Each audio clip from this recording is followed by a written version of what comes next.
Preface. This book is a record of a pleasure trip.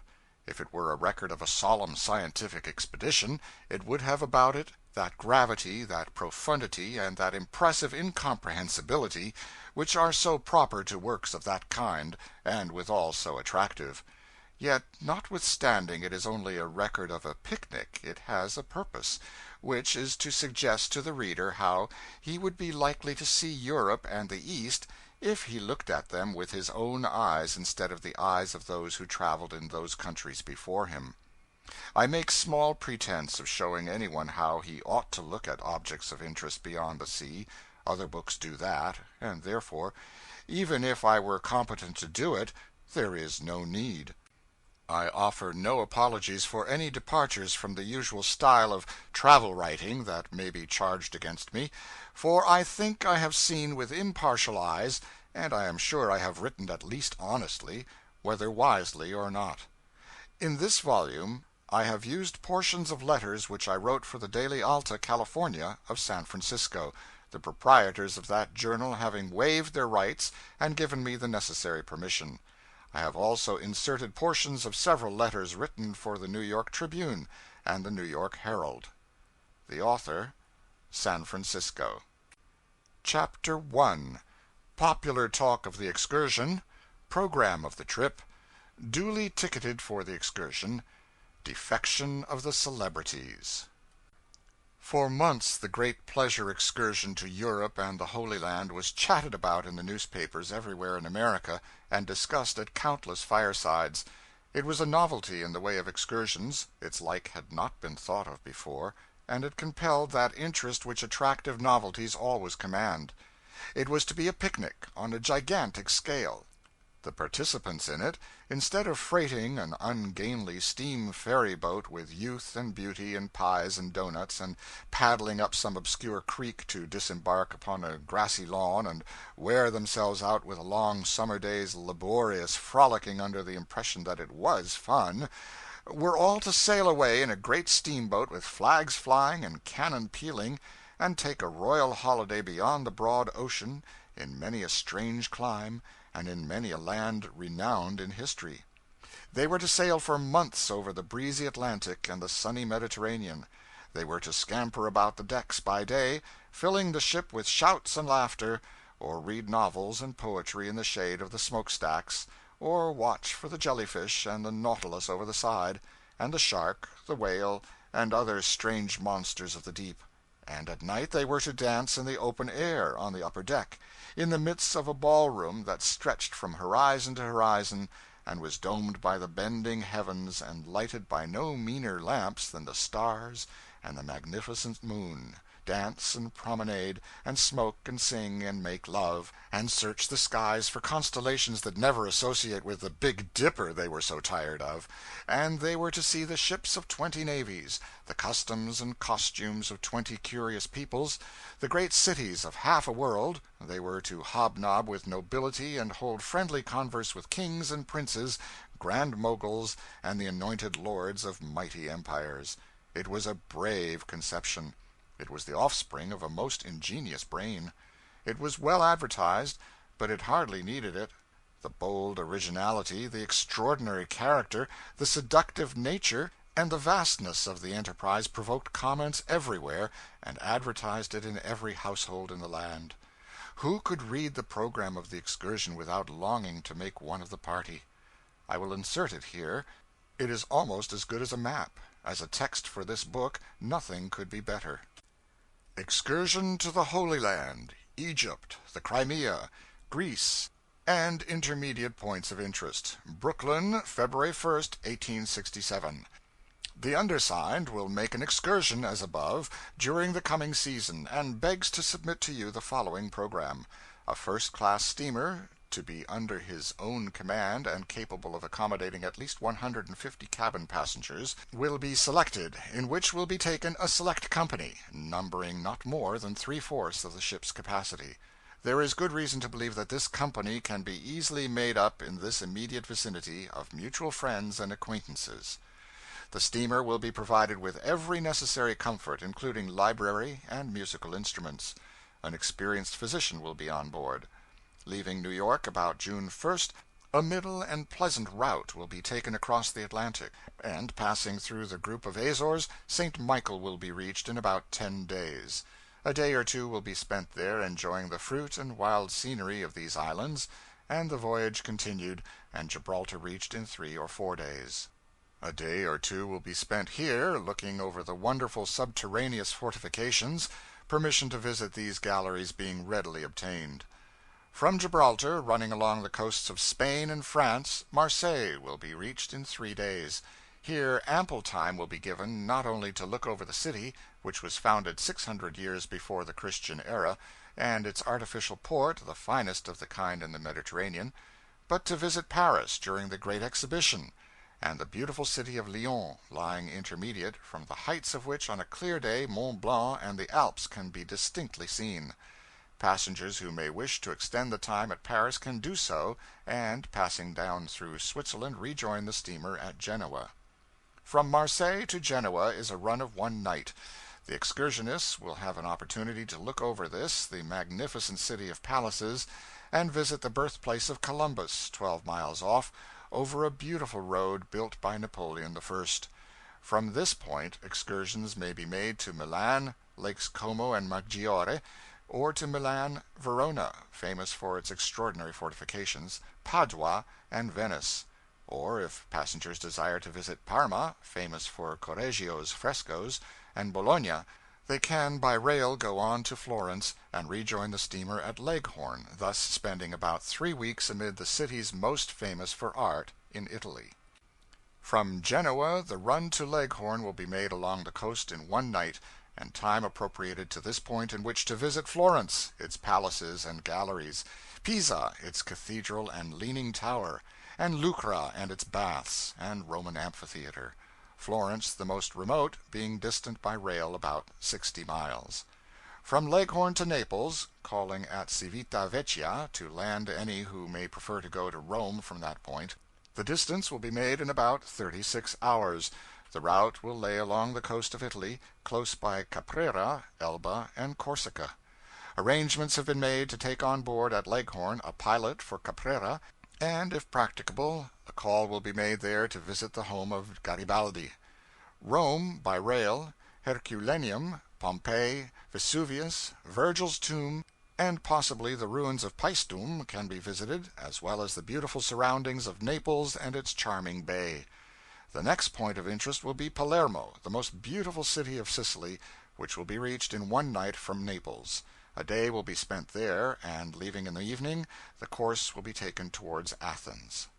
Skirting along the north coast of Sicily, passing through the group of Aeolian Isles, in sight of Stromboli and Vulcania, both active volcanoes, through the Straits of Messina, with Scylla on the one hand and Charybdis on the other, along the east coast of Sicily, and in sight of Mount Etna, along the south coast of Italy, the west and south coast of Greece, in sight of ancient Crete, up Athens Gulf, and into Piraeus. Athens will be reached in 2.5 or 3 days. After tarrying here a while, the Bay of Salamis will be crossed, and a day given to Corinth, whence the voyage will be continued to Constantinople, passing on the way through the Grecian archipelago, the Dardanelles, the Sea of Marmora, and the mouth of the Golden Horn, and arriving in about 48 hours from Athens. After leaving Constantinople, the way will be taken out through the beautiful Bosphorus, across the Black Sea to Sebastopol and Balaclava, a run of about 24 hours. Here it is proposed to remain 2 days, visiting the harbors, fortifications, and battlefields of the Crimea, thence back through the Bosphorus, touching at Constantinople to take in any who may have preferred to remain there, down through the Sea of Marmora and the Dardanelles, along the coasts of ancient Troy and Lydia in Asia, to Smyrna, which will be reached in 2 or 2.5 days from Constantinople. A sufficient stay will be made here to give opportunity of visiting Ephesus, 50 miles distant by rail. From Smyrna, towards the Holy Land, the course will lay through the Grecian archipelago, close by the Isle of Patmos, along the coast of Asia, ancient Pamphylia, and the Isle of Cyprus. Beirut will be reached in 3 days. At Beirut, time will be given to visit Damascus, after which the steamer will proceed to Joppa. From Joppa, Jerusalem, the river Jordan, the Sea of Tiberias, Nazareth, Bethany, Bethlehem, and other points of interest in the Holy Land can be visited, and here those who may have preferred to make the journey from Beirut through the country, passing through Damascus, Galilee, Capernaum, Samaria, and by the river Jordan and the Sea of Tiberias, can rejoin the steamer. Leaving Joppa, the next point of interest to visit will be Alexandria, which will be reached in 24 hours. The ruins of Caesar's palace, Pompey's pillar, Cleopatra's needle, the catacombs, and ruins of ancient Alexandria will be found worth the visit. The journey to Cairo, 130 miles by rail, can be made in a few hours, and from which can be visited the site of ancient Memphis, Joseph's granaries, and the pyramids. From Alexandria the route will be taken homeward, calling at Malta, Cagliari in Sardinia, and Palma in Majorca, all magnificent harbors with charming scenery and abounding in fruits. A day or two will be spent at each place, and leaving Parma in the evening, Valencia in Spain will be reached the next morning. A few days will be spent in this, the finest city of Spain. From Valencia the homeward course will be continued, skirting along the coast of Spain. Alicante, Carthagena, Palos, and Malaga will be passed by but a mile or two distant, and Gibraltar reached in about 24 hours. A stay of 1 day will be made here, and the voyage continued to Madeira, which will be reached in about 3 days. Captain Marryat writes, "I do not know a spot on the globe which so much astonishes and delights upon first arrival as Madeira." A stay of 1 or 2 days will be made here, which, if time permits, may be extended; and passing on through the islands, and probably in sight of the peak of Teneriffe, a southern track will be taken, and the Atlantic crossed within the latitudes of the northeast trade winds, where mild and pleasant weather and smooth sea can always be expected. A call will be made at Bermuda, which lies directly in this route homeward, and will be reached in about 10 days from Madeira, and after spending a short time with our friends the Bermudians, the final departure will be made for home, which will be reached in about 3 days. Already applications have been received from parties in Europe wishing to join the excursion there. The ship will at all times be a home, where the excursionists, if sick, will be surrounded by kind friends and have all possible comfort and sympathy. Should contagious sickness exist in any of the ports named in the program, such ports will be passed, and others of interest substituted. The price of passage is fixed at 1,250 currency for each adult passenger. Choice of rooms and of seats at the tables apportioned in the order in which passages are engaged, and no passage considered engaged until 10% of the passage money is deposited with the treasurer. Passengers can remain on board of the steamer at all ports, if they desire, without additional expense, and all boating at the expense of the ship. All passages must be paid for when taken, in order that the most perfect arrangements be made for starting at the appointed time. Applications for passage must be approved by the committee before tickets are issued, and can be made to the undersigned. Articles of interest or curiosity procured by the passengers during the voyage may be brought home in the steamer free of charge. $5 per day in gold, it is believed, will be a fair calculation to make for all traveling expenses on shore and at various points where passengers may wish to leave the steamer for days at a time. The trip can be extended and the route changed by unanimous vote of the passengers. Charles C. Duncan, 117 Wall Street, New York, RRG, Treasurer. Committee on Applications, J.T.H., Esquire, RRG, Esquire, C.C. Duncan. Committee on Selecting Steamer, Captain W.W.S., Surveyor for Board of Underwriters. C.W.C., Consulting Engineer for U.S. and Canada, J.T.H., Esquire, C.C. Duncan. P.S. The very beautiful and substantial sidewheel steamship Quaker City has been chartered for the occasion, and will leave New York June 8th. Letters have been issued by the government commending the party to courtesies abroad. What was there lacking about that program to make it perfectly irresistible? Nothing that any finite mind could discover.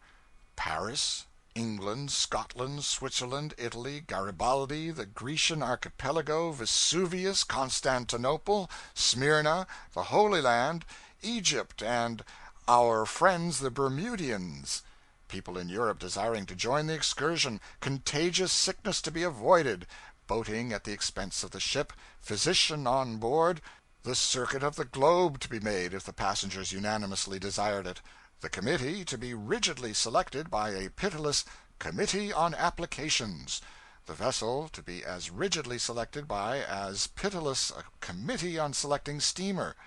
Human nature could not withstand these bewildering temptations. I hurried to the treasurer's office and deposited my 10%. I rejoiced to know that a few vacant staterooms were still left.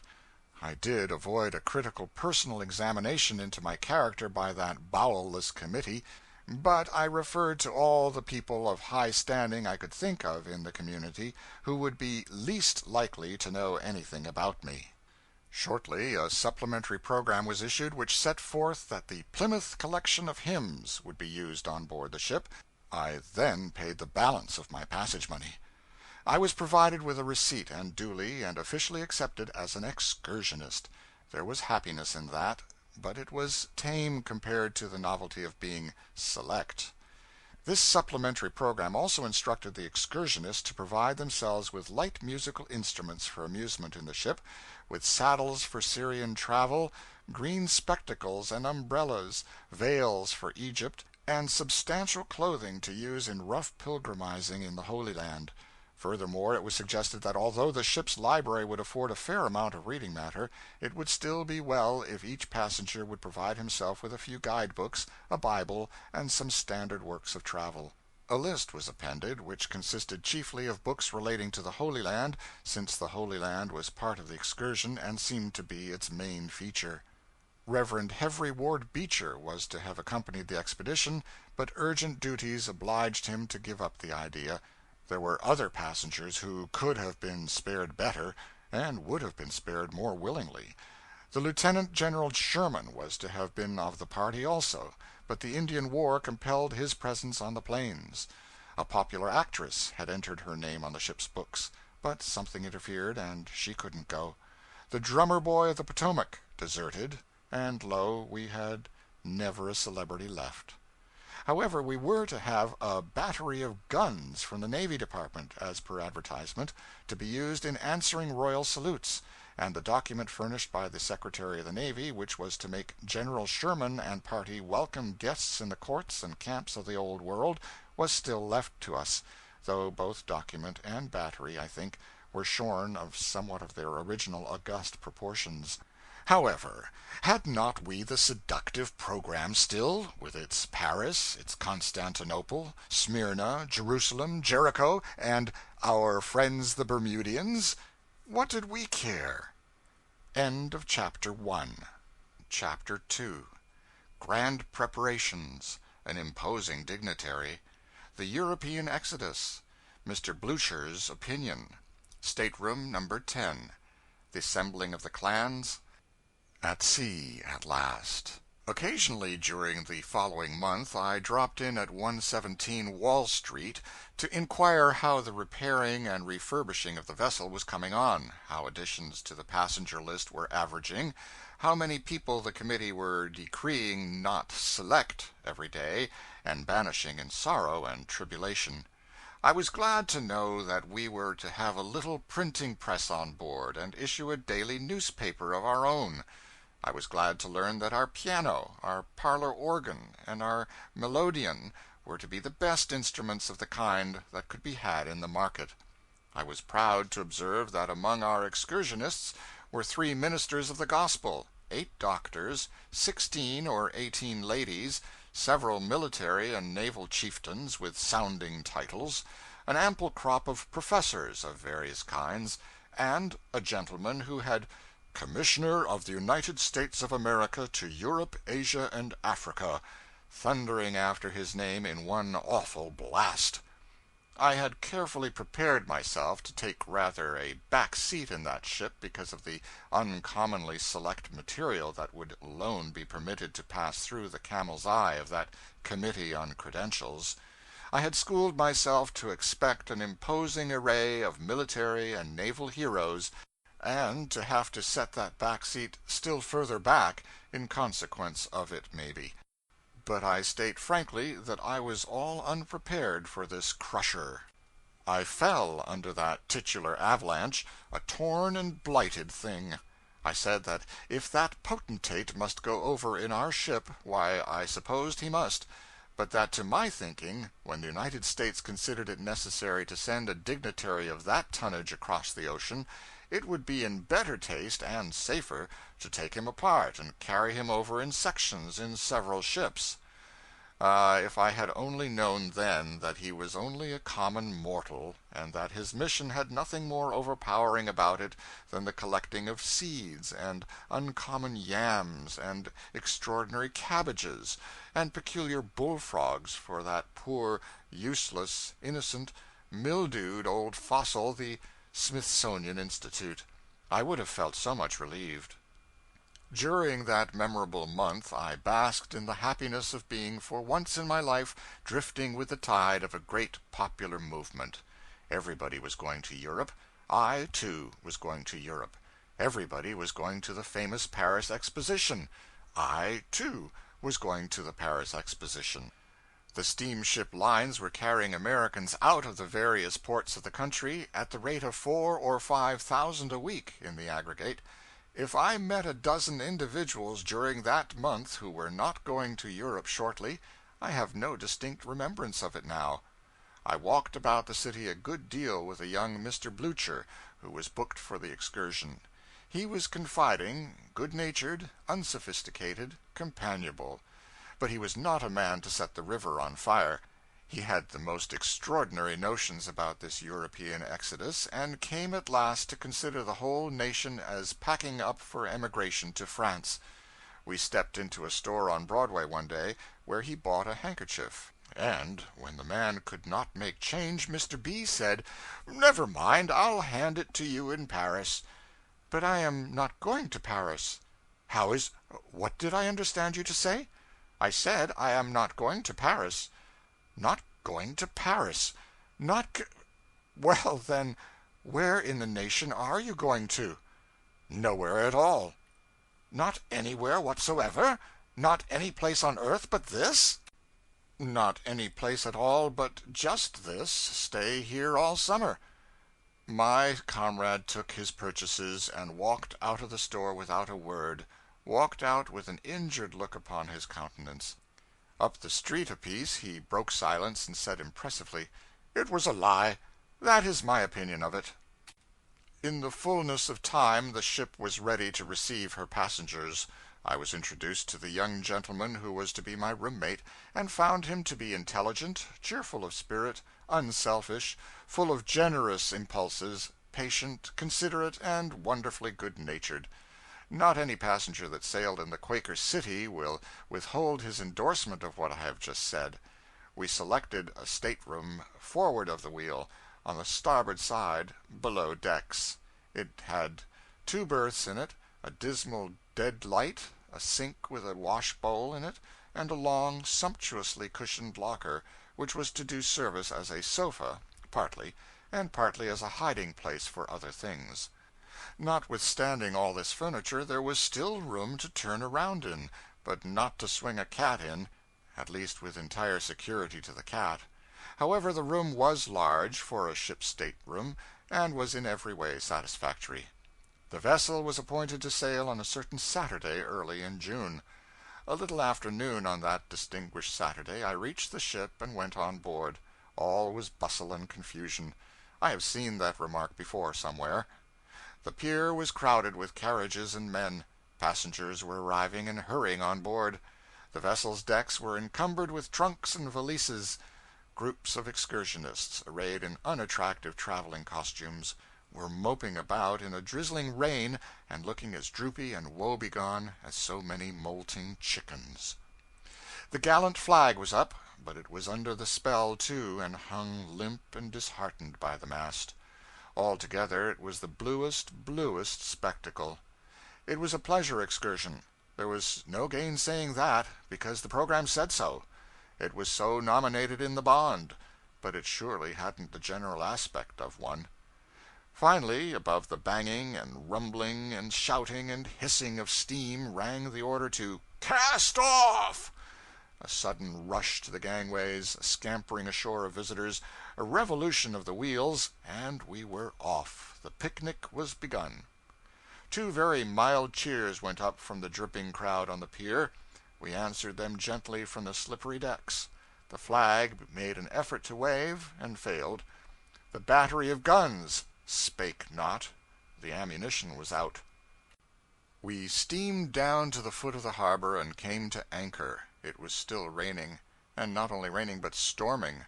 Outside we could see, ourselves, that there was a tremendous sea on. We must lie still in the calm harbor till the storm should abate. Our passengers hailed from 15 states. Only a few of them had ever been to sea before. Manifestly it would not do to pit them against a full-blown tempest until they had got their sea legs on.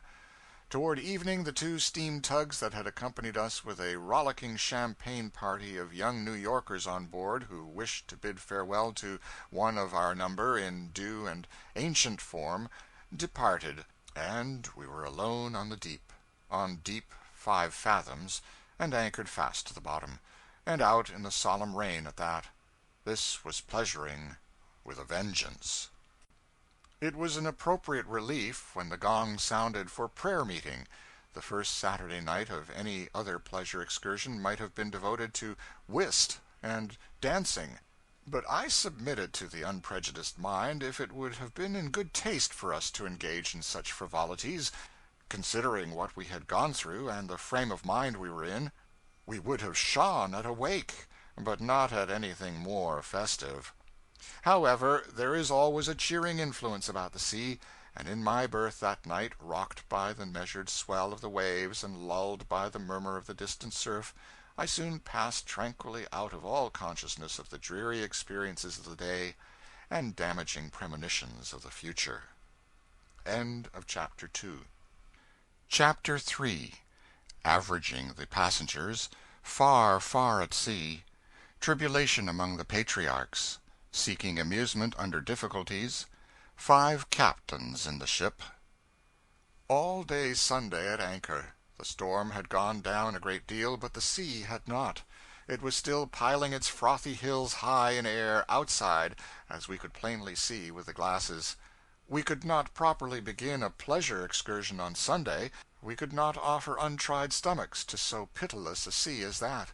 We must lie still till Monday, and we did.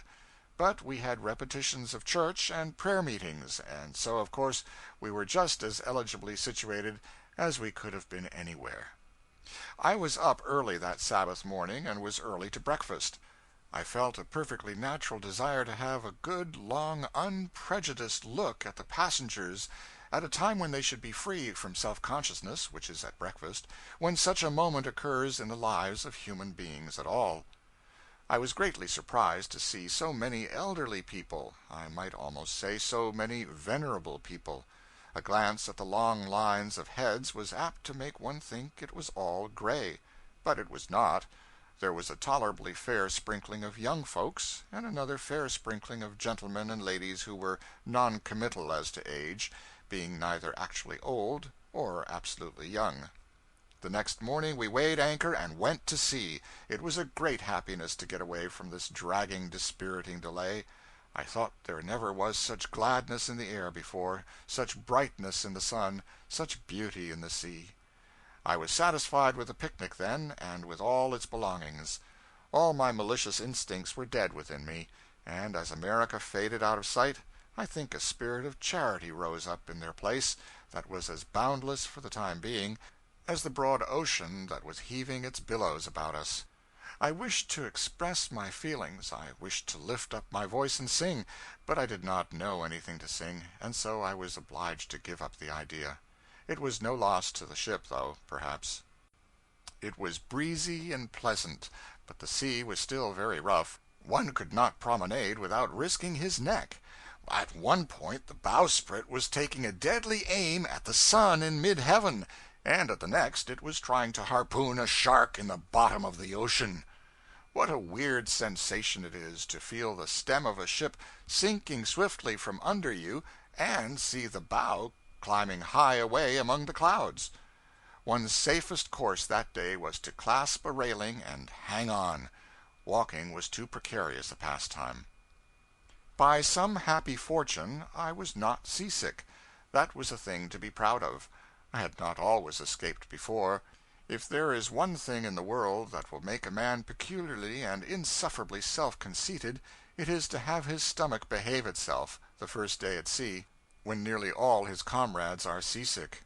Soon a venerable fossil, shawled to the chin and bandaged like a mummy, appeared at the door of the after-deck house, and the next lurch of the ship shot him into my arms. I said, "Good morning, sir. It is a fine day." He put his hand on his stomach and said, "Oh, my," and then staggered away and fell over the coop of a skylight. Presently another old gentleman was projected from the same door with great violence. I said, "Calm yourself, sir. There is no hurry. It is a fine day, sir." He also put his hand on his stomach and said, "Oh, my," and reeled away. In a little while another veteran was discharged abruptly from the same door, clawing at the air for a saving support. I said, "Good morning, sir. It is a fine day for pleasuring. You were about to say, 'Oh, my.'" I thought so. I anticipated him anyhow. I stayed there and was bombarded with old gentlemen for an hour, perhaps, and all I got out of any of them was, "Oh, my."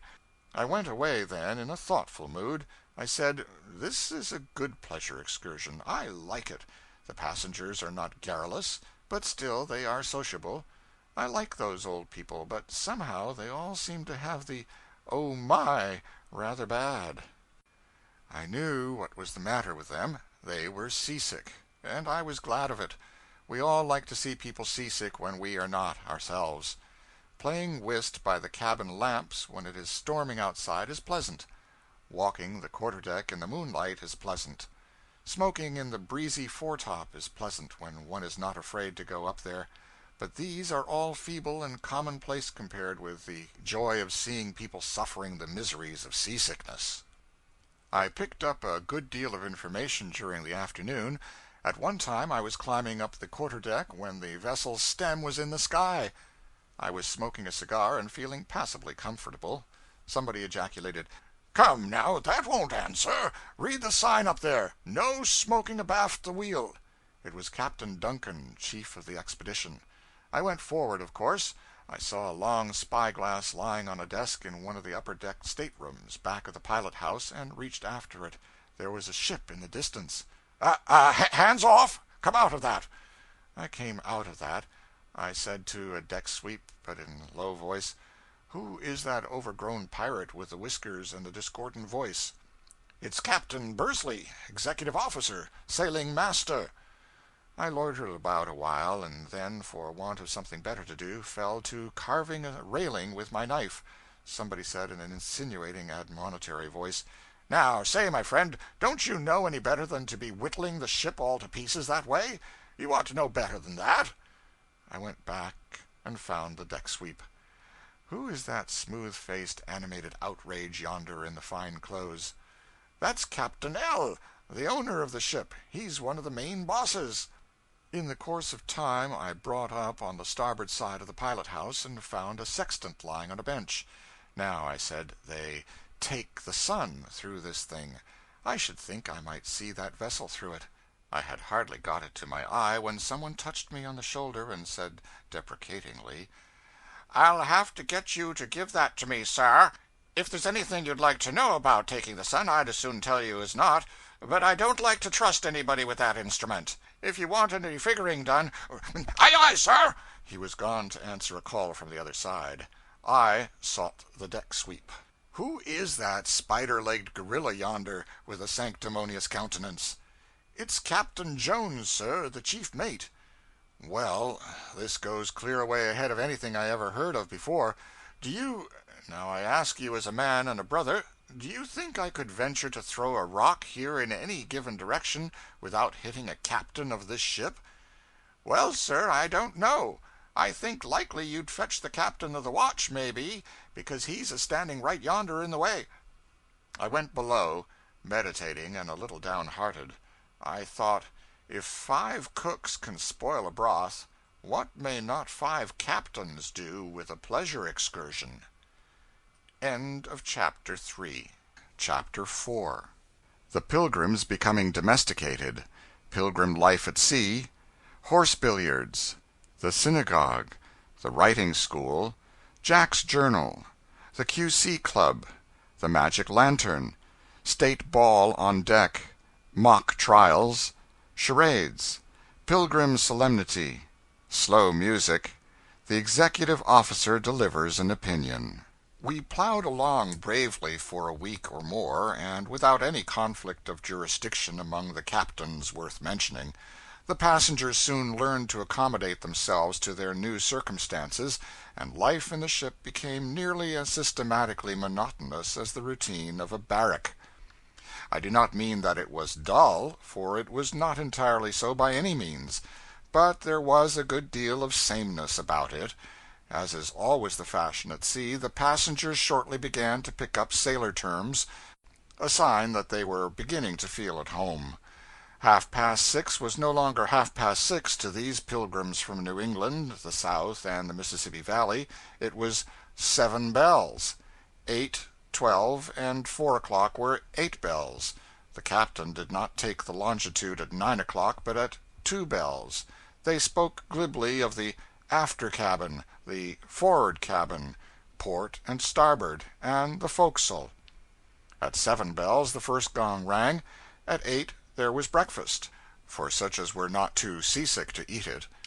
After that all the well people walked arm in arm up and down the long promenade deck, enjoying the fine summer mornings, and the seasick ones crawled out and propped themselves up in the lee of the paddle boxes, and ate their dismal tea and toast, and looked wretched. From 11 o'clock until luncheon, and from luncheon until dinner at 6 in the evening, the employments and amusements were various. Some reading was done, and much smoking and sewing, though not by the same parties.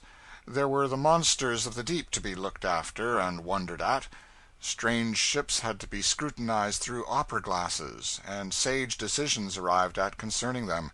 And more than that, everybody took a personal interest in seeing that the flag was run up and politely dipped 3 times in response to the salutes of those strangers. In the smoking room there were always parties of gentlemen playing euchre, draughts, and dominoes, especially dominoes, that delightfully harmless game. And down on the main deck, forward of the chicken coops and the cattle, we had what was called horse billiards. Horse billiards is a fine game. It affords good, active exercise, hilarity, and consuming excitement. It is a fixture of hopscotch and shuffleboard played with a crutch. A large hopscotch diagram is marked out on the deck with chalk, and each compartment numbered.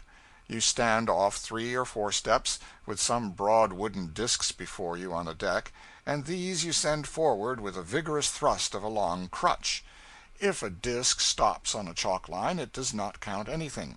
If it stops in division number 7, it counts 7. In 5 it counts 5, and so on. The game is 100, and 4 can play at a time. That game would be very simple played on a stationary floor, but with us, to play it well required science. We had to allow for the reeling of the ship to the right or the left. Very often one made calculations for a heel to the right, and the ship did not go that way. The consequence was that disc missed the whole hopscotch plan a yard or two, and then there was humiliation on one side and laughter on the other. When it rained, the passengers had to stay in the house, of course, or at least the cabins, and amuse themselves with games, reading, looking out of the windows at the very familiar billows, and talking gossip.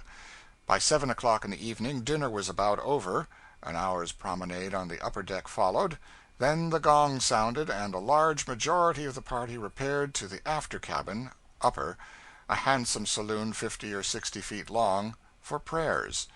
The unregenerated called this saloon the synagogue. The devotions consisted only of 2 hymns from the Plymouth collection and a short prayer, and seldom occupied more than 15 minutes. The hymns were accompanied by parlor organ music when the sea was smooth enough to allow a performer to sit at the instrument without being lashed to his chair. After prayers, the synagogue shortly took the semblance of a writing school. The like of that picture was never seen in a ship before.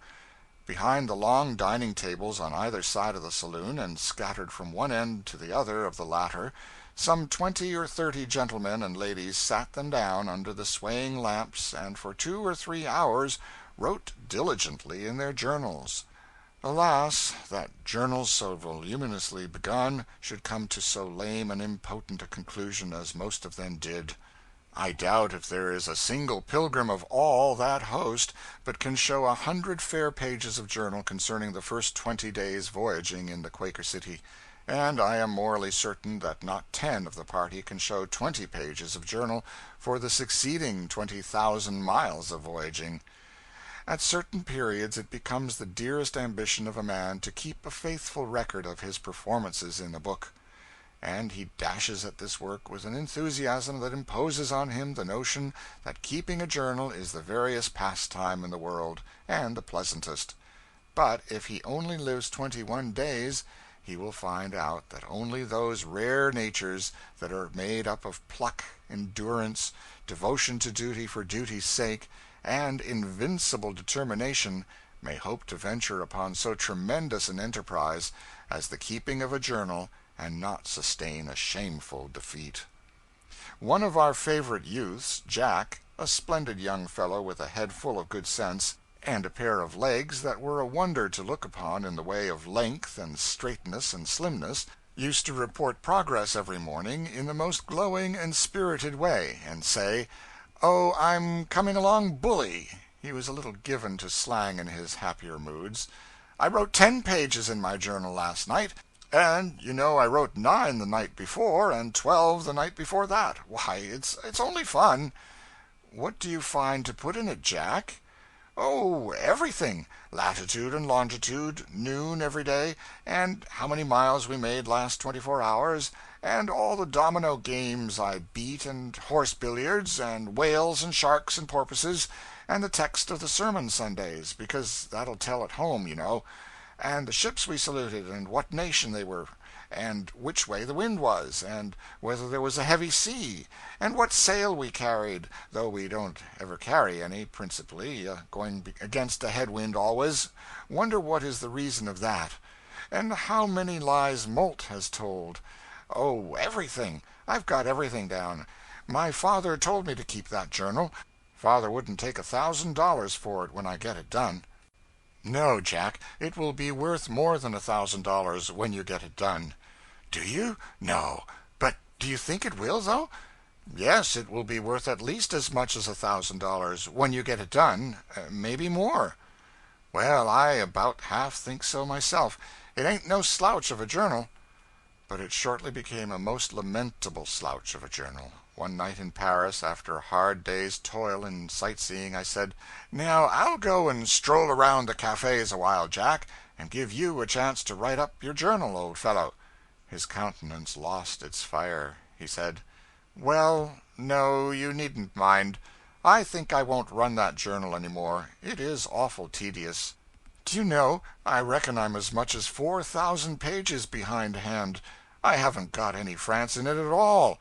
First I thought I'd leave France out and start fresh, but that wouldn't do, would it? The governor would say, 'Hello, here, didn't see anything in France?' That cat wouldn't fight, you know. First I thought I'd copy France out of the guidebook, like old Badger in the for'ard cabin, who's writing a book, but there's more than 300 pages of it. Oh, I don't think a journal's any use, do you? They're only a bother, ain't they?" "Yes, a journal that is incomplete isn't of much use, but a journal properly kept is worth $1,000 when you've got it done." "1,000! Well, I should think so. I wouldn't finish it for $1,000,000. His experience was only the experience of the majority of that industrious night school in the cabin. If you wish to inflict a heartless and malignant punishment upon a young person, pledge him to keep a journal a year. A good many expedients were resorted to keep the excursionists amused and satisfied. A club was formed of all the passengers, which met in the writing school after prayers, and read aloud about the countries we were approaching, and discussed the information so obtained.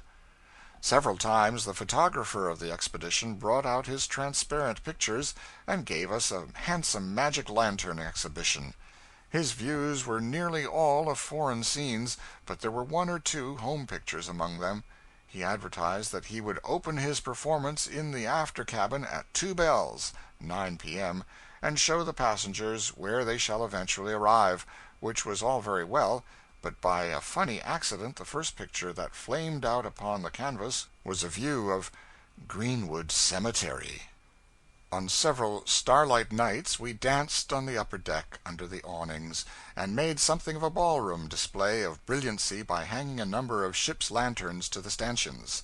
Our music consisted of the well-mixed strains of a melodeon, which was a little asthmatic and apt to catch its breath where it ought to come out strong; a clarinet which was a little unreliable on the high keys and rather melancholy on the low ones; and a disreputable accordion that had a leak somewhere and breathed louder than it squawked. A more elegant term does not occur to me just now. However, the dancing was infinitely worse than the music. When the ship rolled to starboard, the whole platoon of dancers came charging down to starboard with it, and brought up in mass at the rail, and when it rolled to port they went floundering down to port with the same unanimity of sentiment. Waltzers spun around precariously for a matter of 15 seconds, and then went scurrying down to the rail as if they meant to go overboard. The Virginia reel, as performed on board the Quaker City, had more genuine reel about it than any reel I ever saw before, and was as full of interest to the spectator as it was full of desperate chances and hairbreadth escapes to the participant. We gave up dancing, finally. We celebrated a lady's birthday anniversary with toasts, speeches, a poem, and so forth. We also had a mock trial. No ship ever went to sea that hadn't a mock trial on board. The purser was accused of stealing an overcoat from stateroom number 10. A judge was appointed; also clerks, a crier of the court, constables, sheriffs, counsel for the state and for the defendant. Witnesses were subpoenaed, and a jury impaneled after much challenging. The witnesses were stupid and unreliable and contradictory, as witnesses always are. The counsel were eloquent, argumentative, and vindictively abusive of each other, as was characteristic and proper. The case was at last submitted and duly finished by the judge, with an absurd decision and a ridiculous sentence. The acting of charades was tried on several evenings by the young gentlemen and ladies in the cabins, and proved the most distinguished success of all the amusement experiments. An attempt was made to organize a debating club, but it was a failure. There was no oratorical talent in the ship. We all enjoyed ourselves, I think I can safely say that, but it was in a rather quiet way. We very, very seldom played the piano. We played the flute and the clarinet together, and made good music, too, what there was of it, but we always played the same old tune. It was a very pretty tune. How well I remember it! I wonder when I shall ever get rid of it. We never played either the melodeon or the organ except at devotions. But I am too fast. Young Albert did know part of a tune, something about, "Oh, something or other, how sweet it is to know that he's his what's his name."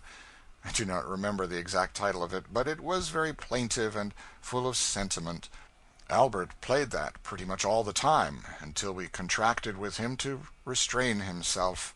But nobody ever sang by moonlight on the upper deck, and the congregational singing at church and prayers was not of a superior order of architecture. I put up with it as long as I could, and then joined in and tried to improve it.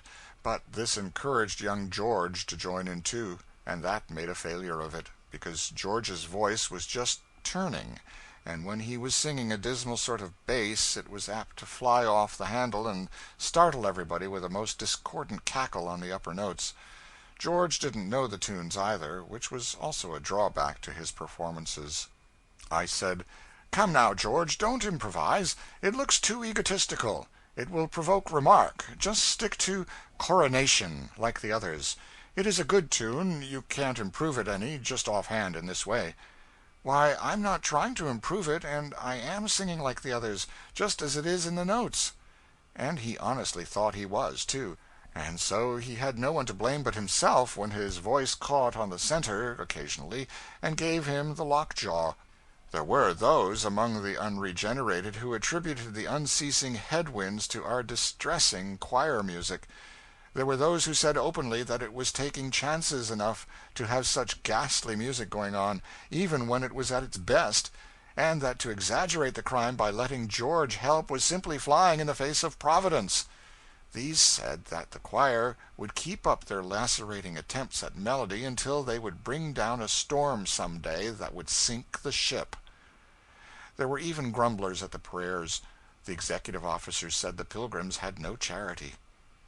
"There they are down there every night at 8 bells, praying for fair winds, when they know as well as I do that this is the only ship going east this time of the year, but there's 1,000 coming west. What's a fair wind for us is a headwind to them. The Almighty's blowing a fair wind for 1,000 vessels, and this tribe wants him to turn it clear round so as to accommodate one, and she a steamship at that. It ain't good sense, it ain't good reason, it ain't good Christianity, it ain't common human charity. Avast with such nonsense." End of chapter 4. Chapter 5. Summer in Mid-Atlantic. An eccentric moon. Mr. Blucher loses confidence. The mystery of ship time. The denizens of the deep. Land ho! The first landing on a foreign shore. Sensation among the natives. Something about the Azores Islands. Blucher's disastrous dinner. The happy result. Taking it by and large, as the sailors say, we had a pleasant 10 days' run from New York to the Azores Islands. Not a fast run, for the distance is only 2,400 miles, but a right pleasant one in the main. True, we had headwinds all the time, and several stormy experiences which sent 50% of the passengers to bed sick, and made the ship look dismal and deserted. Stormy experiences that all will remember who weathered them on the tumbling deck and caught the vast sheets of spray that every now and then sprang high in the air from the weather bow and swept the ship like a thunder shower. But for the most part we had balmy summer weather and nights that were even finer than the days. We had the phenomenon of a full moon located just in the same spot in the heavens at the same hour every night.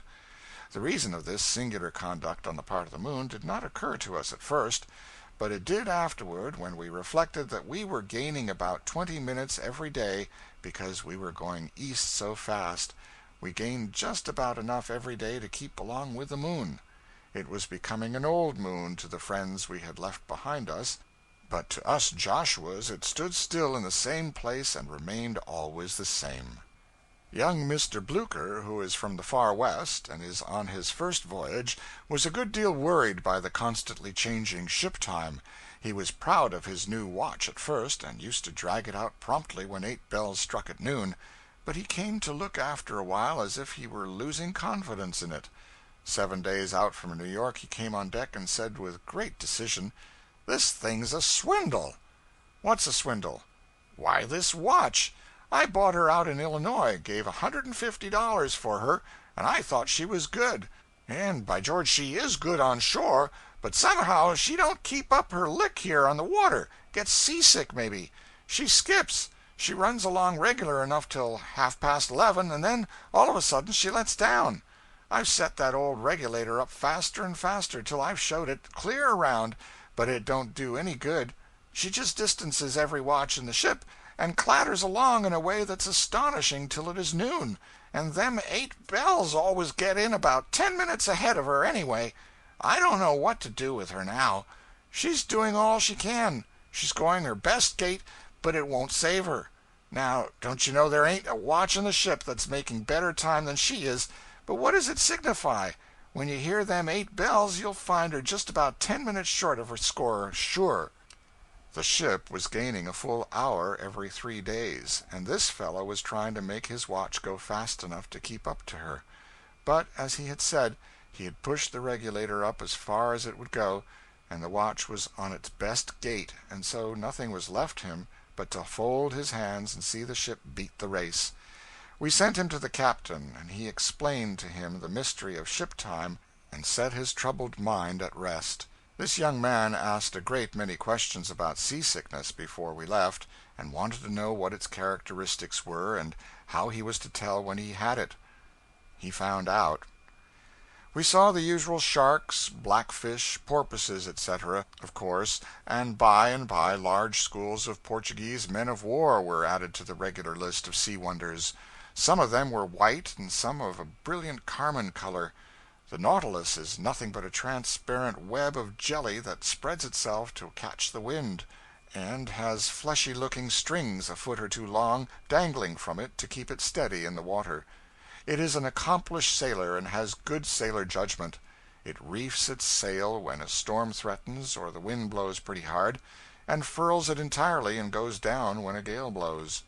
Ordinarily it keeps its sail wet and in good sailing order by turning over and dipping it in the water for a moment.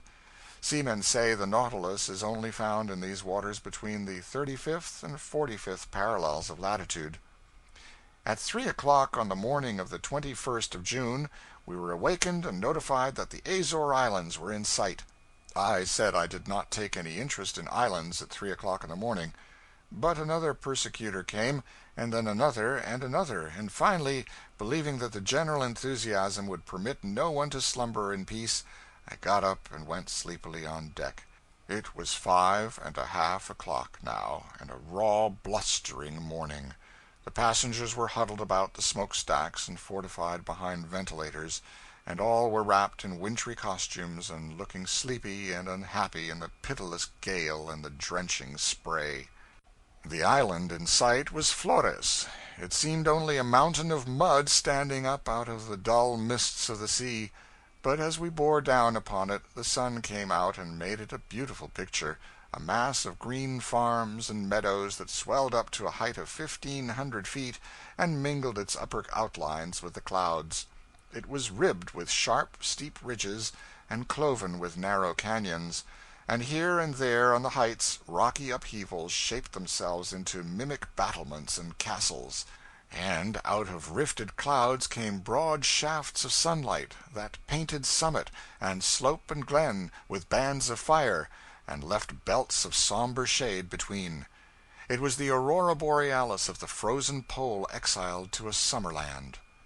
We skirted around 2/3 of the island, 4 miles from shore, and all the opera glasses in the ship were called into requisition to settle disputes as to whether mossy spots on the uplands were groves of trees or groves of weeds, or whether the white villages down by the sea were really villages or only the clustering tombstones of cemeteries.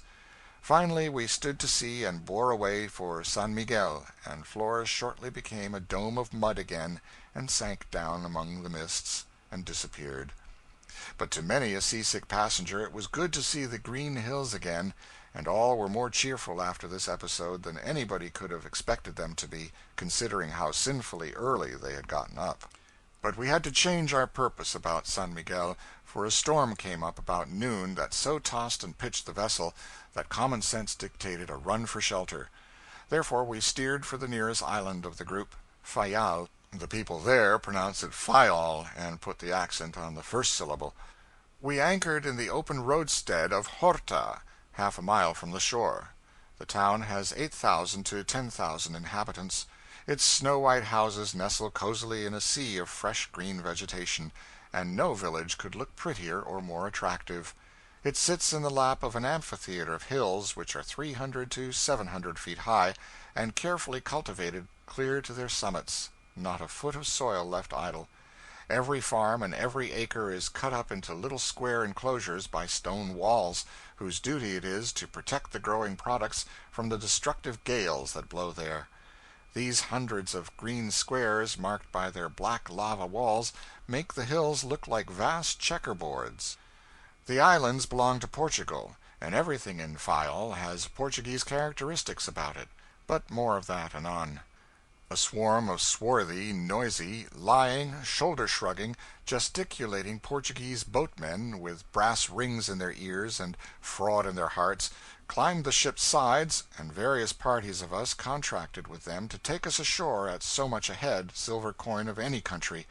We landed under the walls of a little fort, armed with batteries of 12 and 32 pounders, which Horta considered a most formidable institution. But if we were ever to get after it with one of our turreted monitors, they would have to move it out in the country if they wanted it where they could go and find it again when they needed it. The group on the pier was a rusty one, men and women, and boys and girls, all ragged and barefoot, uncombed and unclean, and by instinct, education, and profession, beggars. They trooped after us, and never more while we tarried in Fayal did we get rid of them.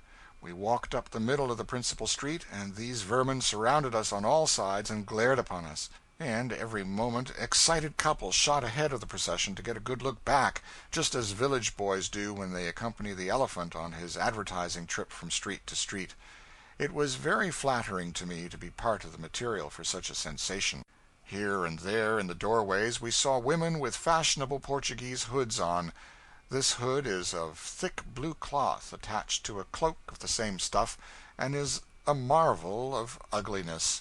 It stands up high and spreads far abroad, and is unfathomably deep.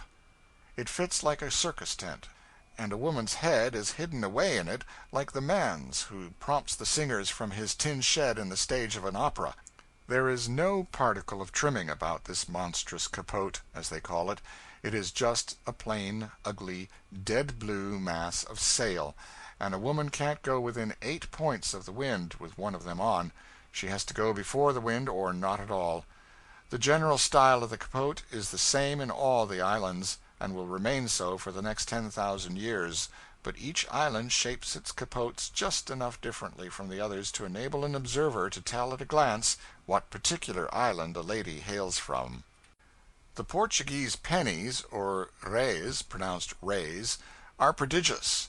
It takes 1,000 reis to make a dollar, and all financial estimates are made in reis. We did not know this until after we had found it out through Blucher. Blucher said he was so happy and so grateful to be on solid land once more that he wanted to give a feast, said he had heard it was a cheap land, and he was bound to have a grand banquet. He invited 9 of us, and we ate an excellent dinner at the principal hotel. In the midst of the jollity produced by good cigars, good wine, and passable anecdotes, the landlord presented his bill. Blucher glanced at it, and his countenance fell. He took another look to assure himself that his senses had not deceived him, and then read the items aloud, in a faltering voice, while the roses in his cheeks turned to ashes. 10 dinners at 600 reis, 6,000 reis. Ruin and desolation. 25 cigars at 100 reis, 2,500 reis. Oh, my sainted mother! 11 bottles of wine at 1,200 reis, 13,200 reis. Be with us all. Total, 21,700 reis. The suffering Moses, there ain't money enough in the ship to pay that bill. Go, leave me to my misery, boys. I am a ruined community. I think it was the blankest looking party I ever saw. Nobody could say a word. It was as if every soul had been stricken dumb. Wine glasses descended slowly to the table, their contents untasted. Cigars dropped unnoticed from nerveless fingers. Each man sought his neighbor's eye, but found in it no ray of hope, no encouragement. At last the fearful silence was broken. The shadow of a desperate resolve settled upon Blucher's countenance like a cloud, and he rose up and said, "Landlord, this is a low, mean swindle, and I'll never, never stand it. Here's $150, sir, and it's all you'll get. I'll swim in blood before I'll pay a cent more." Our spirits rose, and the landlord's fell. At least we thought so. He was confused, at any rate, notwithstanding he had not understood a word that had been said. He glanced from the little pile of gold pieces to Blucher's several times, and then went out. He must have visited an American, for when he returned he brought back his bill translated into a language that a Christian could understand, thus: 10 dinners, 6,000 reis, or $6; 25 cigars, 2,500 reis, or $2.50; 11 bottles of wine, 13,200 reis, or $13.20; total, 21,700 reis, or $21.70. Happiness reigned once more in Blucher's dinner party. More refreshments were ordered. End of Chapter 5. Chapter 6. Solid Information. A Fossil Community. Curious Ways and Customs. Jesuit Humbuggery. Fantastic Pilgrimizing. Origin of the Russ Pavement. Squaring Accounts with the Fossils. At Sea Again. I think the Azores must be very little known in America. Out of our whole ship's company there was not a solitary individual who knew anything whatever about them. Some of the party, well read concerning most other lands, had no other information about the Azores than that they were a group of 9 or 10 small islands far out in the Atlantic, something more than halfway between New York and Gibraltar. That was all. These considerations moved me to put in a paragraph of dry facts just here. The community is eminently Portuguese; that is to say, it is slow, poor, shiftless, sleepy, and lazy. There is a civil governor appointed by the King of Portugal, and also a military governor, who can assume supreme control and suspend the civil government at his pleasure. The islands contain a population of about 200,000, almost entirely Portuguese. Everything is staid and settled, for the country was 100 years old when Columbus discovered America. The principal crop is corn, and they raise it and grind it just as their great-great-great-grandfathers did. They plow with a board slightly shod with iron. Their trifling little harrows are drawn by men and women. Small windmills grind the corn, 10 bushels a day, and there is one assistant superintendent to feed the mill and a general superintendent to stand by and keep him from going to sleep.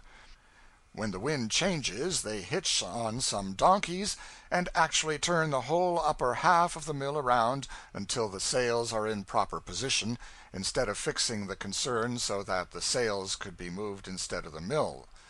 Oxen tread the wheat from the ear, after the fashion prevalent in the time of Methuselah. There is not a wheelbarrow in the land; they carry everything on their heads, or on donkeys, or in a wicker-bodied cart, whose wheels are solid blocks of wood, and whose axles turn with the wheel. There is not a modern plow in the islands, or a threshing machine.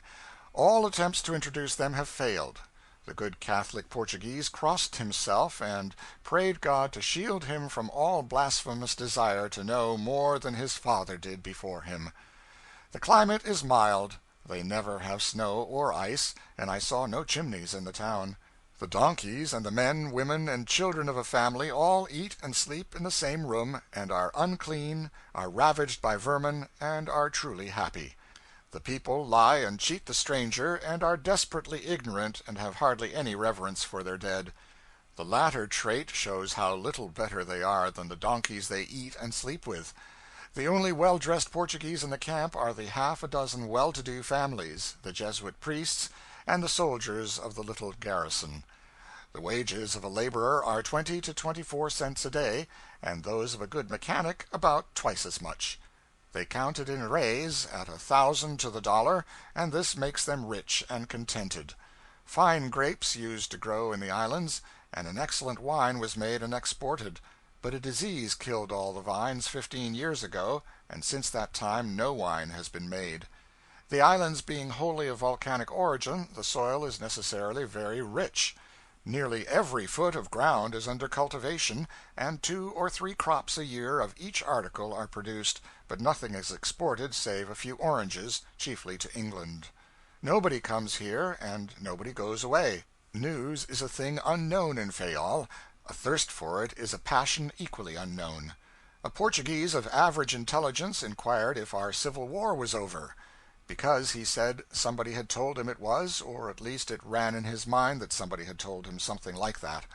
And when a passenger gave an officer of the garrison copies of the Tribune, the Herald, and Times, he was surprised to find later news in them from Lisbon than he had just received by the little monthly steamer. He was told that it came by cable. He said he knew they had tried to lay a cable 10 years ago, but it had been in his mind somehow that they hadn't succeeded. It is in communities like this that Jesuit humbuggery flourishes. We visited a Jesuit cathedral nearly 200 years old, and found in it a piece of the veritable cross upon which our Savior was crucified. It was polished and hard, and in as excellent a state of preservation as if the dread tragedy on Calvary had occurred yesterday instead of 18 centuries ago. But these confiding people believe in that piece of wood unhesitatingly. In a chapel of the cathedral is an altar with facings of solid silver, at least they call it so, and I think myself it would go a couple of hundred to the ton, to speak from the fashion of the silver miners, and before it is kept forever burning a small lamp. A devout lady who died left money and contracted for unlimited masses for the repose of her soul, and also stipulated that this lamp should be kept lighted always, day and night. She did all this before she died, you understand. It is a very small lamp and a very dim one, and it could not work her much damage, I think, if it went out altogether. The great altar of the cathedral, and also 3 or 4 minor ones, are a perfect mass of gilt gimcracks and gingerbread, and they have a swarm of rusty, dusty, battered apostles standing around the filigree work, some on one leg and some with one eye out but a gamey look in the other, and some with 2 or 3 fingers gone, and some with not enough nose left to blow, all of them crippled and discouraged, and fitter subjects for the hospital than the cathedral.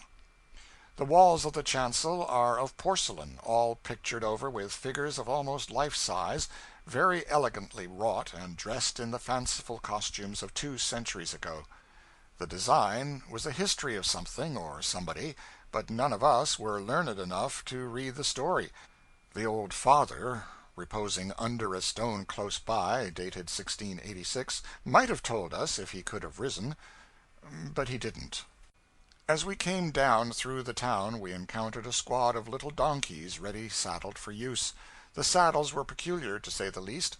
They consisted of a sort of sawbuck with a small mattress on it, and this furniture covered about half the donkey. There were no stirrups, but really such supports were not needed. To use such a saddle was the next thing to riding a dinner table. There was ample support clear out to one's knee joints. A pack of ragged Portuguese muleteers crowded around us, offering their beasts at $50 an hour, more rascality to the stranger, for the market price is 16 cents. Half a dozen of us mounted the ungainly affairs, and submitted to the indignity of making a ridiculous spectacle of ourselves through the principal streets of a town of 10,000 inhabitants. We started. It was not a trot, a gallop, or a canter, but a stampede, and made up of all possible or conceivable gaits. No spurs were necessary. There was a muleteer to every donkey, and a dozen volunteers beside, and they banged the donkeys with their goad sticks, and pricked them with their spikes, and shouted something that sounded like "Seki ya!" and kept up a din and a racket that was worse than Bedlam itself. These rascals were all on foot, but no matter, they were always up to time. They can outrun and outlast a donkey. Altogether, ours was a lively and picturesque procession, and drew crowded audiences to the balconies wherever we went. Blucher could do nothing at all with his donkey. The beast scampered zigzag across the road, and the others ran into him. He scraped Blucher against carts and the corners of houses. The road was fenced in with high stone walls, and the donkey gave him a polishing first on one side and then on the other, but never once took the middle. He finally came to the house he was born in, and darted into the parlor, scraping Blucher off at the doorway. After remounting, Blucher said to the muleteer, "Now, that's enough, you know. You go slow hereafter." But the fellow knew no English and did not understand, so he simply said, "Seki ya!" and the donkey was off again like a shot. He turned a corner suddenly, and Blucher went over his head. And, to speak truly, every mule stumbled over the two, and the whole cavalcade was piled up in a heap. No harm done. A fall from one of those donkeys is of little more consequence than rolling off a sofa. The donkeys all stood still after the catastrophe, and waited for their dismembered saddles to be patched up and put on by the noisy muleteers. Blucher was pretty angry and wanted to swear, but every time he opened his mouth his animal did so also, and let off a series of brays that drowned all other sounds. It was fun, scurrying around the breezy hills and through the beautiful canyons. There was that rare thing, novelty, about it. It was a fresh, new, exhilarating sensation, this donkey riding, and worth 100 worn and threadbare home pleasures. The roads were a wonder, and well they might be. Here was an island with only a handful of people in it 25,000, and yet such fine roads do not exist in the United States outside of Central Park. Everywhere you go, in any direction, you find either a hard, smooth, level thoroughfare just sprinkled with black lava sand, and bordered with little gutters neatly paved with small smooth pebbles, or compactly paved ones like Broadway. They talk much of the Russ pavement in New York, and call it a new invention, yet here they have been using it in this remote little isle of the sea for 200 years. Every street in Horta is handsomely paved with the heavy Russ blocks, and the surface is neat and true as a floor, not marred by holes like Broadway. And every road is fenced in by tall, solid lava walls, which will last 1,000 years in this land where frost is unknown. They are very thick, and are often plastered and whitewashed and capped with projecting slabs of cut stone. Trees from gardens above hang their swaying tendrils down, and contrast their bright green with the whitewash or black lava of the walls, and make them beautiful. The trees and vines stretch across these narrow roadways sometimes, and so shut out the sun that you seem to be riding through a tunnel. The pavements, the roads, and the bridges are all government work. The bridges are of a single span, a single arch, of cut stone, without a support, and paved on top with flags of lava and ornamental pebble work. Everywhere are walls, walls, walls, and all of them tasteful and handsome, and eternally substantial. And everywhere are those marvelous pavements, so neat, so smooth, and so indestructible. And if ever roads and streets and the outsides of houses were perfectly free from any sign or semblance of dirt, or dust, or mud, or uncleanliness of any kind, it is Horta, it is Fayal. The lower classes of the people in their persons and their domiciles are not clean, but there it stops. The town and the island are miracles of cleanliness. We arrived home again finally, after a 10-mile excursion, and the irrepressible muleteers scampered at our heels through the main street, goading the donkeys, shouting the everlasting "Sequia!" and singing John Brown's Body in ruinous English. When we were dismounted and it came to settling, the shouting and jawing and swearing and quarreling among the muleteers and with us was nearly deafening. One fellow would demand $1 an hour for the use of his donkey, another claimed $50 for pricking him up, another a quarter for helping in that service, and about 14 guides presented bills for showing us the way through the town and its environs, and every vagrant of them was more vociferous and more vehement and more frantic in gestures than his neighbor. We paid one guide, and paid for one muleteer to each donkey. The mountains on some of the islands are very high.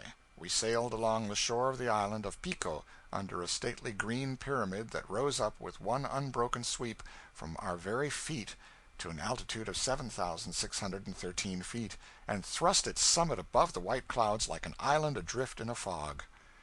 We got plenty of fresh oranges, lemons, figs, apricots, etc., in these Azores, of course, but I will desist. I am not here to write patent office reports. We are on our way to Gibraltar, and shall reach there 5 or 6 days out from the Azores.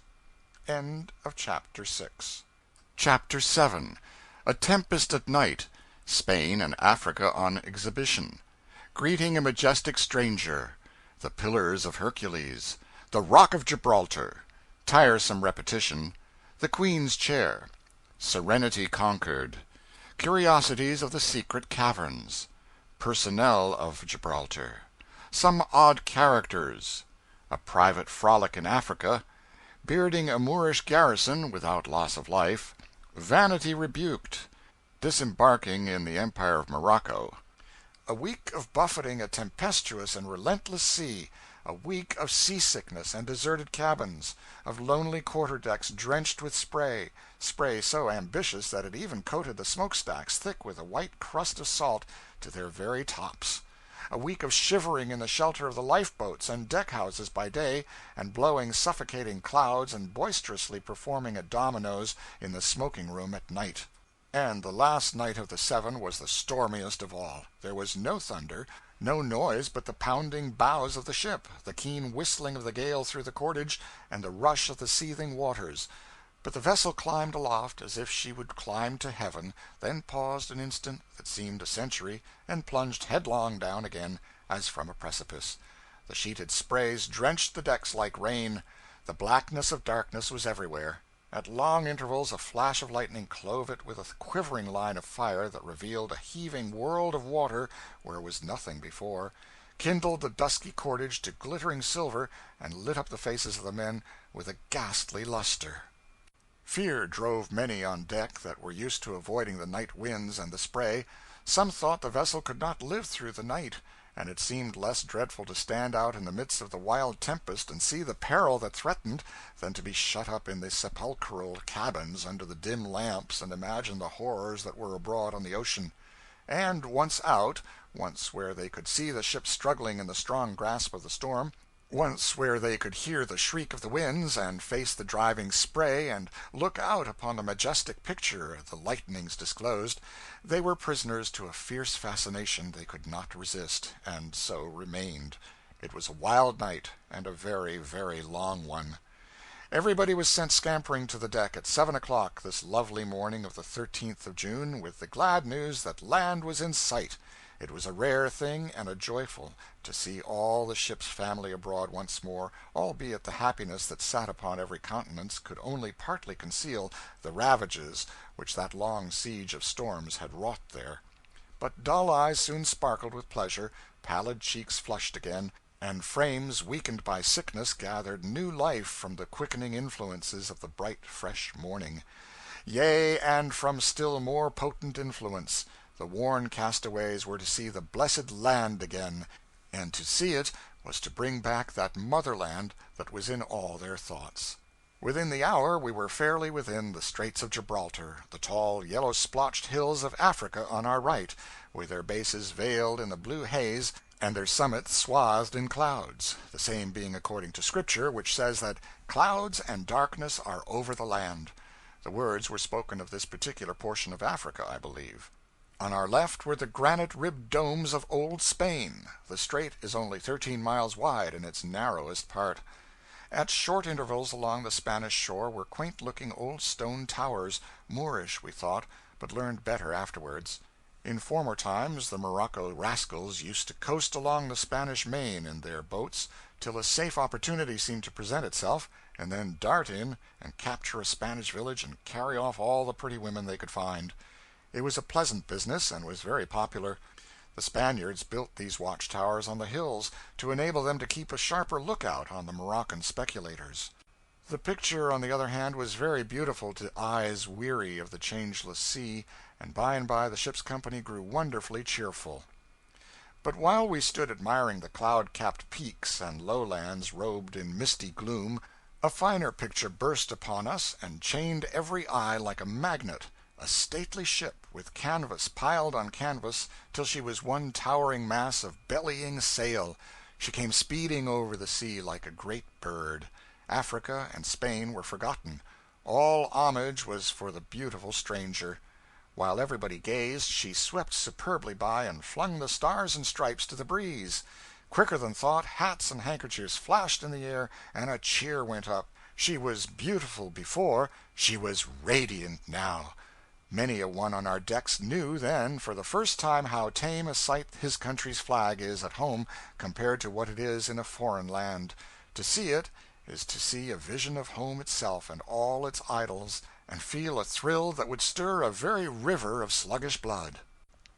We were approaching the famed Pillars of Hercules, and already the African one, Apes Hill, a grand old mountain with summit streaked with granite ledges, was in sight. The other, the great Rock of Gibraltar, was yet to come.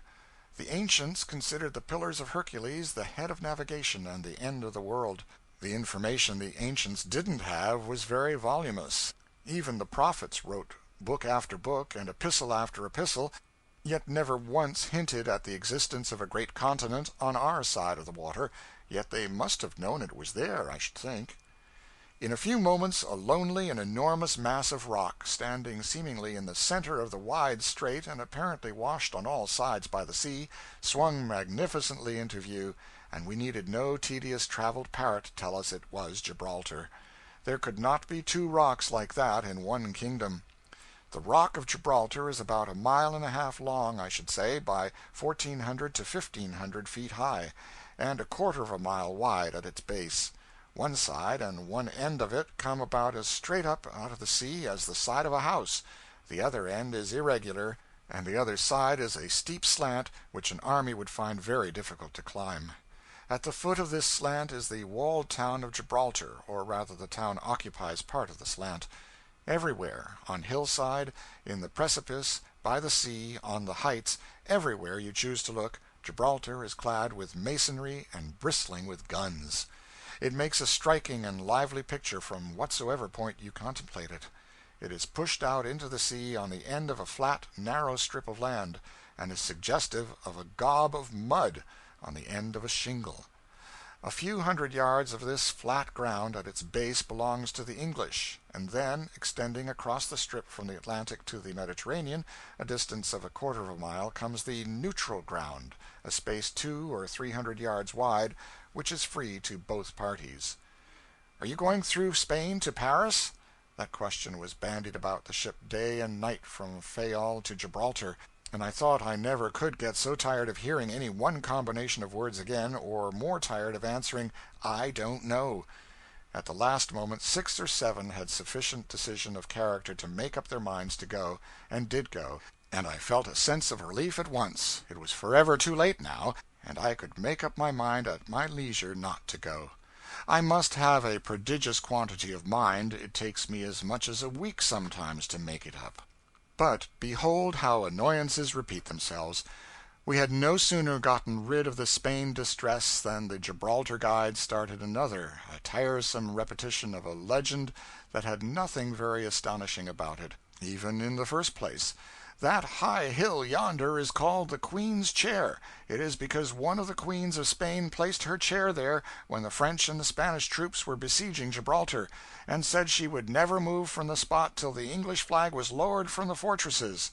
If the English hadn't been gallant enough to lower the flag for a few hours one day, she'd have had to break her oath or die up there. We rode on asses and mules up the steep, narrow streets, and entered the subterranean galleries the English have blasted out in the rock. These galleries are like spacious railway tunnels, and at short intervals in them great guns frown out upon the sea and town through portholes 500 or 600 feet above the ocean. There is a mile or so of this subterranean work, and it must have cost a vast deal of money and labor. The gallery guns command the peninsula and the harbors of both oceans, but they might as well not be there, I should think, for an army could hardly climb the perpendicular wall of the rock anyhow. Those lofty portholes afford superb views of the sea, though. At one place, where a jutting crag was hollowed out into a great chamber whose furniture was huge cannon, and whose windows were portholes, a glimpse was caught of a hill not far away, and a soldier said, "That high hill yonder is called the Queen's Chair. It is because a queen of Spain placed her chair there once when the French and Spanish troops were besieging Gibraltar, and said she would never move from the spot till the English flag was lowered from the fortresses. If the English hadn't been gallant enough to lower the flag for a few hours one day, she'd have had to break her oath or die up there." On the topmost pinnacle of Gibraltar we halted a good while, and no doubt the mules were tired. They had a right to be. The military road was good, but rather steep, and there was a good deal of it. The view from the narrow ledge was magnificent. From it, vessels seeming like the tiniest little toy boats were turned into noble ships by the telescopes, and other vessels that were 50 miles away, and even 60, they said, and invisible to the naked eye, could be clearly distinguished through those same telescopes. Below, on one side, we looked down upon an endless mass of batteries, and on the other straight down to the sea. While I was resting ever so comfortably on a rampart, and cooling my baking head in the delicious breeze, an officious guide belonging to another party came up and said, "Senor, that high hill yonder is called the Queen's Chair. Sir, I am a helpless orphan in a foreign land. Have pity on me. Don't inflict that most infernal old legend on me any more today." There, I had used strong language after promising I would never do so again. But the provocation was more than human nature could bear. If you had been bored so, when you had the noble panorama of Spain and Africa and the blue Mediterranean spread abroad at your feet, and wanted to gaze and enjoy and surfeit yourself in its beauty in silence, you might have even burst into stronger language than I did. Gibraltar has stood several protracted sieges, one of them of nearly 4 years' duration. It failed, and the English only captured it by stratagem. The wonder is that anybody should ever dream of trying so impossible a project as taking it by assault, and yet it has been tried more than once. The Moors held the place 1,200 years ago, and a staunch old castle of theirs of that date still frowns from the middle of the town, with moss-grown battlements and sides well scarred by shots fired in battles and sieges that are forgotten now. A secret chamber in the rock behind it was discovered some time ago, which contained a sword of exquisite workmanship, and some quaint old armor of a fashion that antiquaries are not acquainted with, though it is supposed to be Roman. Roman armor and Roman relics of various kinds have been found in a cave in the sea extremity of Gibraltar. History says Rome held this part of the country about the Christian era, and these things seem to confirm the statement. In that cave also are found human bones, crusted with a very thick stony coating, and wise men have ventured to say that those men not only lived before the flood, but as much as 10,000 years before it. It may be true. It looks reasonable enough, but as long as those parties can't vote any more, the matter can be of no great public interest. In this cave likewise are found skeletons and fossils of animals that exist in every part of Africa, yet within memory and tradition have never existed in any portion of Spain save this lone peak of Gibraltar. So the theory is that the channel between Gibraltar and Africa was once dry land, and that the low, neutral neck between Gibraltar and the Spanish hills behind it was once ocean, and, of course, that these African animals, being over at Gibraltar, after rock perhaps, there's plenty there, got closed out when the great change occurred.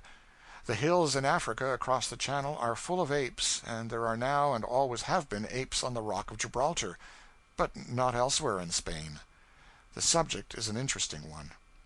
There is an English garrison at Gibraltar of 6,000 or 7,000 men, and so uniforms of flaming red are plenty, and red and blue, and undress costumes of snowy white, and also the queer uniform of the bare-kneed Highlander, and one sees soft-eyed Spanish girls from San Roque, and veiled Moorish beauties I suppose they are beauties from Tarifa, and turban-sashed and trousered Moorish merchants from Fez, and long-robed, bare-legged, ragged Mohammedan vagabonds from Tetuan and Tangier, some brown, some yellow, and some as black as virgin ink, and Jews from all around, in gabardine, skull-cap, and slippers, just as they are in pictures and theaters, and just as they were 3,000 years ago, no doubt. You can easily understand that a tribe somehow our pilgrims suggest that expression because they march in a straggling procession through these foreign places with such an Indian-like air of complacency and independence upon them. A tribe like ours, made up from 15 or 16 states of the Union, found enough to stare at in this shifting panorama of fashion today. Speaking of our pilgrims reminds me that we have one or two people among us who are sometimes an annoyance. However, I do not count the oracle in that list. I will explain that the oracle is an innocent old ass who eats for four, and looks wiser than the whole Academy of France would have any right to look, and never uses a one-syllable word when he can think of a longer one, and never by any possible chance knows the meaning of any long word he uses, or ever gets it in the right place. Yet he will serenely venture an opinion on the most abstruse subject and back it up complacently with quotations from authors who never existed, and finally, when cornered, will slide to the other side of the question, say he has been there all the time, and come back at you with your own spoken arguments, only with the big words all tangled, and play them in your very teeth as original with himself. He reads a chapter in the guide-books, mixes the facts all up with his bad memory, and then goes off to inflict the whole mess on somebody as wisdom which has been festering in his brain for years, and which he gathered in college from erudite authors who are now dead and out of print. This morning at breakfast he pointed out of the window and said, "Do you see that there hill out there on that African coast? It's one of them pillows of Hercules. I should say, And there's the ultimate one alongside of it. The ultimate one, that is a good word, but the pillars are not both on the same side of the strait. I saw he had been deceived by a carelessly written sentence in the guidebook. Well, it ain't for you to say, nor for me. Some authors states it that way, and some states it different. Old Gibbons don't say nothing about it, just shirks it complete. Gibbons always done that when he got stuck. But there is Rollimpton. What does he say? Why, he says that they was both on the same side, and Trinculian, and Sobaster, and Syracuse, and Langamorphle. Oh, that will do. That's enough. If you have got your hand in for inventing authors and testimony, I have nothing more to say. Let them be on the same side. We don't mind the oracle. We rather like him. We can tolerate the oracle very easily, but we have a poet and a good-natured enterprising idiot on board, and they do distress the company. The one gives copies of his verses to consuls, commanders, hotel-keepers, Arabs, Dutch, to anybody, in fact, who will submit to a grievous infliction most kindly meant.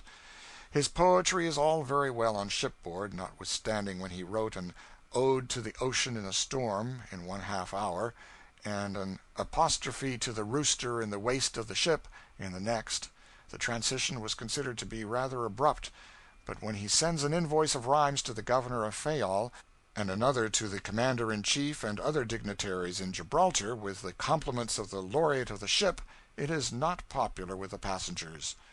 The other personage I have mentioned is young and green, and not bright, not learned, and not wise. He will be, though, some day, if he recollects the answers to all his questions. He is known about the ship as the interrogation point, and this by constant use has become shortened to interrogation. He has distinguished himself twice already. In Fayal they pointed out a hill and told him it was 800 feet high and 1,100 feet long, and they told him there was a tunnel 2,000 feet long and 1,000 feet high running through the hill from end to end. He believed it. He repeated it to everybody, discussed it, and read it from his notes. Finally, he took a useful hint from this remark which a thoughtful old pilgrim made. "Well, yes, it is a little remarkable. Singular tunnel altogether. Stands up out of the top of the hill about 200 feet, and one end of it sticks out of the hill about 900. Here in Gibraltar he corners these educated British officers and badgers them with his braggadocio about America and the wonders she can perform. He told one of them a couple of our gunboats could come here and knock Gibraltar into the Mediterranean Sea. At this present moment, half a dozen of us are taking a private pleasure excursion of our own devising. We form rather more than half the list of white passengers on board a small steamer bound for the venerable Moorish town of Tangier, Africa. Nothing could be more absolutely certain than that we are enjoying ourselves. One can not do otherwise who speeds over these sparkling waters and breathes the soft atmosphere of this sunny land. Care cannot assail us here. We are out of its jurisdiction. We even steamed recklessly by the frowning fortress of Malabat, a stronghold of the Emperor of Morocco, without a twinge of fear. The whole garrison turned out under arms and assumed a threatening attitude, yet still we did not fear. The entire garrison marched and countermarched within the rampart, in full view, yet notwithstanding even this, we never flinched. I suppose we really do not know what fear is. I inquired the name of the garrison of the fortress of Malabat, and they said it was Mehemet Ali Ben Sankom. I said it would be a good idea to get some more garrisons to help him, but they said no, he had nothing to do but hold the place, and he was competent to do that. Had done it 2 years already. That was evidence which one could not well refute. There is nothing like reputation. Every now and then my glove purchase in Gibraltar last night intrudes itself upon me. Dan and the ship's surgeon and I had been up to the great square listening to the music of the fine military bands and contemplating English and Spanish female loveliness and fashion, and at 9 o'clock were on our way to the theater when we met the General, the Judge, the Commodore, the Colonel, and the Commissioner of the United States of America to Europe, Asia, and Africa, who had been to the clubhouse to register their several titles and impoverish the bill of fare. And they told us to go over to the little variety store near the Hall of Justice and buy some kid gloves. They said they were elegant and very moderate in price. It seemed a stylish thing to go to the theater in kid gloves, and we acted upon the hint. A very handsome young lady in the store offered me a pair of blue gloves. I did not want blue, but she said they would look very pretty on a hand like mine. The remark touched me tenderly. I glanced furtively at my hand, and somehow it did seem rather a comely member. I tried a glove on my left, and blushed a little. Manifestly the size was too small for me, but I felt gratified when she said, "Oh, it is just right," yet I knew it was no such thing. I tugged at it diligently, but it was discouraging work. She said, "Ah, I see you are accustomed to wearing kid gloves, but some gentlemen are so awkward about putting them on." It was the last compliment I had expected. I only understand putting on the buckskin article perfectly. I made another effort, and tore the glove from the base of the thumb into the palm of the hand, and tried to hide the rent. She kept up her compliments, and I kept up my determination to deserve them or die. "Ah, you have had experience," a rip down the back of the hand. "They are just right for you. Your hand is very small.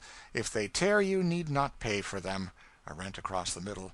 I can always tell when a gentleman understands putting on kid gloves. There is a grace about it that only comes with long practice. The whole afterguard of the glove fetched away, as the sailors say, the fabric parted across the knuckles, and nothing was left but a melancholy ruin. I was too much flustered to make an exposure and throw the merchandise on the angel's hands. I was hot, vexed, confused, but still happy, but I hated the other boys for taking such an absorbing interest in the proceedings. I wished they were in Jericho. I felt exquisitely mean when I said cheerfully, "This one does very well. It fits elegantly. I like a glove that fits. No, never mind, ma'am, never mind. I'll put the other on in the street. It is warm here." It was warm. It was the warmest place I ever was in. I paid the bill, and as I passed out with a fascinating bow I thought I detected a light in the woman's eye that was gently ironical, and when I looked back from the street and she was laughing all to herself about something or other, I said to myself with withering sarcasm, "Oh, certainly. You know how to put on kid gloves, don't you? A self-complacent ass, ready to be flattered out of your senses by every petticoat that chooses to take the trouble to do it." The silence of the boys annoyed me. Finally Dan said musingly, "Some gentlemen don't know how to put on kid gloves at all, but some do." And the doctor said, to the moon, I thought, "But it is always easy to tell when a gentleman is used to putting on kid gloves." Dan soliloquized after a pause, "Ah, yes, there is a grace about it that only comes with long, very long practice." "Yes, indeed, I've noticed that when a man hauls on a kid glove like he was dragging a cat out of an ash hole by the tail, he understands putting on kid gloves. He's had Boys, enough of a thing's enough. You think you are very smart, I suppose, but I don't. And if you go and tell any of those old gossips in the ship about this thing, I'll never forgive you for it. That's all." They let me alone then for the time being. We always let each other alone in time to prevent ill feelings from spoiling a joke. But they had bought gloves, too, as I did.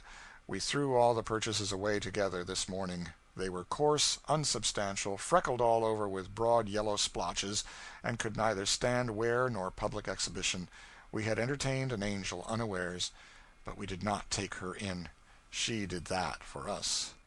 Tangier, a tribe of stalwart Moors, are wading into the sea to carry us ashore on their backs from the small boats.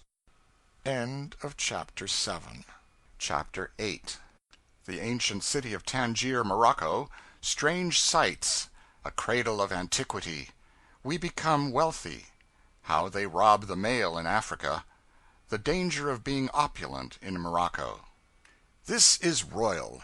Let those who went up through Spain make the best of it. These dominions of the Emperor of Morocco suit our little party well enough. We have had enough of Spain at Gibraltar for the present. Tangier is the spot we have been longing for all the time. Elsewhere we have found foreign-looking things and foreign-looking people, but always with things and people intermixed that we were familiar with before, and so the novelty of the situation lost a deal of its force. We wanted something thoroughly and uncompromisingly foreign from top to bottom. Foreign from center to circumference, foreign inside and outside and all around, nothing anywhere about it to dilute its foreignness, nothing to remind us of any other people or any other land under the sun. And lo, in Tangier we have found it. Here is not the slightest thing that ever we have seen save in pictures, and we always mistrusted the pictures before. We cannot any more.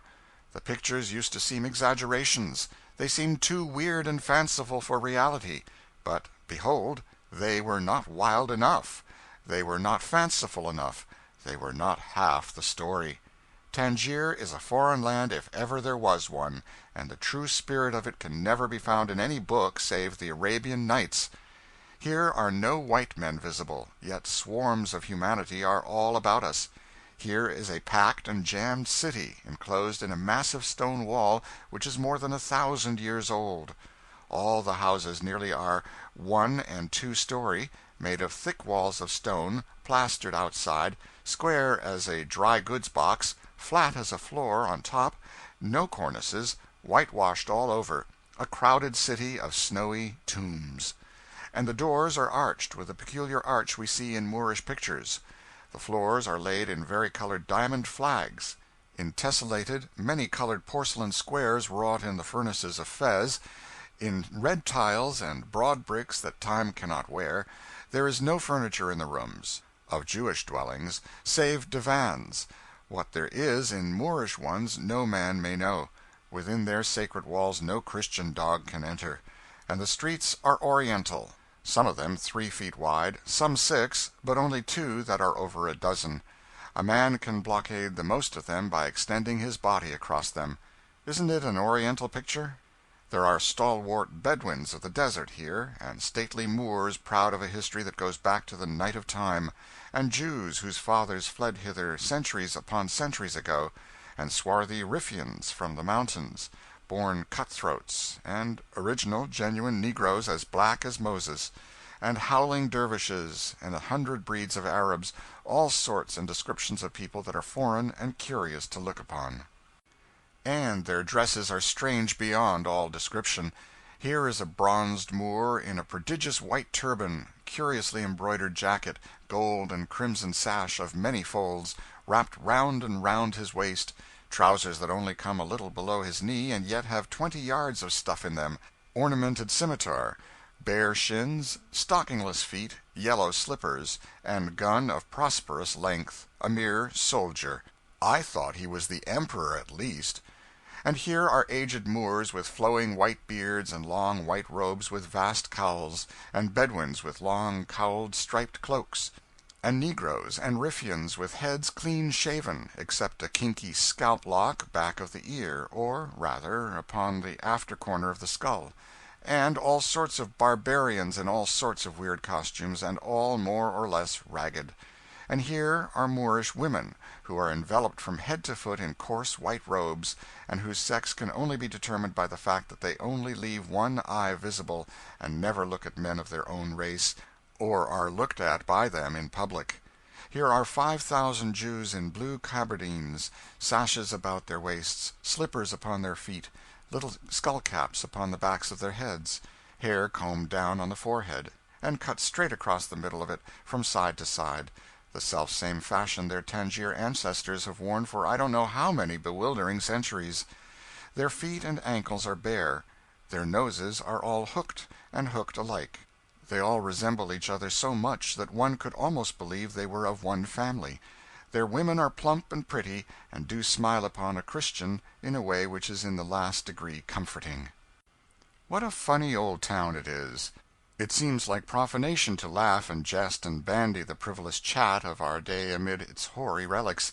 Only the stately phraseology and the measured speech of the sons of the prophet are suited to a venerable antiquity like this. Here is a crumbling wall that was old when Columbus discovered America, was old when Peter the Hermit roused the knightly men of the Middle Ages to arm for the first crusade, was old when Charlemagne and his paladins beleaguered enchanted castles and battled with giants and genii in the fabled days of the olden time, was old when Christ and his disciples walked the earth, stood where it stands today when the lips of Memnon were vocal and men bought and sold in the streets of ancient Thebes. The Phoenicians, the Carthaginians, the English, Moors, Romans, all have battled for Tangier, all have won it and lost it. Here is a ragged, oriental-looking negro from some desert place in interior Africa, filling his goatskin with water from a stained and battered fountain built by the Romans 1,200 years ago. Yonder is a ruined arch of a bridge built by Julius Caesar 1,900 years ago. Men who had seen the infant Savior in the Virgin's arms have stood upon it, maybe. Near it are the ruins of a dockyard where Caesar repaired his ships and loaded them with grain when he invaded Britain 50 years before the Christian era. Here, under the quiet stars, these old streets seem thronged with the phantoms of forgotten ages. My eyes are resting upon a spot where stood a monument which was seen and described by Roman historians less than 2,000 years ago, whereupon was inscribed, "We are Canaanites. We are they that have been driven out of the land of Canaan by the Jewish robber Joshua." Joshua drove them out, and they came here. Not many leagues from here is a tribe of Jews whose ancestors fled thither after an unsuccessful revolt against King David, and these their descendants are still under a ban and keep to themselves. Tangier has been mentioned in history for 3,000 years, and it was a town, though a queer one, when Hercules, clad in his lion's skin, landed here 4,000 years ago. In these streets he met Anytus, the king of the country, and brained him with his club, which was the fashion among gentlemen in those days. The people of Tangier, called Tingis then, lived in the rudest possible huts, and dressed in skins and carried clubs, and were as savage as the wild beasts they were constantly obliged to war with. But they were a gentlemanly race, and did no work. They lived on the natural products of the land. Their king's country residence was at the famous Garden of Hesperides, 70 miles down the coast from here. The garden, with its golden apples oranges is gone now, no vestige of it remains. Antiquarians concede that such a personage as Hercules did exist in ancient times, and agree that he was an enterprising and energetic man, but decline to believe him a good, bona fide god, because that would be unconstitutional. Down here at Cape Spartel is the celebrated cave of Hercules, where that hero took refuge when he was vanquished and driven out of the Tangier country. It is full of inscriptions in the dead languages, which fact makes me think Hercules could not have traveled much, else he would not have kept a journal. 5 days' journey from here, say 200 miles, are the ruins of an ancient city, of whose history there is neither record nor tradition, and yet its arches, its columns, and its statues proclaim it to have been built by an enlightened race. The general size of a store in Tangier is about that of an ordinary shower bath in a civilized land. The Mohammedan merchant, tinman, shoemaker, or vendor of trifles sits cross-legged on the floor and reaches after any article you may want to buy. You can rent a whole block of these pigeonholes for $50 a month. The market people crowd the marketplace with their baskets of figs, dates, melons, apricots, etc., and among them file trains of laden asses, not much larger, if any, than a Newfoundland dog. The scene is lively, is picturesque, and smells like a police court. The Jewish money changers have their dens close at hand, and all day long are counting bronze coins and transferring them from one bushel basket to another. They don't coin much money nowadays, I think. I saw none but that was dated 400 or 500 years back, and was badly worn and battered. These coins are not very valuable. Jack went out to get a Napoleon changed, so as to have money suited to the general cheapness of things, and came back and said he had swamped the bank, and had bought 11 quarts of coins, and the head of the firm had gone on the street to negotiate for the balance of the change. I bought nearly half a pint of their money for a shilling myself. I am not proud on account of having so much money, though. I care nothing for wealth. The Moors have some small silver coins, and also some silver slugs worth $1 each. The latter are exceedingly scarce, so much so that when poor ragged Arabs see one they beg to be allowed to kiss it. They also have a small gold coin worth $2, and that reminds me of something.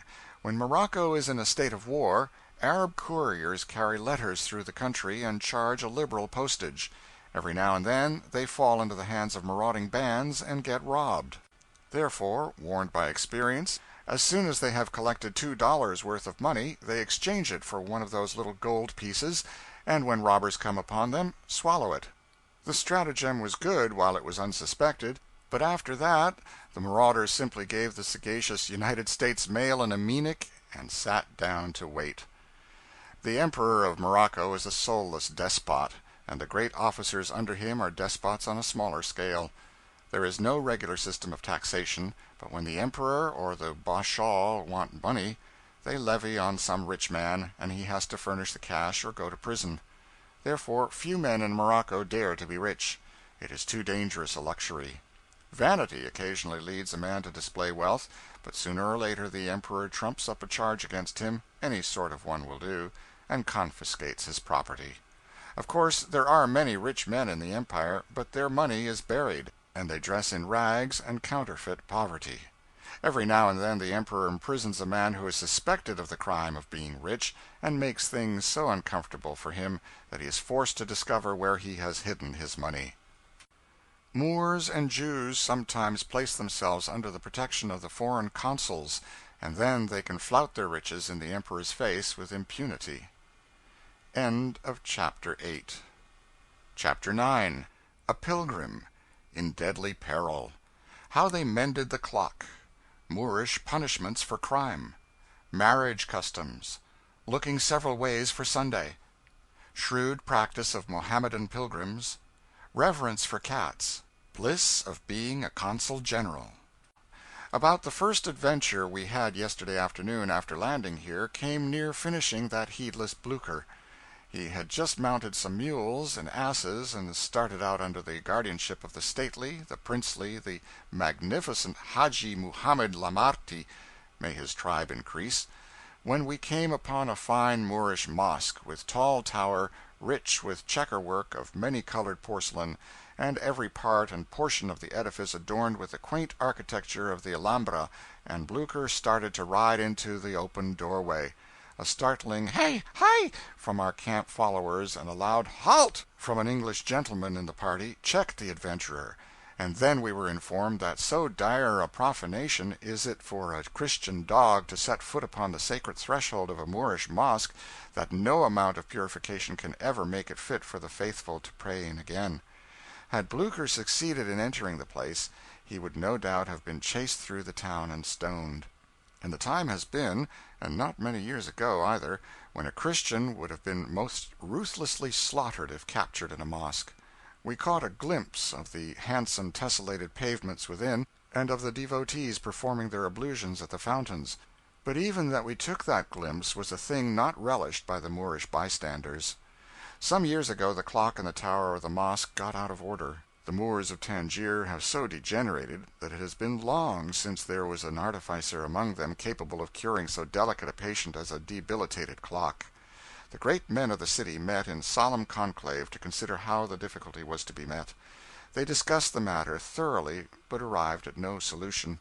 Finally, a patriarch arose and said, "O children of the Prophet, it is known unto you that a Portuguese dog of a Christian clock-mender pollutes the city of Tangier with his presence. Ye know also that when mosques are builded, asses bear the stones and the cement, and cross the sacred threshold. Now, therefore, send the Christian dog on all fours and barefoot into the holy place to mend the clock, and let him go as an ass." And in that way it was done. Therefore, if Blucher ever sees the inside of a mosque, he will have to cast aside his humanity and go in his natural character. We visited the jail and found Moorish prisoners making mats and baskets. This thing of utilizing crime savors of civilization. Murder is punished with death. A short time ago 3 murderers were taken beyond the city walls and shot. Moorish guns are not good, and neither are Moorish marksmen. In this instance they set up the poor criminals at long range like so many targets, and practiced on them, kept them hopping about and dodging bullets for half an hour before they managed to drive the center.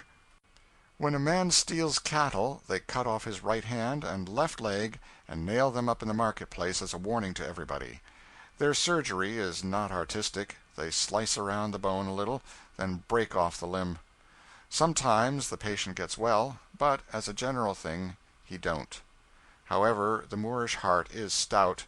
The Moors were always brave. These criminals undergo the fearful operation without a wince, without a tremor of any kind, without a groan. No amount of suffering can bring down the pride of a Moor, or make him shame his dignity with a cry. Here marriage is contracted by the parents of the parties to it. There are no valentines, no stolen interviews, no riding out, no courting in dim parlors, no lovers' quarrels and reconciliations, no nothing that is proper to approaching matrimony. The young man takes the girl his father selects for him, marries her, and after that she is unveiled and he sees her for the first time. If, after due acquaintance, she suits him, he retains her. But if he suspects her purity, he bundles her back to her father. If he finds her diseased, the same. Or if, after just and reasonable time is allowed her, she neglects to bear children, back she goes to the home of her childhood. Mohammedans here, who can afford it, keep a good many wives on hand. They are called wives, though I believe the Koran only allows 4 genuine wives, the rest are concubines. The Emperor of Morocco don't know how many wives he has, but thinks he has 500. However, that is near enough. A dozen or so, one way or the other, don't matter. Even the Jews in the interior have a plurality of wives. I have caught a glimpse of the faces of several Moorish women, for they are only human, and will expose their faces for the admiration of a Christian dog when no male Moor is by, and I am full of veneration for the wisdom that leads them to cover up such atrocious ugliness. They carry their children at their backs, in a sack, like other savages the world over. Many of the negroes are held in slavery by the Moors, but the moment a female slave becomes her master's concubine, her bonds are broken, and as soon as a male slave can read the first chapter of the Koran, which contains the creed, he can no longer be held in bondage. They have 3 Sundays a week in Tangier. The Mohammedans comes on Friday, the Jews on Saturday, and that of the Christian consuls on Sunday. The Jews are the most radical. The Moor goes to his mosque about noon on his Sabbath, as on any other day, removes his shoes at the door, performs his ablutions, makes his salams, pressing his forehead to the pavement time and again, says his prayers, and goes back to his work. But the Jew shuts up shop, will not touch copper or bronze money at all, soils his fingers with nothing meaner than silver and gold, attends the synagogue devoutly, will not cook or have anything to do with fire, and religiously refrains from embarking in any enterprise. The Moor who has made a pilgrimage to Mecca is entitled to high distinction. Men call him Haji, and he is thenceforth a great personage. Hundreds of Moors come to Tangier every year and embark for Mecca. They go part of the way in English steamers, and the $10 or $12 they pay for passage is about all the trip costs. They take with them a quantity of food, and when the commissary department fails, they skirmish, as Jack terms it in his sinful, slangy way. From the time they leave till they get home again, they never wash, either on land or sea. They are usually gone from 5 to 7 months, and as they do not change their clothes during all that time, they are totally unfit for the drawing room when they get back. Many of them have to rake and scrape a long time to gather together the $10 their steamer passage costs, and when one of them gets back, he is a bankrupt forever after. Few Moors can ever build up their fortunes again in one short lifetime after so reckless an outlay. In order to confine the dignity of the Haji to gentlemen of patrician blood and possessions, the Emperor decreed that no man should make the pilgrimage save bloated aristocrats who are worth $100 in specie. But behold how iniquity can circumvent the law. For consideration, the Jewish money changer lends the pilgrim $100 long enough for him to swear himself through, and then receives it back before the ship sails out of the harbor. Spain is the only nation the Moors fear. The reason is that Spain sends her heaviest ships of war and her loudest guns to astonish these Muslims, while America and other nations send only a little contemptible tub of a gunboat occasionally. The Moors, like other savages, learn by what they see, not what they hear or read. We have great fleets in the Mediterranean, but they seldom touch at African ports. The Moors have a small opinion of England, France, and America. and put their representatives to a deal of red-tape circumlocution before they grant them their common rights, let alone a favor. But the moment the Spanish minister makes a demand, it is acceded to at once, whether it be just or not. Spain chastised the Moors 5 or 6 years ago about a disputed piece of property opposite Gibraltar, and captured the city of Tetuan. She compromised on an augmentation of her territory, $20,000,000 indemnity in money, and peace. And then she gave up the city. But she never gave it up until the Spanish soldiers had eaten up all the cats. They would not compromise as long as the cats held out. Spaniards are very fond of cats. On the contrary, the Moors reverence cats as something sacred. So the Spaniards touched them on a tender point that time. Their unfeline conduct in eating up all the Tetuan cats aroused a hatred toward them in the breasts of the Moors, to which even the driving them out of Spain was tame and passionless. Moors and Spaniards are foes forever now. France had a minister here once who embittered the nation against him in the most innocent way. He killed a couple of battalions of cats (Tangier is full of them), and made a parlor carpet out of their hides. He made his carpet in circles: first a circle of old gray tomcats, with their tails all pointed toward the center; then a circle of yellow cats; next a circle of black cats and a circle of white ones; and then a circle of all sorts of cats; and finally a centerpiece of assorted kittens. It was very beautiful, but the Moors curse his memory to this day. When we went to call on our American Consul General today, I noticed that all possible games for parlor amusement seemed to be represented on his center tables. I thought that hinted at lonesomeness. The idea was correct. His is the only American family in Tangier. There are many foreign consuls in this place, but much visiting is not indulged in. Tangier is clear out of the world, and what is the use of visiting when people have nothing on earth to talk about? There is none. So each consul's family stays at home chiefly, and amuses itself as best it can. Tangier is full of interest for one day, but after that is a weary prison. The Consul General has been here 5 years, and has got enough of it to do him for a century, and is going home shortly. His family seize upon their letters and papers when the mail arrives, read them over and over again for 2 days or 3, talk them over and over again for 2 or 3 more, till they wear them out, and after that for days together they eat and drink and sleep and ride out over the same old road, and see the same old tiresome things that even decades of centuries have scarcely changed, and say never a single word. They have literally nothing whatever to talk about.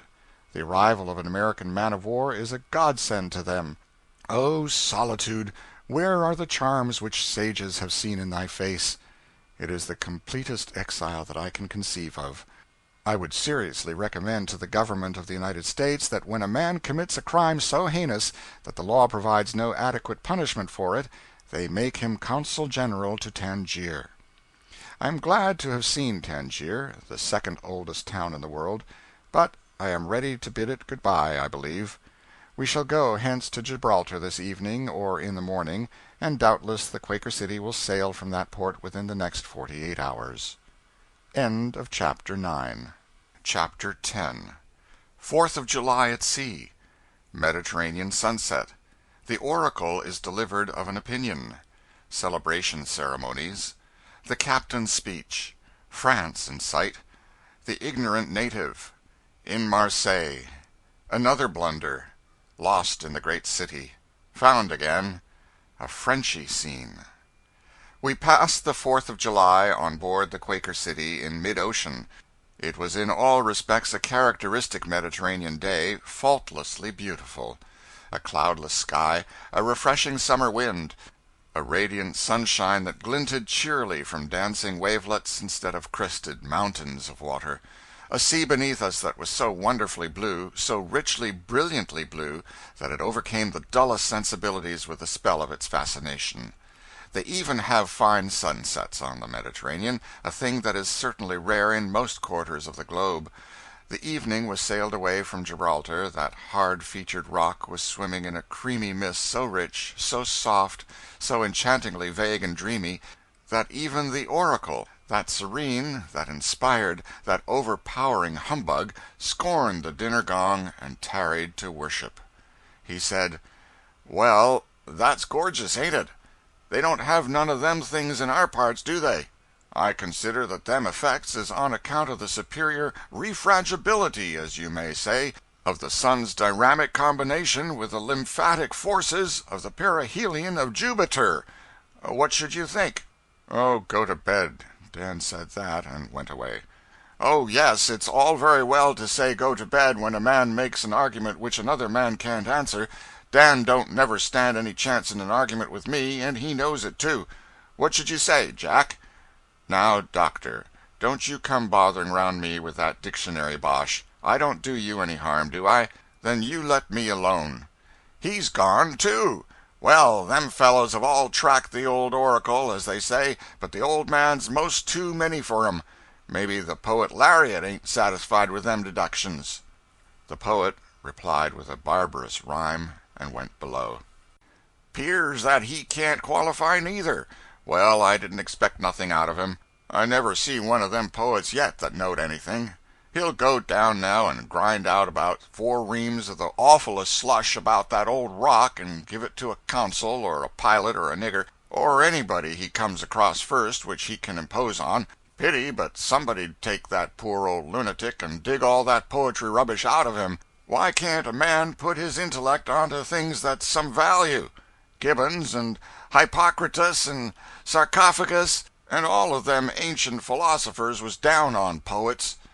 "Doctor," I said, "you are going to invent authorities now, and I'll leave you too. I always enjoy your conversation, notwithstanding the luxuriance of your syllables, when the philosophy you offer rests on our own responsibility. But when you begin to soar, when you begin to support it with the evidence of authorities who are the creations of your own fancy, I lose confidence." That was the way to flatter the doctor. He considered it a sort of acknowledgment on my part of a fear to argue with him.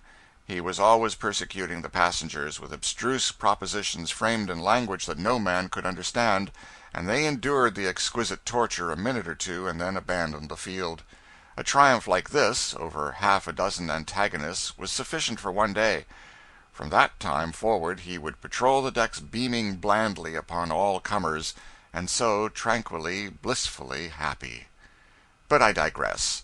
The thunder of our 2 brave cannon announced the 4th of July at daylight to all who were awake, but many of us got our information at a later hour from the almanac. All the flags were sent aloft except half a dozen that were needed to decorate portions of the ship below, and in a short time the vessel assumed a holiday appearance. During the morning, meetings were held and all manner of committees set to work on the celebration ceremonies. In the afternoon the ship's company assembled aft, on deck, under the awnings. The flute, the asthmatic melodeon, and the consumptive clarinet crippled the Star-Spangled Banner, the choir chased it to cover, and George came in with a peculiarly lacerating screech on the final note and slaughtered it. Nobody mourned. We carried out the corpse on 3 cheers. That joke was not intentional, and I do not endorse it. And then the President, throned behind a cable locker with a national flag spread over it, announced the Reader, who rose up and read that same old Declaration of Independence which we have all listened to so often without paying any attention to what it said. And after that the President piped the orator of the day to quarters, and he made that same old speech about our national greatness which we so religiously believe and so fervently applaud. Now came the choir into court again with the complaining instruments, and assaulted "Hail Columbia," and when victory hung wavering in the scale, George returned with his dreadful wild goose stop turned on, and the choir won, of course. A minister pronounced the benediction, and the patriotic little gathering disbanded. The 4th of July was safe as far as the Mediterranean was concerned. At dinner in the evening, a well-written original poem was recited with spirit by one of the ship's captains, and 13 regular toasts were washed down with several baskets of champagne. The speeches were bad, execrable almost without exception. In fact, without any exception but one. Captain Duncan made a good speech. He made the only good speech of the evening. He said, "Ladies and gentlemen, may we all live to a green old age and be prosperous and happy. Stewart, bring up another basket of champagne." It was regarded as a very able effort. The festivities, so to speak, closed with another of those miraculous balls on the promenade deck. We were not used to dancing on an even keel, though, and it was only a questionable success. But take it all together, it was a bright, cheerful, pleasant Fourth. Toward nightfall the next evening we steamed into the great artificial harbor of this noble city of Marseilles, and saw the dying sunlight gild its clustering spires and ramparts, and flood its leagues of environing verdure with a mellow radiance that touched with an added charm the white villas that flecked the landscape far and near. Copyright secured according to law. There were no stages out, and we could not get on the pier from the ship. It was annoying. We were full of enthusiasm. We wanted to see France. Just at nightfall our party of 3 contracted with a waterman for the privilege of using his boat as a bridge. Its stern was at our companion ladder, and its bow touched the pier. We got in, and the fellow backed out into the harbor. I told him in French that all we wanted was to walk over his thwarts and step ashore, and asked him what he went away out there for. He said he could not understand me. I repeated. Still he could not understand. He appeared to be very ignorant of French. The doctor tried him, but he could not understand the doctor. I asked this boatman to explain his conduct, which he did, and then I couldn't understand him. Dan said, "Oh, go to the pier, you old fool. That's where we want to go." We reasoned calmly with Dan that it was useless to speak to this foreigner in English, that he had better let us conduct this business in the French language and not let the stranger see how uncultivated he was. "Well, go on," he said. "Don't mind me. I don't wish to interfere. Only if you go on telling him in your kind of French he never will find out where we want to go. That is what I think about it." We rebuked him severely for this remark, and said we never knew an ignorant person yet but was prejudiced. The Frenchman spoke again, and the doctor said, "There now, Dan, he says he is going to aller to the Twain. Means he is going to the hotel. Oh, certainly we don't know the French language." This was a crusher, as Jack would say. It silenced further criticism from the disaffected member. We coasted past the sharp bows of a navy of great steamships, and stopped at last at a government building on a stone pier. It was easy to remember then that the Douane was the custom house and not the hotel. We did not mention it, however. With winning French politeness the officers merely opened and closed our satchels, declined to examine our passports, and sent us on our way. We stopped at the first café we came to, and entered. An old woman seated us at a table and waited for orders, and doctor said, "Avez-vous du vin?" The dame looked perplexed. The doctor said again, with elaborate distinction of articulation, "Avez-vous du vin?" The dame looked more perplexed than before. I said, "Doctor, there is a flaw in your pronunciation somewhere. Let me try her. Madame, avez-vous du vin?" "It isn't any use, doctor. Take the witness." "Madame, avez-vous du vin, du fromage, pain, pickled pig's feet, beurre, des œufs, du bœuf, horseradish, sauerkraut, hog and hominy, anything in the world that can stay a Christian stomach?" She said, "Bless you, why didn't you speak English before? I don't know anything about your plagued French." The humiliating taunts of the disaffected member spoiled the supper, and we dispatched it in an angry silence and got away as soon as we could. Here we were in beautiful France, in a vast stone house of quaint architecture, surrounded by all manner of curiously worded French signs, stared at by strangely habited bearded French people, everything gradually and surely forcing upon us the coveted consciousness that at last, and beyond all question, we were in beautiful France, and absorbing its nature to the forgetfulness of everything else, and coming to feel the happy romance of the thing in all its enchanting delightfulness, and to think of this skinny veteran intruding with her vile English at such a moment, to blow the fair vision to the winds. It was exasperating. We set out to find the center of the city, inquiring the direction every now and then. We never did succeed in making anybody understand just exactly what we wanted, and neither did we ever succeed in comprehending just exactly what they said in reply. But then they always pointed, they always did that, and we bowed politely and said, "Merci, monsieur." And so it was a blighting triumph over the disaffected member, anyway. He was restive under these victories, and often said, "What did the pirates say?" "Why, he told us which way to go to find the Grand Casino." "Yes, but what did he say?" "Oh, it don't matter what he said. We understood him. These are educated people, not like that absurd boatman." "Well, I wish they were educated enough to tell a man a direction that goes somewhere, for we've been going around in a circle for an hour. I've passed this same old drugstore 7 times." We said it was a low, disreputable falsehood, but we knew it was not. It was plain that it would not do to pass that drugstore again, though we might go on asking directions, but we must cease from following finger-pointings if we hoped to check the suspicions of the disaffected member. A long walk through smooth, asphaltum-paved streets, bordered by blocks of vast new mercantile houses of cream-colored stone, every house and every block precisely like all the other houses and all the other blocks for a mile, and all brilliantly lighted, brought us at last to the principal thoroughfare. On every hand were bright colors, flashing constellations of gas-burners, gaily dressed men and women thronging the sidewalks. Hurry, life, activity, cheerfulness, conversation and laughter everywhere. We found the Grand Hôtel du Louvre et de la Paix, and wrote down who we were, where we were born, what our occupations were, the place we came from last, whether we were married or single, how we liked it, how old we were, where we were bound for, and when we expected to get there, and a great deal of information of similar importance, all for the benefit of the landlord and the secret police. We hired a guide and began the business of sightseeing immediately.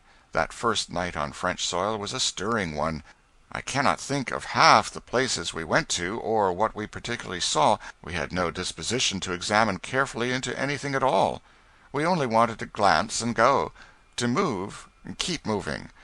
The spirit of the country was upon us. We sat down, finally, at a late hour, in the great casino, and called for unstinted champagne. It is so easy to be bloated aristocrats where it costs nothing of consequence. There were about 500 people in that dazzling place, I suppose. Though the walls being papered entirely with mirrors, so to speak, one could not really tell but that there were 100,000. Young, daintily dressed exquisites, and young, stylishly dressed women, and also old gentlemen and old ladies, sat in couples and groups about innumerable marble-topped tables, and ate fancy suppers, drank wine, and kept up a chattering din of conversation that was dazing to the senses. There was a stage at the far end, and a large orchestra, and every now and then actors and actresses in preposterous comic dresses came out and sang the most extravagantly funny songs, to judge by their absurd actions, but that audience merely suspended its chatter, stared cynically, and never once smiled, never once applauded.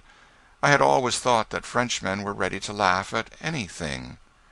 End of Chapter 10. Chapter 11. Getting used to it. No soap. Bill of fare table d'hôte. An American Sir. A curious discovery. The Pilgrim Bird. Strange companionship. A grave of the living. A long captivity. Some of Dumas' heroes. Dungeon of the famous Iron Mask.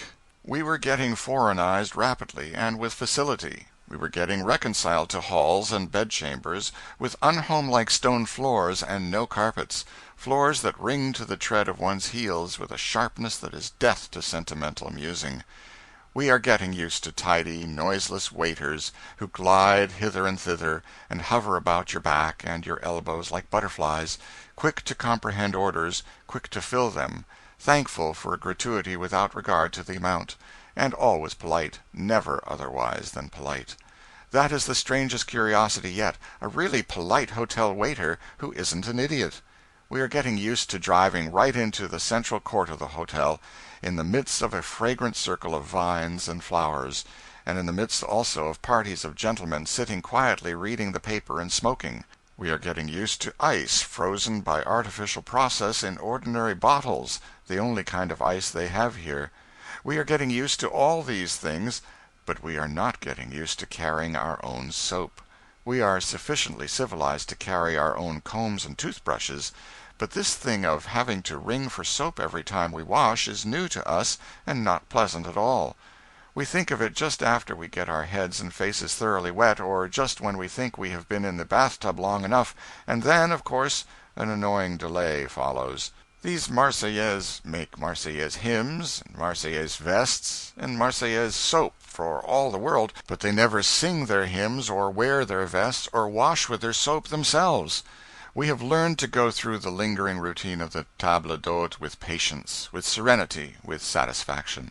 We take soup, then wait a few minutes for the fish, a few minutes more and the plates are changed, and the roast beef comes. Another change and we take peas. Change again and take lentils. Change and take snail patties, I prefer grasshoppers. Change and take roast chicken and salad. Then strawberry pie and ice cream. Then green figs, pears, oranges, green almonds, etc. Finally, coffee.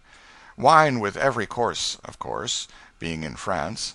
With such a cargo on board, digestion is a slow process, and we must sit long in the cool chambers and smoke, and read French newspapers, which have a strange fashion of telling a perfectly straight story till you get to the nub of it, and then a word drops in that no man can translate, and that story is ruined. An embankment fell on some Frenchmen yesterday, and the papers are full of it today, but whether those sufferers were killed or crippled or bruised or only scared is more than I can possibly make out, and yet I would just give anything to know.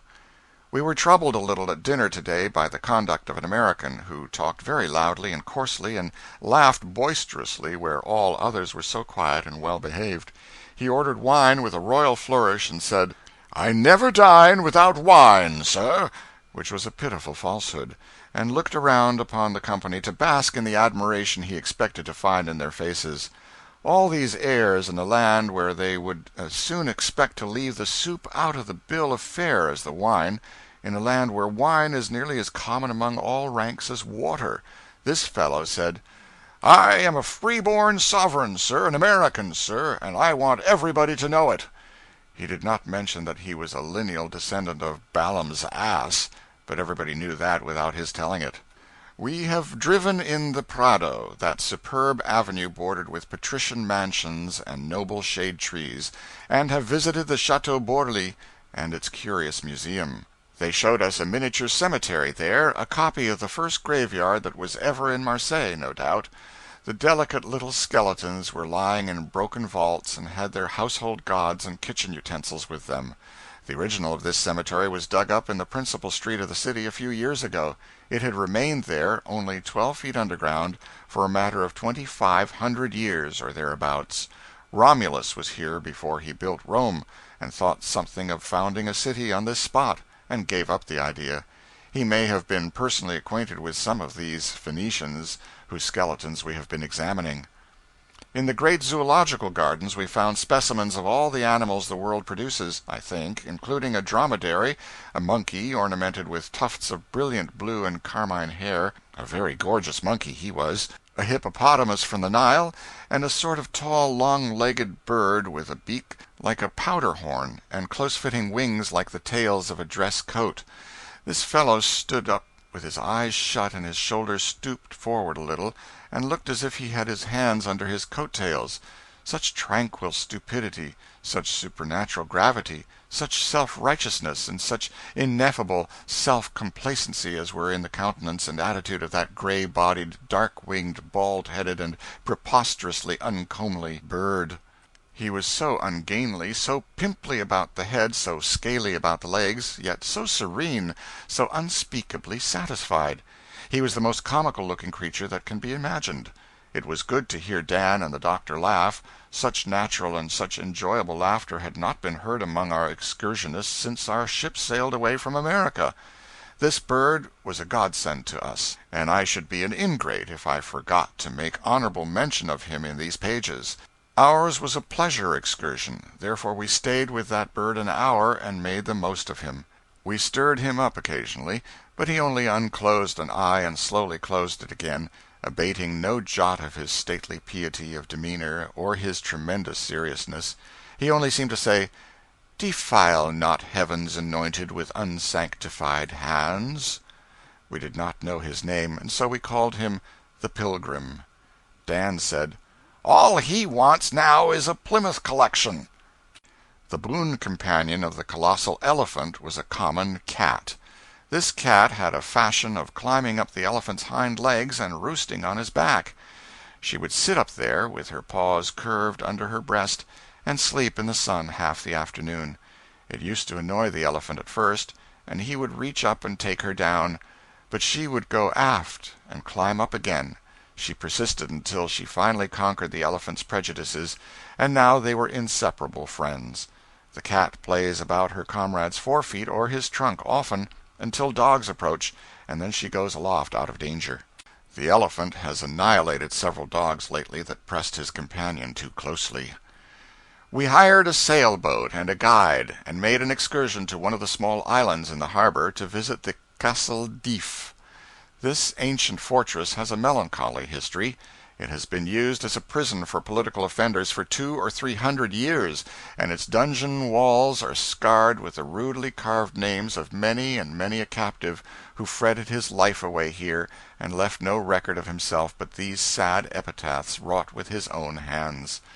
How thick the names were, and their long-departed owners seemed to throng the gloomy cells and corridors with their phantom shapes. We loitered through dungeon after dungeon, away down into the living rock below the level of the sea, it seemed.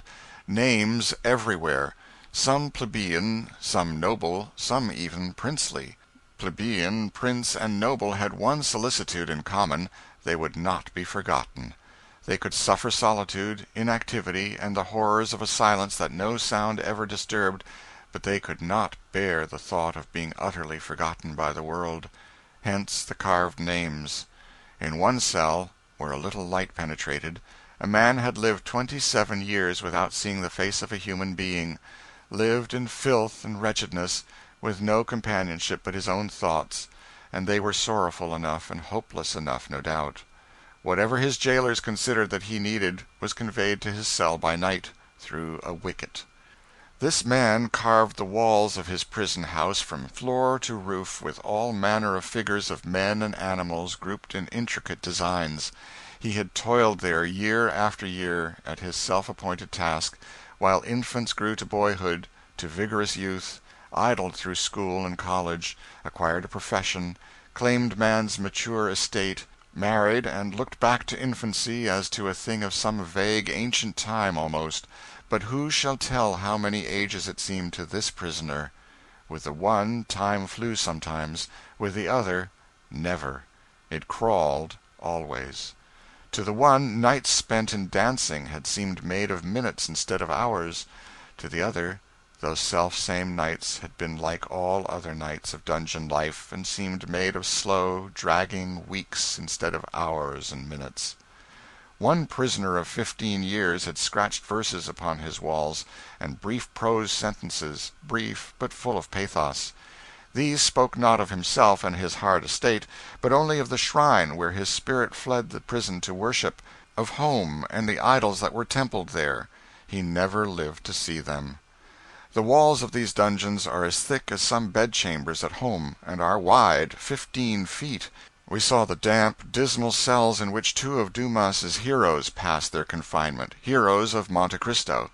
It was here that the brave Abbé wrote a book with his own blood, with a pen made of a piece of iron hoop, and by the light of a lamp made out of shreds of cloth soaked in grease obtained from his food, and then dug through the thick wall with some trifling instrument which he wrought himself out of a stray piece of iron or table cutlery, and freed Dante from his chains. It was a pity that so many weeks of dreary labor should have come to naught at last.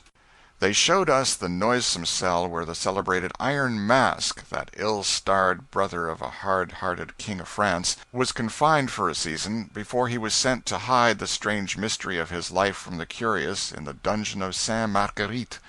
The place had a far greater interest for us than it could have had if we had known beyond all question who the Iron Mask was, and what his history had been, and why this most unusual punishment had been meted out to him. Mystery, that was the charm. That speechless tongue, those prisoned features, that heart so freighted with unspoken troubles, and that breast so oppressed with its piteous secret, had been here. These dank walls had known the man whose dolorous story is a sealed book forever. There was a fascination in the spot. End of Chapter 11. Chapter 12. A holiday flight through France. Summer garb of the landscape. Abroad on the Great Plains. Peculiarities of French cars. French politeness. American railway officials. 20 minutes to dinner. Why there are no accidents. The old travelers. Still on the wing. Paris at last. French order and quiet. Place of the Bastille. Seeing the sights. A barbarous atrocity. Absurd billiards. We have come 500 miles by rail through the heart of France. What a bewitching land it is! What a garden! Surely the leagues of bright green lawns are swept and brushed and watered every day, and their grasses trimmed by the barber. Surely the hedges are shaped and measured, and their symmetry preserved, by the most architectural of gardeners. Surely the long straight rows of stately poplars that divide the beautiful landscape like the squares of a checkerboard are set with line and plummet, and their uniform height determined with a spirit level. Surely the straight, smooth, pure white turnpikes are jack-planed and sandpapered every day. How else are these marvels of symmetry, cleanliness, and order retained? It is wonderful. There are no unsightly stone walls, and never a fence of any kind. There is no dirt, no decay, no rubbish anywhere, nothing that even hints at untidiness, nothing that ever suggests neglect. All is orderly and beautiful. Everything is charming to the eye. We had such glimpses of the Rhone gliding along between its grassy banks, of cozy cottages buried in flowers and shrubbery, of quaint old red-tiled villages with mossy medieval cathedrals looming out of their midst, of wooded hills with ivy-grown towers and turrets of feudal castles projecting above the foliage. Such glimpses of paradise it seemed to us, such visions of fabled fairyland. We knew then what the poet meant when he sang of Thy cornfields green and sunny vines, O pleasant land of France. And it is a pleasant land. No word describes it so felicitously as that one. They say there is no word for home in the French language. Well, considering that they have the article itself in such an attractive aspect, they ought to manage to get along without the word. Let us not waste too much pity on homeless France. I have observed that Frenchmen abroad seldom wholly give up the idea of going back to France some time or other. I am not surprised at it now. We are not infatuated with these French railway cars, though. We took first-class passage, not because we wished to attract attention by doing a thing which is uncommon in Europe, but because we could make our journey quicker by so doing. It is hard to make railroading pleasant in any country. It is too tedious. Stage-coaching is infinitely more delightful. Once I crossed the plains and deserts and mountains of the West in a stage-coach from the Missouri line to California, and since then all my pleasure trips must be measured to that rare holiday frolic. 2,000 miles of ceaseless rush and rattle and clatter, by night and by day, and never a weary moment, never a lapse of interest. The first 700 miles a level continent, its grassy carpet greener and softer and smoother than any sea, and figured with designs fitted to its magnitude, the shadow of the clouds. Here were no scenes but summer scenes, and no disposition inspired by them but to lie at full length on the mail sacks in the grateful breeze and dreamily smoke the pipe of peace. What other, where all was repose and contentment? In cool mornings before the sun was fairly up, it was worth a lifetime of city toiling and moiling to perch in the foretop with the driver and see the 6 mustangs scamper under the sharp snapping of the whip that never touched them; to scan the blue distances of a world that knew no lords but us; to cleave the wind with uncovered head, and feel the sluggish pulses rousing to the spirit of a speed that pretended to the resistless rush of a typhoon. Then 1,300 miles of desert solitudes, of limitless panoramas of bewildering perspective, of mimic cities, of pinnacled cathedrals, of massive fortresses, counterfeited in the eternal rocks and splendid with the crimson and gold of the setting sun. of dizzy altitudes among fog-wreathed peaks and never-melting snows, where thunders and lightnings and tempests warred magnificently at our feet and the storm clouds above swung their shredded banners in our very faces. But I forgot. I am in elegant France now, and not scurrying through the great South Pass and the Wind River Mountains, among antelopes and buffaloes and painted Indians on the warpath. It is not meet that I should make too disparaging comparisons between humdrum travel on a railway and that royal summer flight across a continent in a stagecoach. I meant in the beginning to say that railway journeying is tedious and tiresome, and so it is, though at the time I was thinking particularly of a dismal 50-hour pilgrimage between New York and St. Louis. Of course, our trip through France was not really tedious, because all its scenes and experiences were new and strange. But as Dan says, it had its discrepancies. The cars are built in compartments that hold 8 persons each. Each compartment is partially subdivided, and so there are 2 tolerably distinct parties of 4 in it. 4 face the other 4. The seats and backs are thickly padded and cushioned, and are very comfortable. You can smoke if you wish. There are no bothersome peddlers. You are saved the infliction of a multitude of disagreeable fellow passengers. So far, so well. But then the conductor locks you in when the train starts. There is no water to drink in the car. There is no heating apparatus for night travel. If a drunken rowdy should get in, you could not remove a matter of 20 seats from him or enter another car. But above all, if you are worn out and must sleep, you must sit up and do it in naps, with cramped legs, and in a torturing misery that leaves you withered and lifeless the next day. For behold, they have not that culmination of all charity and human kindness, a sleeping car, in all France. I prefer the American system. It has not so many grievous discrepancies. In France, all is clockwork, all is order. They make no mistakes. Every third man wears a uniform, and whether he be a marshal of the empire or a brakeman, he is ready and perfectly willing to answer all your questions with tireless politeness, ready to tell you which car to take, yea, and ready to go and put you into it to make sure that you shall not go astray. You cannot pass into the waiting room of the depot till you have secured your ticket, and you cannot pass from its only exit till the train is at its threshold to receive you. Once on board, the train will not start till your ticket has been examined, till every passenger's ticket has been inspected. This is chiefly for your own good. If by any possibility you have managed to take the wrong train, you will be handed over to a polite official who will take you whither you belong and bestow you with many an affable bow. Your ticket will be inspected every now and then along the route, and when it is time to change cars you will know it. You are in the hands of officials who zealously study your welfare and your interest, instead of turning their talents to the invention of new methods of discommoding and snubbing you, as is very often the main employment of that exceedingly self-satisfied monarch, the railroad conductor of America. But the happiest regulation in French railway government is 30 minutes to dinner.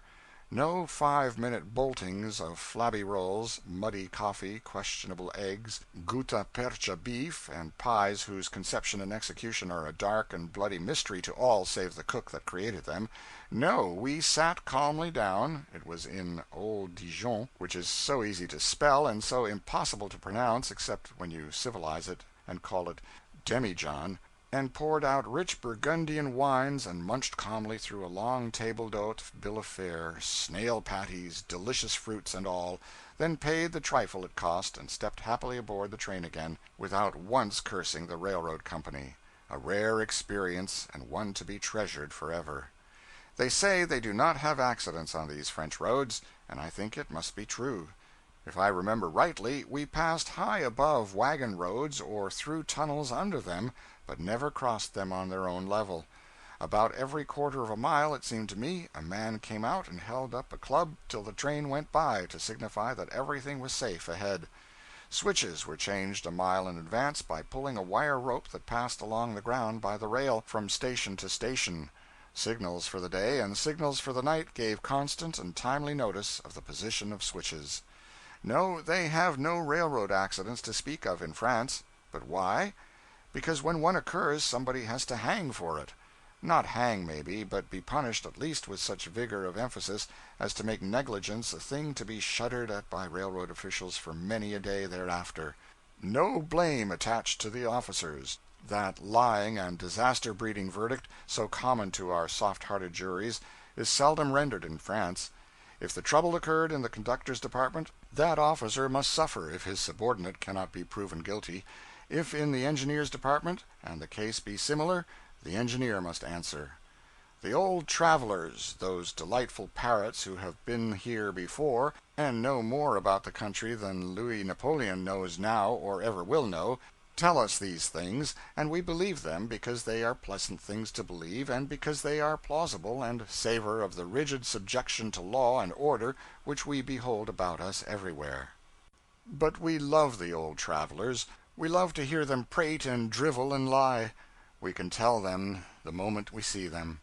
They always throw out a few feelers. They never cast themselves adrift till they have sounded every individual and know that he has not traveled. Then they open their throttle valves, and how they do brag, and sneer, and swell, and soar, and blaspheme the sacred name of truth. Their central idea, their grand aim, is to subjugate you, keep you down, make you feel insignificant and humble in the blaze of their cosmopolitan glory. They will not let you know anything. They sneer at your most inoffensive suggestions. They laugh unfeelingly at your treasured dreams of foreign lands. They brand the statements of your traveled aunts and uncles as the stupidest absurdities. They deride your most trusted authors and demolish the fair images they have set up for your willing worship with the pitiless ferocity of the fanatic iconoclast.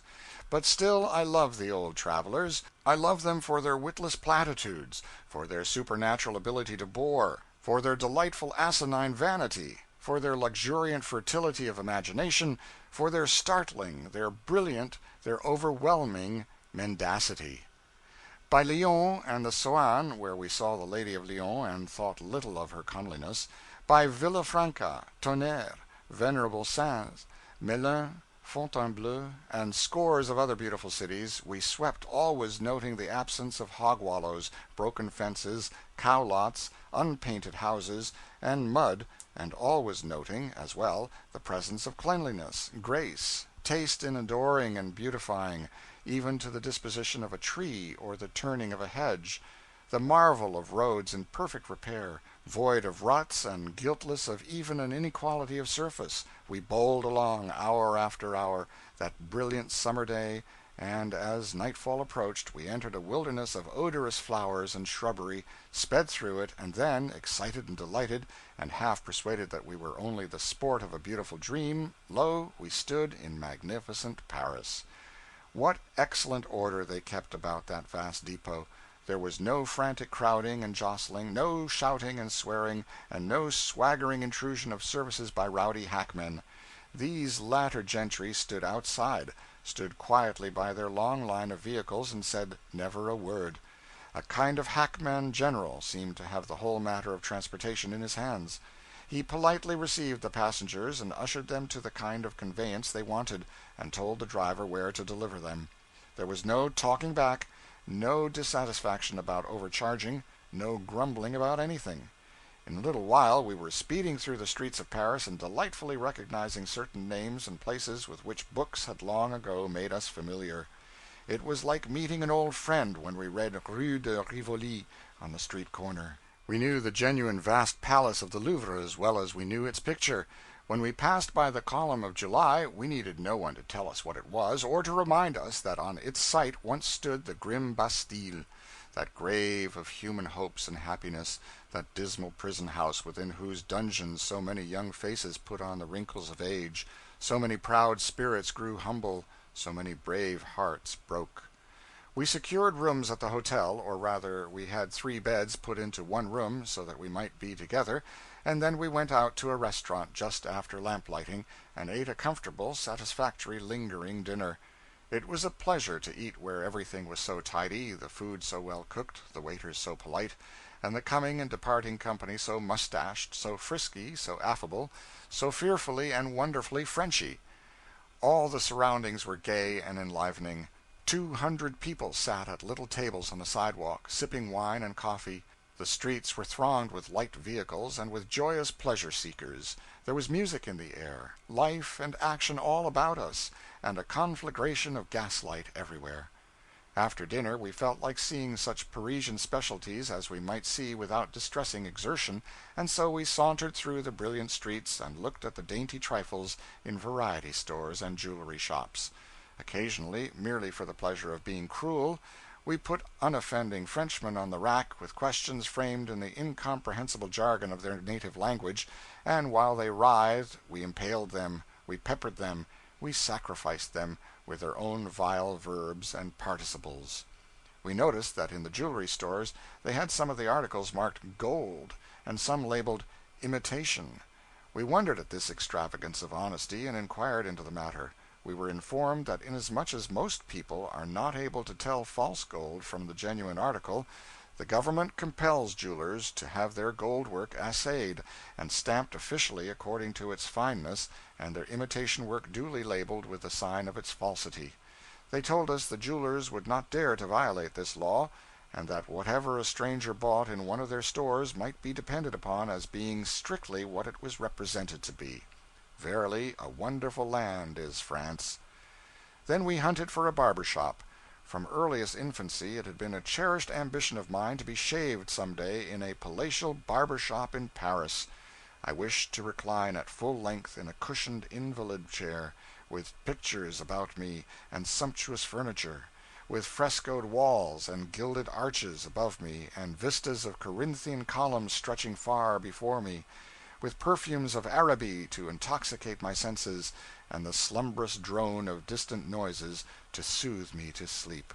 At the end of an hour I would wake up regretfully and find my face as smooth and as soft as an infant's.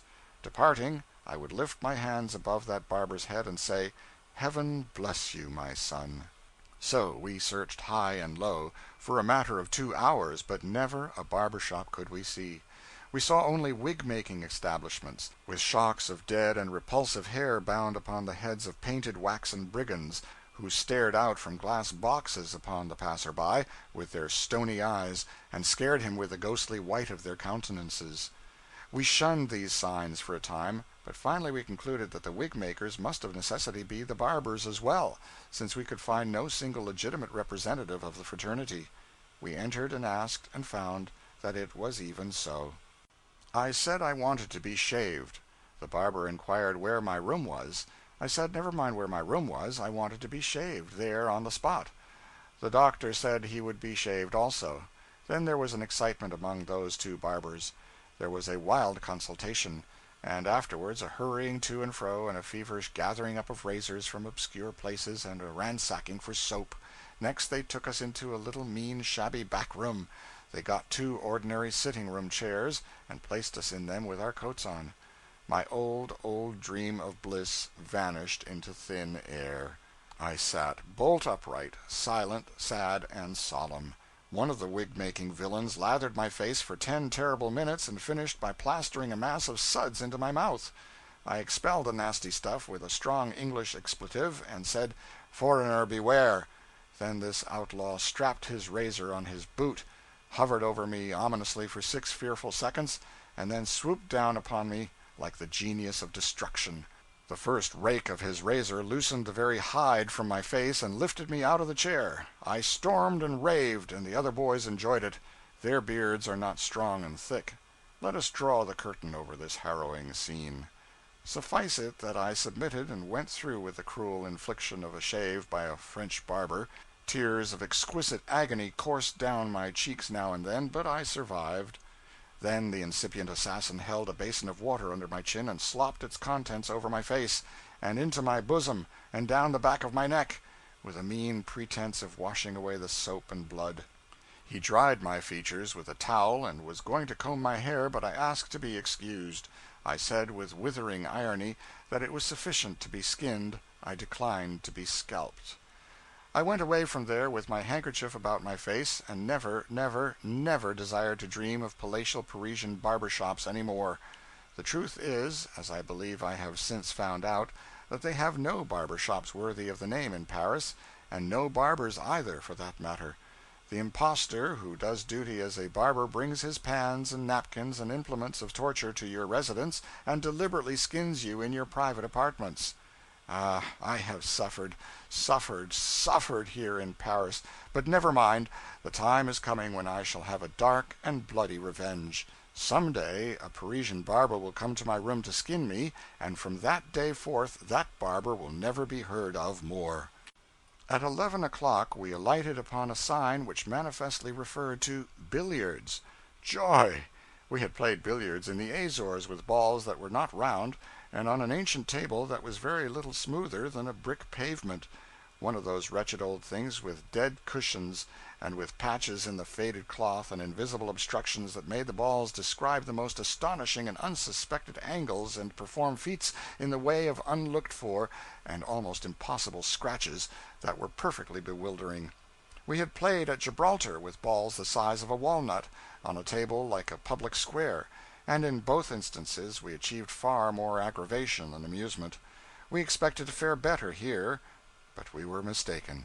The cushions were a good deal higher than the balls, and, as the balls had a fashion of always stopping under the cushions, we accomplished very little in the way of caroms. The cushions were hard and unelastic, and the cues were so crooked that in making a shot you had to allow for the curve, or you would infallibly put the English on the wrong side of the ball. Dan was to mark while the doctor and I played. At the end of an hour neither of us had made a count, and so Dan was tired of keeping tally with nothing to tally, and we were heated and angry and disgusted. We paid the heavy bill, about 6 cents, and said we would call around some time when we had a week to spend, and finish the game. We adjourned to one of those pretty cafes and took supper and tested the wines of the country, as we had been instructed to do, and found them harmless and unexciting. They might have been exciting, however, if we had chosen to drink a sufficiency of them. To close our first day in Paris cheerfully and pleasantly, we now sought our grand room in the Grand Hotel du Louvre and climbed into our sumptuous bed to read and smoke. But alas! It was pitiful, in a whole city full. Gas we had none. No gas to read by. Nothing but dismal candles. It was a shame. We tried to map out excursions for the morrow. We puzzled over French guides to Paris. We talked disjointedly in a vain endeavor to make a head or tail of the wild chaos of the day's sights and experiences. We subsided to indolent smoking. We gaped and yawned and stretched. Then feebly wondered if we were really and truly in renowned Paris, and drifted drowsily away into that vast mysterious void which men call sleep. End of chapter 12. Chapter 13. More trouble. Monsieur Billfinger. Rechristening the Frenchman. In the clutches of a Paris guide. The International Exposition. Fine military review. Glimpse of the Emperor Napoleon and the Sultan of Turkey. The next morning we were up and dressed at 10 o'clock. We went to the commissionaire of the hotel I don't know what a commissionaire is, but that is the man we went to and told him we wanted a guide. He said the National Exposition had drawn such multitudes of Englishmen and Americans to Paris that it would be next to impossible to find a good guide unemployed. He said he usually kept a dozen or two on hand, but he only had 3 now. He called them. One looked so like a very pirate that we let him go at once. The next one spoke with a simpering precision of pronunciation that was irritating, and said, "If the gentlemans will be to me make the grand honneur to me retain in his service, I shall show to him everything that is magnifique to look upon in the beautiful Paris. I speak the English parfaitement." He would have done well to have stopped there, because he had that much by heart, and said it right off without making a mistake. But his self-complacency seduced him into attempting a flight into regions of unexplored English, and the reckless experiment was his ruin. Within 10 seconds he was so tangled up in a maze of mutilated verbs and torn and bleeding forms of speech that no human ingenuity could ever have gotten him out of it with credit. It was plain enough that he could not speaky the English quite as parfaitement as he had pretended he could. The third man captured us. He was plainly dressed, but he had a noticeable air of neatness about him. He wore a high silk hat which was a little old, but had been carefully brushed. He wore second-hand kid gloves in good repair, and carried a small rattan cane with a curved handle, a female leg, of ivory. He stepped as gently and as daintily as a cat crossing a muddy street. And oh, he was urbanity! He was quiet, unobtrusive self-possession. He was deference itself.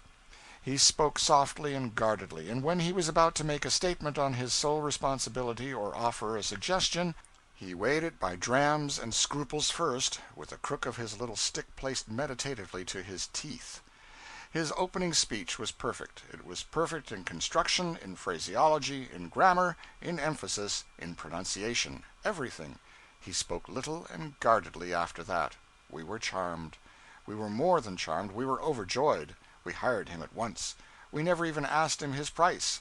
This man, our lackey, our servant, our unquestioning slave though he was still a gentleman. We could see that. While of the other two, one was coarse and awkward, and the other was a born pirate. We asked our man Friday's name. He drew from his pocketbook a snowy little card and passed it to us with a profound bow. A. Billfinger, Guide to Paris, France, Germany, Spain, etc., etc. Grand Hotel du Louvre. Billfinger! Oh, carry me home to die! That was an aside from Dan. The atrocious name grated harshly on my ear, too. The most of us can learn to forgive, and even to like, a countenance that strikes us unpleasantly at first, but few of us, I fancy, become reconciled to a jarring name so easily. I was almost sorry we had hired this man, his name was so unbearable. However, no matter, we were impatient to start. Billfinger stepped to the door to call a carriage, and then the doctor said: "Well, the guide goes with the barber shop, with the billiard table, with the gasless room, and may be with many another pretty romance of Paris. I expected to have a guide named Henri de Montmorency, or Armand de la Chartreuse, or something that would sound grand in letters to the villagers at home. But to think of a Frenchman by the name of Billfinger, oh, this is absurd, you know. This will never do. We can't say Billfinger, it is nauseating.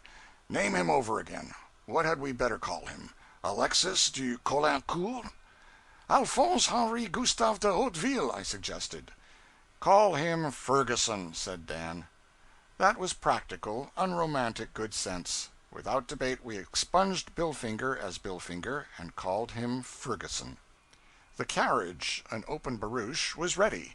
Ferguson mounted beside the driver, and we whirled away to breakfast.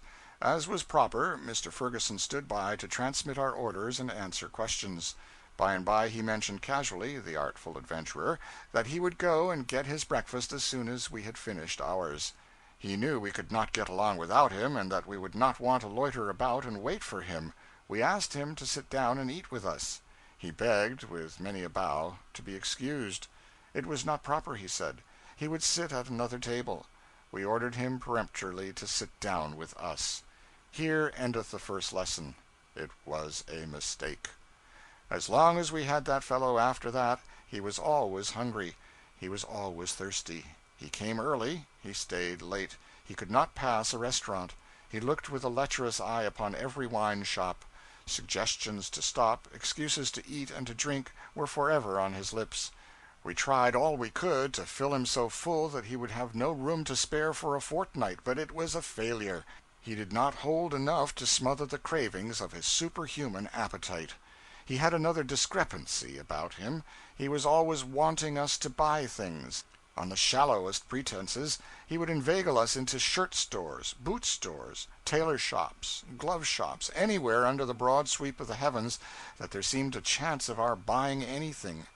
Anyone could have guessed that the shopkeepers paid him a percentage on the sales, but in our blessed innocence we didn't, until this feature of his conduct grew unbearably prominent. One day Dan happened to mention that he thought of buying 3 or 4 silk dress patterns for presents. Ferguson's eye was upon him in an instant. In the course of 20 minutes the carriage stopped. "What's this?" "This is the finest silk magazine in Paris, the most celebrated." "What did you come here for? We told you to take us to the Palace of the Louvre." "I suppose the gentleman say he wished to buy some silk." You are not required to suppose things for the party, Ferguson. We do not wish to tax your energies too much. We will bear some of the burden and heat of the day ourselves. We will endeavor to do such supposing as is really necessary to be done. Drive on."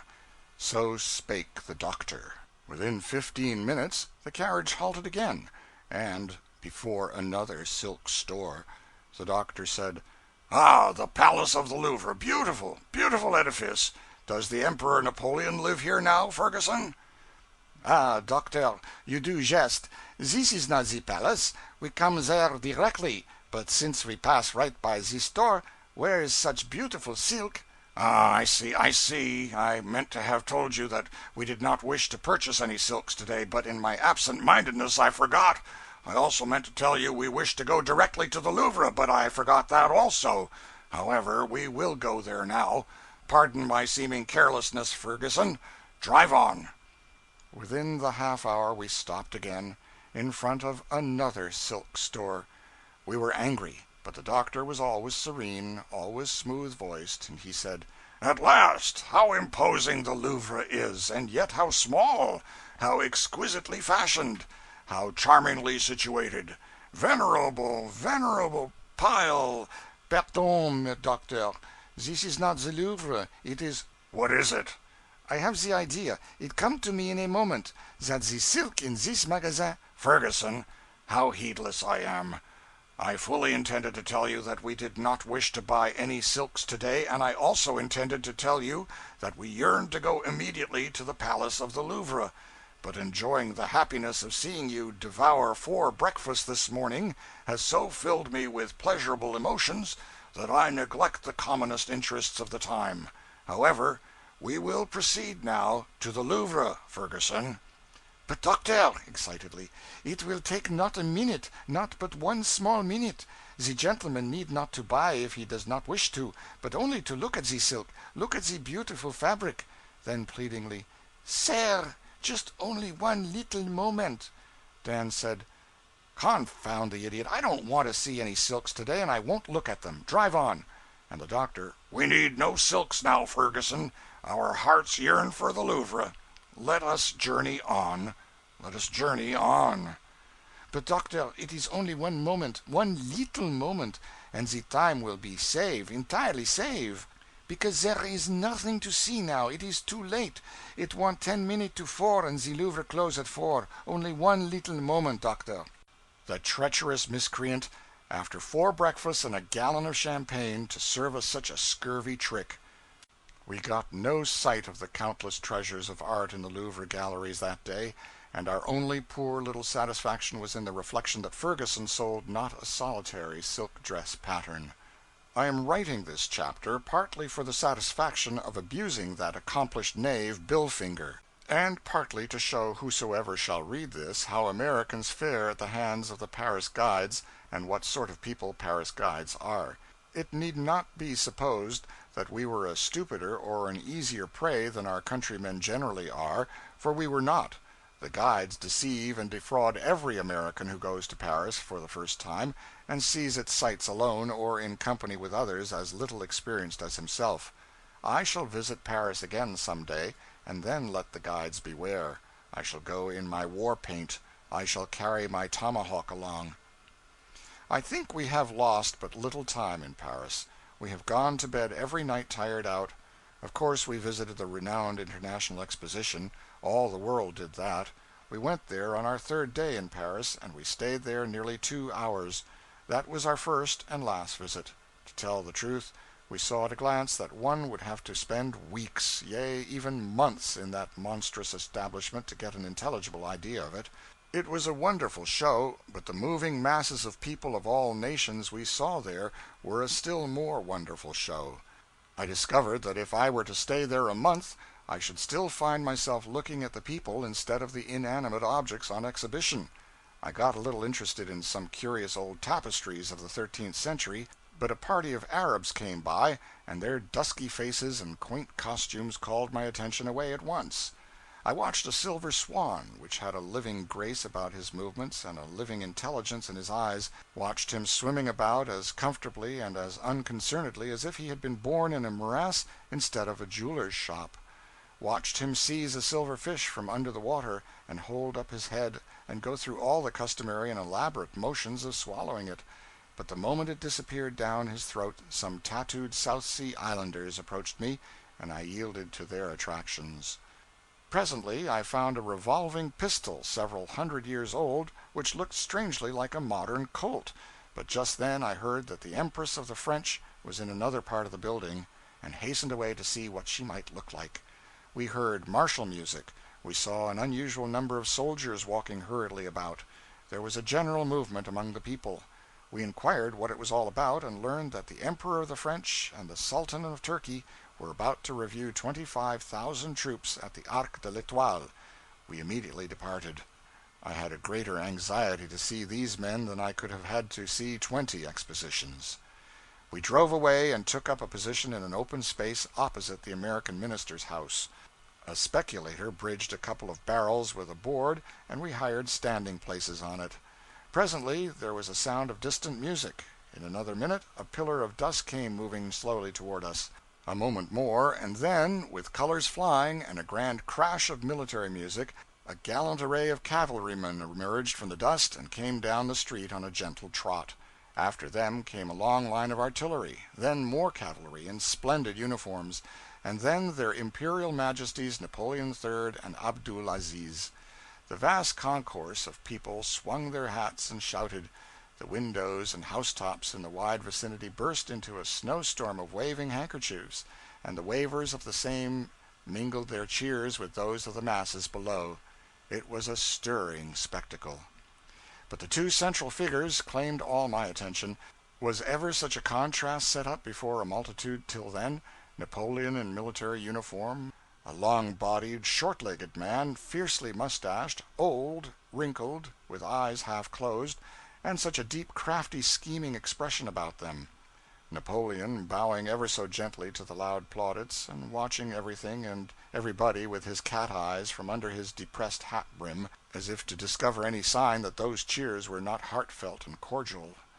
Abdul Aziz, absolute lord of the Ottoman Empire, clad in dark green European clothes, almost without ornament or insignia of rank, a red Turkish fez on his head, a short, stout, dark man, black-bearded, black-eyed, stupid, unprepossessing, a man whose whole appearance somehow suggested that if he only had a cleaver in his hand and a white apron on, one would not be at all surprised to hear him say, "A mutton roast today, or will you have a nice porterhouse steak?" Napoleon III, the representative of the highest modern civilization, progress, and refinement; Abdul Aziz, the representative of a people by nature and training filthy, brutish, ignorant, unprogressive, superstitious, and a government whose three graces are tyranny, rapacity, blood. Here, in brilliant Paris, under this majestic arch of triumph, the first century greets the 19th. Napoleon III, Emperor of France, surrounded by shouting thousands, by military pomp, by the splendors of his capital city, and companioned by kings and princes.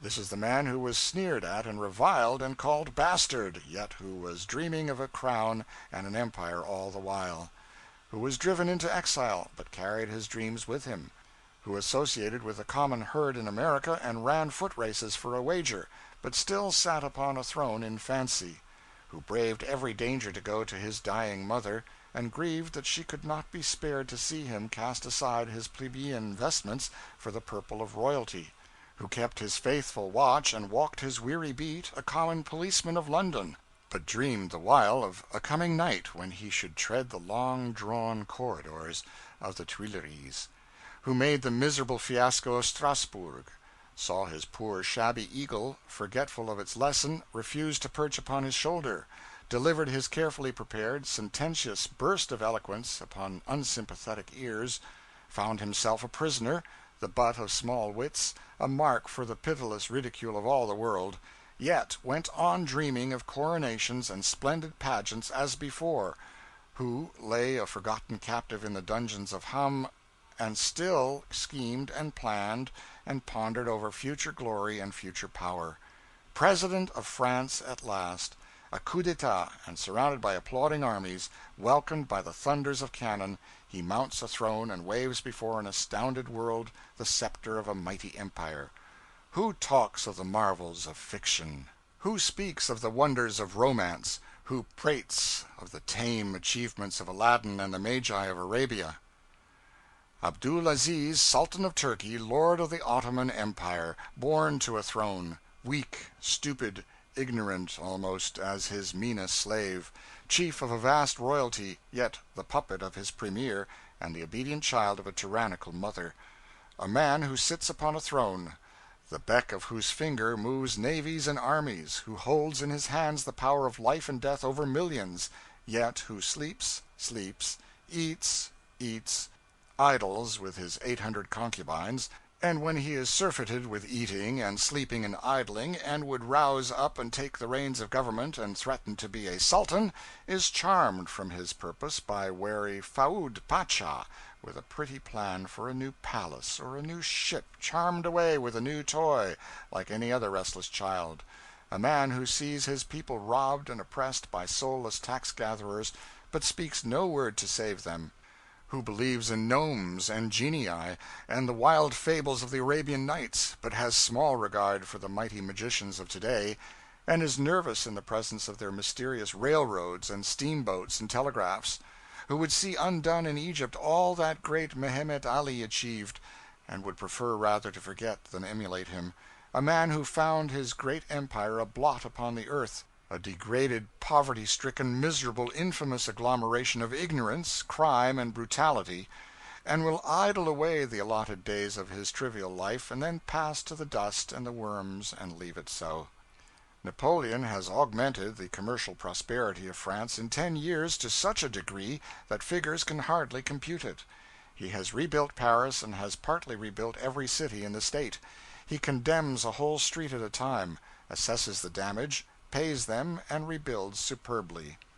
Then speculators buy up the ground and sell, but the original owner is given the first choice by the government at a stated price before the speculator is permitted to purchase. But above all things, he has taken the sole control of the empire of France into his hands and made it a tolerably free land, for people who will not attempt to go too far in meddling with government affairs. No country offers greater security to life and property than France, and one has all the freedom he wants, but no license to interfere with anybody or make anyone uncomfortable. As for the Sultan, one could set a trap anywhere and catch a dozen abler men in a night. The bands struck up, and the brilliant adventurer, Napoleon III., the genius of energy, persistence, enterprise, and the feeble Abdul Aziz, the genius of ignorance, bigotry, and indolence, prepared for the forward march. We saw the splendid review. We saw the white-mustached old Crimean soldier, Canrobert, Marshal of France. We saw everything, and then we went home satisfied. End of chapter 13. Chapter 14. The Venerable Cathedral of Notre Dame. Jean Sanspeur's edition. Treasures and Sacred Relics. The Legend of the Cross. The Morgue. The outrageous Can-Can. Blondin aflame. The Louvre Palace. The Great Park. Showy Pageantry. Preservation of Noted Things. We went to see the Cathedral of Notre Dame. We had heard of it before. It surprises me sometimes to think how much we do know, and how intelligent we are. We recognized the brown old Gothic pile in a moment. It was like the pictures. We stood at a little distance, and changed from one point of observation to another, and gazed long at its lofty square towers and its rich front, clustered thick with stony mutilated saints who had been looking calmly down from their perches for ages. The Patriarch of Jerusalem stood under them in the old days of chivalry and romance, and preached the Third Crusade, more than 600 years ago, and since that day they have stood there and looked quietly down upon the most thrilling scenes, the grandest pageants, the most extraordinary spectacles that have been grieved or delighted Paris. These battered and broken-nosed old fellows saw many and many a cavalcade of mail-clad knights come marching home from Holy Land. They heard the bells above them toll the signal for the St. Bartholomew's massacre, and they saw the slaughter that followed. Later they saw the Reign of Terror, the carnage of the Revolution, the overthrow of a king, the coronation of 2 Napoleons, the christening of the young prince that lords it over a regiment of servants in the Tuileries today, and they may possibly continue to stand there until they see the Napoleon dynasty swept away and the banners of a great republic floating above its ruins. I wish these old parties could speak. They could tell a tale worth the listening to. They say that a pagan temple stood where Notre Dame now stands in the old Roman days, 18 or 20 centuries ago. Remains of it are still preserved in Paris, and that a Christian church took its place about A.D. 300. Another took the place of that in A.D. 500, and that the foundations of the present cathedral were laid about A.D. 1100. The ground ought to be measurably sacred by this time, one would think. One portion of this noble old edifice is suggestive of the quaint fashions of ancient times. It was built by Jean Sans Peur, Duke of Burgundy, to set his conscience at rest. He had assassinated the Duke of Orleans. Alas, those good old times are gone when a murderer could wipe the stain from his name and soothe his troubles to sleep simply by getting out his bricks and mortar and building an addition to a church. The portals of the great western front are bisected by square pillars. They took the central one away in 1852, on the occasion of Thanksgivings, for the reinstitution of the presidential power, but precious soon they had occasion to reconsider that motion and put it back again, and they did. We loitered through the grand aisles for an hour or two, staring up at the rich stained glass windows embellished with blue and yellow and crimson saints and martyrs, and trying to admire the numberless great pictures in the chapels, and then we were admitted to the sacristy and shown the magnificent robes which the Pope wore when he crowned Napoleon I. A wagon load of solid gold and silver utensils used in the great public processions and ceremonies of the Church, some nails of the true cross, a fragment of the cross itself, a part of the crown of thorns. We had already seen a large piece of the true cross in a church in the Azores, but no nails. They showed us likewise the bloody robe which that Archbishop of Paris wore who exposed his sacred person and braved the wrath of the insurgents of 1848 to mount the barricades and hold aloft the olive branch of peace in the hope of stopping the slaughter. His noble effort cost him his life. He was shot dead. They showed us a cast of his face taken after death, the bullet that killed him, and the 2 vertebrae in which it lodged. These people have a somewhat singular taste in the matter of relics. Ferguson told us that the silver cross which the good Archbishop wore at his girdle was seized and thrown into the Seine, where it lay embedded in the mud for 15 years, and then an angel appeared to a priest and told him where to die for it. He did die for it and got it, and now it is there on exhibition at Notre Dame, to be inspected by anybody who feels an interest in inanimate objects of miraculous intervention. Next we went to visit the morgue, that horrible receptacle for the dead who die mysteriously and leave the manner of their taking off a dismal secret. We stood before a grating and looked through into a room which was hung all about with the clothing of dead men, coarse blouses, water-soaked, the delicate garments of women and children, patrician vestments, hacked and stabbed and stained with red, a hat that was crushed and bloody. On a slanting stone lay a drowned man, naked, swollen, purple, clasping the fragment of a broken bush with a grip which death had so petrified that human strength could not unloose it, mute witness of the last despairing effort to save the life that was doomed beyond all help. A stream of water trickled ceaselessly over the hideous face. We knew that the body and the clothing were there for identification by friends, but still we wondered if anybody could love that repulsive object or grieve for its loss.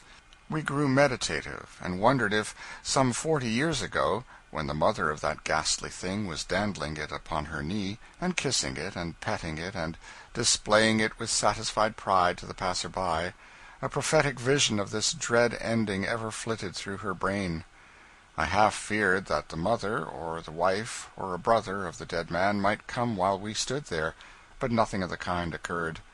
Men and women came, and some looked eagerly in and pressed their faces against the bars. Others glanced carelessly at the body and turned away with a disappointed look. People, I thought, who live upon strong excitement and who attend the exhibitions of the morgue regularly, just as other people go to see theatrical spectacles every night. When one of these looked in and passed on, I could not help thinking, "Now this don't afford you any satisfaction. A party with his head shot off is what you need."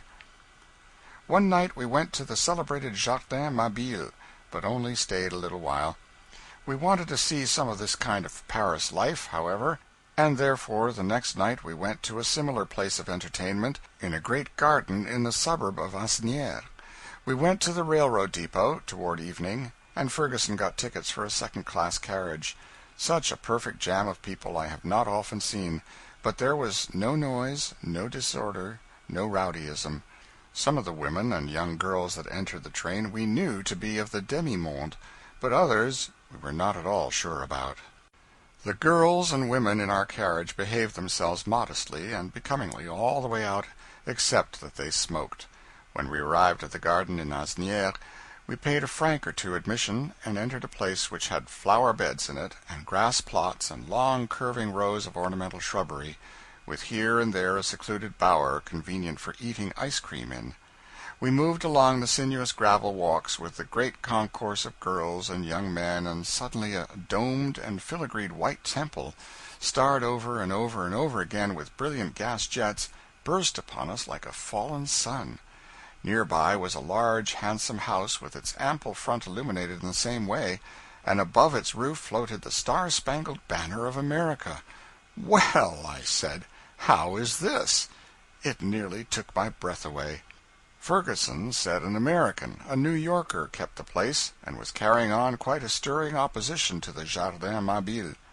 Crowds composed of both sexes and nearly all ages were frisking about the garden or sitting in the open air in front of the flagstaff and temple, drinking wine and coffee or smoking. The dancing had not begun yet. Ferguson said there was to be an exhibition. The famous Blondin was going to perform on a tight-rope in another part of the garden. We went thither. Here the light was dim, and the masses of people were pretty closely packed together. And now I made a mistake which any donkey might make, but a sensible man never. I committed an error which I find myself repeating every day of my life. Standing right before a young lady, I said, "Dan, just look at this girl, how beautiful she is." "I thank you more for the evident sincerity of the compliment, sir, than for the extraordinary publicity you have given to it." This in a good, pure English. We took a walk, but my spirits were very, very sadly dampened. I did not feel right comfortable for some time afterward.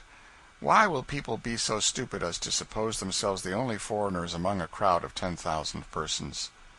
But Blondin came out shortly. He appeared on a stretched cable, far away above the sea of tossing hats and handkerchiefs, and in the glare of the hundreds of rockets that whizzed heavenward by him he looked like a wee insect. He balanced his pole and walked the length of his rope, 200 or 300 feet. He came back and got a man and carried him across. He returned to the center and danced a jig.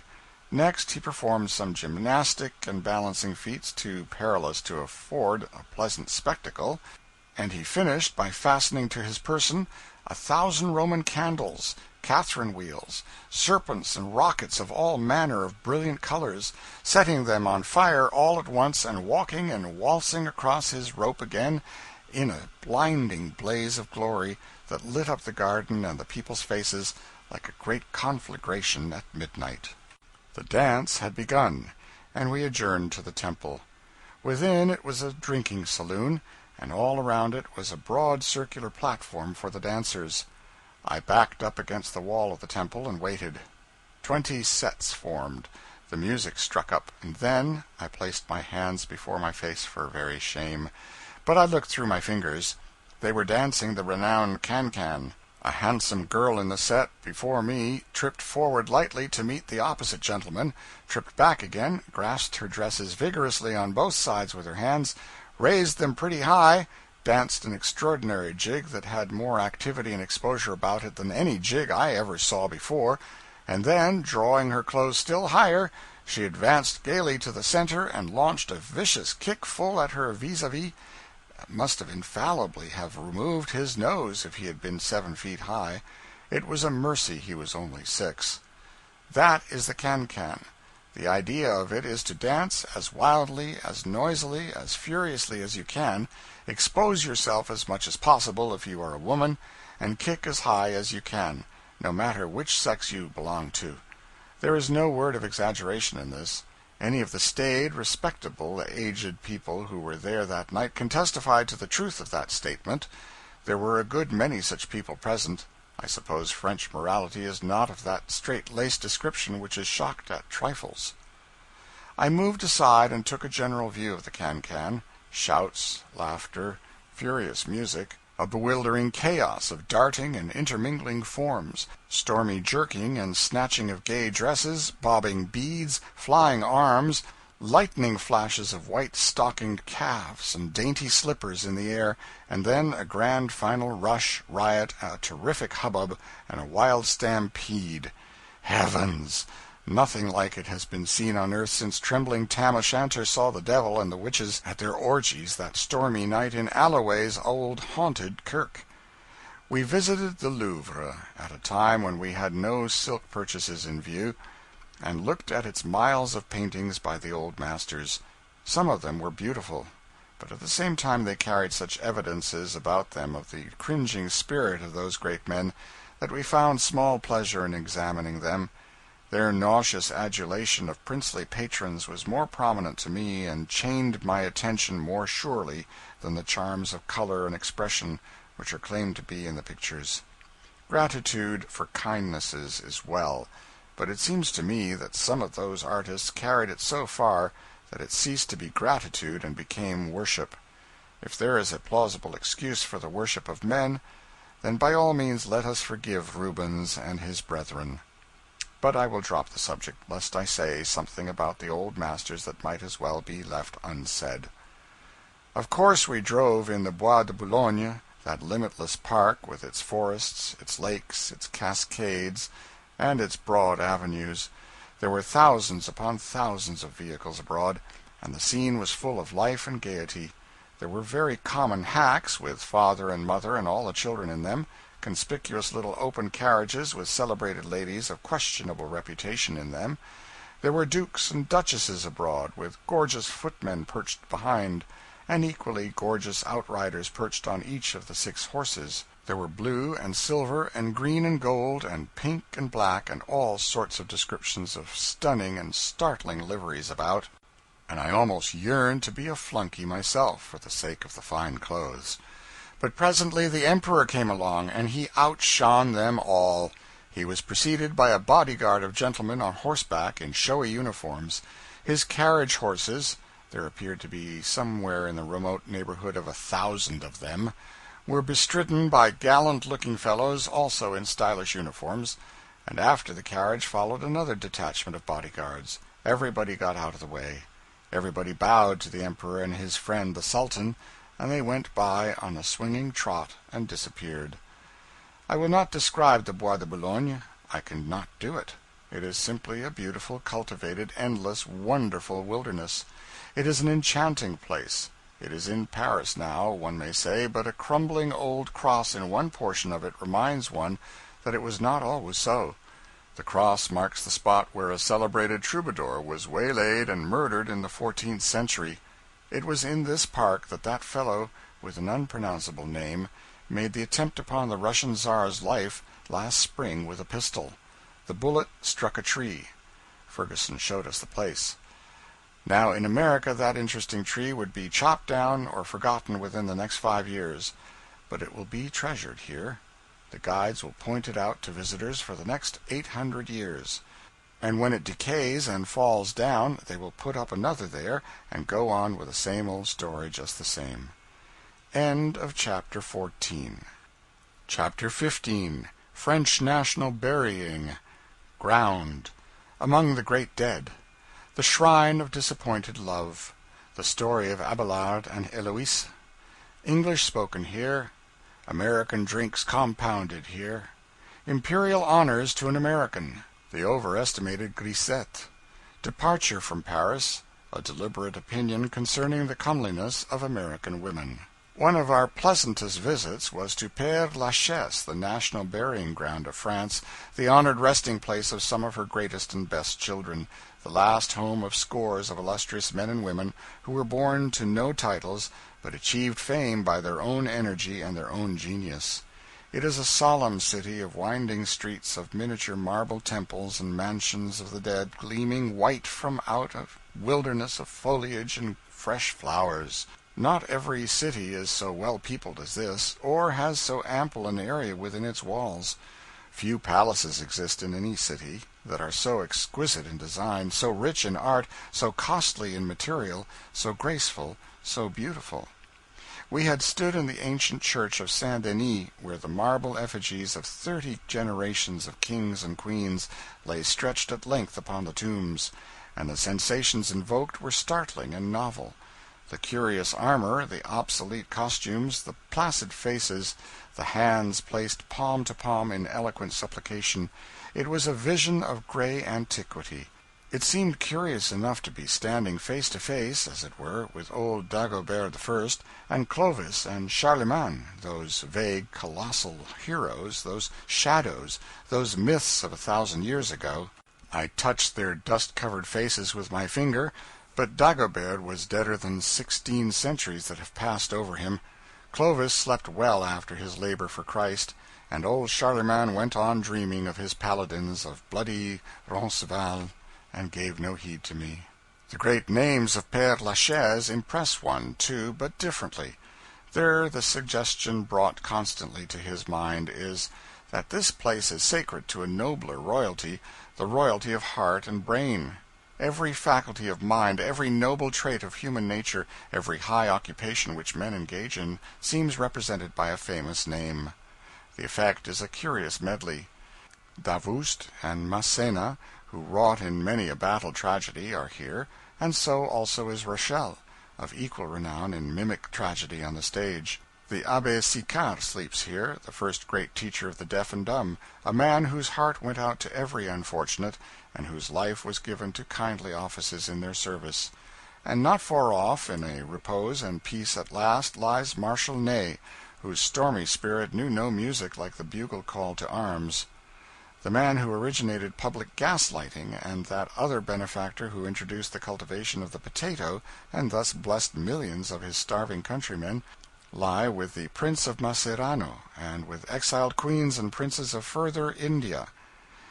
Guy Lussac, the chemist, Laplace the astronomer, Larrey the surgeon, Desus the advocate, are here, and with them are Talma, Bellini, Rubini, de Balzac, Beaumarchais, Béranger, Molière, and La Fontaine, and scores of other men whose names and whose worthy labors are as familiar in the remote by-places of civilization as are the historic deeds of kings and princes that sleep in the marble vaults of Saint Denis. But among the thousands and thousands of tombs in Père Lachaise, there is one that no man, no woman, no youth of either sex ever passes by without stopping to examine. Every visitor has a sort of indistinct idea of the history of its dead, and comprehends that homage is due here, but not one in 20,000 clearly remembers the story of that tomb and its romantic occupants. This is the grave of Abelard and Heloise, a grave which has been more revered, more widely known, more written and sung about and wept over for 700 years than any other in Christendom, save only that of the Savior. All visitors linger pensively about it. All young people capture and carry away keepsakes and mementos of it. All Parisian youths and maidens who are disappointed in love come there to bail out when they are full of tears. Yea, many stricken lovers make pilgrimages to this shrine from distant provinces to weep and wail and grit their teeth over their heavy sorrows, and to purchase the sympathies of the chastened spirits of that tomb with offerings of immortelles and budding flowers. Go when you will, you find somebody snuffling over that tomb. Go when you will, you find it furnished with those bouquets. an immortel. Go when you will, you find a gravel train from Marseille, arriving to supply the deficiencies caused by memento-cabbaging vandals whose affections have miscarried. Yet who really knows the story of Abelard and Eloise? Precious few people. The names are perfectly familiar to everybody, and that is about all. With infinite pains I have acquired a knowledge of that history, and I propose to narrate it here, partly for the honest information of the public, and partly to show that public that they have been wasting a good deal of marketable sentiment very unnecessarily. Story of Abelard and Eloise. Eloise was born 766 years ago. She may have had parents, there is no telling. She lived with her uncle Fulbert, a canon of the Cathedral of Paris. I do not know what a canon of a cathedral is, but that is what he was. He was nothing more than a sort of a mountain howitzer, likely, because they had no heavy artillery in those days. Suffice it, then, that Heloise lived with her uncle, the howitzer, and was happy. She spent the most of her childhood in the convent of Argenteuil. Never heard of Argenteuil before, but suppose there was really such a place. She then returned to her uncle, the old gun, or son of a gun, as the case may be, and he taught her to write and speak Latin, which was the language of literature and polite society at that period. Just at this time, Pierre Abelard, who had already made himself widely famous as a rhetorician, came to found a school of rhetoric in Paris. The originality of his principles, his eloquence, and his great physical strength and beauty created a profound sensation. He saw Heloise, and was captivated by her blooming youth, her beauty, and her charming disposition. He wrote to her. She answered. He wrote again. She answered again. He was now in love. He longed to know her, to speak to her face to face. His school was near Fulbert's house. He asked Fulbert to allow him to call. The good old swivel saw here a rare opportunity. His niece, whom he so much loved, would absorb knowledge from this man, and it would not cost him a cent. Such was Fulbert, penurious. Fulbert's first name is not mentioned by any author, which is unfortunate. However, George W. Fulbert will answer for him as well as any other. We will let him go at that. He asked Abelard to teach her. Abelard was glad enough of the opportunity. He came often and stayed long. A letter of his shows in its very first sentence that he came under that friendly roof like a cold-hearted villain as he was, with the deliberate intention of debauching a confiding, innocent girl. This is the letter. I cannot cease to be astonished at the simplicity of Fulbert. I was as much surprised as if he had placed a lamb in the power of a hungry wolf. Heloise and I, under pretext of study, gave ourselves up wholly to love, and the solitude that love seeks our studies procured for us. Books were open before us, but we spoke oftener of love than philosophy, and kisses came more readily from our lips than words. And so, exulting over an honorable confidence which to his degraded instinct was a ludicrous simplicity, this unmanly Abelard seduced the niece of the man whose guest he was. Paris found it out. Fulbert was told of it, told often, but refused to believe it. He could not comprehend how a man could be so depraved as to use the sacred protection and security of hospitality as a means for the commission of such a crime as that. But when he heard the rowdies in the streets singing the love songs of Abelard to Eloise, the case was too plain. Love songs come not properly within the teachings of rhetoric and philosophy. He drove Abelard from his house. Abelard returned secretly, and carried Eloise away to Palais, in Brittany, his native country. Here, shortly afterwards, she bore a son, who, from his rare beauty, was surnamed Astrolabe, William G. The girl's flight enraged Fulbert, and he longed for vengeance, but feared to strike lest retaliation visit Eloise, for he still loved her tenderly. At length Abelard offered to marry Eloise, but on a shameful condition, that the marriage should be kept secret from the world, to the end that, while her good name remained a wreck, as before, his priestly reputation might be kept untarnished. It was like that miscreant. Fulbert saw his opportunity and consented. He would see the parties married, and then violate the confidence of the man who had taught him that trick. He would divulge the secret, and so remove somewhat of the obloquy that attached to his niece's fame. But the niece suspected his scheme. She refused the marriage at first. She said Fulbert would betray the secret to save her, and besides, she did not wish to drag down a lover who was so gifted, so honored by the world, and who had such a splendid career before him. It was noble, self-sacrificing love, and characteristic of the pure-souled Eloise, but it was not good sense. But she was overruled, and the private marriage took place. Now for Fulbert. The heart so wounded should be healed at last, the proud spirit so tortured should find rest again, the humbled head should be lifted up once more. He proclaimed the marriage in the high places of the city, and rejoiced that dishonor had departed from his house. But lo, Abelard denied the marriage. Eloise denied it. The people, knowing the former circumstances, might have believed Fulbert had only Abelard denied it, but when the person chiefly interested, the girl herself, denied it, they laughed, despairing Fulbert to scorn. The poor canon of the Cathedral of Paris was spiked again. The last hope of repairing the wrong that had been done his house was gone. What next? Human nature suggested revenge. He compassed it. The historian says, ruffians hired by Fulbert fell upon Abelard by night, and inflicted upon him a terrible and nameless mutilation. I am seeking the last resting place of those ruffians. When I find it, I shall shed some tears on it, and stack up some bouquets and immortelles, and cart away from it some gravel whereby to remember that, howsoever blotched by crime their lives may have been, these ruffians did one just deed, at any rate, albeit it was not warranted by the strict letter of the law. Eloise entered a convent and gave good-bye to the world and its pleasures for all time. For 12 years she never heard of Abelard, never even heard his name mentioned. She had become prioress of Argenteuil and led a life of complete seclusion. She happened one day to see a letter written by him in which he narrated his own history. She cried over it, and wrote him. He answered, addressing her as his sister in Christ. They continued to correspond, she in the unweighed language of unwavering affection, he in the chilly phraseology of the polished rhetorician. She poured out her heart in passionate, disjointed sentences. He replied with finished essays, divided deliberately into heads and subheads, premises and argument. She showered upon him the tenderest epithets that love could devise. He addressed her from the North Pole of his frozen heart as the spouse of Christ, the abandoned villain.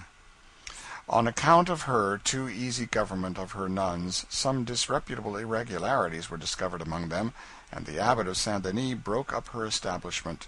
Abelard was the official head of the monastery of Saint Gildas de Ruy at the time, and when he heard of her homeless condition, a sentiment of pity was aroused in his breast.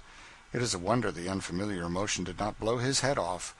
And he placed her and her troop in the little oratory of the Paraclete, a religious establishment which he had founded. She had many privations and sufferings to undergo at first, but her worth and her gentle disposition won influential friends for her, and she built up a wealthy and flourishing nunnery.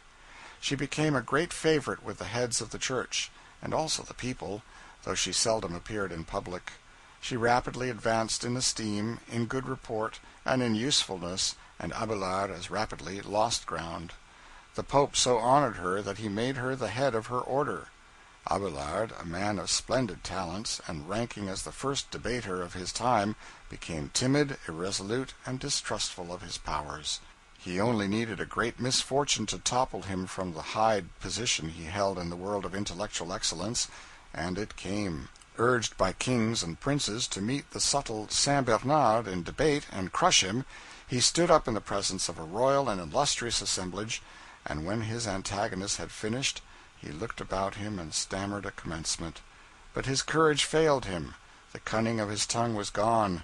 With his speech unspoken, he trembled and sat down, a disgraced and vanquished champion. He died a nobody, and was buried at Cluny, A.D. 1144. They removed his body to the Paraclete afterward, and when Eloise died 20 years later, they buried her with him, in accordance with her last wish. He died at the ripe age of 64, and she at 63. After the bodies had remained entombed 300 years, they were removed once more. They were removed again in 1800, and finally, 17 years afterward, they were taken up and transferred to Père Lachaise, where they will remain in peace and quiet until it comes time for them to get up and move again. History is silent concerning the last acts of the mountain howitzer. Let the world say what it will about him, I at least shall always respect the memory, and sorrow for the abused trust and the broken heart and the troubled spirit of the old smooth-bore. Rest and repose be his. Such is the story of Abelard and Eloise. Such is the history that Lamartine had shed such cataracts of tears over. But that man never could come within the influence of a subject in the least pathetic without overflowing his banks. He ought to be damned, or levied, I should more properly say. Such is the history, not as it is usually told, but as it is when stripped of the nauseous sentimentality that would enshrine for our loving worship a dastardly seducer like Pierre Abelard. I have not a word to say against the misused faithful girl, and would not withhold from her grave a single one of those simple tributes which blighted youths and maidens offered to her memory, but I am sorry enough that I have not time and opportunity to write 4 or 5 volumes of my opinion of her friend, the founder of the Parachute, or the Paraclete, or whatever it was. The tons of sentiment I have wasted on that unprincipled humbug in my ignorance. I shall throttle down my emotion hereafter about this sort of people, until I have read them up and know whether they are entitled to any tearful attentions or not. I wish I had my immortelle back, now, and that bunch of radishes. In Paris we often saw in shop windows the sign, "English spoken here," just as one sees in the windows at home the sign, "Ici on parle français." We always invaded these places at once, and invariably received the information, framed in faultless French, that the clerk who did the English for the establishment had just gone to dinner and should be back in an hour. Would monsieur buy something? We wondered why those parties happened to take their dinner at such erratic and extraordinary hours, for we never called at a time when an exemplary Christian would be in the least likely to be abroad on such an errand. The truth was, it was a base fraud, a snare to trap the unwary, chaff to catch fledglings with. They had no English murdering clerk. They trusted to the sign to inveigle foreigners into their lairs, and trusted to their own blandishments to keep them there till they bought something. We ferreted out another French imposition, a frequent sign to this effect: "All manner of American drinks artistically prepared here." We procured the service of a gentleman experienced in the nomenclature of the American bar, and moved upon the works of one of these impostors. A bowing, aproned Frenchman skipped forward and said, "Que voulez-vous, les messieurs?" I do not know what "Que voulez-vous, les messieurs" means, but such was his remark. Our general said, "We will take a whiskey straight." A stare from the Frenchman. "Well, if you don't know what that is, give us champagne cocktail." A stare and a shrug. "Well, then, give us a sherry cobbler." The Frenchman was checkmated. This was all Greek to him. "Give us a brandy smash." The Frenchman began to back away, suspicious of the ominous vigor of the last order, began to back away, shrugging his shoulders and spreading his hands apologetically. The general followed him up and gained a complete victory. The uneducated foreigner could not even furnish a Santa Cruz punch, an eye-opener, a stone fence, or an earthquake. It was plain that he was a wicked impostor. An acquaintance of mine said the other day that he was doubtless the only American visitor to the exposition who had had the high honor of being escorted by the Emperor's bodyguard. I said, with unobtrusive frankness, that I was astonished that such a long-legged, lantern-jawed, unprepossessing-looking specter as he should be singled out for a distinction like that, and asked how it came about. He said he had attended a great military review in the Champ de Mars some time ago, and while the multitude about him was growing thicker and thicker every moment, he observed an open space inside the railing. He left his carriage and went into it. He was the only person there, and so he had plenty of room, and the situation being central, he could see all the preparations going on about the field. By and by there was a sound of music, and soon the Emperor of the French and the Emperor of Austria, escorted by the famous Saint-Gare, entered the enclosure.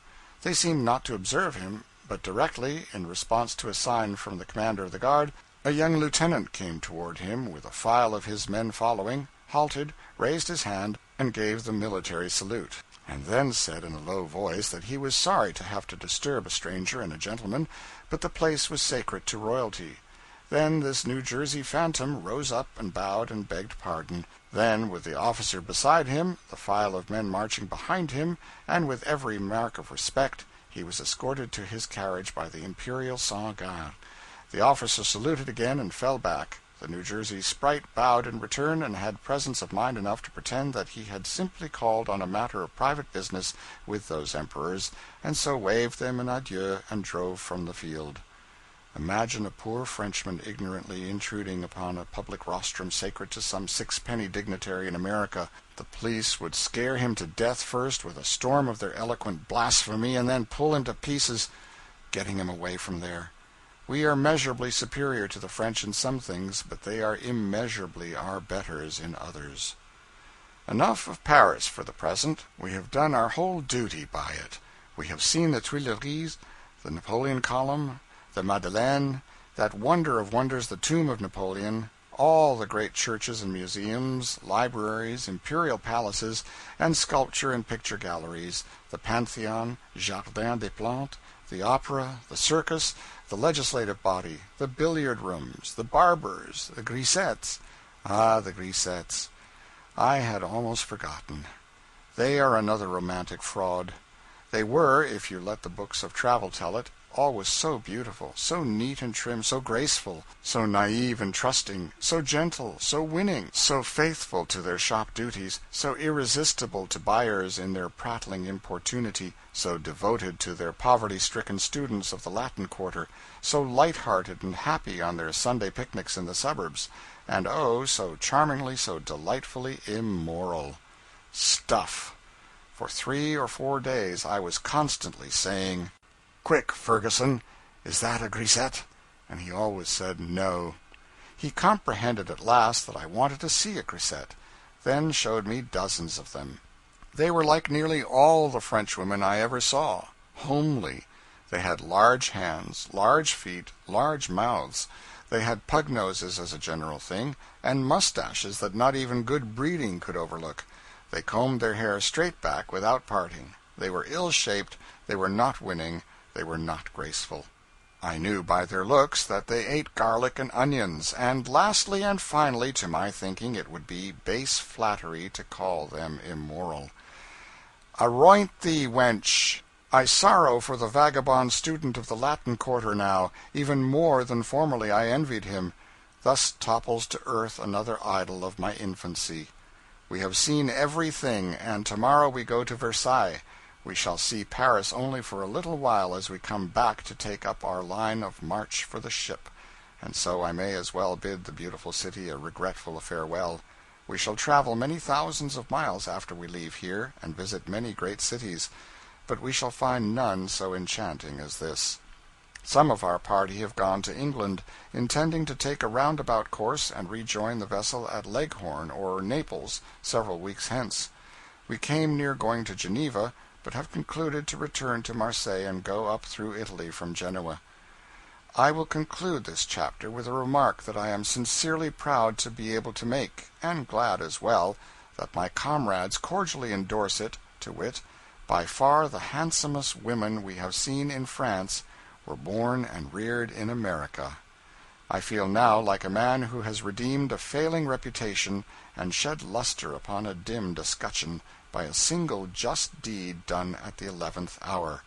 Let the curtain fall to slow music. End of chapter 15. Chapter 16. Versailles, Paradise Regained, A Wonderful Park, Paradise Lost, Napoleonic Strategy. Versailles, it is wonderfully beautiful. You gaze and stare and try to understand that it is real, that it is on the earth, that it is not the Garden of Eden. But your brain grows giddy, stupefied by the world of beauty around you, and you half believe you are the dupe of an exquisite dream. The scene thrills one like military music, a noble palace stretching its ornamented front block upon block away, till it seemed that it would never end. A grand promenade before it, whereon the armies of an empire might parade. All about it rainbows of flowers and colossal statues that were almost numberless and yet seemed only scattered over the ample space; broad flights of stone steps leading down from the promenade to lower grounds of the park; stairways that whole regiments might stand to arms upon and have room to spare; vast fountains whose great bronze effigies discharged rivers of sparkling water into the air and mingled 100 curving jets together in forms of matchless beauty; and wide grass-carpeted avenues that branched hither and thither in every direction and wandered to seemingly interminable distances, walled all the way on either side with compact ranks of leafy trees whose branches met above and formed arches as faultless and as symmetrical as ever were carved in stone; and here and there were glimpses of sylvan lakes with miniature ships glassed in their surfaces; and everywhere, on the palace steps and the great promenade, around the fountains, among the trees, and far under the arches of the endless avenues, hundreds and hundreds of people in gay costumes walked or ran or danced, and gave to the fairy picture the life and animation which was all of perfection it could have lacked. It was worth a pilgrimage to see. Everything is on so gigantic a scale; nothing is small, nothing is cheap. The statues are all large, the palace is grand, the park covers a fair-sized county, the avenues are interminable, all the distances and all the dimensions about Versailles are vast. I used to think the pictures exaggerated these distances and these dimensions beyond all reason, and that they made Versailles more beautiful than it was possible for any place in the world to be. I know now that the pictures never came up to the subject in any respect, and that no painter could represent Versailles on canvas as beautiful as it is in reality. I used to abuse Louis XIV for spending $200 millions in creating this marvelous park, when bread was so scarce with some of his subjects; but I have forgiven him now.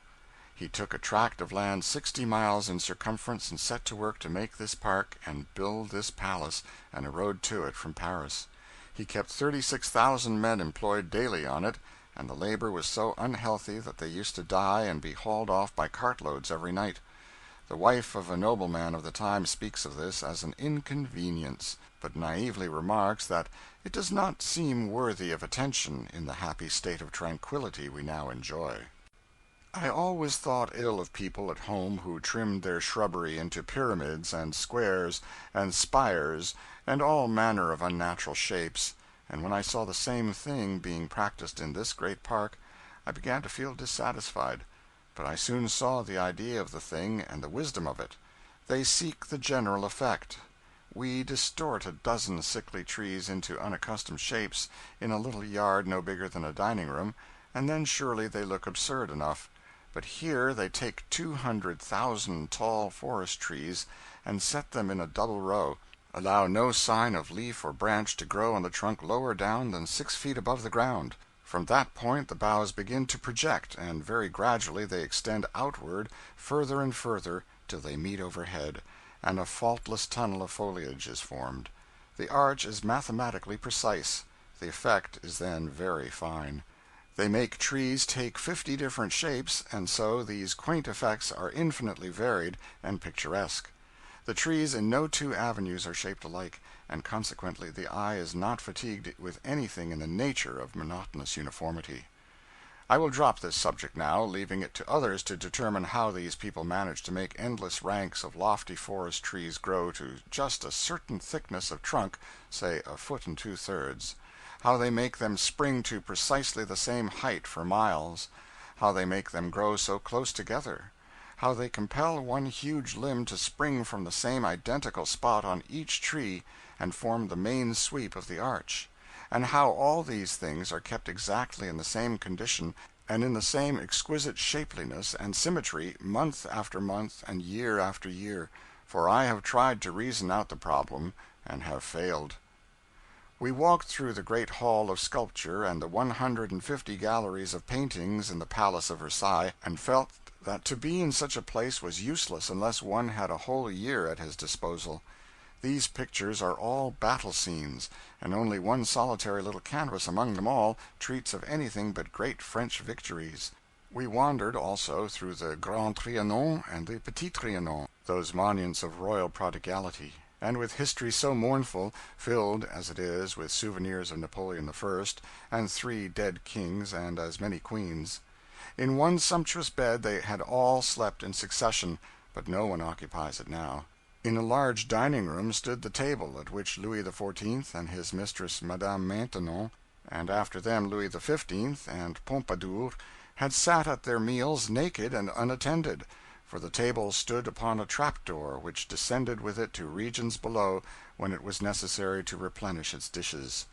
In a room of the Petit Trianon stood the furniture, just as poor Marie Antoinette left it when the mob came and dragged her and the king to Paris, never to return.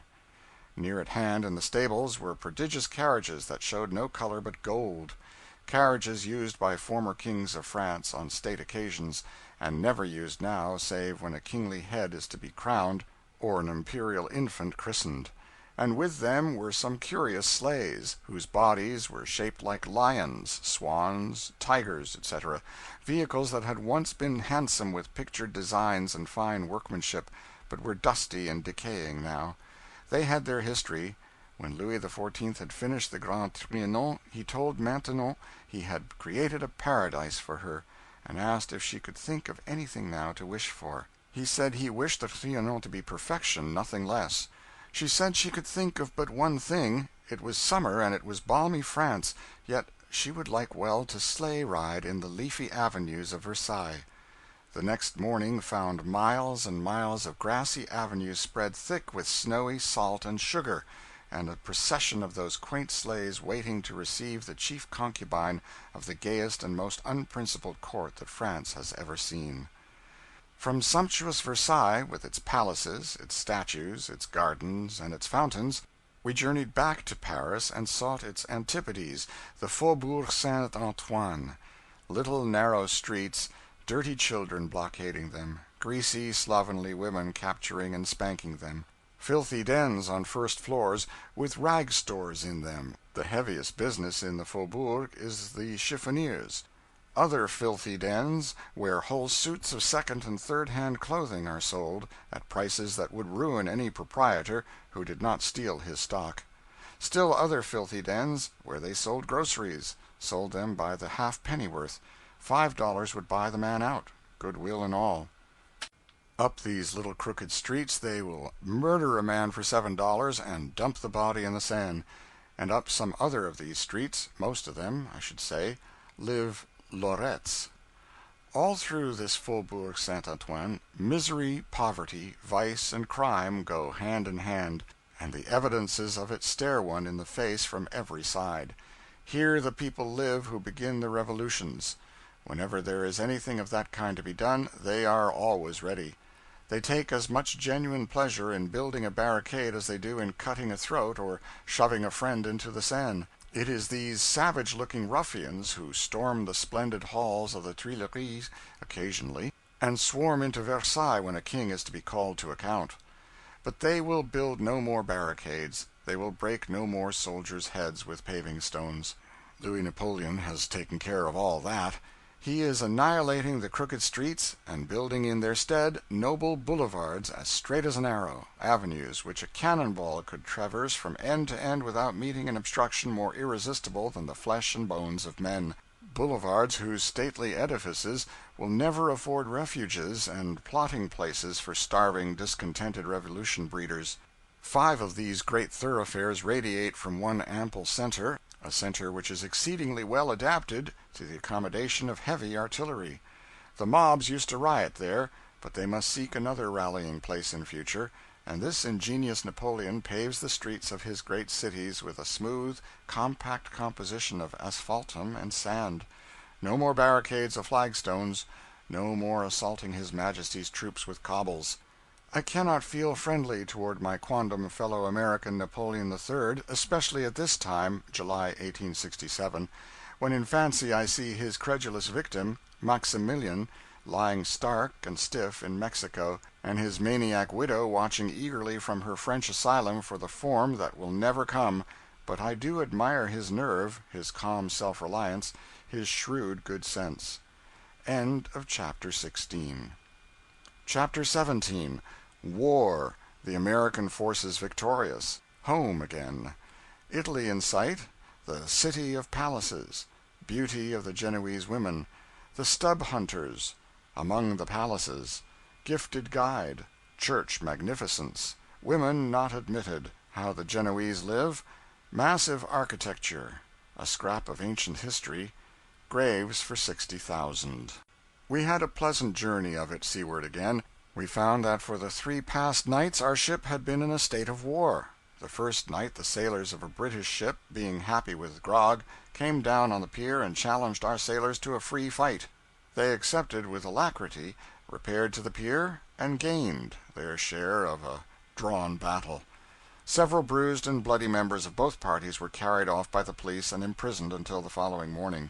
The next night the British boys came again to renew the fight, but our men had had strict orders to remain on board and out of sight.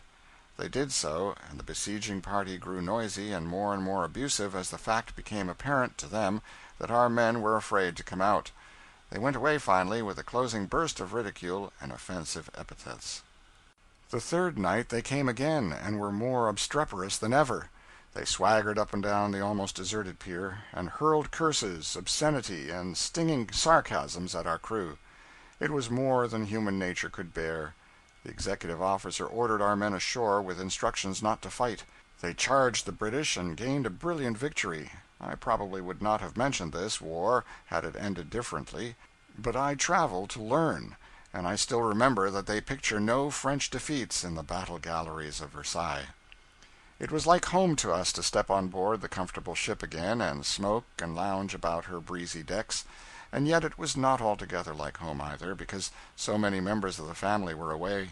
We missed some pleasant faces which we would rather have found at dinner, and at night there were gaps in the euchre parties which could not be satisfactorily filled.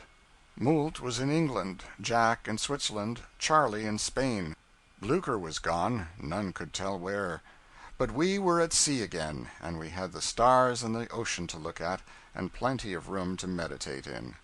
In due time the shores of Italy were sighted, and as we stood gazing from the decks early in the bright summer morning, the stately city of Genoa rose up out of the sea and flung back the sunlight from her 100 palaces. Here we rest for the present, or rather here we have been trying to rest for some little time, but we run about too much to accomplish a great deal in that line. I would like to remain here. I had rather not go any further. There may be prettier women in Europe, but I doubt it. The population of Genoa is 120,000. 2/3 of these are women, I think, and at least 2/3 of these women are beautiful. They are as dressy and as tasteful and as graceful as they could possibly be without being angels. However, angels are not very dressy, I believe. At least the angels in pictures are not. They wear nothing but wings. But these Genoese women do look so charming. Most of the young demoiselles are robed in a cloud of white from head to foot, though many trick themselves out more elaborately. 9/10 of them wear nothing on their heads but a filmy sort of veil, which falls down their backs like a white mist. They are very fair, and many of them have blue eyes, but black and dreamy dark brown ones are met with oftenest. The ladies and gentlemen of Genoa have a pleasant fashion of promenading in a large park on the top of a hill in the center of the city from 6 till 9 in the evening, and then eating ices in a neighboring garden an hour or two longer. We went to the park on Sunday evening. 2,000 persons were present, chiefly young ladies and gentlemen. The gentlemen were dressed in the very latest Paris fashions, and the robes of the ladies glinted among the trees like so many snowflakes. The multitude moved round and round the park in a great procession. The bands played, and so did the fountains. The moon and the gas lamps lit up the scene, and altogether it was a brilliant and animated picture. I scanned every female face that passed, and it seemed to me that all were handsome. I never saw such a freshet of loveliness before. I did not see how a man of only ordinary decision of character could marry here, because before he could get his mind made up he would fall in love with somebody else. Never smoke any Italian tobacco. Never do it on any account. It makes me shudder to think what it must be made of. You cannot throw an old cigar stub down anywhere but some vagabond will pounce upon it on the instant. I like to smoke a good deal, but it wounds my sensibilities to see one of these stub-hunters watching me out of the corners of his hungry eyes and calculating how long my cigar will be likely to last. It reminded me too painfully of that San Francisco undertaker who used to go to sick-beds with his watch in his hand and time the corpse. One of these stub-hunters followed us all over the park last night, and we never had a smoke that was worth anything. We were always moved to appease him with the stub before the cigar was half gone, because he looked so viciously anxious. He regarded us as his own legitimate prey, by right of discovery, I think, because he drove off several other professionals who wanted to take stock in us. Now, they surely must chew up those old stubs and dry and sell them for smoking tobacco. Therefore give your custom to other than Italian brands of the article.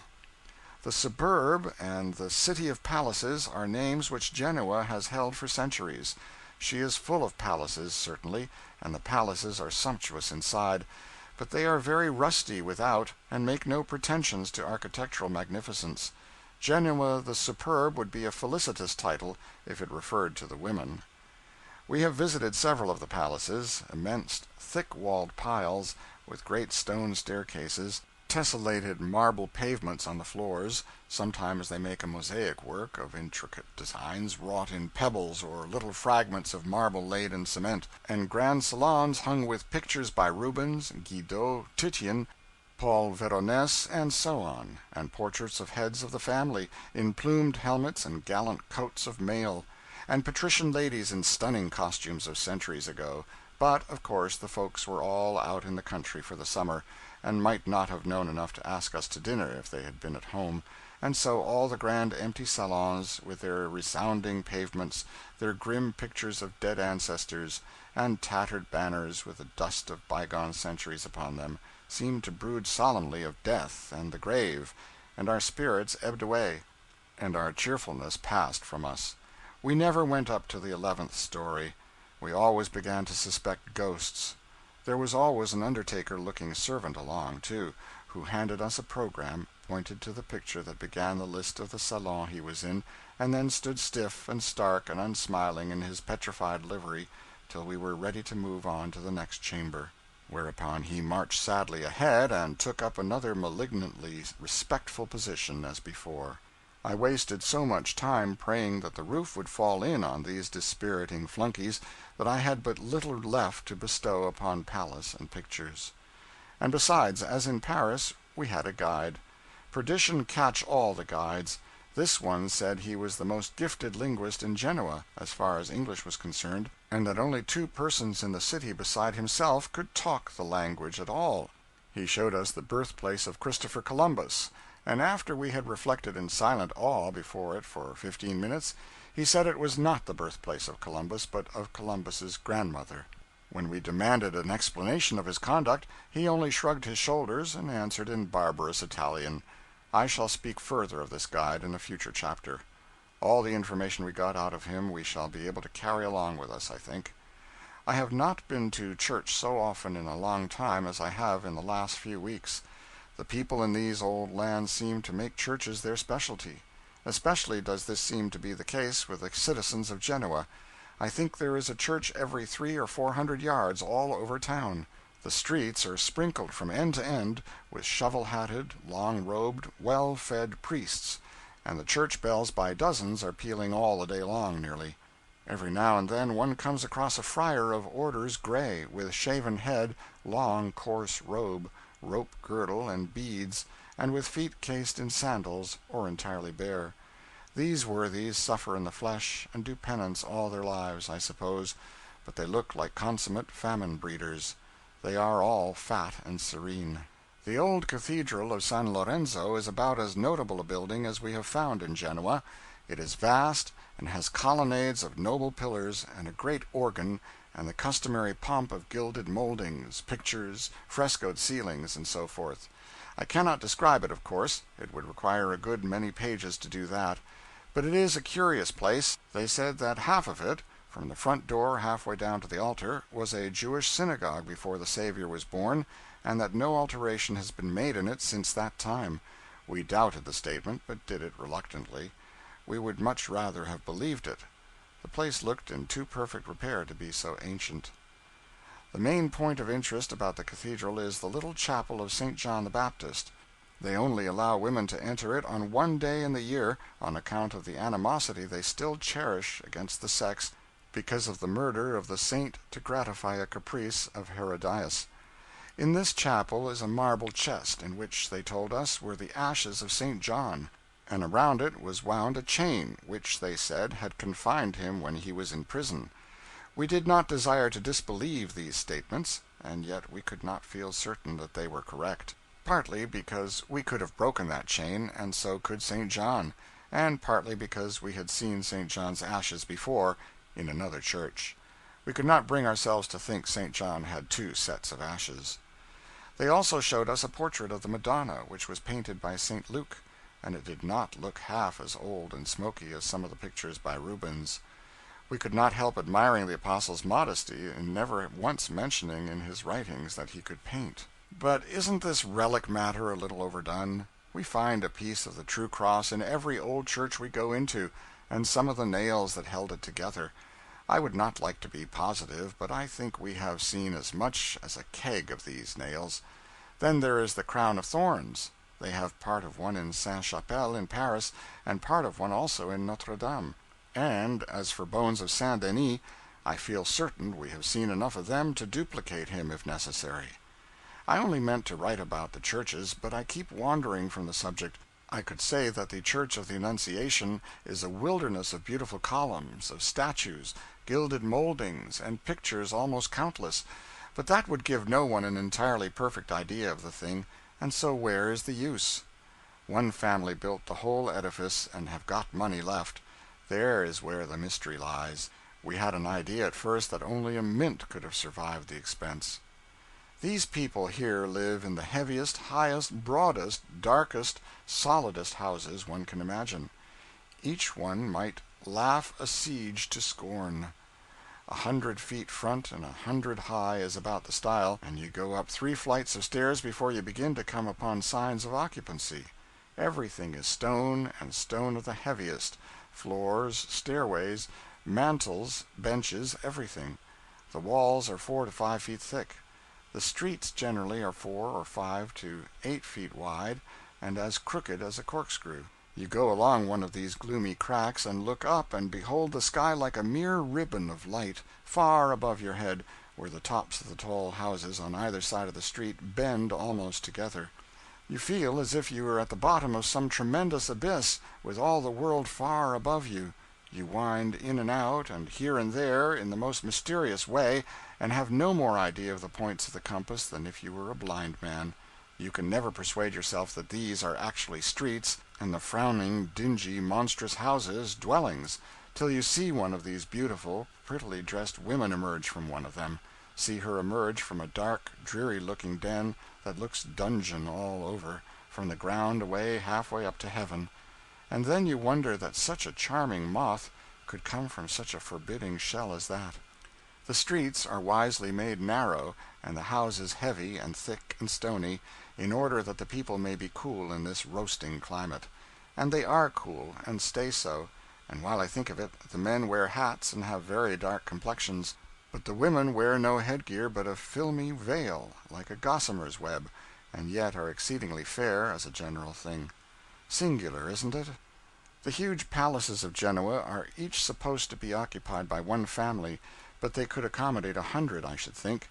They are relics of the grandeur of Genoa's palmy days, the days when she was a great commercial and maritime power several centuries ago.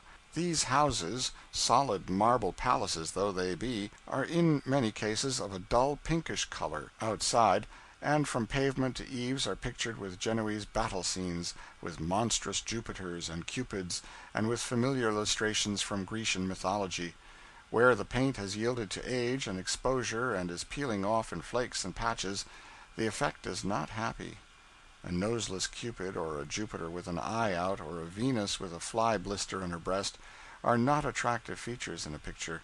Some of these painted walls reminded me somewhat of the tall van, plastered with fanciful bills and posters, that follows the bandwagon of a circus about a country village. I have not read or heard that the outsides of the houses of any other European city are frescoed in this way. I cannot conceive of such a thing as Genoa in ruins. Such massive arches, such ponderous substructions as support these towering broad winged edifices, we have seldom seen before, and surely the great blocks of stone of which these edifices are built can never decay. Walls that are as thick as an ordinary American doorway is high cannot crumble. The republics of Genoa and Pisa were very powerful in the Middle Ages. Their ships filled the Mediterranean, and they carried on an extensive commerce with Constantinople and Syria. Their warehouses were the great distributing depots, from whence the costly merchandise of the East was sent abroad over Europe. They were warlike little nations, and defied, in those days, governments that overshadow them now as mountains overshadow molehills. The Saracens captured and pillaged Genoa 900 years ago, but during the following century Genoa and Pisa entered into an offensive and defensive alliance, and besieged the Saracen colonies in Sardinia and the Balearic Isles with an obstinacy that maintained its pristine vigor and held to its purpose for 40 long years. They were victorious at last, and divided their conquests equably among their great patrician families.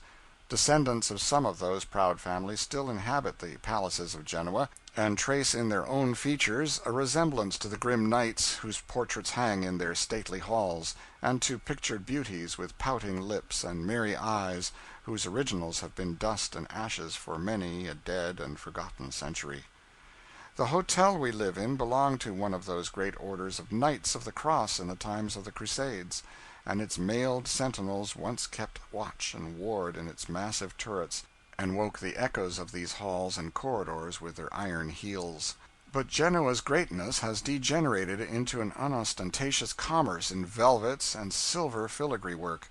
They say that each European town has its specialty. These filigree things are Genoa's specialty.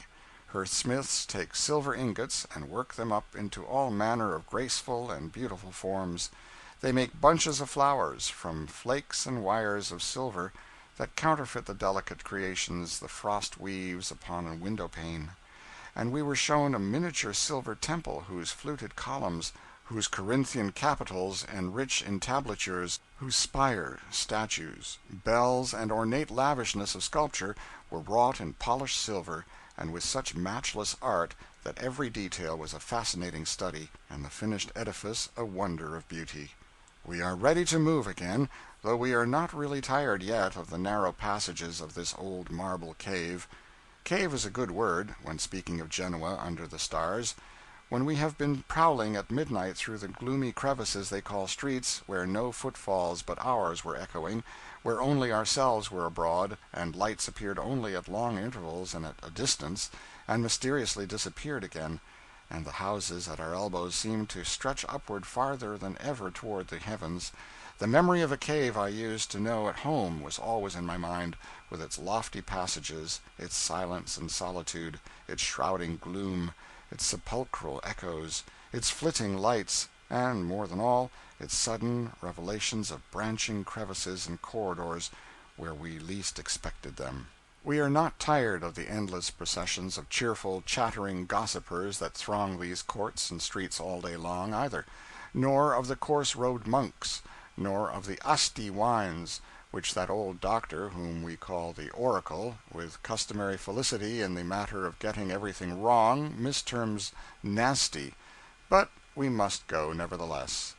Our last night was the cemetery, a burial place intended to accommodate 60,000 bodies, and we shall continue to remember it after we shall have forgotten the palaces.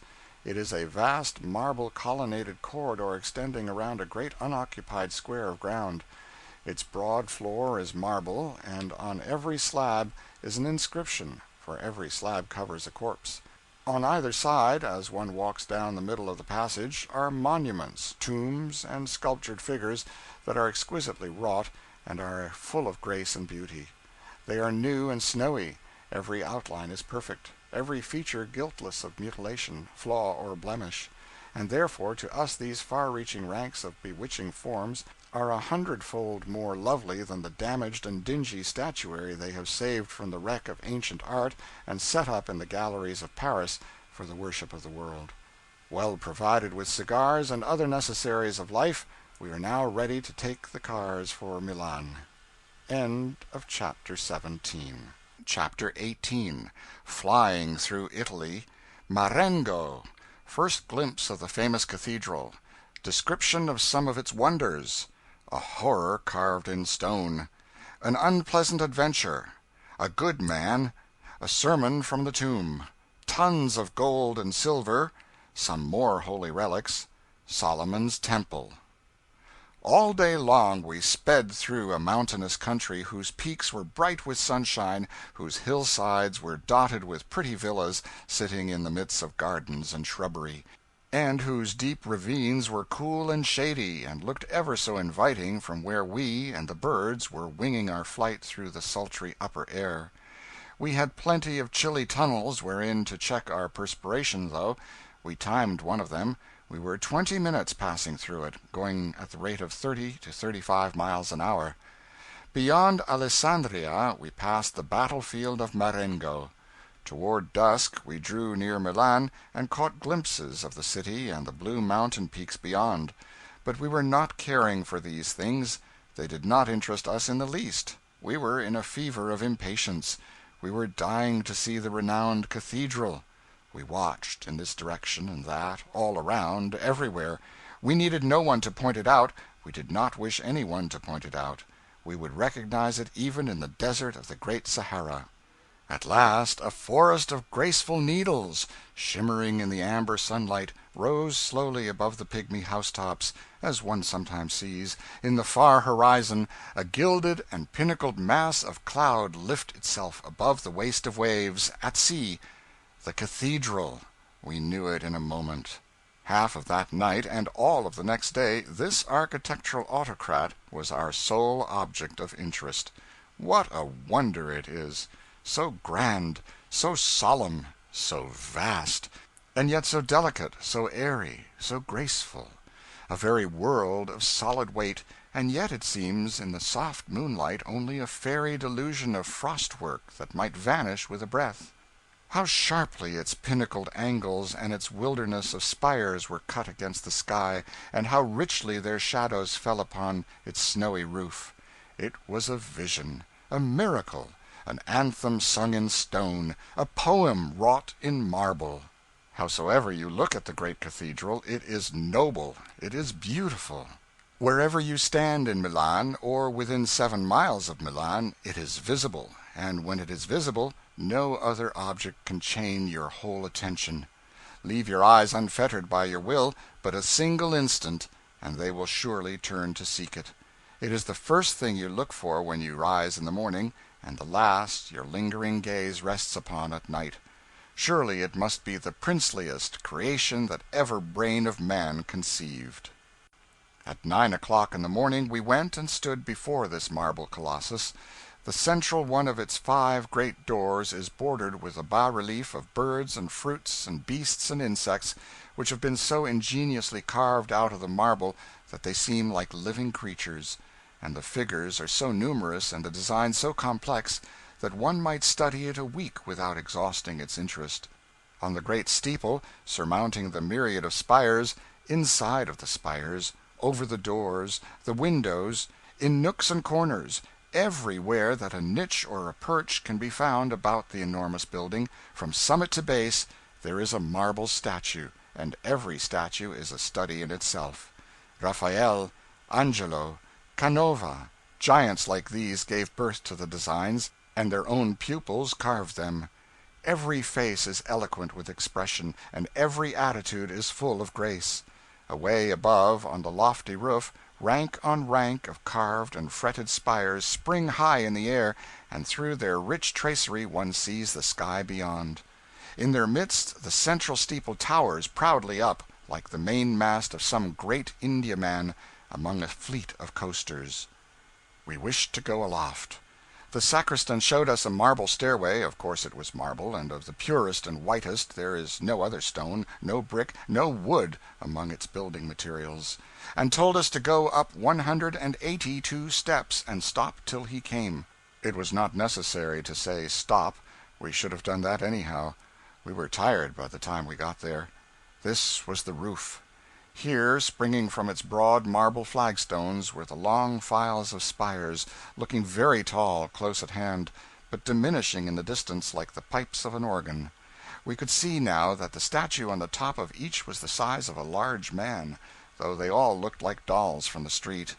We could see, also, that from the inside of each and every one of these hollow spires, from 16 to 31 beautiful marble statues looked out upon the world below.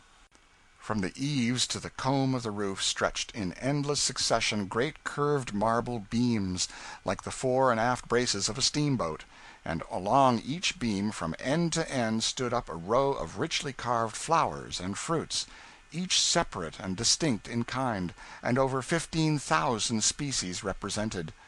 At a little distance these rows seemed to close together like the ties of a railroad track, and then the mingling together of the buds and blossoms of this marble garden forms a picture that is very charming to the eye. We descended and entered. Within the church, long rows of fluted columns, like huge monuments, divided the building into broad aisles, and on the figured pavement fell many a soft blush from the painted windows above. I knew the church was very large, but I could not fully appreciate its great size until I noticed that the men standing far down by the altar looked like boys, and seemed to glide rather than walk.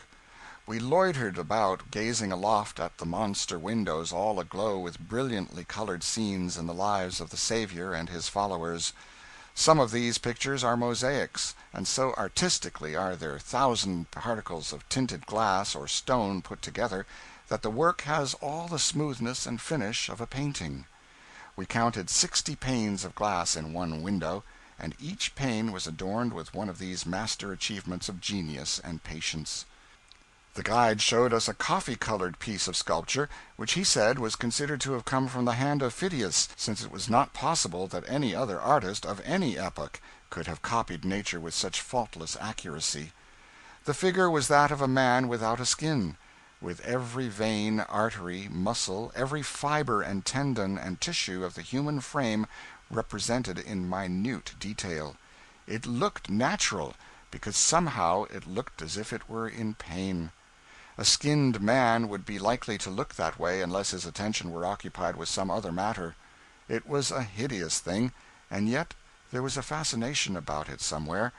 I am very sorry I saw it, because I shall always see it now. I shall dream of it sometimes. I shall dream that it is resting its corded arms on the bed's head and looking down on me with its dead eyes. I shall dream that it is stretched between the sheets with me and touching me with its exposed muscles and its stringy cold legs. It is hard to forget repulsive things.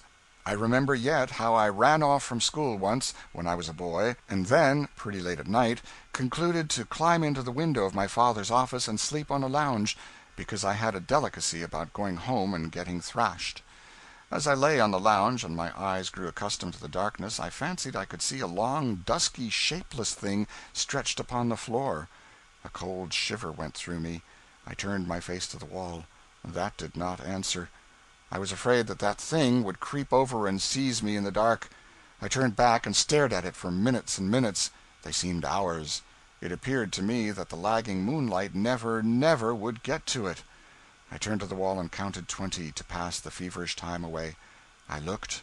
The pale square was nearer. I turned again and counted 50. It was almost touching it. With desperate will I turned again and counted 100, and faced about, all in a tremble. A white human hand lay in the moonlight. Such an awful sinking at the heart, such a sudden gasp for breath. I cannot tell what I felt. When I recovered strength enough, I faced the wall again. But no boy could have remained so with that mysterious hand behind him. I counted again and looked.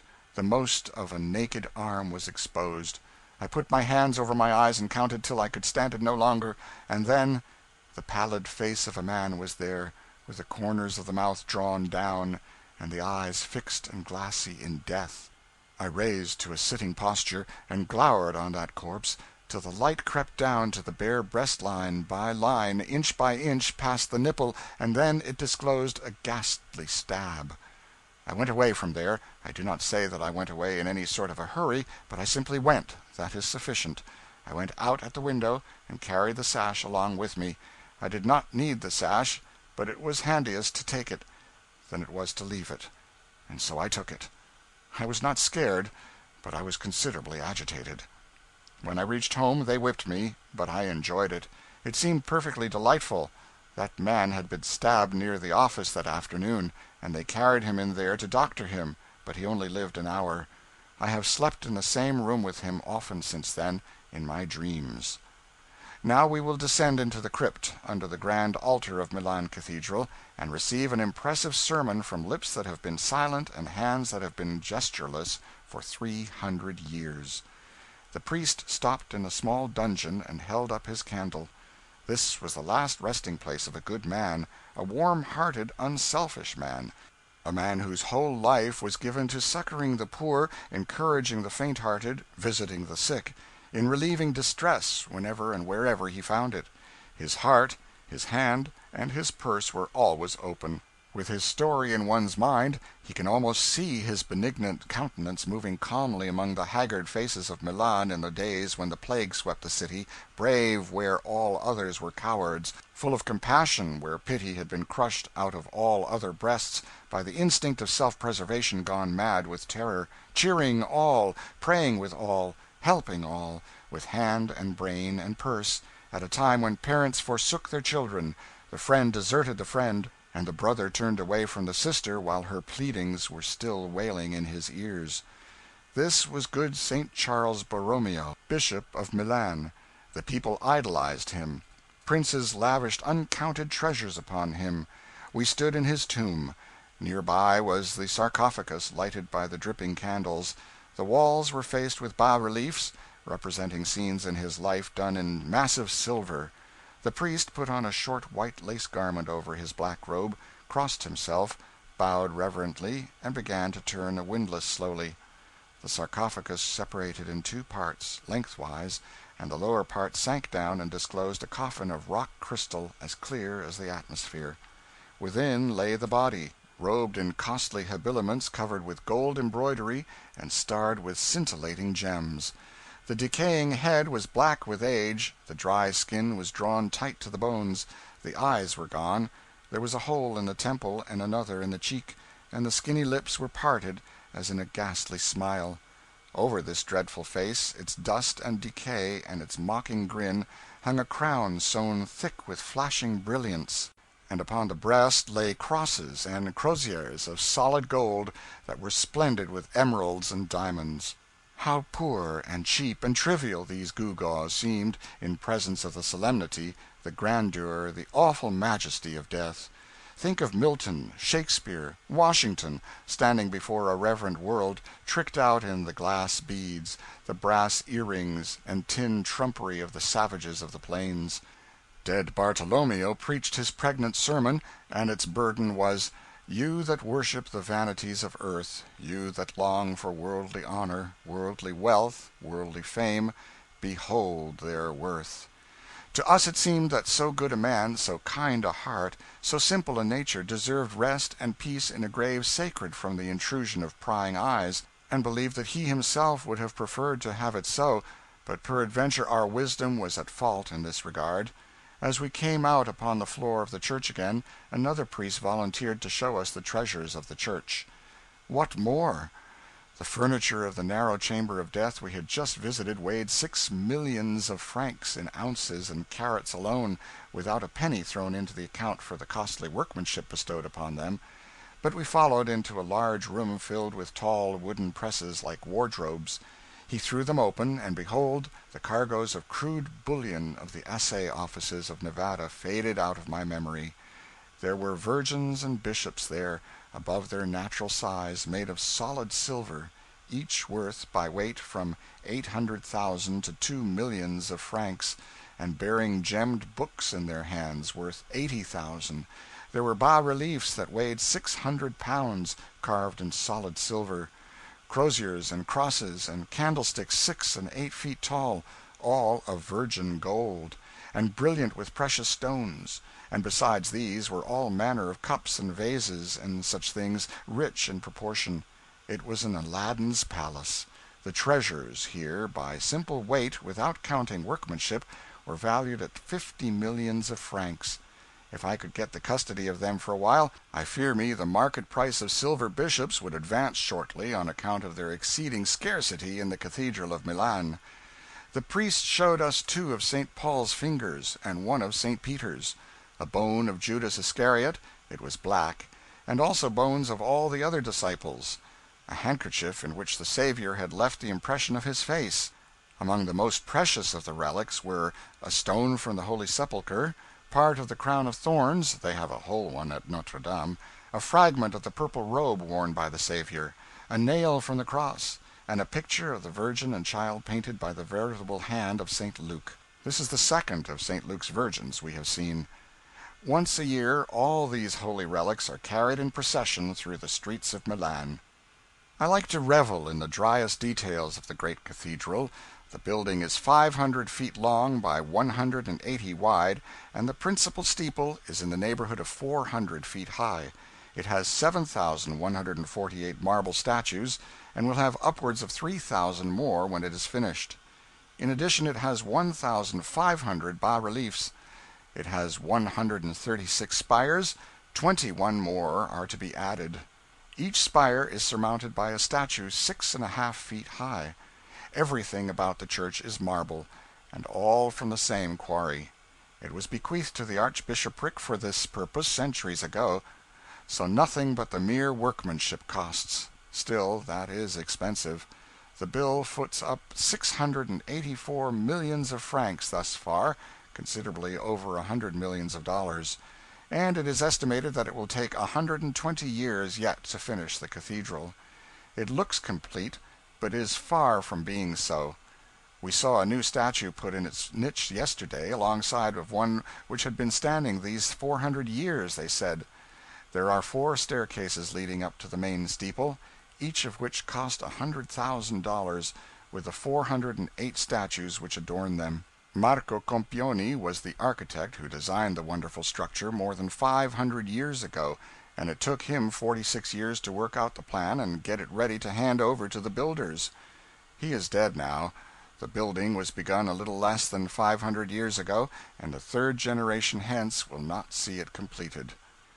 The building looks best by moonlight, because the older portions of it, being stained with age, contrast unpleasantly with the newer and whiter portions. It seems somewhat too broad for its height, but maybe familiarity with it might dissipate this impression. They say that the Cathedral of Milan is second only to St. Peter's at Rome. I cannot understand how it can be second to anything made by human hands. We bid it good-bye, now, possibly for all time.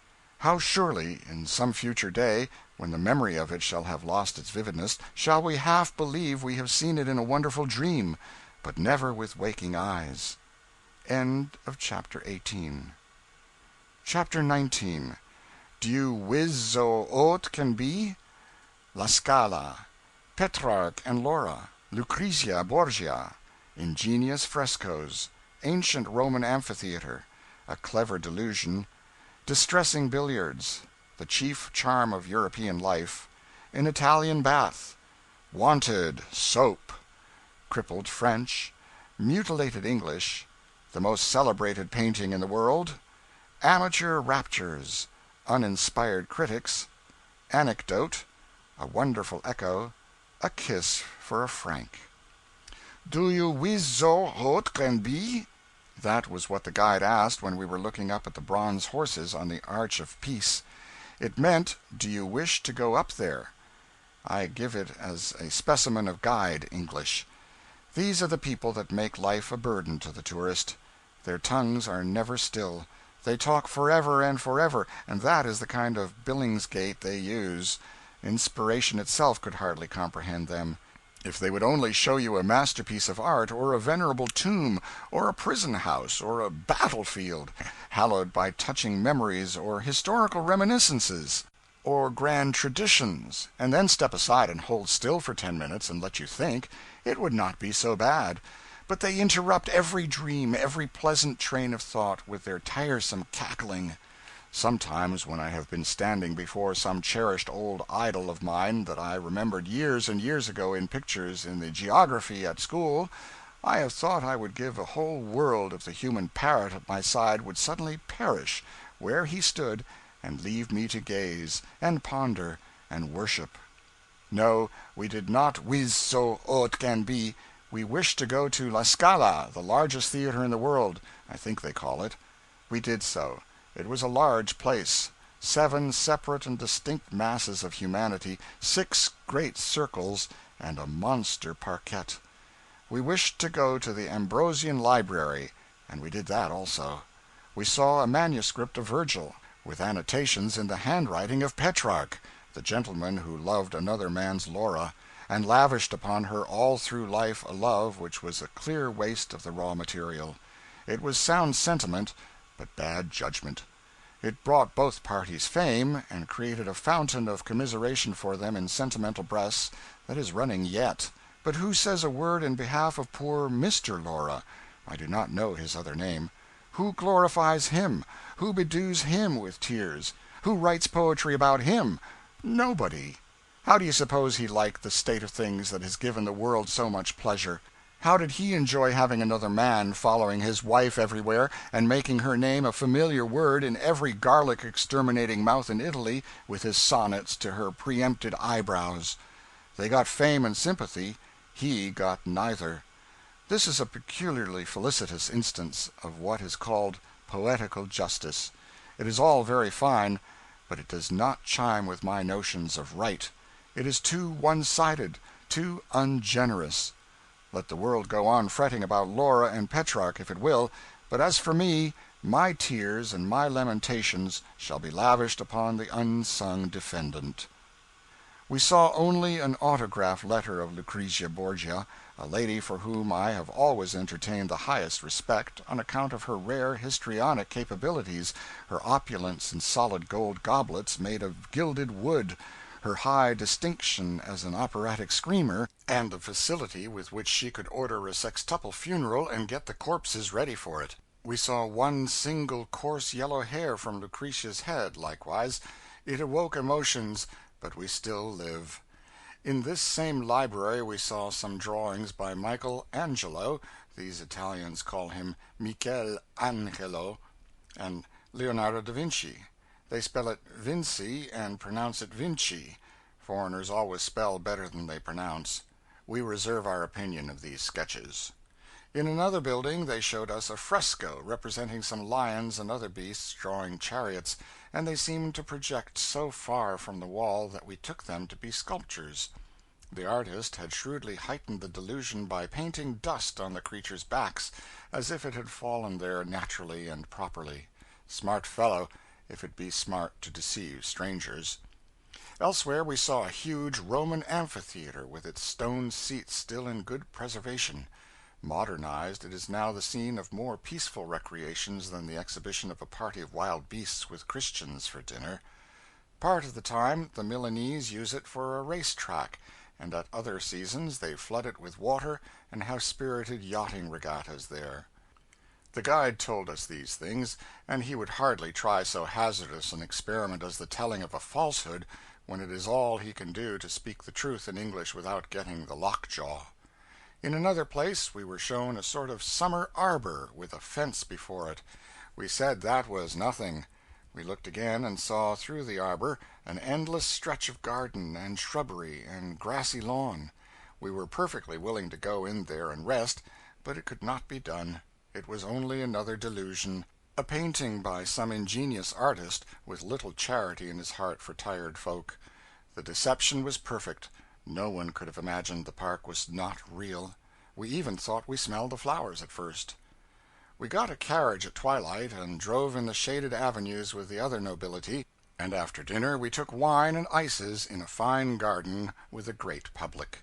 The music was excellent, the flowers and shrubbery were pleasant to the eye, the scene was vivacious, everybody was genteel and well behaved, and the ladies were slightly mustached and handsomely dressed, but very homely.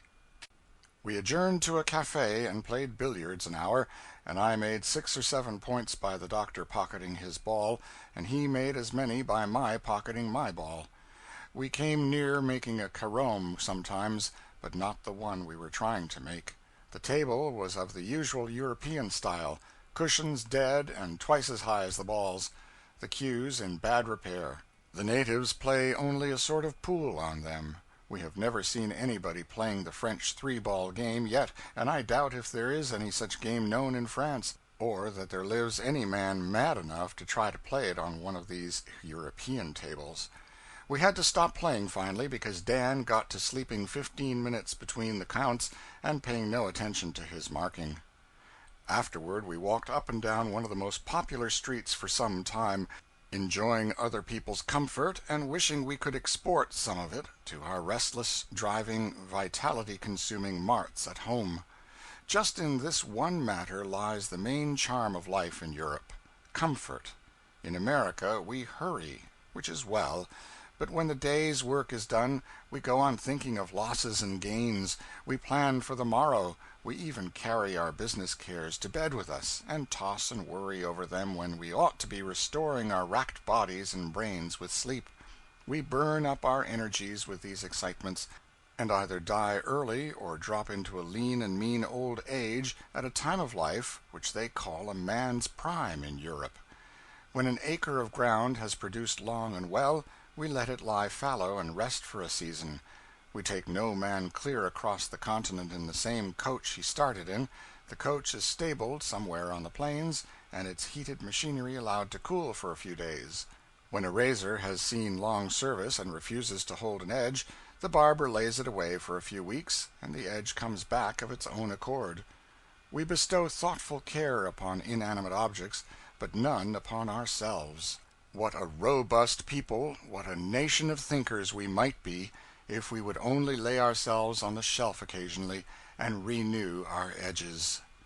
I do envy these Europeans the comfort they take. When the work of the day is done, they forget it.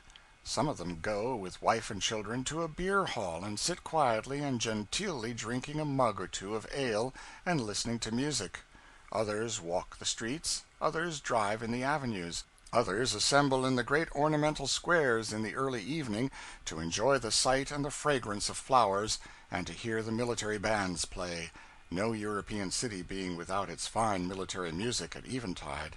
And yet others of the populace sit in the open air in front of the refreshment houses and eat ices and drink mild beverages that could not harm a child. They go to bed moderately early and sleep well. They are always quiet, always orderly, always cheerful, comfortable, and appreciative of life and its manifold blessings. One never sees a drunken man among them. The change that has come over our little party is surprising. Day by day we lose some of our restlessness, and absorb some of the spirit of quietude and ease that is in the tranquil atmosphere about us and in the demeanor of the people. We grow wise apace. We begin to comprehend what life is for. We have had a bath in Milan, in a public bathhouse. They were going to put all three of us in one bathtub, but we objected. Each of us had an Italian farm on his back. We could have felt affluent if we had been officially surveyed and fenced in. We chose to have 3 bathtubs, and large ones, tubs suited to the dignity of aristocrats who had real estate and brought it with them. After we were stripped and had taken the first chilly dash, we discovered that haunting atrocity that has embittered our lives in so many cities and villages of Italy and France: there was no soap. I called. A woman answered, and I barely had time to throw myself against the door. She would have been in another second. I said, "Beware, woman, go away from here, go away now, or it will be the worst for you. I am an unprotected male, but I will preserve my honor at the peril of my life." These words must have frightened her, for she scurried away very fast. Dan's voice rose on the air. "Oh, bring some soap, why don't you?" The reply was Italian. Dan resumed, "Soap, you know, soap. That is what I want, soap. S-O-A-P, soap. Sope, soap. Soap, soap. Hurry up. I don't know how you Irish spell it, but I want it. Spell it to suit yourself, but fetch it. I'm freezing." I heard the doctor say impressively, "Dan, how often have we told you that these foreigners cannot understand English? Why will you not depend upon us? Why will you not tell us what you want, and let us ask for it in the language of the country? It would save us a great deal of the humiliation your reprehensible ignorance causes us. I will address this person in his mother tongue. Here, cospetto, corpo di bacco, sacramento, solferino, soap, you son of a gun. Dan, if you would let us talk for you, you would never expose your ignorant vulgarity. Even this fluent discharge of Italian did not bring the soap at once, but there was a good reason for it. There was not such an article about the establishment. It is my belief that there never had been. They had to send far uptown and to several different places before they finally got it. So they said. We had to wait 20 or 30 minutes.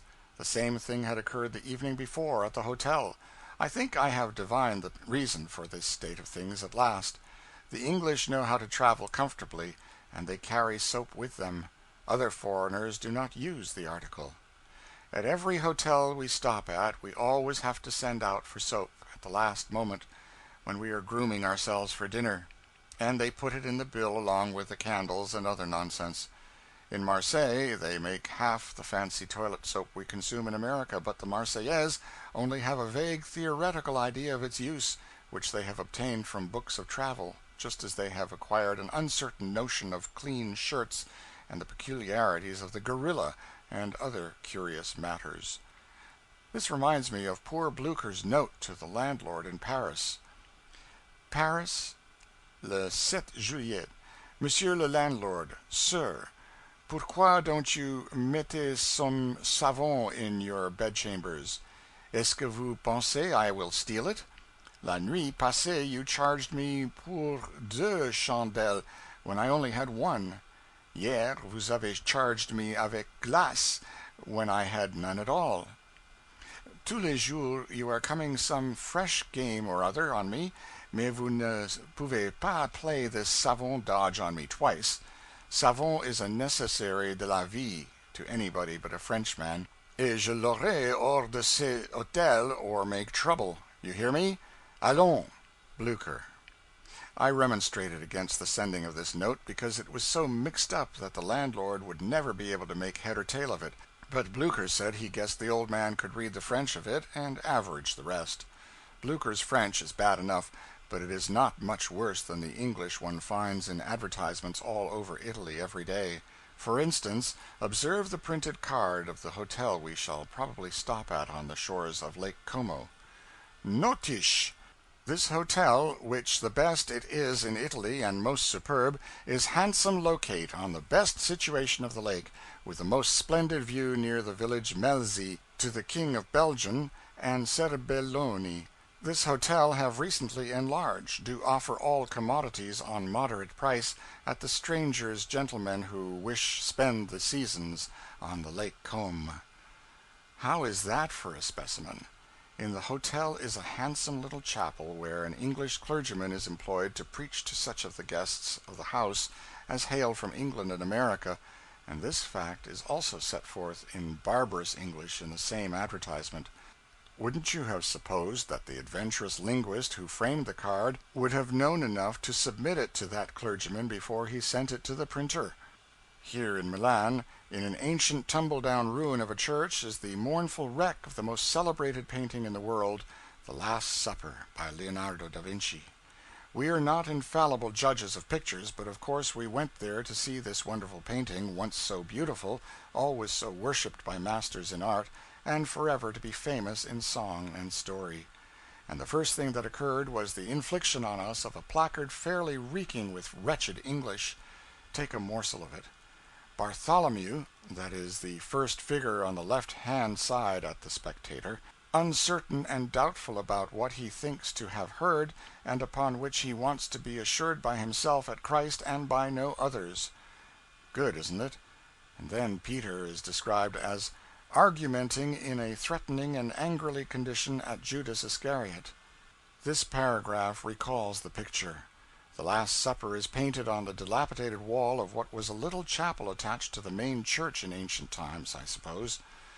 It is battered and scarred in every direction, and stained and discolored by time, and Napoleon's horses kicked the legs off most of the disciples when they, The horses, not the disciples, were stabled there more than half a century ago.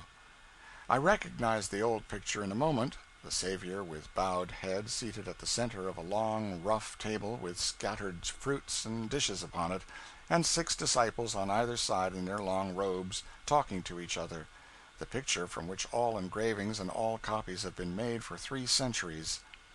Perhaps no living man has ever known an attempt to paint the Lord's Supper differently. The world seems to have become settled in the belief long ago that it is not possible for human genius to outdo this creation of Da Vinci's. I suppose painters will go on copying it as long as any one of the original is left visible to the eye. There were a dozen easels in the room, and as many artists transferring the great picture to their canvases. 50 proofs of steel engravings and lithographs were scattered around, too, and as usual I could not help noticing how superior the copies were to the original, that is, to my inexperienced eye. Wherever you find a Raphael, a Rubens, a Michelangelo, a Carracci, or a Da Vinci, and we see them every day, you find artists copying them, and the copies are always the handsomest. Maybe the originals were handsome when they were new, but they are not now. This picture is about 30 feet long and 10 or 12 high, I should think, and the figures are at least life-size. It is one of the largest paintings in Europe. The colors are dimmed with age, the countenances are scaled and marred, and nearly all expression is gone from them. The hair is a dead blur upon the wall, and there is no life in the eyes. Only the attitudes are certain. People come here from all parts of the world and glorify this masterpiece. They stand entranced before it with bated breath and parted lips, and when they speak, it is only in the catchy ejaculations of rapture. Oh, wonderful! Such expression! Such grace of attitude! Such dignity! Such faultless drawing! Such matchless coloring! Such feeling! What delicacy of touch! What sublimity of conception! A vision! A vision! I only envy these people. I envy them their honest admiration, if it be honest, their delight, if they feel delight. I harbor no animosity toward any of them, but at the same time the thought will intrude itself upon me, how can they see what is not visible? What would you think of a man who looked at some decayed, blind, toothless, pock-marked Cleopatra and said, "What matchless beauty, what soul, what expression"? What would you think of a man who gazed upon a dingy, foggy sunset and said, "What sublimity, what feeling, what richness of coloring"? What would you think of a man who stared in ecstasy upon a desert of stumps and said, "Oh, my soul, my beating heart, what a noble forest is here"? You would think that those men had an astonishing talent for seeing things that had already passed away. It was what I thought when I stood before the Last Supper and heard men apostrophizing wonders and beauties and perfections which had faded out of the picture and gone 100 years before they were born. We can imagine the beauty that was once in an aged face, we can imagine the forest if we see the stumps, but we cannot absolutely see these things when they are not there. I am willing to believe that the eye of the practiced artist can rest upon the Last Supper and renew a luster where only a hint of it is left, supply a tint that has faded away, restore an expression that is gone, patch and color and add to the dull canvas until at last its figures shall stand before him aglow with the life, the feeling, the freshness, yea, with all the noble beauty that was theirs when first they came from the hand of the Master. But I cannot work this miracle. Can those other uninspired visitors do it, or do they only happily imagine they do? After reading so much about it, I am satisfied that the Last Supper was a very miracle of art once, but it was 300 years ago. It vexes me to hear people talk so glibly of feeling, expression, tone, and those other easily acquired and inexpensive technicalities of art that make such a fine show in conversations concerning pictures. There is not one man in 7,500 that can tell what a pictured face is intended to express. There is not one man in 500 that can go into a courtroom and be sure that he will not mistake some harmless innocent of a juryman for the black-hearted assassin on trial. Yet such people talk of character and presume to interpret expression in pictures. There is an old story that Matthews, the actor, was once lauding the ability of the human face to express the passions and emotions hidden in the breast. He said the countenance could disclose what was passing in the heart plainer than the tongue could. Now, he said, observe my face. What does it express? Despair. Bah, it expresses peaceful resignation. What does this express? Rage. Stuff. It means terror. This, imbecility. Fool, it is smothered ferocity. Now this, joy. Oh, perdition, any ass can see it means insanity. Expression. People coolly pretend to read it who think themselves presumptuous if they pretended to interpret the hieroglyphics on the obelisk of Luxor, yet they are fully as competent to do the one thing as the other. I have heard two very intelligent critics speak of Murillo's Immaculate Conception, now in the museum at Seville, within the past few days. One said, "Oh, the Virgin's face is full of the ecstasy of a joy that is complete, that leaves nothing more to be desired on earth." The other said, "Ah, that wonderful face is so humble, so pleading, it says as plainly as words could say it, I fear, I tremble, I am unworthy, but thy will be done, sustain thou thy servant." The reader can see the picture in any drawing room. It can be easily recognized. The Virgin, the only young and really beautiful Virgin that was ever painted by one of the old masters, some of us think, stands in the crescent of the new moon, with a multitude of cherubs hovering about her, and more coming. Her hands are crossed upon her breast, and upon her uplifted countenance falls a glory out of the heavens.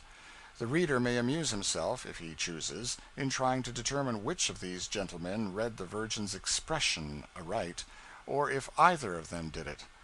Any one who is acquainted with the old masters will comprehend how much the Last Supper is damaged when I say that the spectator can not really tell, now, whether the disciples are Hebrews or Italians. These ancient painters never succeeded in denationalizing themselves. The Italian artists painted Italian virgins.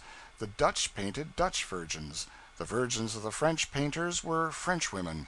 None of them ever put into the face of the Madonna that indescribable something which proclaims the Jewess, whether you find her in New York, in Constantinople, in Paris, Jerusalem, or in the Empire of Morocco. I saw in the Sandwich Islands, once, a picture copied by a talented German artist from an engraving in one of the American illustrated papers. It was an allegory, representing Mr. Davis in the act of signing a secession act, or some such document. Over him hovered the ghost of Washington in warning attitude, and in the background a troop of shadowy soldiers in Continental uniform were limping with shoeless, bandaged feet through a driving snowstorm. Valley Forge was suggested, of course. The copy seemed accurate, and yet there was a discrepancy somewhere. After a long examination I discovered what it was. The shadowy soldiers were all Germans. Jeff Davis was a German. Even the hovering ghost was a German ghost. The artist had unconsciously worked his nationality into the picture. To tell the truth, I am getting a little perplexed about John the Baptist and his portraits. In France I finally grew reconciled to him as a Frenchman. Here he is unquestionably an Italian. What next? Can it be possible that the painters make John the Baptist a Spaniard in Madrid and an Irishman in Dublin? We took an open barouche and drove 2 miles out of Milan to see the Echo, as the guide expressed it. The road was smooth, it was bordered by trees, fields, and grassy meadows, and the soft air was filled with the odor of flowers.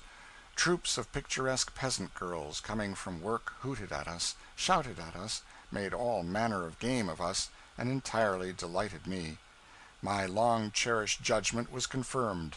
I always did think those frowsy, romantic, unwashed peasant girls I had read so much about in poetry were a glaring fraud. We enjoyed our jaunt. It was an exhilarating relief from tiresome sightseeing. We distressed ourselves very little about the astonishing echo the guide talked so much about. We were growing accustomed to encomiums on wonders that too often proved no wonders at all, and so we were most happily disappointed to find in the sequel that the guide had even failed to rise to the magnitude of his subject. We arrived at a tumble-down old rookery called the Palazzo Simonetti, a massive hewn-stone affair occupied by a family of ragged Italians. A good-looking young girl conducted us to a window on the second floor which looked out on a court walled on 3 sides by tall buildings. She put her head out at the window and shouted. The echo answered more times than we could count. She took a speaking trumpet, and through it she shouted, sharp and quick, a single "Ha!" The echo answered, "Ha! Ha!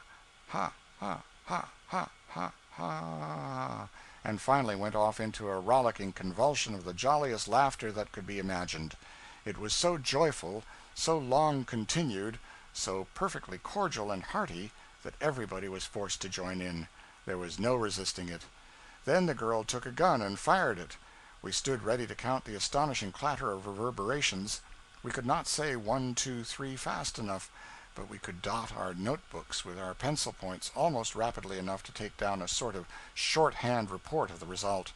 My page revealed the following account.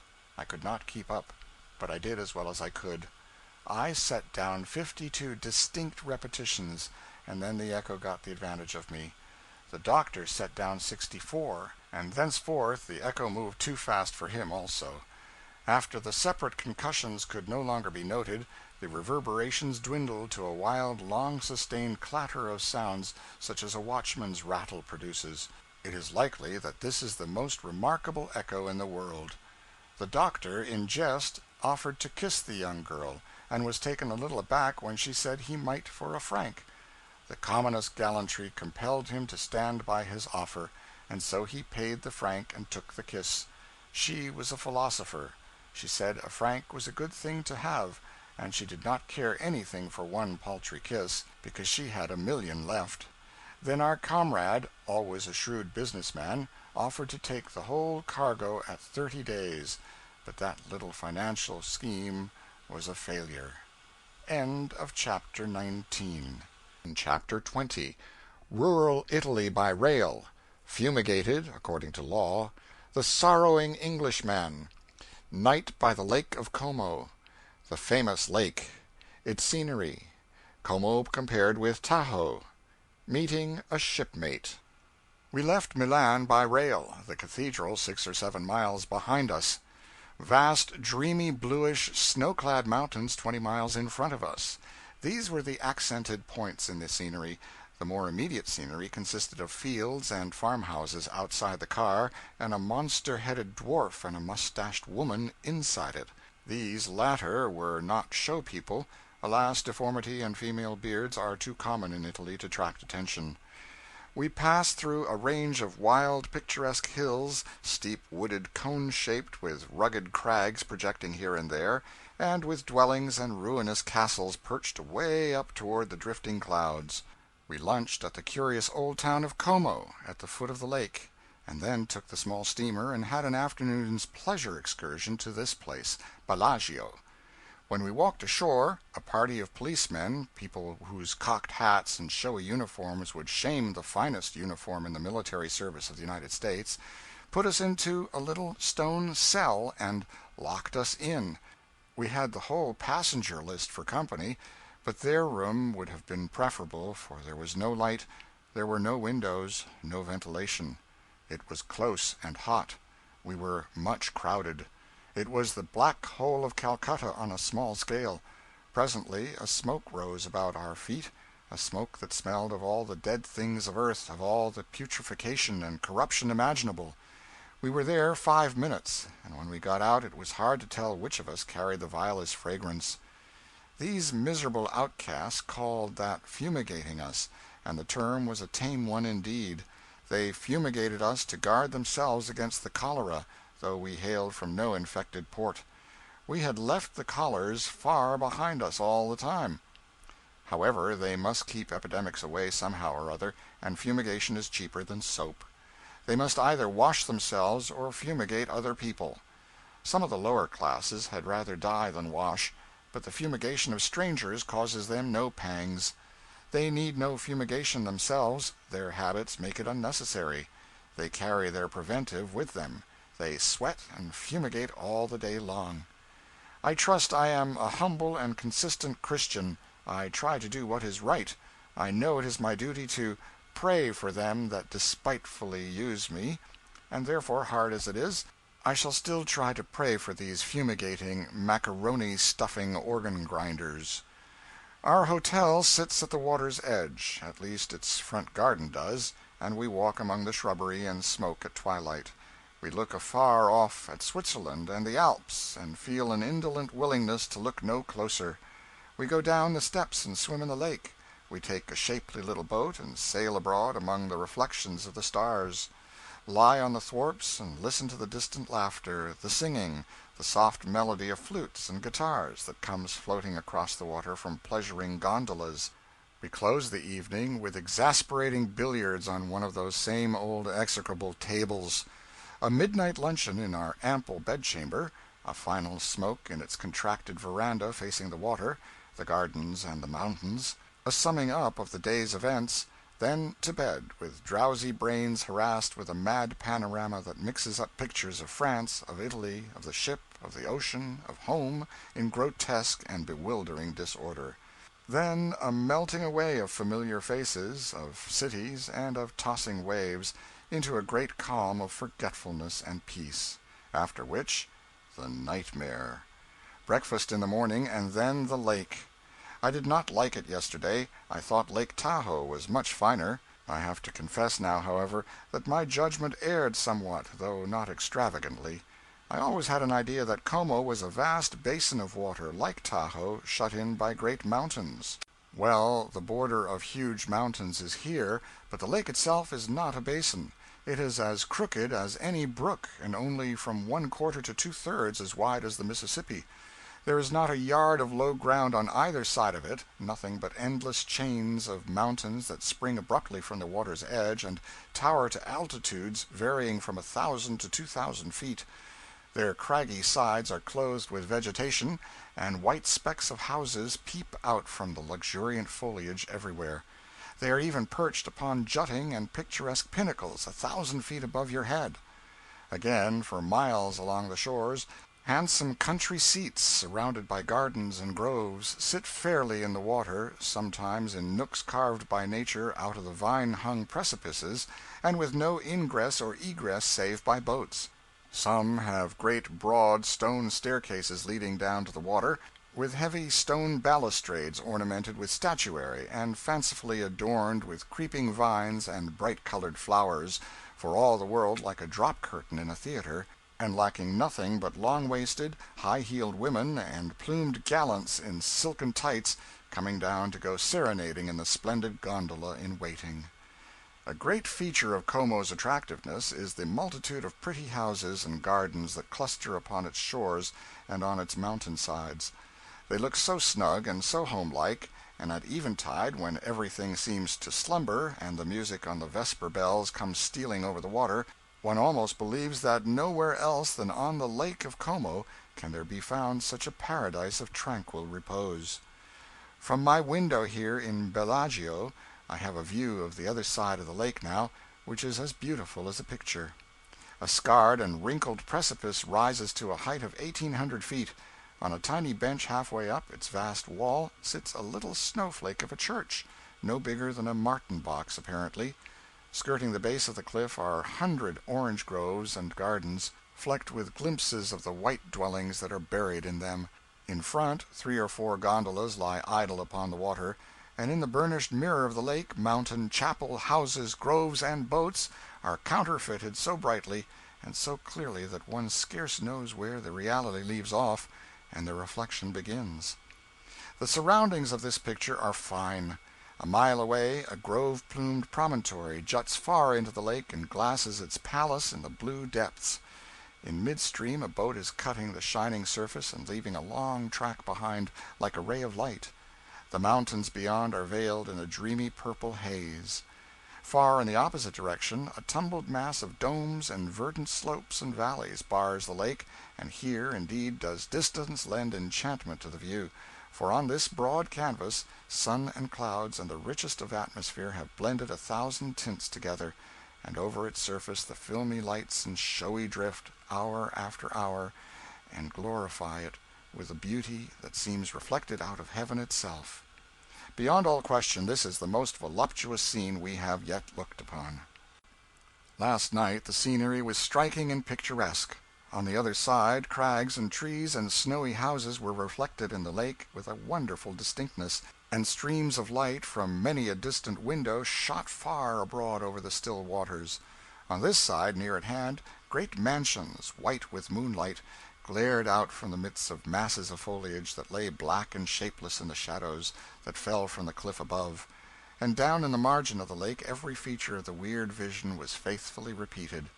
Today we have idled through a wonder of a garden attached to a ducal estate, but enough of description is enough, I judge. I suspect that this was the same place the gardener's son deceived the Lady of Lyons with, but I do not know. You may have heard of the passage somewhere. A deep vale, shut out by alpine hills from the rude world, near a clear lake margined by fruits of gold and whispering myrtles, glassing softness skies, cloudless, save with rare and roseate shadows, a palace lifting to eternal heaven its marbled walls, from out a glossy bower of coolest foliage musical with birds. That is all very well, except the clear part of the lake. It certainly is clearer than a great many lakes, but how dull its waters are compared with the wonderful transparence of Lake Tahoe. I speak of the north shore of Tahoe, where one can count the scales on a trout at a depth of 180 feet. I have tried to get this statement off at par here, but with no success, so I have been obliged to negotiate it at 50% discount. At this rate I find some takers. Perhaps the reader will receive it on the same terms, 90 feet instead of 180. But let it be remembered that those are forced terms, sheriff's sale prices. As far as I am privately concerned, I abate not a jot of the original assertion that in those strangely magnifying waters one may count the scales on a trout of the large kind, at a depth of 180 feet, may see every pebble on the bottom, might even count a paper of dray pins. People talk of the transparent waters of the Mexican Bay of Acapulco, but in my own experience I know they cannot compare with those I am speaking of. I have fished for trout in Tahoe, and at a measured depth of 84 feet I have seen them put their noses to the bait, and I could see their gills open and shut. I could hardly have seen the trout themselves at that distance in the open air. As I go back in spirit and recall that noble sea, reposing among the snow peaks 6,000 feet above the ocean, the conviction comes strong upon me again that Como would only seem a bedizened little courier in that august presence. Sorrow and misfortune overtake the legislature that still from year to year permits Tahoe to retain its unmusical cognomen. Tahoe! It suggests no crystal waters, no picturesque shores, no sublimity. Tahoe for a sea in the clouds, a sea that has character and asserts it in solemn calms at times in savage storms, a sea whose royal seclusion is guarded by a cordon of sentinel peaks that lift their frosty fronts 9,000 feet above the level world, a sea whose every aspect is impressive, whose belongings are all beautiful, whose lonely majesty types the deity. Tahoe means grasshoppers. It means grasshopper soup. It is Indian, and suggestive of Indians. They say it is Paiute. Possibly it is digger. I am satisfied it was named by the diggers, those degraded savages who roast their dead relatives, then mix the human grease and ashes of bones with tar, and gaum it thick all over their heads and foreheads and ears, and go caterwauling about the hills and call it mourning. These are the gentry that named the lake. People say that Tahoe means silver lake, limpid water, falling leaf. Bosh! It means grasshopper soup, the favorite dish of the digger tribe, and of the Paiutes as well. It isn't worth while in these practical times for people to talk about Indian poetry. There never was any in them, except in the Fenimore Cooper Indians. But they are an extinct tribe that never existed. I know the noble red man. I have camped with the Indians. I have been on the warpath with them, taken part in the chase with them, for grasshoppers, helped them steal cattle, I have roamed with them, scalped them, had them for breakfast. I would gladly eat the whole race if I had a chance. But I am growing unreliable. I will return to my comparison of the lakes. Como is a little deeper than Tahoe, if people here tell the truth. They say it is 1,800 feet deep at this point, but it does not look a dead enough blue for that. Tahoe is 1,525 feet deep in the center, by the state geologist's measurement. They say the great peak opposite this town is 5,000 feet high, but I feel sure that 3,000 feet of that statement is a good honest lie. The lake is a mile wide here, and maintains about that width from this point to its northern extremity, which is distant 16 miles. From here to its southern extremity, say 15 miles, it is not over half a mile wide in any place, I should think. Its snow-clad mountains one hears so much about are only seen occasionally, and then in the distance, the Alps. Tahoe is from 10 to 18 miles wide, and its mountains shut it in like a wall. Their summits are never free from snow the year round. One thing about it is very strange. It never has even a skim of ice upon its surface, although lakes in the same range of mountains, lying in a lower and warmer temperature, freeze over in winter. It is cheerful to meet a shipmate in these out-of-the-way places and compare notes with him. We have found one of ours here, an old soldier of the war who is seeking bloodless adventures and rest from his campaigns in these sunny lands. Colonel J. Heron Foster, editor of a Pittsburgh journal, and a most estimable gentleman. As these sheets are being prepared for the press, I am pained to learn of his decease shortly after his return home. M.T. End of Chapter 20. Chapter 21. The pretty Lago di Lecco, a carriage drive in the country, astonishing sociability in a coachman, Sleepy Land, bloody shrines, the heart of the home of priestcraft, a thrilling medieval romance, the birthplace of Harlequin, approaching Venice. We voyaged by steamer down the Lago di Lecco, through wild mountain scenery and by hamlets and villas, and disembarked at the town of Lecco. They said it was 2 hours by carriage to the ancient city of Bergamo, and that we would arrive there in good season for the railway train. We got an open barouche and a wild, boisterous driver, and set out. It was delightful. We had a fast team and a perfectly smooth road. There were towering cliffs on our left, and the pretty Lago di Lecco on our right, and every now and then it rained on us. Just before starting, the driver picked up, in the street, a stump of a cigar an inch long, and put it in his mouth. When he had carried it thus about an hour, I thought it would be only Christian charity to give him a light. I handed him my cigar, which I had just lit, and he put it in his mouth and returned his stump to his pocket. I never saw a more sociable man. At least I never saw a man who was more sociable on a short acquaintance. We saw interior Italy now. The houses were of solid stone and not often in good repair. The peasants and their children were idle, as a general thing, and the donkeys and chickens made themselves at home in drawing-room and bedchamber and were not molested. The drivers of each and every one of the slow-moving market carts we met were stretched in the sun upon their merchandise, sound asleep. Every 300 or 400 yards, it seemed to me, we came upon the shrine of some saint or other, a rude picture of him built into a huge cross or a stone pillar by the roadside. Some of the pictures of the Savior were curiosities in their way. They represented him stretched upon the cross, his countenance distorted with agony. From the wounds of the crown of thorns, from the pierced side, from the mutilated hands and feet, from the scourged body, from every handbreadth of his person streams of blood were flowing. Such a gory, ghastly spectacle would frighten the children out of their senses, I should think. There were some unique auxiliaries to the painting which added to its spirited effect. These were genuine wooden and iron implements, and were prominently disposed round about the figure. A bundle of nails, the hammer to drive them, the sponge, the reed that supported it, the cup of vinegar, the ladder for the ascent of the cross, the spear that pierced the Saviour's side. The crown of thorns was made of real thorns, and was nailed to the sacred head. In some Italian church paintings, even by the old masters, the Saviour and the Virgin wear silver or gilded crowns that are fastened to the pictured head with nails. The effect is as grotesque as it is incongruous. Here and there on the fronts of roadside inns we found huge, coarse frescoes of suffering martyrs like those in the shrines. It could not have diminished their sufferings any to be so uncouthly represented. We were in the heart and home of priestcraft, of a happy, cheerful, contented ignorance, superstition, degradation, poverty, indolence, and everlasting uninspiring worthlessness. And we said fervently, it suits these people precisely. Let them enjoy it, along with the other animals, and heaven forbid that they be molested. We feel no malice toward these fumigators.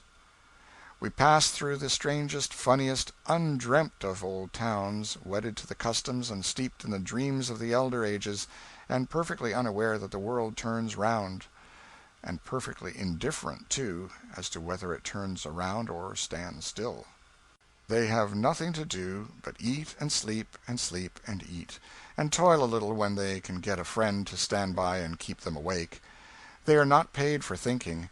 They are not paid to fret about the world's concerns. They were not respectable people. They were not worthy people. They were not learned and wise and brilliant people. But in their breasts, all their stupid lives long, resteth a peace that passeth understanding. How can men, calling themselves men, consent to be so degraded and happy? We whisked by many a gray old medieval castle, clad thick with ivy, that swung its green banners down from towers and turrets where once some old crusader's flag had floated.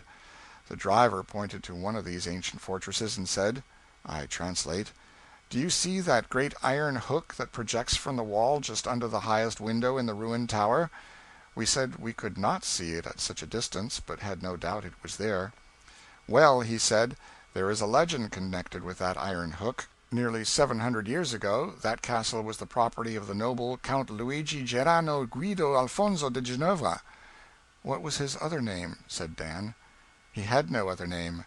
The name I have spoken was all the name he had. He was the son of poor but honest parents. That is all right. Never mind the particulars. Go on with the legend." The legend. Well, then, all the world at that time was in a wild excitement about the Holy Sepulchre. All the great feudal lords in Europe were pledging their lands and pawning their plate to fit out men-at-arms, so that they might join the grand armies of Christendom and win renown in the holy wars.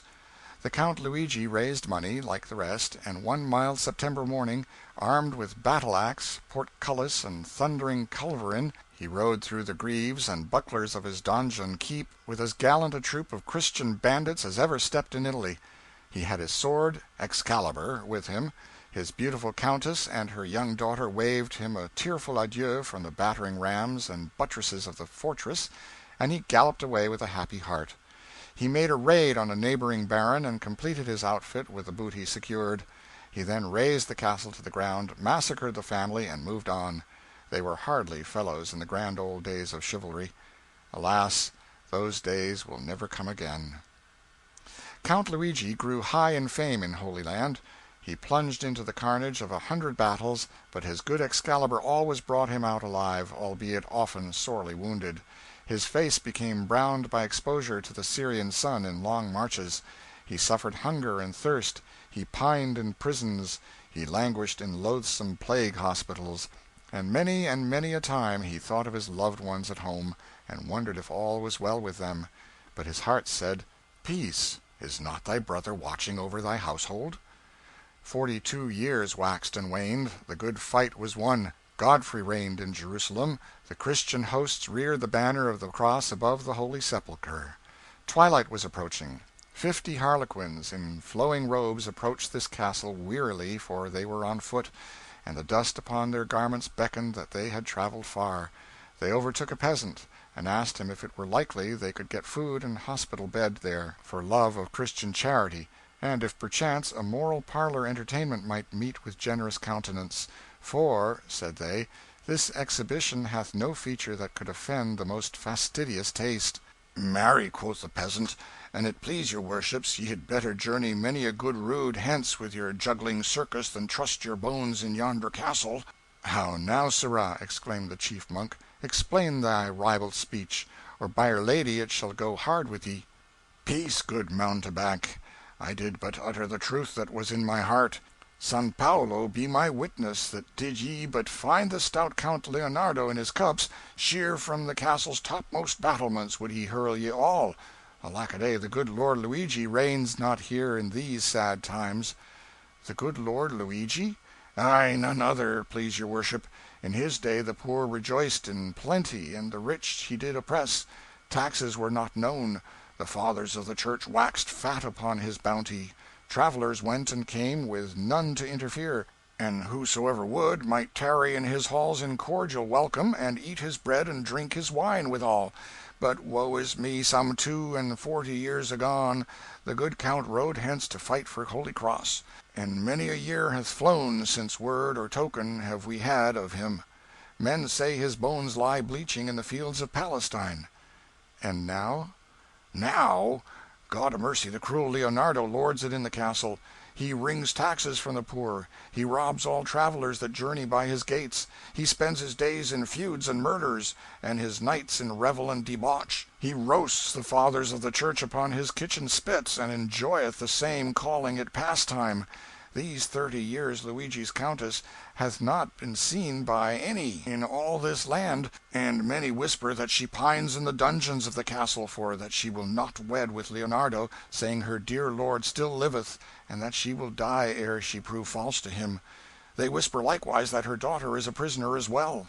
Nay, good jugglers, seek ye refreshment otherwheres. 'Twere better that ye perished in a Christian way than that ye plunged from off yon dizzy tower. Give ye good day." "God keep ye, gentle knave, farewell." But heedless of the peasant's warning, the players moved straightway toward the castle. Word was brought to Count Leonardo that a company of mountebanks besought his hospitality. "'Tis well. Dispose of them in the customary manner. Yet stay, I have need of them. Let them come hither. Later cast them from the battlements. Or how many priests have ye on hand?" "The day's results are meagre, good my lord. An abbot and a dozen beggarly friars is all we have." "Hell and furies! Is the estate going to seed? Send hither the mountebanks. Afterward broil them with the priests." The robed and close-cowled harlequins entered. The grim Leonardo sate in the state at the head of his council board. Ranged up and down the hall on either side stood near 100 men-at-arms. "Ha, villains!" quoth the Count. "What can ye do to earn the hospitality ye crave?" Dread lord and mighty crowded audience have greeted our humble efforts with rapturous applause. Among our body count we the versatile and talented Ugolino, the justly celebrated Rodolfo, the gifted and accomplished Roderigo. The management have spared neither pains nor expense. "'Sdeath! What can ye do? Curb thy prating tongue." "Good my lord, in acrobatic feats, in practice with the dumb-bells, in balancing and ground and lofty tumbling are we versed. And sith your highness asketh me, I venture here to publish that in the truly marvellous and entertaining Zampilero station—" "Gag him! Throttle him! Body of Bacchus, am I a dog that I am to be assailed with this polysyllable blasphemy like to this? But hold! Lucretia, Isabel, stand forth. Sirrah, behold this dame, this weeping wench. The first I marry within the hour, the other shall dry her tears or feed the vultures. Thou and thy vagabond shall crown the wedding with thy merrymakings. Fetch hither the priest." The dame sprang toward the chief player. "Oh, save me!" she cried. "Save me from a fate far worse than death! Behold these sad eyes, these sunken cheeks, this withered frame. See thou the wreck this fiend hath made, and let thy heart be moved with pity. Look upon this damozel. Note her wasted form, her halting step, her bloomless cheeks where youth should blush and happiness exult in smiles. Hear us and have compassion. This monster was my husband's brother. He who should have been our shield against all harm hath kept us shut within the noisome caverns of his donjon keep for lo these 30 years. And for what crime? None other than I would not belie my troth, root out my strong love for him who marches with the legions of the cross in Holy Land. For oh, he is not dead, and wed with him. Save us, oh, save thy persecuted suppliants." She flung herself at his feet and clasped his knees. "Ha, ha, ha!" shouted the brutal Leonardo. "Priest, to thy work!" And he dragged the weeping dame from her refuge. "Say once for all, will you be mine? For by my halidome, that breath that uttereth thy refusal shall be thy last on earth." never!" Then die, and the sword leapt from his scabbard. Quicker than thought, quicker than the lightning's flash, 50 monkish habits disappeared, and 50 knights in splendid armor stood revealed. 50 falchions gleamed in air above the men-at-arms, and brighter fearsome than them all flamed Excalibur aloft, and cleaving downward struck the brutal Leonardo's weapon from his grasp. Ah, Luigi to the rescue! Whoop! Ah, Leonardo! Tear an ounce! "Oh God, my husband!" "Oh God, my wife!" "My father!" "My precious!" Tableau. Count Luigi bound his usurping brother hand and foot. The practised knights from Palestine made holyday sport of carving the awkward men-at-arms into chops and steaks. The victory was complete. Happiness reigned. The knights all married the daughter. Joy, wassail, finis. But what did they do with the wicked brother? Oh, nothing, only hanged him on that iron hook I was speaking of, by the chin. As how? Passed it up through his gills into his mouth. Leave him there? Couple of years. Ah, is he dead? 650 years ago, or such a matter. Splendid legend, splendid lie. Drive on. We reached the quaint old fortified city of Bergamo, renowned in history, some 3/4 of an hour before the train was ready to start. The place has 30 or 40,000 inhabitants, and is remarkable for being the birthplace of Harlequin. When we discovered that legend of our driver took to itself a new interest in our eyes. Rested and refreshed, we took the rail happy and contented. I shall not tarry to speak of the handsome Lago di Gardi, its stately castle that holds in its stony bosom the secrets of an age so remote that even tradition goeth not back to it; the imposing mountain scenery that ennobles the landscape thereabouts; nor yet of ancient Padua or haughty Verona, nor of their Montagues and Capulets, their famous balconies, and tombs of Juliet and Romeo et al., but hurry straight to the ancient city of the sea, the widowed bride of the Adriatic. It was a long, long ride, but toward evening, as we sat silent and hardly conscious of where we were, subdued into that meditative calm that comes so surely after a conversational storm, some one shouted, "Venice!" And sure enough, afloat on the placid sea a league away, lay a great city, with its towers and domes and steeples drowsing in a golden mist of sunset. End of chapter 21. Chapter 22. Night in Venice, the gay gondolier, the grand fete by moonlight, the notable sights of Venice, the mother of the republics desolate. This Venice, which was a haughty, invincible, magnificent republic for nearly 1,400 years, whose armies compelled the world's applause whenever and wherever they battled, whose navies well nigh held dominion of the seas, and whose merchant fleets whitened the remotest oceans with their sails and loaded these piers with the products of every clime, is fallen a prey to poverty, neglect, and melancholy decay. 600 years ago Venice was the autocrat of commerce. Her mart was the great commercial center, the distributing house from whence the enormous trade of the Orient was spread abroad over the Western world. Today her piers are deserted, her warehouses are empty, her merchant fleets are vanished, her armies and her navies are but memories. Her glory is departed, and with her crumbling grandeur of wares and palaces about her she sits among her stagnant lagoons, forlorn and beggared, forgotten of the world. She that in her palmy days commanded the commerce of a hemisphere, and made the weal or woe of nations with a beck of her puissant finger, is become the humblest among the peoples of the earth, a peddler of glass beads for women, and trifling toys and trinkets for schoolgirls and children. The venerable mother of the republics is scarce a fit subject for flippant speech or the idle gossiping of tourists. It seems a sort of sacrilege to disturb the glamour of old romance that pictures her to us softly from afar off as through a tinted mist, and curtains her ruin and her desolation from our view. One ought, indeed, to turn away from her rags, her poverty, and her humiliation, and think of her only as she was when she sunk the fleets of Charlemagne, when she humbled Frederick Barbarossa, or waved her victorious banners above the battlements of Constantinople. We reached Venice at 8 in the evening, and entered a hearse belonging to the Grand Hotel d'Europe. At any rate, it was more like a hearse than anything else, though to speak by the card it was a gondola. And this was the storied gondola of Venice, the ferry boat in which the princely cavaliers of the olden times were wont to cleave the waters of the moonlit canals and look the eloquence of love into the soft eyes of patrician beauties, while the gay gondolier in silken doublet touched his guitar and sang as only gondoliers can sing. This the famed gondola, and this the gorgeous gondolier. The one an inky, rusty old canoe with a sable hearse body clapped on to the middle of it, and the other a mangy, barefooted gutter snipe, with a portion of his raiment on exhibition which should have been sacred from public scrutiny. Presently, as he turned a corner and shot his hearse into a dismal ditch between two long rows of towering, untenanted buildings, the gay gondolier began to sing, true to the tradition of his race. I stood it a little while, then I said, "Now here, Roderigo Gonzalez Michelangelo, I'm a pilgrim, and I'm a stranger, but I am not going to have my feelings lacerated by any such caterwauling as that. If that goes on, one of us has got to take water. It is enough that my cherished dreams of Venice have been blighted forever as to the romantic gondola and the gorgeous gondolier. This system of destruction shall go no farther.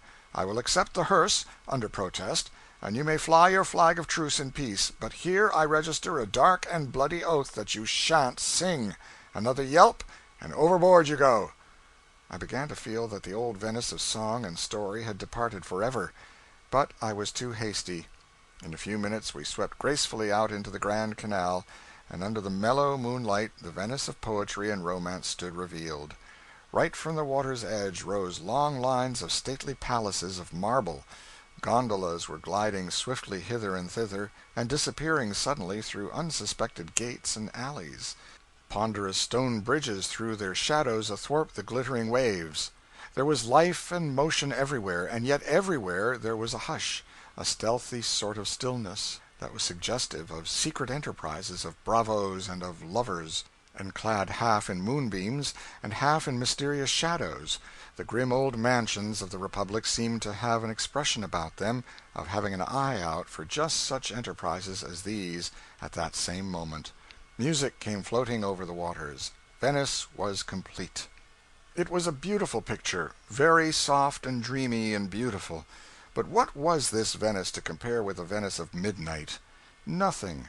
There was a fete, a grand fete in honor of some saint who had been instrumental in checking the cholera 300 years ago, and all Venice was abroad on the water. It was no common affair, for the Venetians did not know how soon they might need the saint's services again, now that the cholera was spreading everywhere.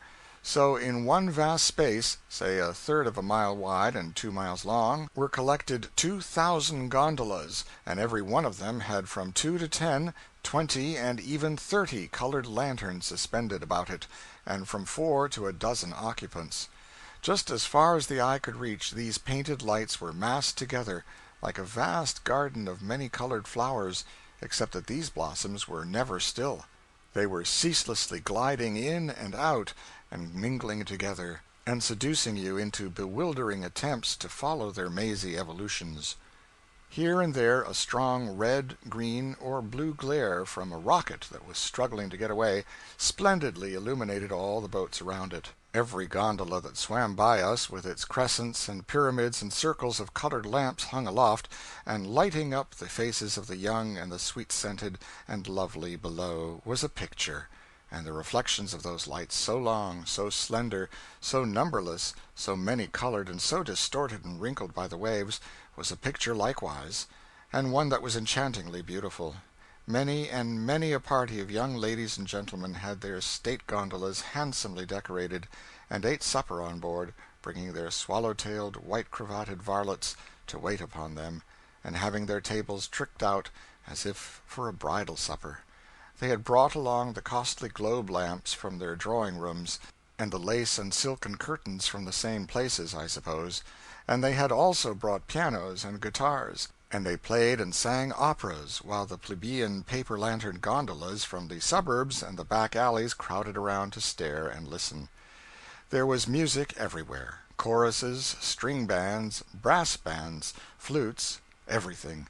I was so surrounded, walled in with music, magnificence, and loveliness, that I became inspired with the spirit of the scene, and sang one tune myself. However, when I observed that the other gondolas had sailed away and my gondolier was preparing to go overboard, I stopped.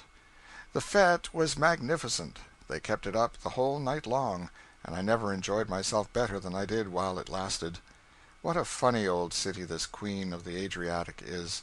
Narrow streets, vast gloomy marble palaces, black with the corroding damps of centuries, and all partly submerged. No dry land visible anywhere, and no sidewalks worth mentioning. If you want to go to church, to the theater, or to the restaurant, you must call a gondola. It must be a paradise for cripples, for verily a man has no use for legs here. For a day or two the place looked so like an overflowed Arkansas town, because of its currentless waters laving the very doorsteps of all the houses, and the cluster of boats made fast under the windows, or skimming in and out of the alleys and byways, that I could not get rid of the impression that there was nothing the matter here but a spring freshet, and that the river would fall in a few weeks and leave a dirty high-water mark on the houses, and the streets full of mud and rubbish. In the glare of day there is little poetry about Venice, but under the charitable moon her stained palaces are white again, their battered sculptures are hidden in shadows, and the old city seems crowned once more with the grandeur that was hers 500 years ago. It is easy, then, in fancy, to people these silent canals with plumed gallants and fair ladies, with Shylocks in gaberdine and sandals, venturing loans upon the rich argosies of Venetian commerce, with Othellos and Desdemonas, with Iagos and Roderigos, with noble fleets and victorious legions returning from the wars. In the treacherous sunlight we see Venice decayed, forlorn, poverty-stricken, and commerceless, forgotten and utterly insignificant. But in the moonlight her 14 centuries of greatness fling their glories about her, and once more is she the princeliest among the nations of the earth. There is a glorious city in the sea is in the broad, the narrow streets, ebbing and flowing, and the salt sea weed clings to the marble of her palaces. No track of men, no footsteps to and fro lead to her gates, the path lies o'er the sea, invisible, and from the land we went, as to a floating sea, steering in and gliding up her streets, as in a dream, so smoothly, silently, by many a dome mosque-like, and many a stately portico, the statues ranged along an azure sky, by many a pile in more than eastern pride, of old the residence of merchant kings, the fronts of some, though time had shattered them, still glowing with the richest hues of art, as though the wealth within them had run o'er. What would one naturally wish to see first in Venice? The Bridge of Sighs, of course, and next the church, and the great square of St. Mark, the bronze horses, and the famous lion of St. Mark. We intended to go to the Bridge of Sighs, but happened into the Ducal Palace first, a building which necessarily figures largely in Venetian poetry and tradition. In the Senate chamber of the ancient Republic we wearied our eyes with staring at acres of historical paintings by Tintoretto and Paul Veronese, but nothing struck us forcibly except the one thing that strikes all strangers forcibly, a black square in the midst of a gallery of portraits. In one long row around the great hall were painted the portraits of the Doges of Venice, venerable fellows with flowing white beards, for of the 300 senators eligible to the office, the oldest was usually chosen Doge, and each had its complimentary inscription attached, till you came to the place that should have had Marino Faliero's picture in it, and that was blank and black. Blank, except that it bore a terse inscription saying that the conspirator had died for his crime. It seemed cruel to keep that pitiless inscription still staring from the walls after the unhappy wretch had been in his grave 500 years. At the head of the giant staircase where Marino Faliero was beheaded, and where the Doges were crowned in ancient times, 2 small slits in the stone wall were pointed out, 2 harmless, insignificant orifices that would never attract a stranger's attention, yet these were the terrible lions' mouths. The heads were gone, knocked off by the French during their occupation of Venice, but these were the throats, down which went the anonymous accusation, thrust in secretly at dead of night by an enemy, that doomed many an innocent man to walk the bridge of sighs and descend into the dungeon which none entered and hoped to see the sun again. This was in the old days, when the patricians alone governed Venice. The common herd had no vote and no voice. There were 1,500 patricians. From these 300 senators were chosen. From the senators a doge and a council of 10 were selected, and by secret ballot the 10 chose from their own number a council of 3. All these were government spies, then, and every spy was under surveillance himself. Men spoke in whispers in Venice, and no man trusted his neighbor, not always his own brother. No man knew who the council of 3 were, not even the Senate, not even the Doge. The members of that dread tribunal met at night in a chamber to themselves, masked and robed from head to foot in scarlet cloaks, and did not even know each other, unless by voice. It was their duty to judge heinous political crimes, and from their sentence there was no appeal. A nod to the executioner was sufficient. The doomed man was marched down a hall and out at the doorway into the covered bridge of sighs, through it and into the dungeon and unto his death. At no time in his transit was he visible to any save his conductor. If a man had an enemy in those old days, the cleverest thing he could do was to slip a note for the council of 3 into the lion's mouth, saying, "This man is plotting against the government." If the awful 3 found no proof, 10 to 1 they would drown him anyhow, because he was a deep rascal, since his plots were unsolvable. Masked judges and masked executioners, with unlimited power and no appeal from their judgments, in that hard, cruel age, were not likely to be lenient with men they suspected, yet could not convict. We walked through the hall of the Council of 10, and presently entered the infernal den of the Council of 3. The table around which they had sat was there still, and likewise the stations where the masked inquisitors and executioners formerly stood, frozen, upright, and silent, till they received a bloody order, and then, without a word, moved off like the inexorable machines they were, to carry it out. The frescoes on the walls were startlingly suited to the place. In all the other saloons, the halls, the great state chambers of the palace, the walls and ceilings were bright with gilding, rich with elaborate carving, and resplendent with gallant pictures of Venetian victories in war, and Venetian display in foreign courts, and hallowed with portraits of the Virgin, the Savior of men, and the holy saints that preached the gospel of peace upon earth. But here, in dismal contrast, were none but pictures of death and dreadful suffering. Not a living figure but was writhing in torture, not a dead one but was smeared with blood, gashed with wounds, and distorted with the agonies that had taken away its life. From the palace to the gloomy prison is but a step. One might almost jump across the narrow canal that intervenes. The ponderous stone bridge of sighs crosses it at the second story, a bridge that is a covered tunnel. You cannot be seen when you walk in it. It is partitioned lengthwise, and through one compartment walked such as bore light sentences in ancient times, and through the other marched sadly the wretches whom the 3 had doomed to lingering misery and utter oblivion in the dungeons, or to sudden and mysterious death.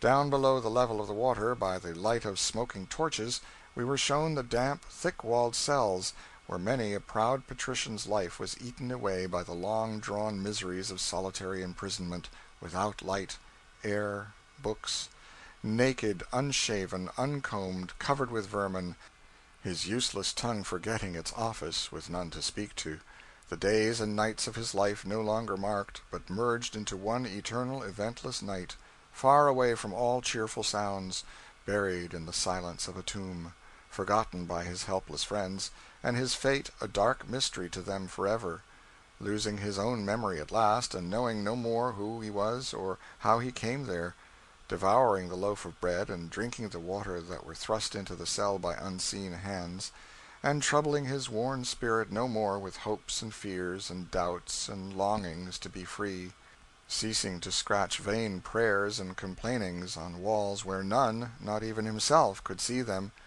and resigning himself to hopeless apathy, drivelling childishness, lunacy. Many and many a sorrowful story like this these stony walls could tell if they could but speak. In a little narrow corridor near by, they showed us where many a prisoner, after lying in the dungeons until he was forgotten by all save his persecutors, was brought by masked executioners and garroted or sewed up in a sack, passed through a little window to a boat, at dead of night, and taken to some remote spot and drowned. They used to show to visitors the implements of torture wherewith the three were wont to worm secrets out of the accused, villainous machines for crushing thumbs, the stocks where a prisoner sat immovable, while water fell drop by drop upon his head, till the torture was more than humanity could bear, and a devilish contrivance of steel, which enclosed a prisoner's head like a shell, and crushed it slowly by means of a screw. It bore the stains of blood that had trickled through its joints long ago, and on one side it had a projection whereon the torturer rested his elbow comfortably, and bent down his ear to catch the moanings of the sufferer perishing within. Of course we went to see the venerable relic of the ancient glory of Venice, with its pavements worn and broken by the passing feet of 1,000 years of plebeians and patricians, the Cathedral of St. Mark. It is built entirely of precious marbles, brought from the Orient. Nothing in its composition is domestic. Its hoary traditions make it an object of absorbing interest to even the most careless stranger, and thus far it had interest for me, but no further. I could not go into ecstasies over its coarse mosaics, its unlovely Byzantine architecture, or its 500 curious interior columns from as many distant quarries. Everything was worn out.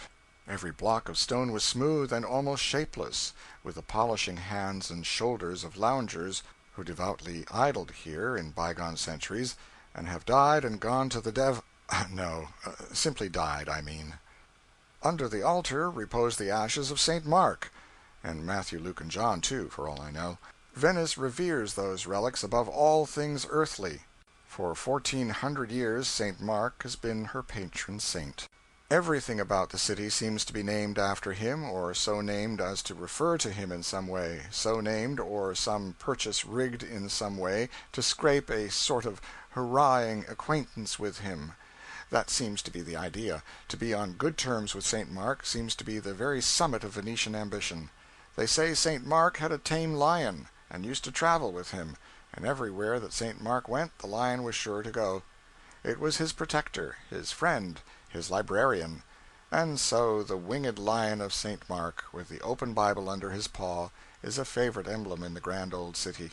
It casts its shadow from the most ancient pillar in Venice, in the grand square of St. Mark, upon the throngs of free citizens below, and has so done for many a long century. The winged lion is found everywhere, and doubtless here, where the winged lion is, no harm can come. St. Mark died at Alexandria, in Egypt. He was martyred, I think. However, that has nothing to do with my legend. About the founding of the city of Venice, say 450 years after Christ, for Venice is much younger than any other Italian city, a priest dreamed that an angel told him that until the remains of St. Mark were brought to Venice, the city could never rise to high distinction among the nations, that the body must be captured, brought to the city, and a magnificent church built over it, and that if ever the Venetians allowed the saint to be removed from his new resting place, in that day Venice would perish from off the face of the earth.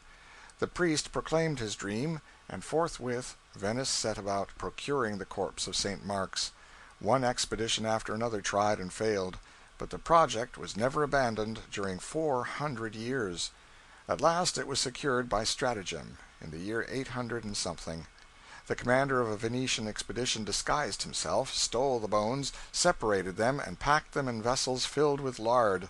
The religion of Mahomet causes its devotees to abhor anything that is in the nature of pork, and so when the Christian was stopped by the officers at the gates of the city, they only glanced once into his precious basket, then turned up their noses at the unholy lard and let him go. The bones were buried in the vaults of the grand cathedral, which had been waiting long years to receive them, and thus the safety and the greatness of Venice were secured. And to this day there be those in Venice who believe that if those holy ashes were stolen away, the ancient city would vanish like a dream, and its foundations be buried forever in the unremembering sea. End of chapter 22. Chapter 23. The Famous Gondola. The gondola in an unromantic aspect. The Great Square of St. Mark and the Winged Lion. Snobs at home and abroad. Sepulchres of the great dead. A tilt at the Old Masters. A contraband guide. The Conspiracy. Moving again. The Venetian gondola is as free and graceful in its gliding movement as a serpent. It is 20 or 30 feet long, and is narrow and deep like a canoe. Its sharp bow and stern sweep upward from the water like the horns of a crescent with the abruptness of the curve slightly modified. The bow is ornamental, with a steel comb with a battle-axe attachment which threatens to cut passing boats in two occasionally, but never does. The gondola is painted black, because in the zenith of Venetian magnificence the gondolas became too gorgeous altogether, and the Senate decreed that all such display must cease, and a solemn unembellished black be substituted. If the truth were known, it would doubtless appear that rich plebeians grew too prominent in their affection of patrician show on the Grand Canal, and required a wholesome snubbing. Reverence for the hallowed past and its traditions keeps the dismal fashion in force now that the compulsion exists no longer. So let it remain. It is in the color of mourning. Venice mourns. The stern of the boat is decked over, and the gondolier stands there. He uses a single oar, a long blade, of course, for he stands nearly erect. A wooden peg, a foot and a half high, with two slight crooks or curves in one side of it and one in the other, projects above the starboard gunwale. Against that peg the gondolier takes a purchase with his oar, changing it at intervals to the other side of the peg, or dropping it into another of the crooks as the steering of the craft may demand. And how in the world he can back and fill, shoot straight ahead, or flirt suddenly around a corner, and makes the oar stay in those insignificant notches, is a problem to me, and a never diminishing matter of interest. I am afraid I study the gondolier's marvelous skill more than I do the sculptured palaces we glide among.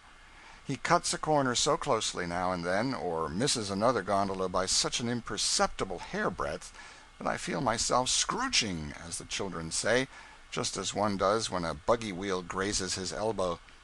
But he makes all his calculations with the nicest precision, and goes darting in and out among the Broadway confusion of busy craft with the easy confidence of the educated hackman. He never makes a mistake. Sometimes we go flying down the great canals at such a gait that we can get only the merest glimpses into front doors, and again in obscure alleys in the suburbs we put on a solemnity suited to the silence, the mildew, the stagnant waters, the clinging weeds, the deserted houses, and the general lifelessness of the place, and move to the spirit of grave meditation. The gondolier is a picturesque rascal for all he wears no satin harness, no plumed bonnet, no silken tights. His attitude is stately, he is lithe and supple, all his movements are full of grace. When his long canoe and his fine figure, towering from its high perch on the stern, are cut against the evening sky, they make a picture that is very novel and striking to a foreign eye. We sit in the cushioned carriage body of a cabin, with the curtains drawn, and smoke, or read, or look out upon the passing boats, the houses, the bridges, the people, and enjoy ourselves much more than we could in a buggy jolting over our cobblestone pavements at home. This is the gentlest, pleasantest locomotion we have ever known. But it seems queer, ever so queer, to see a boat doing duty as a private carriage. We see business men come to the front door, step into a gondola instead of a streetcar, and go off downtown to the counting room. We see visiting young ladies stand on the stoop and laugh and kiss good-bye, and flirt their fans and say, "Come soon, now do, you've been just as mean as ever you can be, mother's dying to see you, and we've moved into the new house, oh, such a love of a place, so convenient to the post office and the church and the Young Men's Christian Association, and we do have such fishing and such carrying on and such swimming matches in the back yard. Oh, you must come, no distance at all, and if you go down through by St. Mark's and the Bridge of Sighs, and cut through the alley and come up by the church of Santa Maria dei Frari and into the Grand Canal, there isn't a bit of current. Now do come, Sally Maria. Bye-bye." and then the little humbug trips down the steps, jumps into the gondola, says under her breath, "Disagreeable old thing, I hope she won't," goes skimming away round the corner, and the other girl slams the street door and says, "Well, that infliction's over, anyway, but I suppose I've got to go and see her, tiresome stuck-up thing." Human nature appears to be just the same all over the world. We see the diffident young man, mild of mustache, affluent of hair, indigent of brain, elegant of costume, drive up to her father's mansion, tell his hackman to bail out and wait, start fearfully up the steps, and meet the "old gentleman" right on the threshold, hear him ask what street the new British Bank is in, as if that were what he came for, and then bounce into his boat and scurry away with his coward heart in his boots. See him come sneaking around the corner again, directly, with a crack of the curtain open toward the old gentleman's disappearing gondola, and out scampers his Susan with a flock of little Italian endearments fluttering from her lips, and goes to drive with him in the watery avenues down towards the Rialto. We see the ladies go out shopping, in the most natural way, and flit from street to street and from store to store, just in the good old fashion, except that they leave the gondola, instead of a private carriage, waiting at the curbstone a couple of hours for them. Waiting while they make the nice young clerks pull down tons and tons of silks and velvets and moire antiques and those things, and then they buy a paper of pins and go paddling away to confer the rest of their disastrous patronage on some other firm. And they always have their purchases sent home just in the good old way. Human nature is very much the same all over the world. And it is so like my dear native home to see a Venetian lady go into a store and buy 10 cents worth of blue ribbon and have it sent home in a scow. It is these little touches of nature that move one to tears in these far-off foreign lands. We see little girls and boys go out in gondolas with their nurses for an airing. We see staid families with prayer book and beads enter the gondola dressed in their Sunday best and float away to church. And at midnight we see the theater break up and discharge its swarm of hilarious youth and beauty. We hear the cries of the hackman gondoliers, and behold the struggling crowd jump aboard, and the black multitude of boats go skimming down the moonlit avenues. We see them separate here and there and disappear up divergent streets. We hear the faint sounds of laughter and of shouted farewells floating up out of the distance. And then, the strange pageant being gone, we have lonely stretches of glittering water, of stately buildings, of blotting shadows, of weird stone faces creeping into the moonlight, of deserted bridges, of motionless boats at anchor, and over all broods that mysterious stillness, that stealthy quiet that befits so well this old dreaming Venice. We have been pretty much everywhere in our gondola. We have bought beads and photographs in the stores, and wax matches in the great square of St. Mark. The last remark suggests a digression. Everybody goes to this vast square in the evening. The military bands play in the center of it, and countless couples of ladies and gentlemen promenade up and down on either side. The platoons of them are constantly drifting away towards the old cathedral, and by the venerable column with the winged lion of St. Mark on its top, and out to where the boats lie moored, and other platoons are as constantly arriving from the gondolas and joining the great throng. Between the promenaders and the sidewalks are seated hundreds and hundreds of people at small tables, smoking and taking granita, a first cousin to ice cream. On the sidewalks are more employing themselves in the same way. The shops in the first floor of the tall rows of buildings that wall in 3 sides of the square are brilliantly lighted. The air is filled with music and merry voices, and altogether the scene is as bright and spirited and full of cheerfulness as any man could desire. We enjoy it thoroughly. Very many of the young women are exceedingly pretty, and dress with rare good taste. We are gradually and laboriously learning the ill manners of staring them unflinchingly in the face, not because such conduct is agreeable to us, but because it is the custom of the country, and they say the girls like it. We wish to learn all the curious outlandish ways of all the different countries, so that we can show off and astonish people when we get home. We wish to excite the envy of our untraveled friends with our strange foreign fashions which we can't shake off. All our passengers are paying strict attention to this thing, with the end in view which I have mentioned. The gentle reader will never, never know what a consummate ass he can become until he goes abroad. I speak now, of course, in the supposition that the gentle reader has not been abroad, and therefore is not already a consummate ass. If the case be otherwise, I beg his pardon, and extend to him the cordial hand of fellowship, and call him brother. I shall always delight to meet an ass after my own heart when I shall have finished my travels. On this subject let me remark that there are Americans abroad in Italy who have actually forgotten their mother tongue in 3 months, forgot it in France. They cannot even write their address in English in an hotel register. I append these evidences, which I copied verbatim from the register of a hotel in a certain Italian city. John P. Whitcomb, États-Unis. William L. Ainsworth, travailleur, he meant traveler, I suppose, États-Unis. George P. Morton et fils, d'Amérique. Lloyd B. Williams, et trois amis, Ville de Boston, Amérique. J. Ellsworth Baker, tout de suite de France, place de naissance Amérique, destination la Grande-Bretagne. I love this sort of people. A lady passenger of ours tells of a fellow citizen of hers who spent 8 weeks in Paris, and then returned home and addressed his dearest old bosom friend Herbert as Mr. Herbert. He apologized, though, and said, "Upon my soul, it is aggravating, but I can't help it. I have got so used to speaking nothing but French, my dear Herbert. Damn, there it goes again. Got so used to French pronunciation that I can't get rid of it. It is positively annoying, I assure you."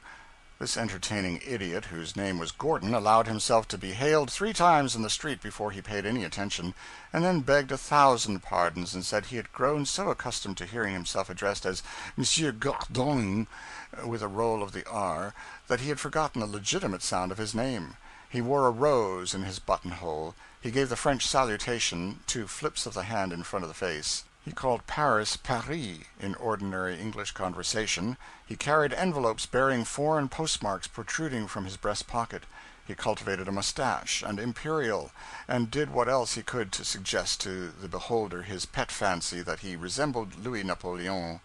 And in a spirit of thankfulness which is entirely unaccountable, considering the slim foundation there was for it, he praised his Maker that he was as he was, and went on enjoying his little life just the same as if he really had been deliberately designed and erected by the great architect of the universe.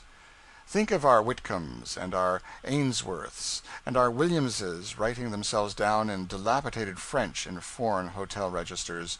We laugh at Englishmen, when we are at home, for sticking so sturdily to their national ways and customs, but we look back upon it from abroad very forgivingly. It is not pleasant to see an American thrusting his nationality forward obtrusively in a foreign land, but oh, it is pitiable to see him making of himself a thing that is neither male nor female, neither fish, flesh, nor fowl, a poor miserable hermaphrodite Frenchman. Among a long list of churches, art galleries, and such things visited by us in Venice, I shall mention only one, the Church of Santa Maria dei Frari. It is about 500 years old, I believe, and stands on 1,200,000 piles. In it lie the body of Canova and the heart of Titian, in magnificent monuments. Titian died at the age of almost 100 years. A plague which swept away 50,000 lives was raging at the time, and there is notable evidence of the reverence in which the great painter was held, in the fact that to him alone the state permitted a public funeral in all that season of terror and death. In this church also is a monument to the Doge Foscari, whose name a once resident of Venice, Lord Byron, has made permanently famous. The monument to the Doge Giovanni Pesaro in this church is a curiosity in the way of mortuary adornment. It is 80 feet high, and is fronted like some fantastic pagan temple. Against it stand 4 colossal Nubians, as black as night, dressed in white marble garments. The black legs are bare, and through rents in sleeves and breeches the skin of shiny black marble shows. The artist was as ingenious as his funeral designs were absurd. There are 2 bronze skeletons bearing scrolls, and 2 great dragons uphold the sarcophagus. On high amid all this grotesqueness sits the departed Doge. In the conventual buildings attached to this church are the state archives of Venice. We did not see them, but they are said to number millions of documents. They are the records of centuries of the most watchful, observant, and suspicious government that ever existed, in which everything was written down and nothing spoken out. They fill nearly 300 rooms. Among them are manuscripts from the archives of nearly 2,000 families, monasteries, and convents. The secret history of Venice for 1,000 years is here, its plots, its hidden trials, its assassinations, its commissions of hireling spies and masked bravos, food ready to hand for a world of dark and mysterious romances. Yes, I think we have seen all of Venice. We have seen in these old churches a profusion of costly and elaborate sepulchre ornamentation such as we never dreamt of before. We have stood in the dim religious light of these hoary sanctuaries, in the midst of long ranks of dusty monuments and effigies of the great dead of Venice, until we seemed drifting back into the solemn past, and looking upon the scenes and mingling with the people of a remote antiquity. We have been in a half-waking sort of dream all the time. I do not know how else to describe the feeling. A part of our being has remained still in the 19th century, while another part of it has seemed in some unaccountable way walking among the phantoms of the 10th. We have seen famous pictures until our eyes are weary with looking at them and refuse to find interest in them any longer. And what wonder, when there are 1,200 pictures by Palma the Younger in Venice, and 1,500 by Tintoretto. And behold, there are Titians and works of other artists in proportion. We have seen Titian's celebrated Cain and Abel, his David and Goliath, and Abraham's Sacrifice. We have seen Tintoretto's monster picture, which is 74 feet long, and I do not know how many feet high, and thought it a very commodious picture. We have seen pictures of martyrs enough and saints enough to regenerate the world. I ought not to confess it, but still, since one has no opportunity in America to acquire a critical judgment in art, and since I could not hope to become educated in it in Europe in a few short weeks, I may therefore as well acknowledge, with such apologies as may be due, that to me it seemed that when I had seen one of these martyrs, I had seen them all. They all have a marked family resemblance to each other. They dress alike, in coarse monkish robes and sandals. They are all bald-headed. They all stand in about the same attitude, and without exception they are gazing heavenward with countenance which the Ainsworths, the Mortons, the Williamses, et fils, inform me are full of expression. To me there is nothing tangible about these imaginary portraits, nothing that I can grasp and take a living interest in. If great Titian had only been gifted with prophecy, and had skipped a martyr, and gone over to England and painted a portrait of Shakespeare, even as a youth, which we could all have confidence in now, the world down to the latest generations would have forgiven him the lost martyr in the rescued seer. I think posterity could have spared one more martyr for the sake of a great historical picture of Titian's time and painted by his brush, such as Columbus returning in chains from the discovery of a world, for instance.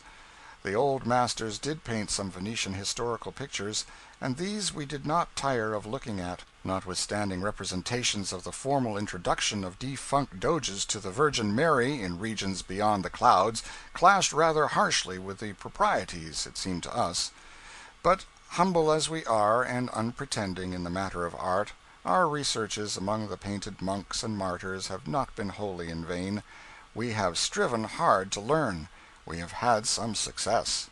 We have mastered some things, possibly of trifling import in the eyes of the learned, but to us they give pleasure, and we take as much pride in our little acquirements as do others who have learned far more, and we love to display them full as well. When we see a monk going about with a lion and looking tranquilly up to heaven, we know that that is St. Mark.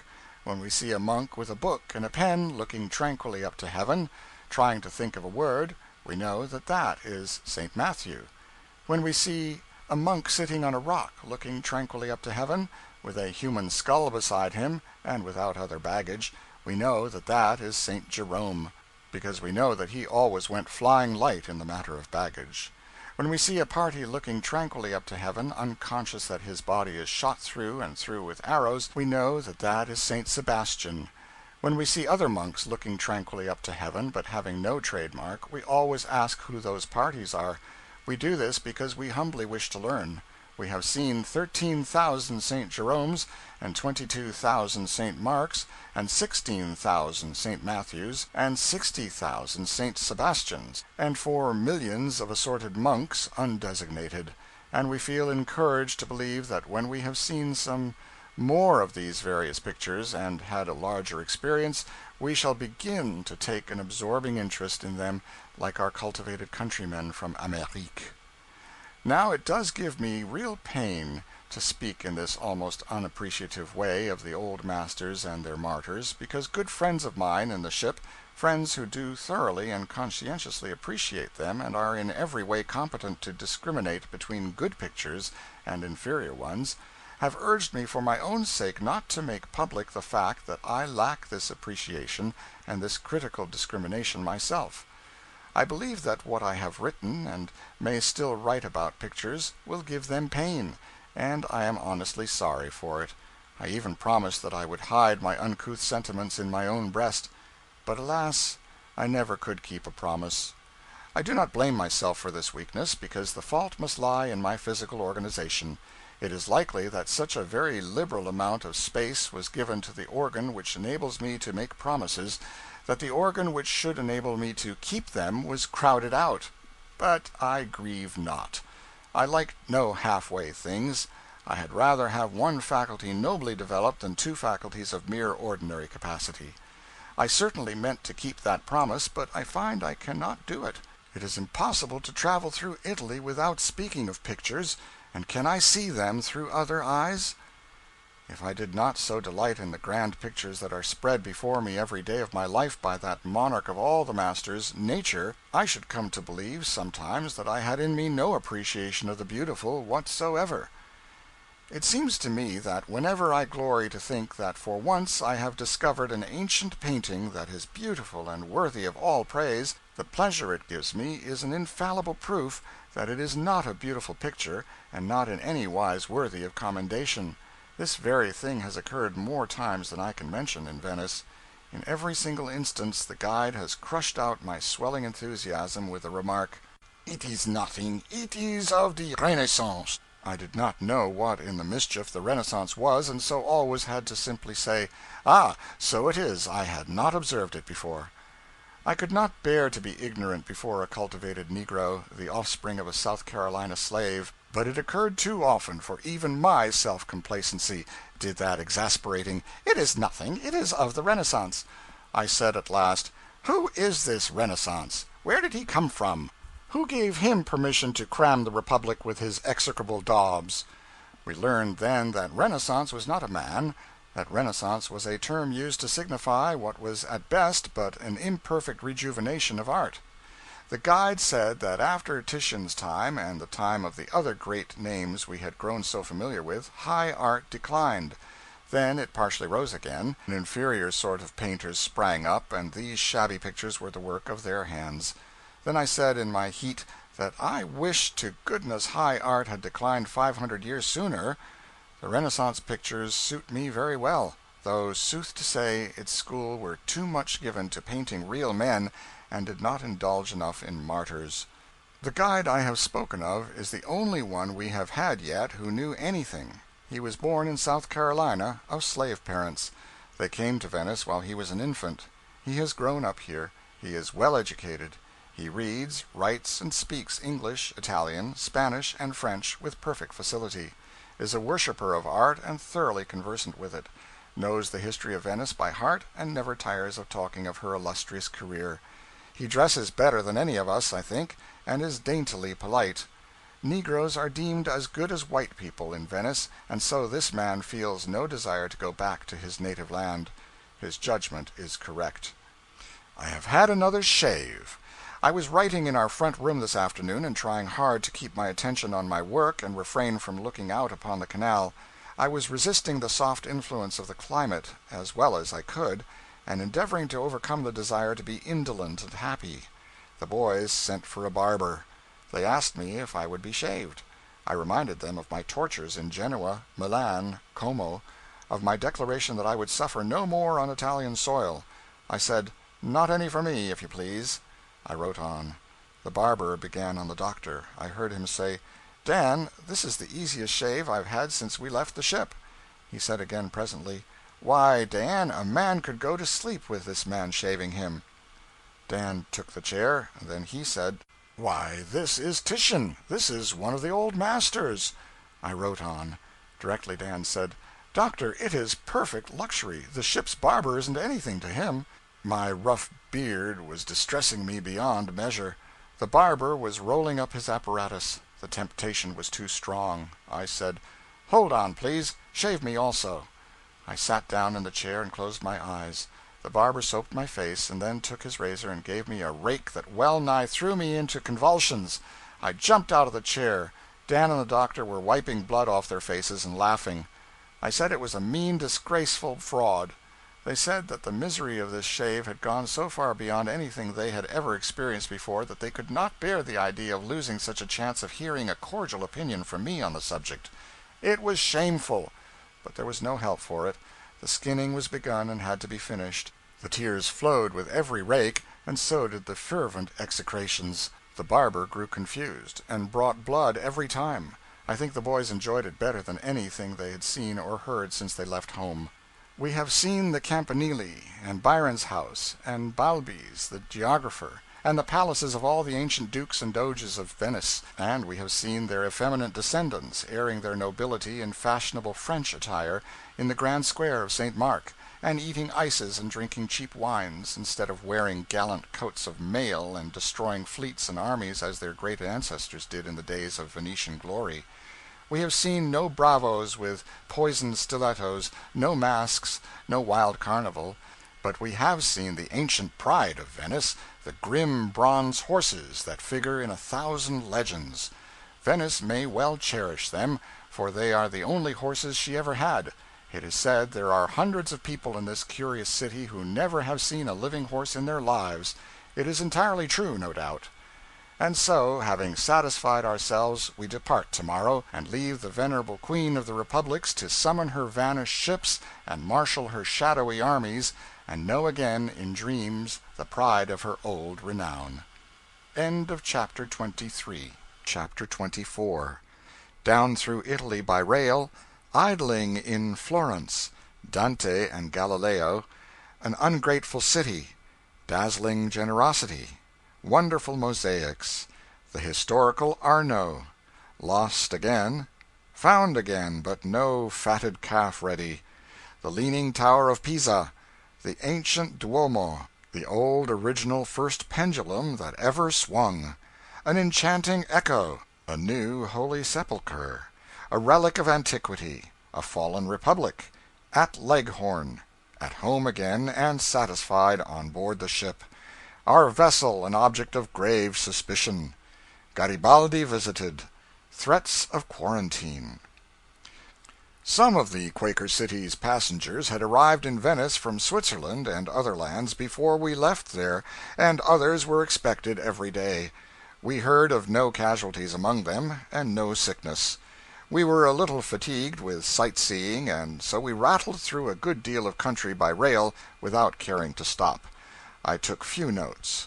I find no mention of Bologna in my memorandum book, except that we arrived there in good season, but saw none of the sausages for which the place is so justly celebrated.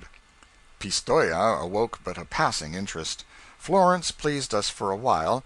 I think we appreciated the great figure of David in the grand square, and the sculptured group they call the Rape of the Sabines. We wandered through the endless collections of paintings and statues of the Pitti and the Uffizi galleries, of course. I make that statement in self-defense. There, let it stop. I could not rest under the imputation that I visited Florence and did not traverse its weary miles of picture galleries. We tried indolently to recollect something about the Guelphs and the Ghibellines and the other historical cutthroats whose quarrels and assassinations make up so large a share of Florentine history, but the subject was not attractive. We had been robbed of all the fine mountain scenery on our little journey by a system of railroading that had 3 miles of tunnel to 100 yards of daylight, and we were not inclined to be sociable with Florence. We had seen the spot, outside the city somewhere, where these people had allowed the bones of Galileo to rest in unconsecrated ground for an age because his great discovery that the world turned around was regarded as a damning heresy by the Church. And we know that long after the world had accepted his theory and raised his name high in the list of its great men, they had still let him rot there. That we had lived to see his dust in honored sepulchre in the church of Santa Croce we owed to a society of literati, and not to Florence or her rulers. We saw Dante's tomb in that church, also, but we were glad to know that his body was not in it, that the ungrateful city that had exiled him and persecuted him would give much to have it there, but need not hope to ever secure that high honor to herself. Medicis are good enough for Florence. Let her plant Medicis, and build grand monuments over them, to testify how gratefully she was wont to lick the hand that scourged her. Magnanimous Florence! Her jewelry marts are filled with artists in mosaic.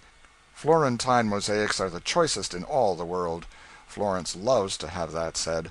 Florence is proud of it. Florence would foster this specialty of hers.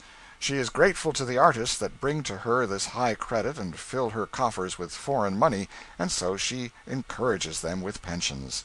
With pensions! Think of the lavishness of it. She knows that people who piece together the beautiful trifles die early, because the labor is so confining and so exhausting to hand and brain, and so she has decreed that all these people who reach the age of 60 shall have a pension after that. I have not heard that any of them have called for their dividends yet. One man did fight along till he was 60, and started after his pension, but it appeared that there had been a mistake of a year in his family record, and so he gave it up and died. These artists will take particles of stone or glass no larger than a mustard seed, and piece them together on a sleeve button or a shirt stud so smoothly and with such nice adjustment of the delicate shades of color the pieces bear, as to form a pygmy rose with stem, thorn, leaves, petals complete, and all as softly and as truthfully tinted as though Nature had builded it herself. They will counterfeit a fly, or a high-toned bug, or the ruined Colosseum, within the cramped circle of a breast-pin, and do it so deftly and so neatly that any man might think a master painted it. I saw a little table in the great mosaic school in Florence, a little trifle of a center table, whose top was made of some sort of precious polished stone, and in the stone was inlaid the figure of a flute, with bell-mouth and a mazy complication of keys. No painting in the world could have been softer or richer. No shading out of one tint into another could have been more perfect. No work of art of any kind could have been more faultless than this flute. And yet to count the multitude of little fragments of stone of which they swore it was formed would bankrupt any man's arithmetic.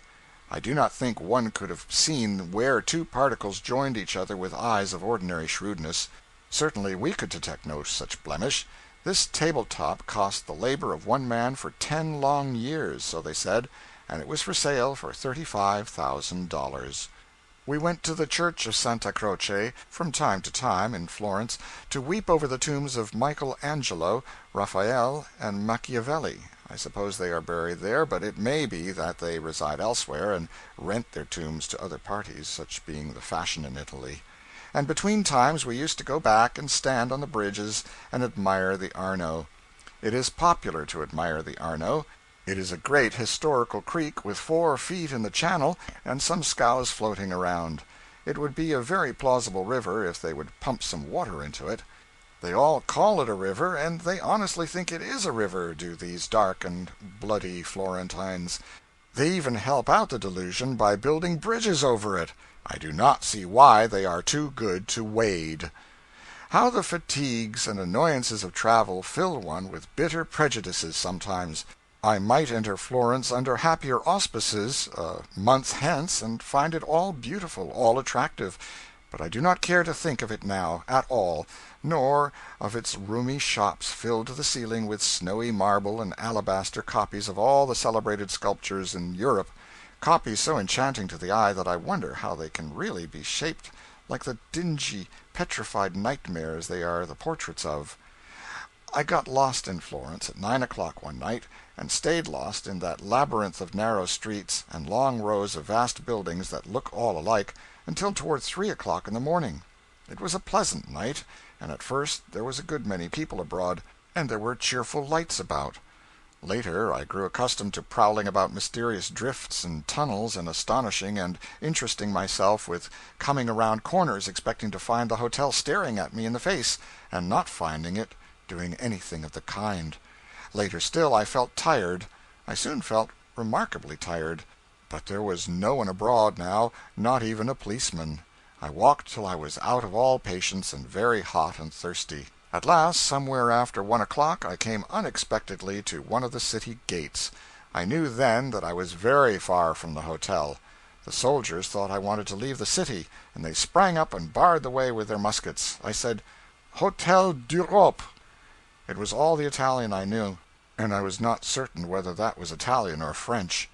The soldiers looked stupidly at each other and at me, and shook their heads and took me into custody. I said I wanted to go home. They did not understand me. They took me into the guard-house and searched me, but they found no sedition on me.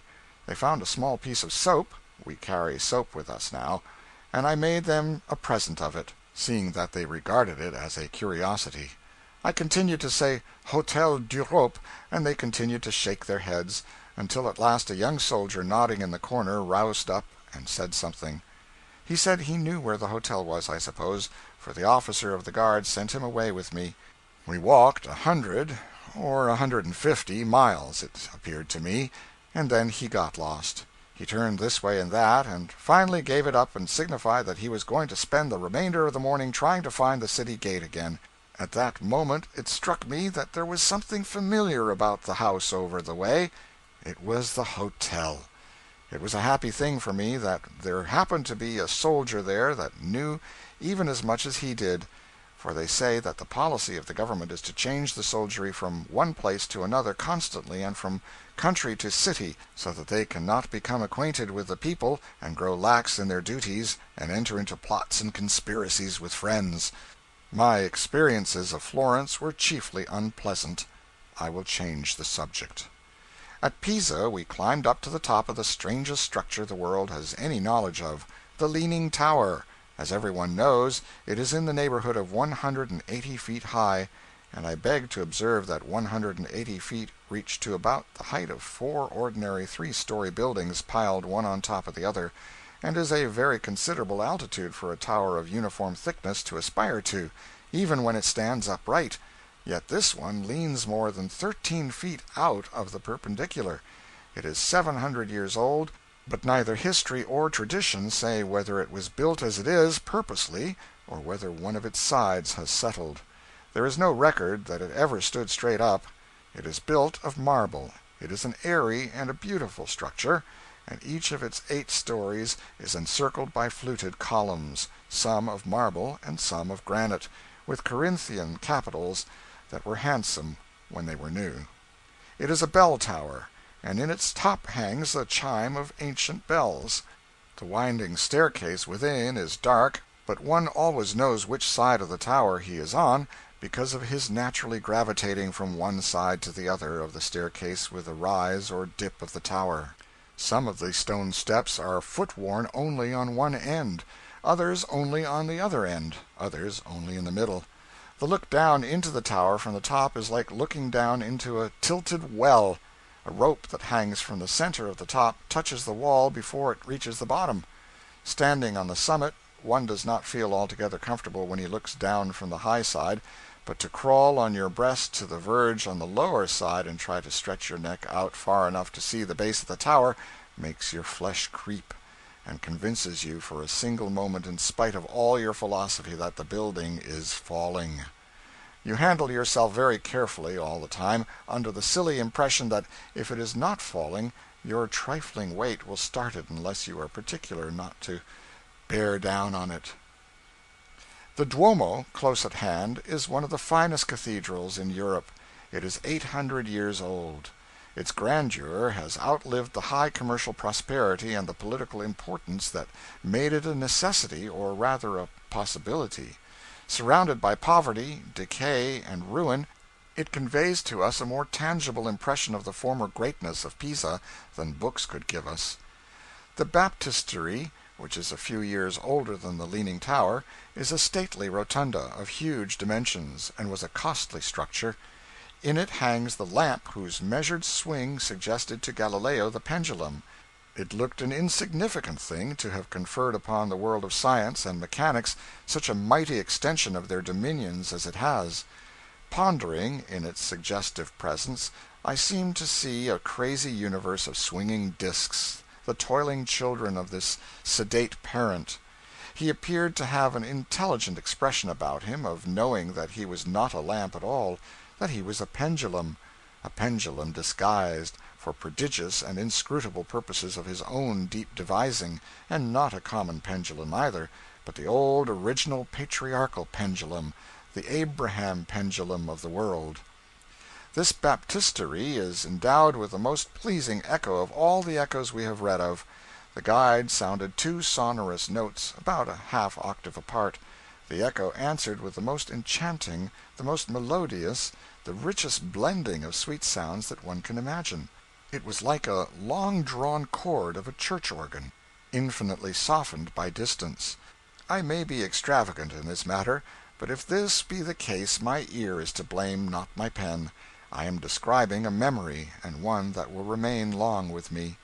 The peculiar devotional spirit of the olden time, which placed a higher confidence in outward forms of worship than in the watchful guarding of the heart against sinful thoughts and the hands against sinful deeds, and which believed in the protecting virtues of inanimate objects made holy by contact with holy things, is illustrated in a striking manner in one of the cemeteries of Pisa. The tombs are set in soil brought in ships from the Holy Land ages ago. To be buried in such ground was regarded by the ancient Pisans as being more potent for salvation than many masses purchased of the church and the vowing of many candles to the Virgin. Pisa is believed to be about 3,000 years old. It was one of the 12 great cities of ancient Etruria, that commonwealth which has left so many monuments in testimony of its extraordinary advancement, and so little history of itself that is tangible and comprehensible. A Pisan antiquarian gave me an ancient tear-jug which he averred was full 4,000 years old. It was found among the ruins of one of the oldest of the Etruscan cities. He said it came from a tomb, and was used by some bereaved family in that remote age when even the pyramids of Egypt were young, Damascus a village, Abraham a prattling infant, and ancient Troy not yet dreamt of, to receive the tears wept for some lost idol of a household. It spoke to us in a language of its own, and with a pathos more tender than any words might bring, its mute eloquence swept down the long roll of the centuries with its tale of a vacant chair, a familiar footstep missed from the threshold, a pleasant voice gone from the chorus, a vanished form. A tale which is always so new to us, so startling, so terrible, so benumbing to the senses, and behold how threadbare and old it is.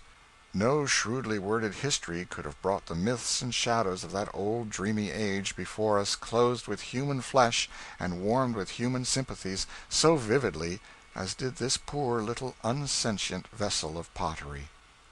Pisa was a republic in the Middle Ages, with a government of her own, armies and navies of her own, and a great commerce.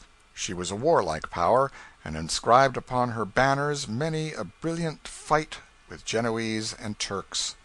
It is said that the city once numbered a population of 400,000, but her scepter has passed from her grasp now, her ships and her armies are gone, her commerce is dead. Her battle flags bear the mold and the dust of centuries, her marts are deserted, she has shrunken far within her crumbling walls, and her great population has diminished to 20,000 souls. She has but one thing left to boast of, and that is not much, viz., she is the second city of Tuscany.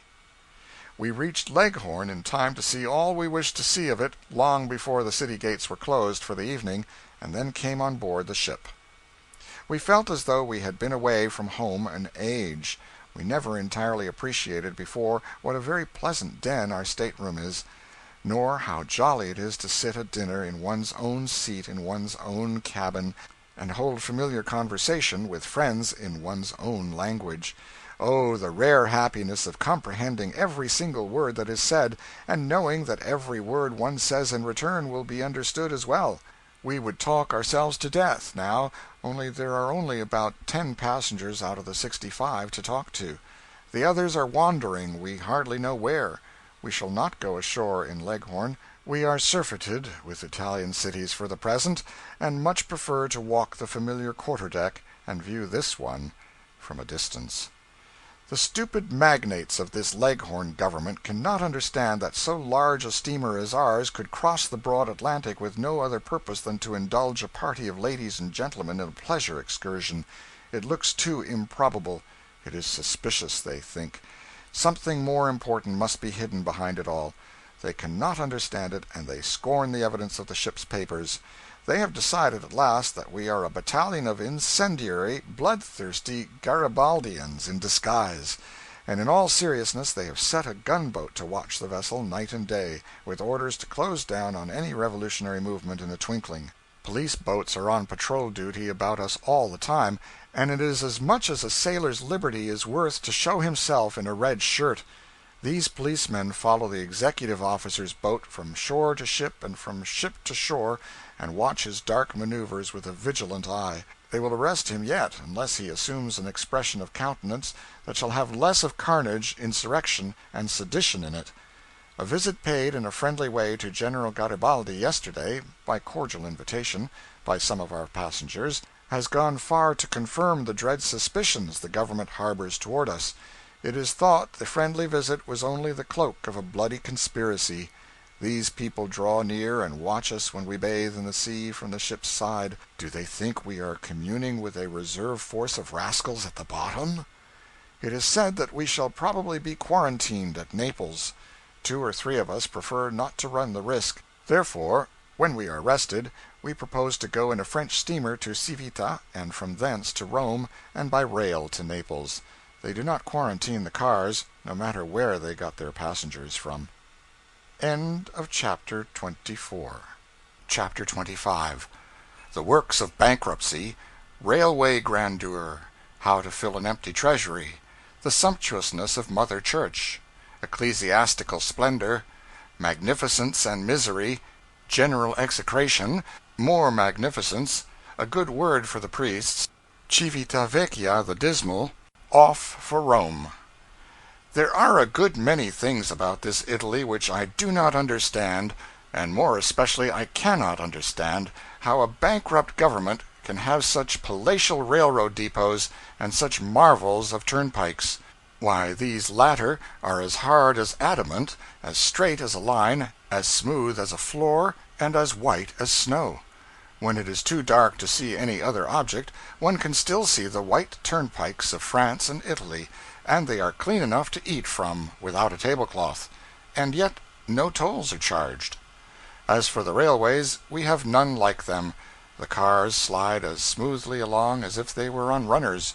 The depots are vast palaces of cut marble with stately colonnades of the same royal stone traversing them from end to end, and with ample walls and ceilings richly decorated with frescoes. The lofty gateways are graced with statues, and the broad floors are all laid in polished flags of marble. These things win me more than Italy's 100 galleries of priceless art treasures, because I can understand the one and am not competent to appreciate the other. In the turnpikes, the railways, the depots, and the new boulevards of uniform houses in Florence and other cities here, I see the genius of Louis Napoleon, or rather, I see the works of that statesman imitated. But Louis has taken care that in France there shall be a foundation for these improvements money. He has always the wherewithal to back up his projects. They strengthen France and never weaken her. Her material prosperity is genuine. But here the case is different. This country is bankrupt. There is no real foundation for these great works. The prosperity they would seem to indicate is a pretense. There is no money in the treasury, and so they enfeeble her instead of strengthening. Italy has achieved the dearest wish of her heart and become an independent state, and in so doing she has drawn an elephant in the political lottery. She has nothing to feed it on. Inexperienced in government, she plunged into all manner of useless expenditure, and swamped her treasury almost in a day. She squandered millions of francs on a navy which she did not need, and the first time she took her new toy into action, she got it knocked higher than Gilderoy's kite, to use the language of the Pilgrims. But it is an ill wind that blows nobody good. A year ago, when Italy saw utter ruin staring her in the face, and her greenbacks hardly worth the paper they were printed on, Her Parliament ventured upon a coup de main that would have appalled the stoutest of her statesmen under less desperate circumstances. They, in a manner, confiscated the domains of the Church. This in priest-ridden Italy. This in a land which has groped in the midnight of priestly superstition for 1,600 years.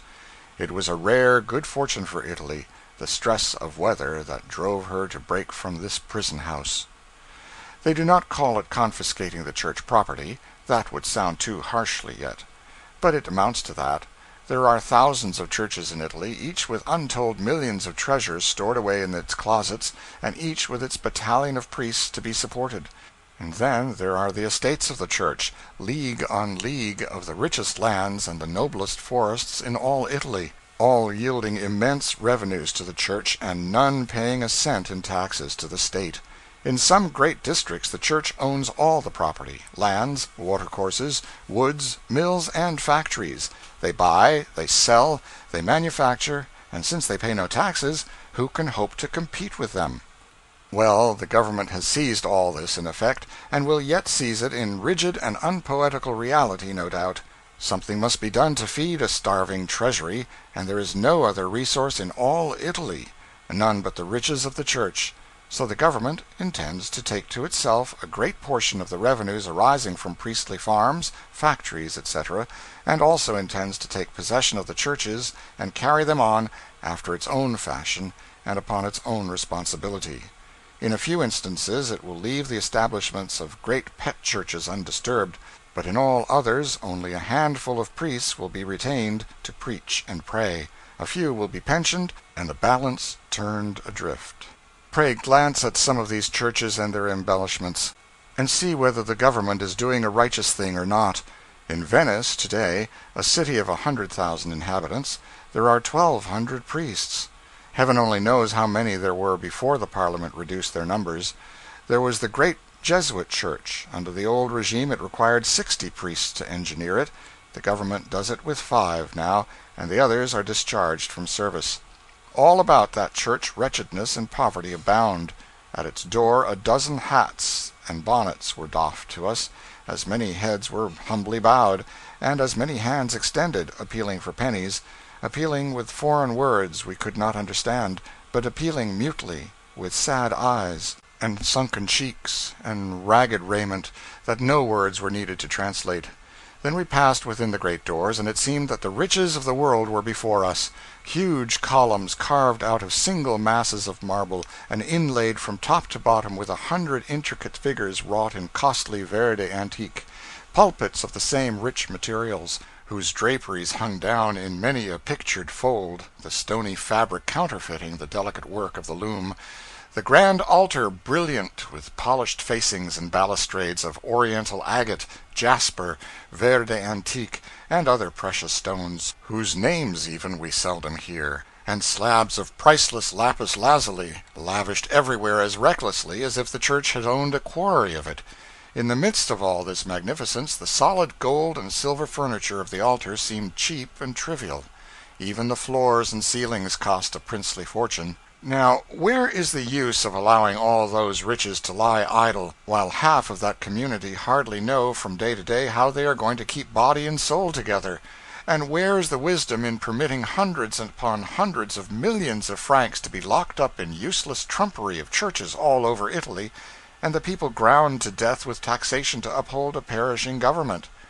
As far as I can see, Italy for 1,500 years has turned all her energies, all her finances, and all her industry to the building up of a vast array of wonderful church edifices, and starving half her citizens to accomplish it.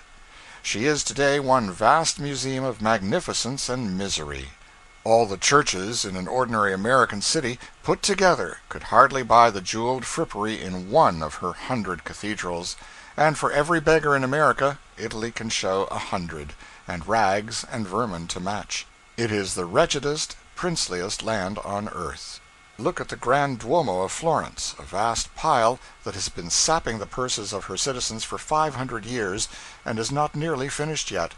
Like all other men, I fell down and worshipped it, but when the filthy beggars swarmed around me, the contrast was too striking, too suggestive, and I said, O sons of classic Italy, is the spirit of enterprise, of self-reliance, of noble endeavor, utterly dead within ye? Curse your indolent worthlessness. Why don't you rob your church? 300 happy, comfortable priests are employed in that cathedral, and now that my temper is up, I may as well go on and abuse everybody I can think of. They have a grand mausoleum in Florence which they built to bury our Lord and Savior and the Medici family in. It sounds blasphemous, but it is true, and here they act blasphemy. The dead and damned Medicis, who cruelly tyrannized over Florence and were her curse for over 200 years, are salted away in a circle of costly vaults, and in their midst the Holy Sepulchre was to have been set up. The expedition sent to Jerusalem to seize it got into trouble and could not accomplish the burglary, and so the center of the mausoleum is vacant now. They say the entire mausoleum was intended for the Holy Sepulchre, and was only turned into a family burying place after the Jerusalem expedition failed. But you will excuse me. Some of those Medicis would have smuggled themselves in, sure. What they had not the effrontery to do was not worth doing. Why, they had their trivial, forgotten exploits on land and sea pictured out in grand frescoes, as did also the ancient doges of Venice, with the Savior and the Virgin throwing bouquets to them out of the clouds, and the Deity himself applauding from his throne in heaven. And who painted these things? Why, Titian, Tintoretto, Paul Veronese, Raphael, none other than the world's idols, the old masters. Andrea del Sarto glorified his princes in pictures that must save them forever from the oblivion they merited, and they let him starve. Served him right. Raphael pictured such infernal villains as Catherine and Marie de Medici seated in heaven and conversing familiarly with the Virgin Mary and the angels, to say nothing of higher personages. And yet my friends abuse me because I am a little prejudiced against the old masters, because I fail sometimes to see the beauty that is in their productions. I cannot help but see it, now and then, but I keep on protesting against the groveling spirit that could persuade those masters to prostitute their noble talents to the adulation of such monsters as the French, Venetian, and Florentine princes of 200 and 300 years ago, all the same. I am told that the old masters had to do these shameful things for bread, the princes and potentates being the only patrons of art. If a grandly gifted man may drag his pride and his manhood in the dirt for bread rather than starve with the nobility that is in him untainted, the excuse is a valid one. It would excuse theft in Washingtons and Wellingtons, and unchastity in women as well. But somehow I can not keep that Medici mausoleum out of my memory. It is as large as a church, its pavement is rich enough for the pavement of a king's palace, its great dome is gorgeous with frescoes, its walls are made of what? Marble? Plaster? Wood? Paper? No, red porphyry, verde antique, jasper, oriental agate, alabaster, mother of pearl, chalcedony, red coral, lapis lazuli. All the vast walls are made wholly of these precious stones, worked in, and in together in elaborate patterns and figures, and polished till they glow like great mirrors with the pictured splendors reflected from the dome overhead. And before a statue of one of those dead Medicis reposes a crown that blazes with diamonds and emeralds enough to buy a ship of the line almost. These are the things the government has its evil eye upon, and a happy thing it will be for Italy when they melt away in the public treasury. And now, however, another beggar approaches. I will go out and destroy him, and then come back and write another chapter of vituperation. Having eaten the friendless orphan, having driven away his comrades, having grown calm and reflective at length, I now feel in a kindlier mood. I feel that after talking so freely about the priests and the churches, justice demands that if I know anything good about either, I ought to say it. I have heard of many things that redound to the credit of the priesthood, but the most notable matter that occurs to me now is the devotion one of the mendicant orders showed during the prevalence of the cholera last year. I speak of the Dominican friars, men who wear a coarse, heavy brown robe and a cowl in this hot climate, and go barefoot. They live on alms altogether, I believe. They must unquestionably love their religion to suffer so much for it. When the cholera was raging in Naples, when the people were dying by hundreds and hundreds every day, when every concern for the public welfare was swallowed up in selfish private interest, and every citizen made the taking care of himself his sole object, these men banded themselves together and went about nursing the sick and burying the dead. Their noble efforts cost many of them their lives. They laid them down cheerfully, and well they might. Creeds mathematically precise and hair-splitting niceties of doctrine are absolutely necessary for the salvation of some kinds of souls, but surely the charity, the purity, the unselfishness that are in the hearts of men like these would save their souls though they were bankrupt in the true religion, which is ours. One of these fat, barefooted rascals came here to Civitavecchia with us in the little French steamer. There were only half a dozen of us in the cabin. He belonged in the steerage. He was the life of the ship, the bloody-minded son of the Inquisition. He and the leader of the marine band of a French man-of-war played on the piano and sang opera turnabout. They sang duets together. They rigged impromptu theatrical costumes and gave us extravagant farces and pantomimes. We got along first rate with the friar, and were excessively conversational, albeit he could not understand what we said, and certainly he never uttered a word that we could guess the meaning of. The Civitavecchia is the finest nest of dirt, vermin, and ignorance that we found yet, except that African perdition they call Tangier, which is just like it. The people here live in alleys 2 yards wide, which have a smell about them which is peculiar, but not entertaining. It is well the alleys are not wider, because they hold as much smell now as a person can stand, and of course if they were wider they would hold more, and then the people would die. These alleys are paved with stone, and carpeted with deceased cats, and decayed rags, and decomposed vegetable tops, and remnants of old boots, all soaked with dishwater, and the people sit around on stools and enjoy it. They are indolent, as a general thing, and yet have few pastimes. They work 2 or 3 hours at a time, but not hard, and then they knock off and catch flies. This does not require any talent, because they only have to grab. If they do not get the one they are after, they get another. It is all the same to them. They have no partialities. Whichever one they get is the one they want. They have other kinds of insects, but it does not make them arrogant. They are very quiet, unpretending people. They have more of these kind of things than other communities, but they do not boast. They are very uncleanly, these people, in face, in person, and dress. When they see anybody with a clean shirt on, it rouses their scorn. The women wash clothes half the day at the public tanks in the streets, but they are probably somebody else's. Or maybe they keep one set to wear and another to wash, because they never put on any that have ever been washed. When they get done washing, they sit in the alleys and nurse their cubs. They nurse one ash cat at a time, and the others scratch their backs against the doorpost and are happy. All this country belongs to the Papal States. They do not appear to have any schools here, and only one billiard table. Their education is at a very low stage. One portion of the men go into the military, another into the priesthood, and the rest into the shoemaking business. They keep up the passport system here, but so they do in Turkey. This shows that the Papal States are as far advanced as Turkey. This fact will be alone sufficient to silence the tongues of malignant calumniators.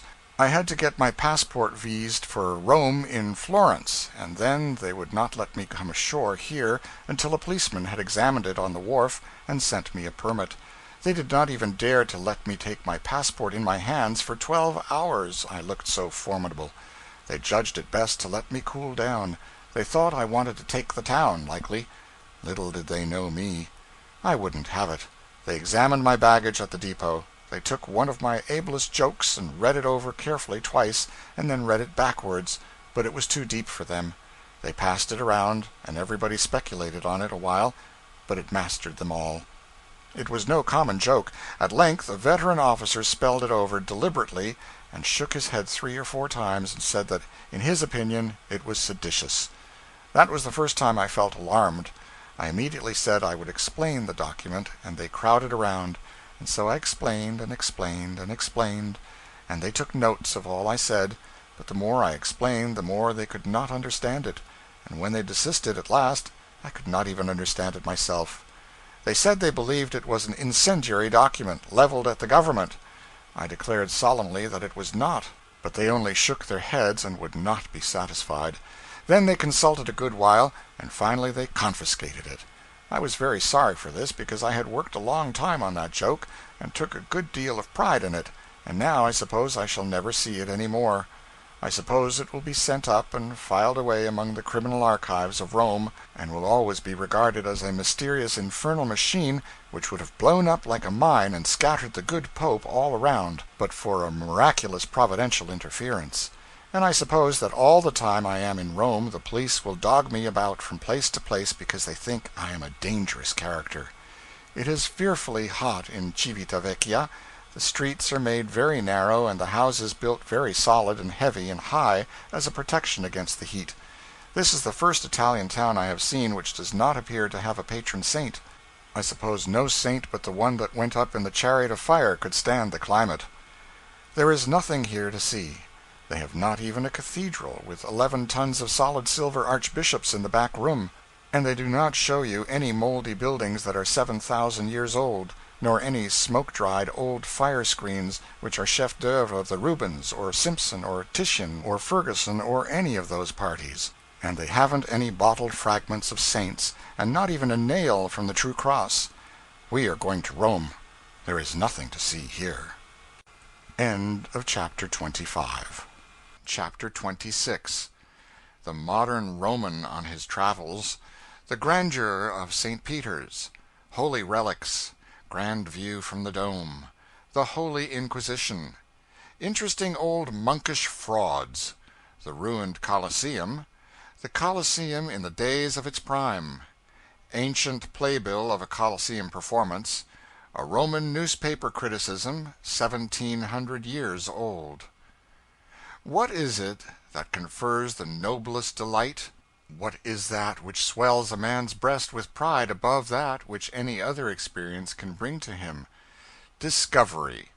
To know that you are walking where none others have walked, that you are beholding what human eye has not seen before, that you are breathing a virgin atmosphere.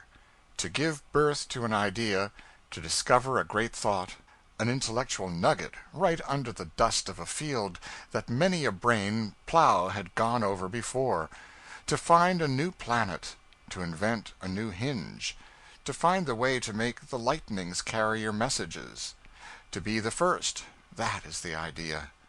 To do something, say something, see something, before anybody else, these are the things that confer a pleasure compared with which other pleasures are tame and commonplace, other ecstasies cheap and trivial. Morse, with his first message, brought by his servant, the lightning. Fulton, in that long-drawn century of suspense, when he placed his hand upon the throttle valve, and lo, the steamboat moved. Jenner, when his patient with the cow's virus in his blood walked through the smallpox hospitals unscathed. Howe, when the idea shot through his brain that for 120 generations the eye had been bored through the wrong end of the needle. The nameless Lord of Art who laid down his chisel in some old age that is forgotten now, and gloated upon the finished Laocoon. Daguerre, when he commanded the sun, riding in the zenith, to print the landscape upon his insignificant silvered plate, and he obeyed. Columbus, in the Pinta's shrouds, when he swung his hat above a fabled sea and gazed abroad upon an unknown world.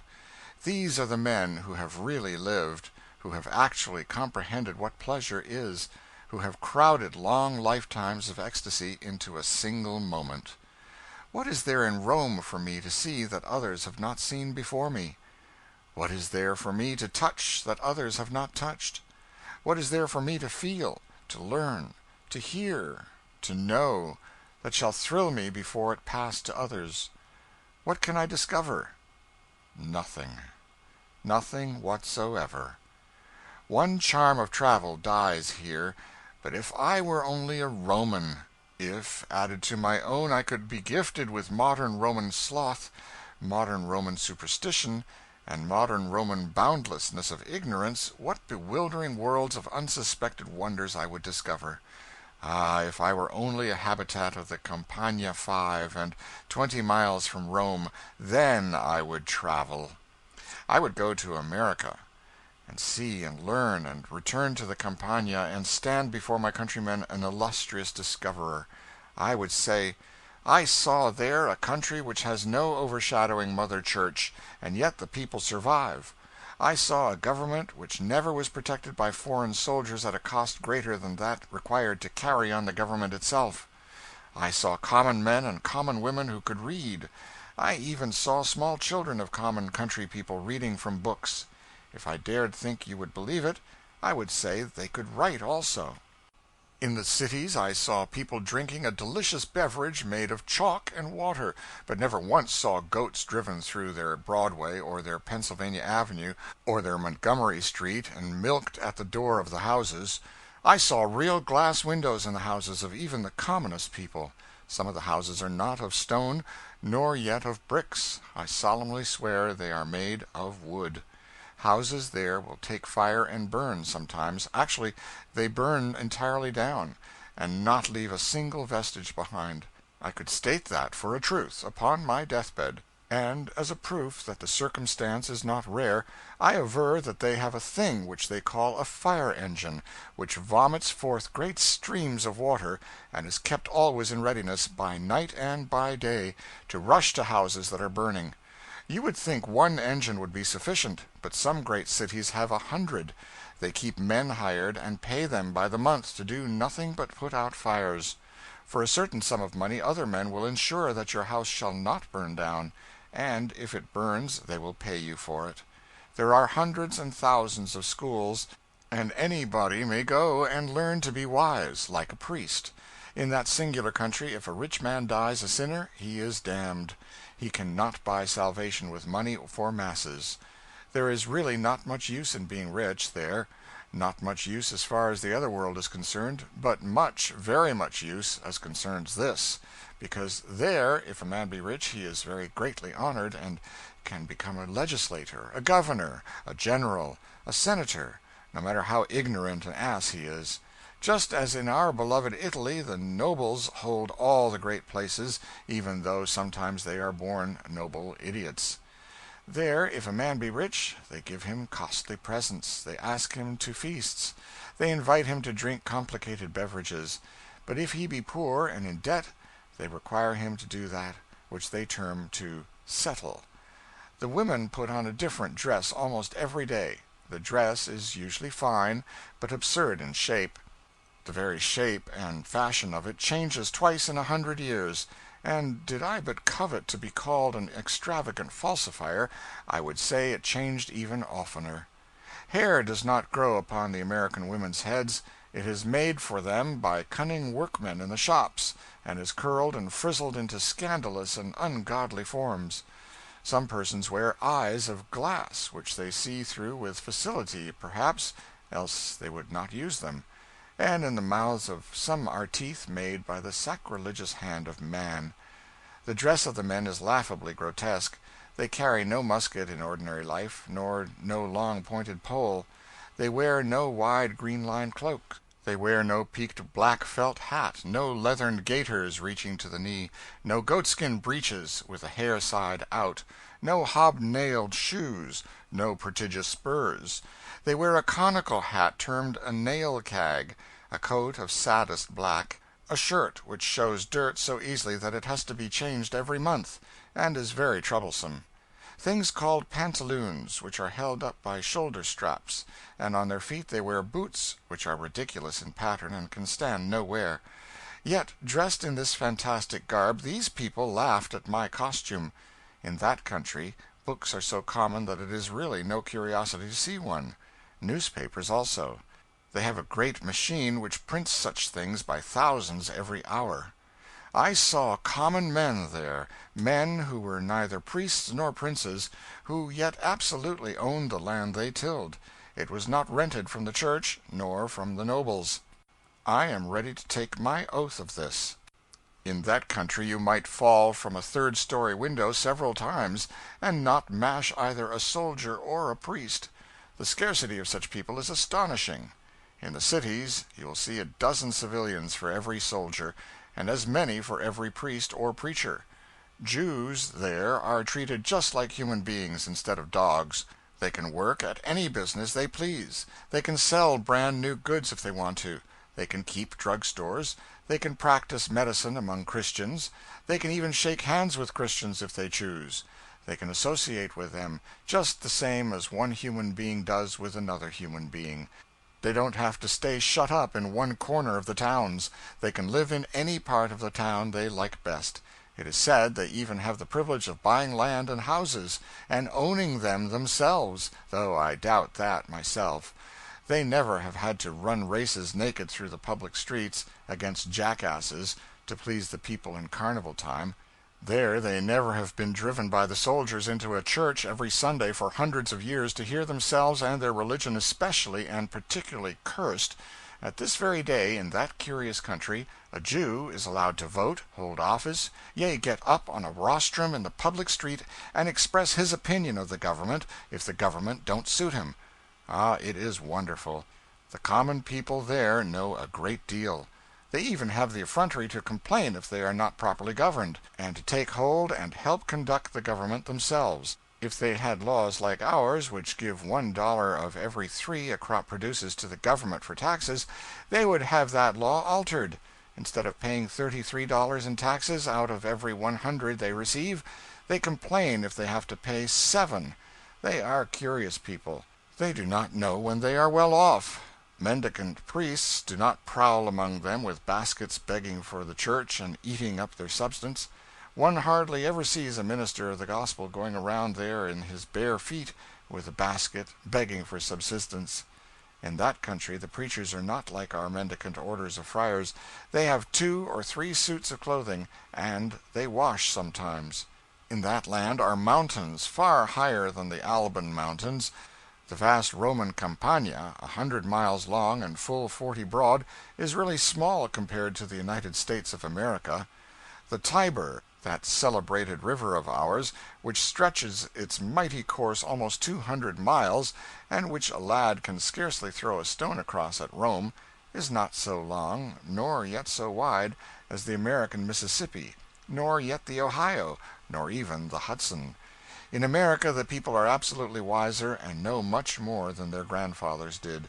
They do not plow with a sharpened stick, nor yet with a 3-cornered block of wood that merely scratches the top of the ground. We do that because our fathers did, 3,000 years ago, I suppose. But those people have no holy reverence for their ancestors. They plow with a plow that is a sharp, curved blade of iron, and it cuts into the earth full 5 inches. And this is not all. They cut their grain with a horrid machine that mows down whole fields in a day. If I dared, I would say that sometimes they use a blasphemous plow that works by fire and vapor and tears up an acre of ground in a single hour. But, I see by your looks that you do not believe the things I am telling you. Alas, my character is ruined, and I am a branded speaker of untruths. Of course we have been to the monster church of St. Peter frequently. I knew its dimensions. I knew it was a prodigious structure. I knew it was just about the length of the Capitol at Washington, say 730 feet. I knew it was 364 feet wide, and consequently wider than the Capitol. I knew that the cross on the top of the dome of the church was 438 feet above the ground, and therefore about 100 or maybe 125 feet higher than the dome of the Capitol. Thus I had one gauge. I wished to come as near forming a correct idea of how it was going to look as possible. I had a curiosity to see how much I would err. I erred considerably. St. Peter's did not look nearly so large as the Capitol, and certainly not a 20th part as beautiful from the outside. When we reached the door and stood fairly within the church, it was impossible to comprehend that it was a very large building. I had to cipher a comprehension of it. I had to ransack my memory for some more similes. St. Peter's is bulky. Its height and size would represent 2 of the Washington Capitol set one on top of the other, if the Capitol were wider, or 2 blocks or 2 blocks and a half of ordinary buildings set one on top of the other. St. Peter's was that large, but it could and would not look so. The trouble was that everything in it and about it was on such a scale of uniform vastness that there were no contrasts to judge by, none but the people, and I had not noticed them. They were insects. The statues of children holding vases of holy water were immense, according to the tables of figures, but so was everything else around them.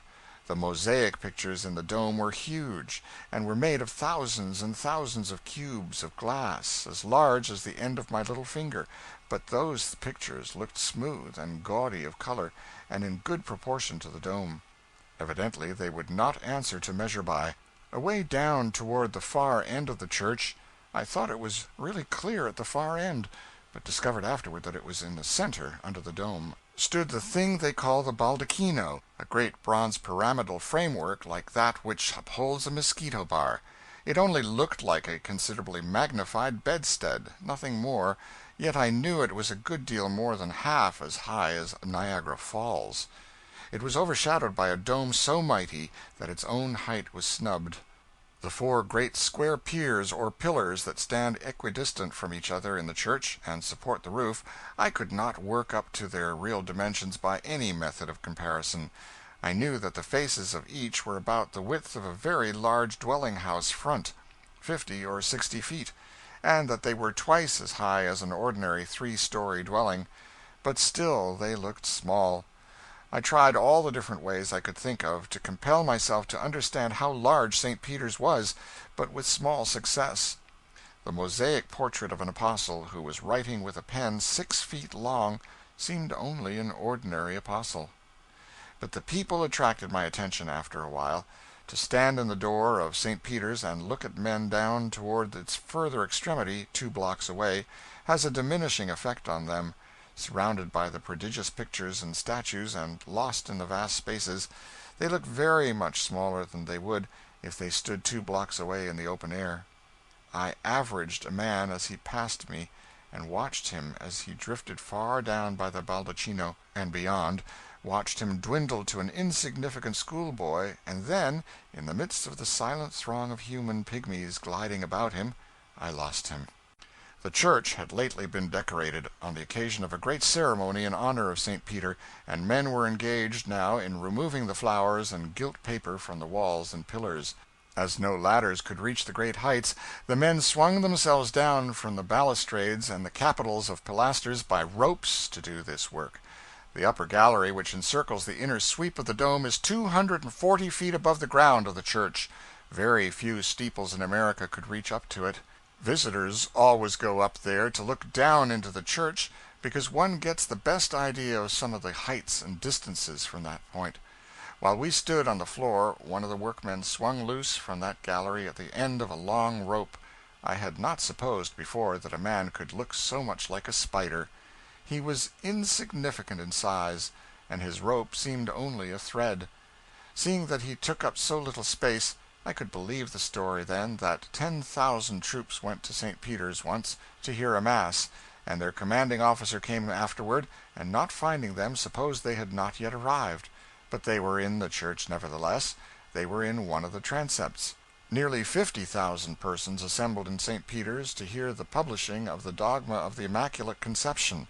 It is estimated that the floor of the church affords standing room for a large number of people. I have forgotten the exact figures, but it is no matter. It is near enough. They have 12 small pillars in St. Peter's, which came from Solomon's temple. They have also, which was far more interesting to me, a piece of the true cross, and some nails, and a part of the crown of thorns. Of course, we ascended to the summit of the dome, and of course we also went up into the gilt copper ball which is above it. There was room there for 12 persons, with a little crowding, and it was as close and hot as an oven. Some of those people who are so fond of writing their names in prominent places had been there before us, 1,000,000 or 2, I should think. From the dome of St. Peter's one can see every notable object in Rome, from the castle of St. Angelo to the Colosseum. He can discern the 7 hills upon which Rome is built. He can see the Tiber and the locality of the bridge which Horatius kept in the brave days of old when Lars Porsena attempted to cross it with his invading host. He can see the spot where the Horatii and the Curatii fought their famous battle. He can see the broad green Campagna stretching away toward the mountains, with its scattered arches and broken aqueducts of the olden time, so picturesque in their gray ruin, and so daintily festooned with vines. He can see the Alban Mountains, the Apennines, the Sabine Hills, and the blue Mediterranean. He can see a panorama that is varied, extensive, beautiful to the eye, and more illustrious in history than any other in Europe. About his feet is spread the remnant of a city that once had a population of 4,000,000 souls, and among its massed edifices stand the ruins of temples, columns, and triumphal arches that knew the Caesars and the noonday of Roman splendor, and close by them, in unimpaired strength, is a drain of arched and heavy masonry that belonged to that older city which stood here before Romulus and Remus were born or Rome thought of. The Appian Way is here yet, and looking much as it did, perhaps, when the triumphal processions of the emperors moved over it in other days, bringing fettered princes from the confines of the earth. We cannot see the long array of chariots and mail-clad men laden with the spoils of conquest, but we can imagine the pageant, after a fashion. We look out upon many objects of interest from the dome of St. Peter's, and last of all, almost at our feet, our eyes rest upon the building which was once the Inquisition. How times changed, between the older ages and the new! Some 17 or 18 centuries ago, the ignorant men of Rome were wont to put Christians in the arena of the Colosseum yonder, and turn the wild beasts in upon them for a show. It was for a lesson as well. It was to teach the people to abhor and fear the new doctrine the followers of Christ were teaching. The beasts tore the victims limb from limb and made poor mangled corpses of them in the twinkling of an eye. But when the Christians came into power, when the Holy Mother Church became mistress of the barbarians, she taught them the error of their ways by no such means. No, she put them in this pleasant Inquisition and pointed to the blessed Redeemer, who was so gentle and so merciful toward all men, and they urged the barbarians to love him.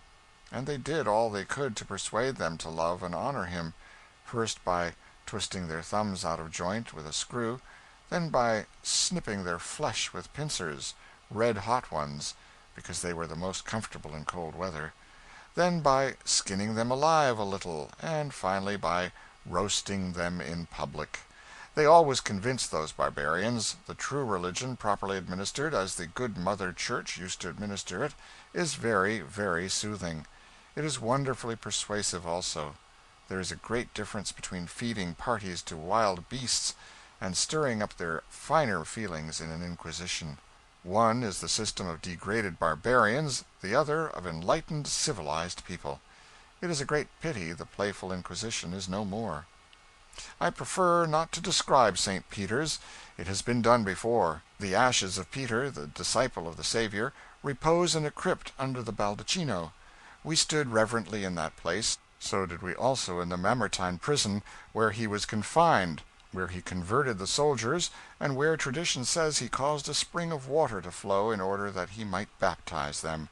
But when they showed us the print of St. Peter's face in the hard stone of the prison wall, and said he made that by falling up against it, we doubted. And when also the monk at the church of St. Sebastian showed us a paving stone with 2 great footprints in it, and said that Peter's feet made those, we lacked confidence again. Such things do not impress one.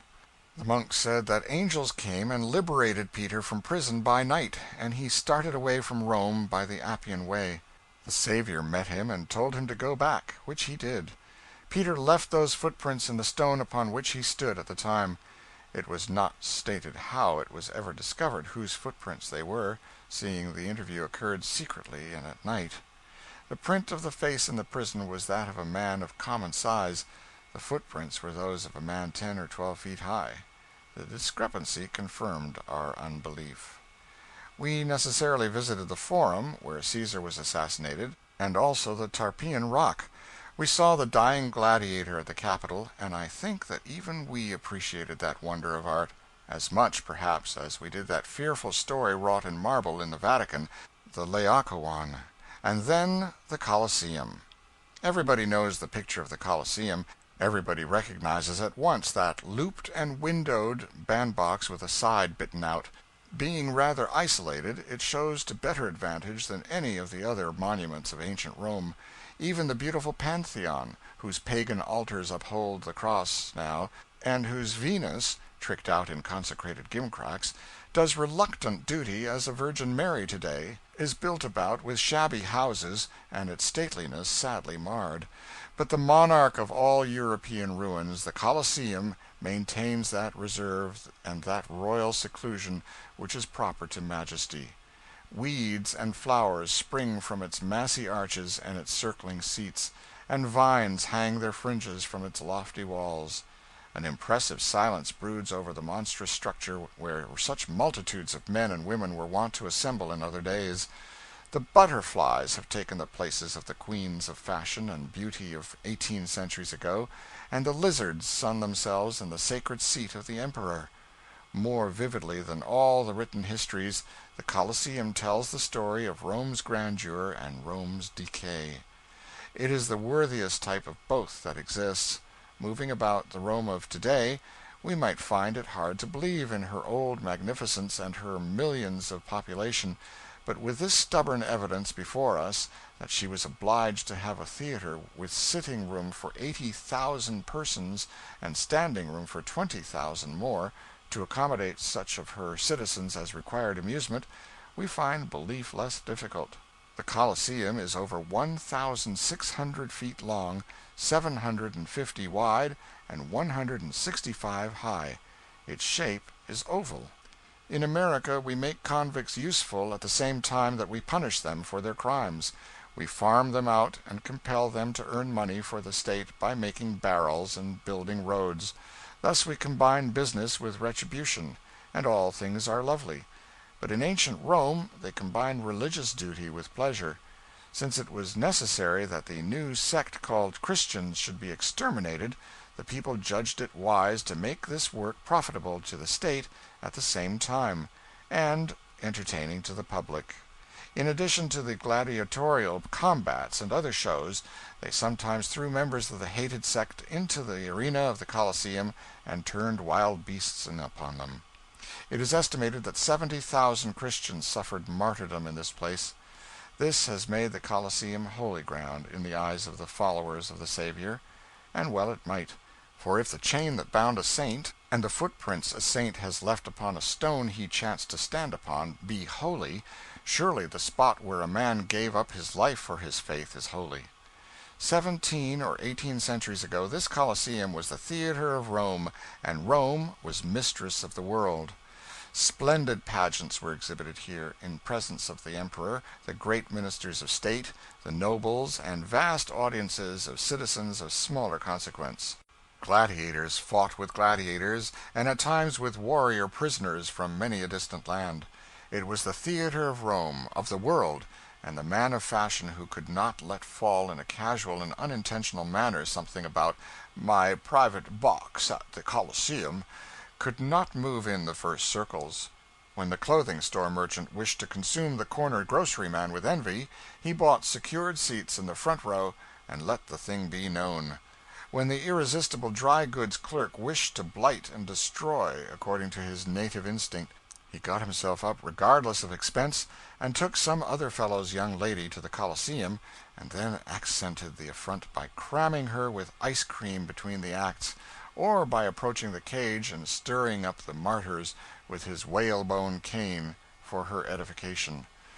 The Roman swell was in his true element only when he stood up against a pillar and fingered his mustache unconscious of the ladies, when he viewed the bloody combats through an opera glass 2 inches long, when he excited the envy of provincials by criticisms which showed that he had been to the Colosseum many and many a time and was long ago over the novelty of it, when he turned away with a yawn at last and said, "He a star! Handles his sword like an apprentice brigand! He'll do for the country, maybe, but he don't answer for the metropolis." Glad was the contraband that had a seat in the pit at the Saturday matinee, and happy the Roman street boy who ate his peanuts and guyed the gladiators from the dizzy gallery. For me was reserved the high honor of discovering among the rubbish of the ruined Coliseum the only playbill of that establishment now extant. There was a suggestive smell of mint drops about it still. A corner of it had evidently been chewed, and on the margin, in choice Latin, these words were written in a delicate female hand: "Meet me on the Tarpeian Rock tomorrow evening, dear, at sharp 7. Mother will be absent on a visit to her friends in the Sabine Hills. Claudia." Ah, where is that lucky youth today, and where the little hand that wrote those dainty lines? Dust and ashes these 1700 years. Thus reads the bill: Roman Coliseum. Unparalleled attraction. New properties. New lions. New gladiators. Engagement of the renowned Marcus Marcellus Valerian, for 6 nights only. The management beg leave to offer to the public an entertainment surpassing in magnificence anything that has heretofore been attempted on any stage. No expense has been spared to make the opening season one which will be worthy the generous patronage which the management feel sure will crown their efforts. The management beg leave to state that they have succeeded in securing the services of a galaxy of talent, such as has not been beheld in Rome before. The performance will commence this evening with a grand broadsword combat between 2 young and promising amateurs and a celebrated Parthian gladiator who has just arrived a prisoner from the camp of Verus. This will be followed by a grand moral battle-axe engagement between the renowned Valerian, with one hand tied behind him, and 2 gigantic savages from Britain. After which the renowned Valerian, if he survives, will fight with the broadsword, left-handed, against 6 sophomores and a freshman from the gladiatorial college. A long series of brilliant engagements will follow, in which the finest talent of the empire will take part. After which the celebrated infant prodigy known as the Young Achilles will engage 4 tiger whelps in combat, armed with no other weapon than his little spear. The whole to conclude with a chaste and elegant general slaughter, in which 13 African lions and 22 barbarian prisoners will war with each other until all are exterminated. Box office now open. Dress circle $1, children and servants half price. An efficient police force will be on hand to preserve order and keep the wild beasts from leaping the railings and discommoding the audience. Doors open at 7, performance begins at 8. Positively no free list. Diodorus Job Press. It was as singular as it was gratifying that I was also so fortunate as to find among the rubbish of the arena a stained and mutilated copy of the Roman Daily Battle Axe, containing a critique upon this very performance. It comes to hand too late by many centuries to rank as news, and therefore I translate and publish it simply to show how very little the general style and phraseology of dramatic criticism has altered in the ages that have dragged their slow length along since the carriers laid this one damp and fresh before their Roman patrons. The opening season, Coliseum. Notwithstanding the inclemency of the weather, quite a respectable number of the rank and fashion of the city assembled last night to witness the debut upon metropolitan boards of the young tragedian who has of late been winning such golden opinions in the amphitheaters of the provinces. Some 60,000 persons were present, and but for the fact that the streets were almost impassable, it is fair to presume that the house would have been full. His August Majesty the Emperor Aurelius occupied the imperial box, and was the cynosure of all eyes. Many illustrious nobles and generals of the empire graced the occasion with their presence, and not the least among them was the young patrician lieutenant whose laurels, won in the ranks of the Thundering Legion, are still so green upon his brow. The cheer which greeted his entrance was heard beyond the Tiber. The late repairs and decorations add both to the comeliness and comfort of the Coliseum. The new cushions are a great improvement upon the hard marble seats we have been so long accustomed to. The present management deserve well of the public. They have restored to the Coliseum the gilding, the rich upholstery, and the uniform magnificence which old Coliseum frequenters tell us Rome was so proud of 50 years ago. The opening scene last night, the broadsword combat between 2 young amateurs, and a famous Parthian gladiator, who was sent here a prisoner, was very fine. The elder of the two young gentlemen handled his weapon with a grace that marked the possession of extraordinary talent. His feint of thrusting, followed instantly by a happily delivered blow which unhelmeted the Parthian, was received with hearty applause. He was not thoroughly up in the backhanded stroke, but it was very gratifying to his numerous friends to know that in time practice would have overcome this defect. However, he was killed. His sisters, who were present, expressed considerable regret. His mother left the Coliseum. The other youth maintained the contest with such spirit as to call forth enthusiastic bursts of applause. When at last he fell a corpse, his aged mother ran screaming, with hair disheveled and tears streaming from her eyes, and swooned away just as her hands were clutching at the railings of the arena. She was promptly removed by the police. Under the circumstances, the woman's conduct was pardonable, perhaps, but we suggest that such exhibitions interfere with the decorum which should be preserved during the performances, and are highly improper in the presence of the Emperor. The Parthian prisoner fought bravely and well he might, for he was fighting for both life and liberty. His wife and children were there to nerve his arm with their love, and to remind him of the old home he should see again if he conquered. When his second assailant fell, the woman clasped her children to her breast and wept for joy. But it was only a transient happiness. The captive staggered toward her, and she saw that the liberty he had earned was earned too late. He was wounded unto death. Thus the first act closed in a manner which was entirely satisfactory. The manager was called before the curtain, and returned his thanks for the honor done him, in a speech which was replete with wit and humor, and closed by hoping that his humble efforts to afford cheerful and instructive entertainment would continue to meet with the approbation of the Roman public. The star now appeared, and was received with vociferous applause, and the simultaneous waving of 60,000 handkerchiefs. Marcus Marcellus Valerian (stage name, his real name is Smith) is a splendid specimen of physical development, and an artist of rare merit. His management of the battle axe is wonderful. His gaiety and his playfulness are irresistible in his comic parts, and yet they are inferior to his sublime conception in the grave realm of tragedy.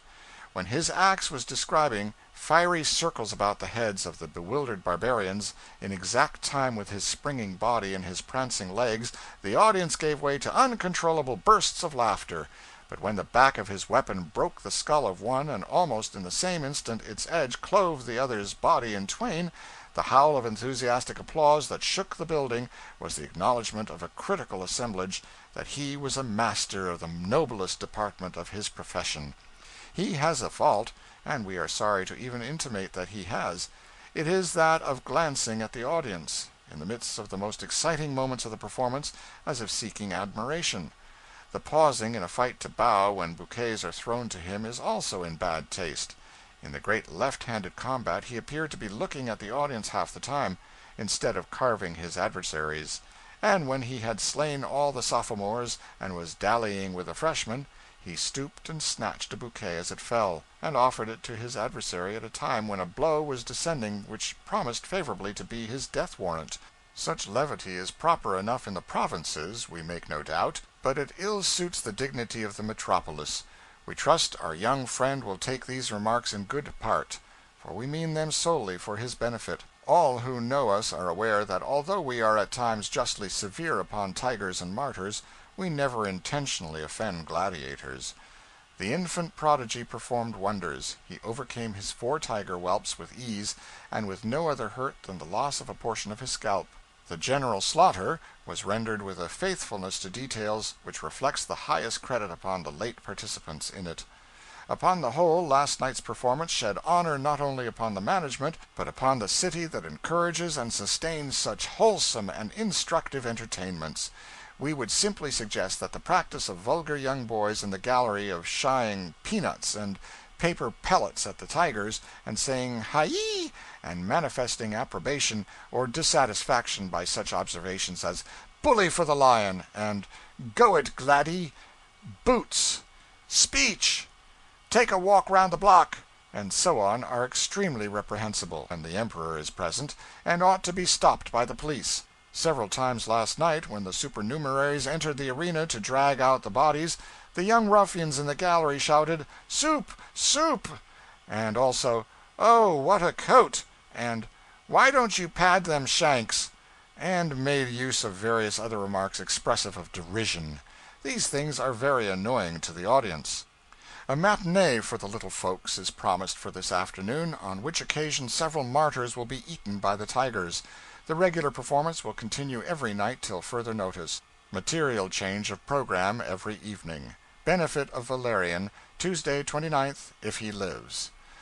I have been a dramatic critic myself in my time, and I was often surprised to notice how much more I knew about Hamlet than Forrest did, and it gratifies me to observe now how much better my brethren of ancient times knew how a broadsword battle ought to be fought than the gladiators.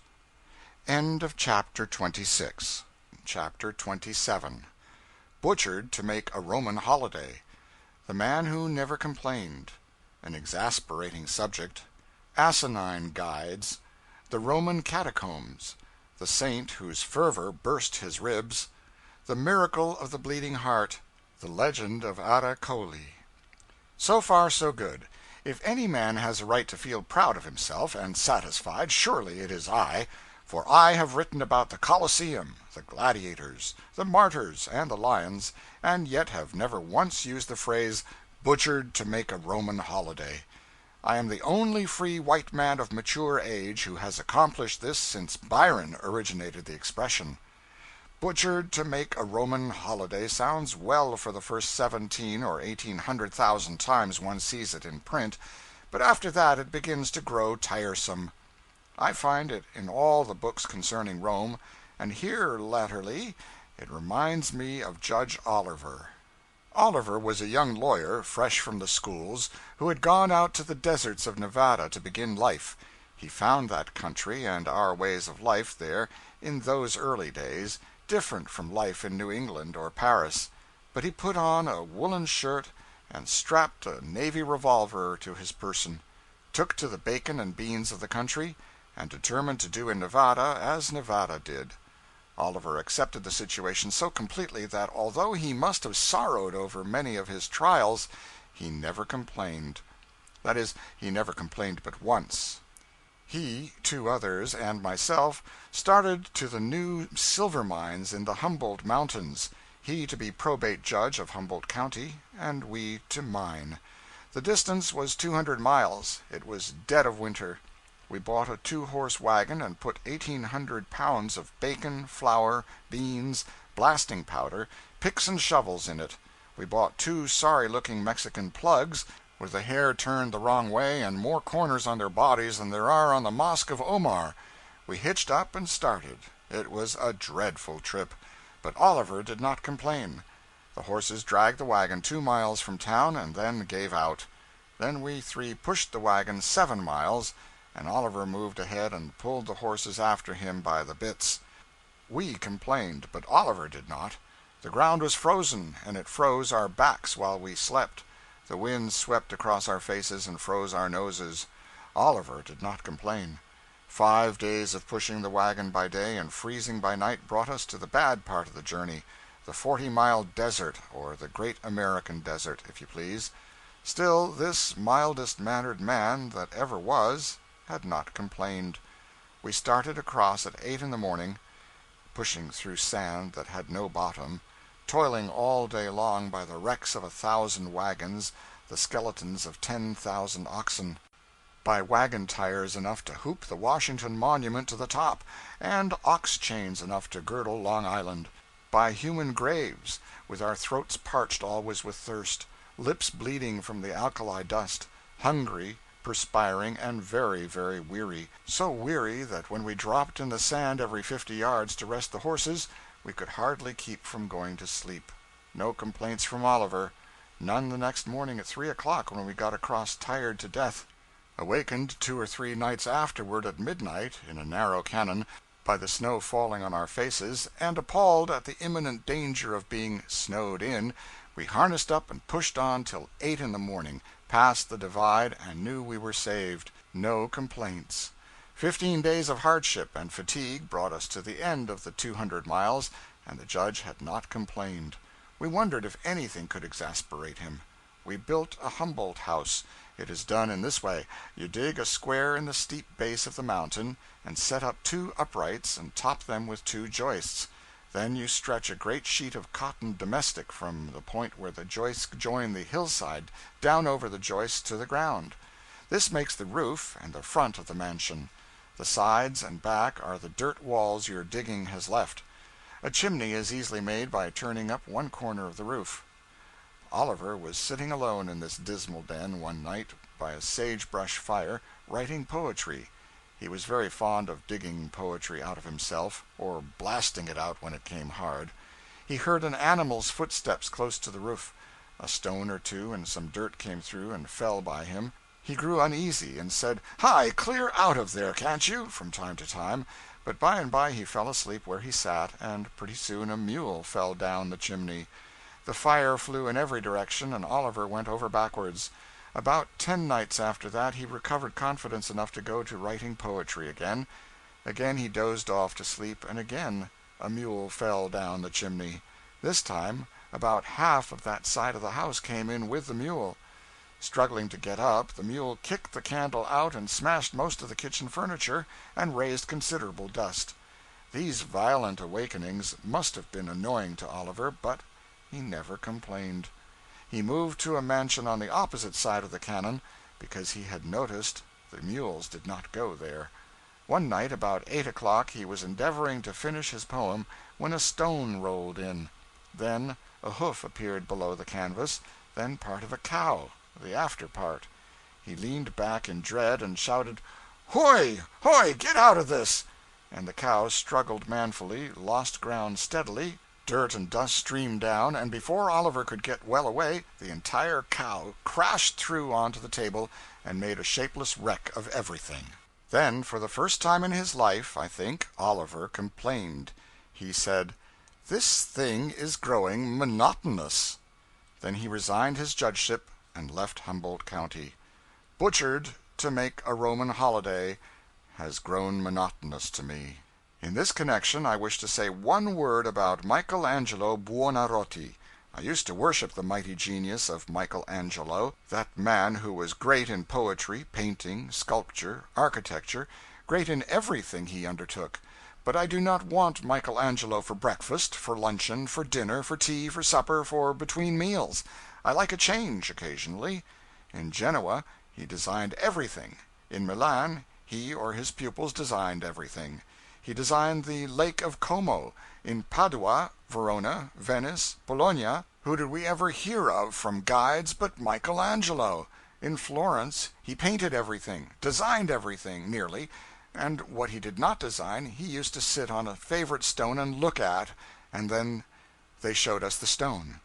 In Pisa he designed everything but the old shot tower, and they would have attributed that to him if it had not been so awfully out of the perpendicular. He designed the piers of Leghorn and the custom house regulations of Civita Vecchia.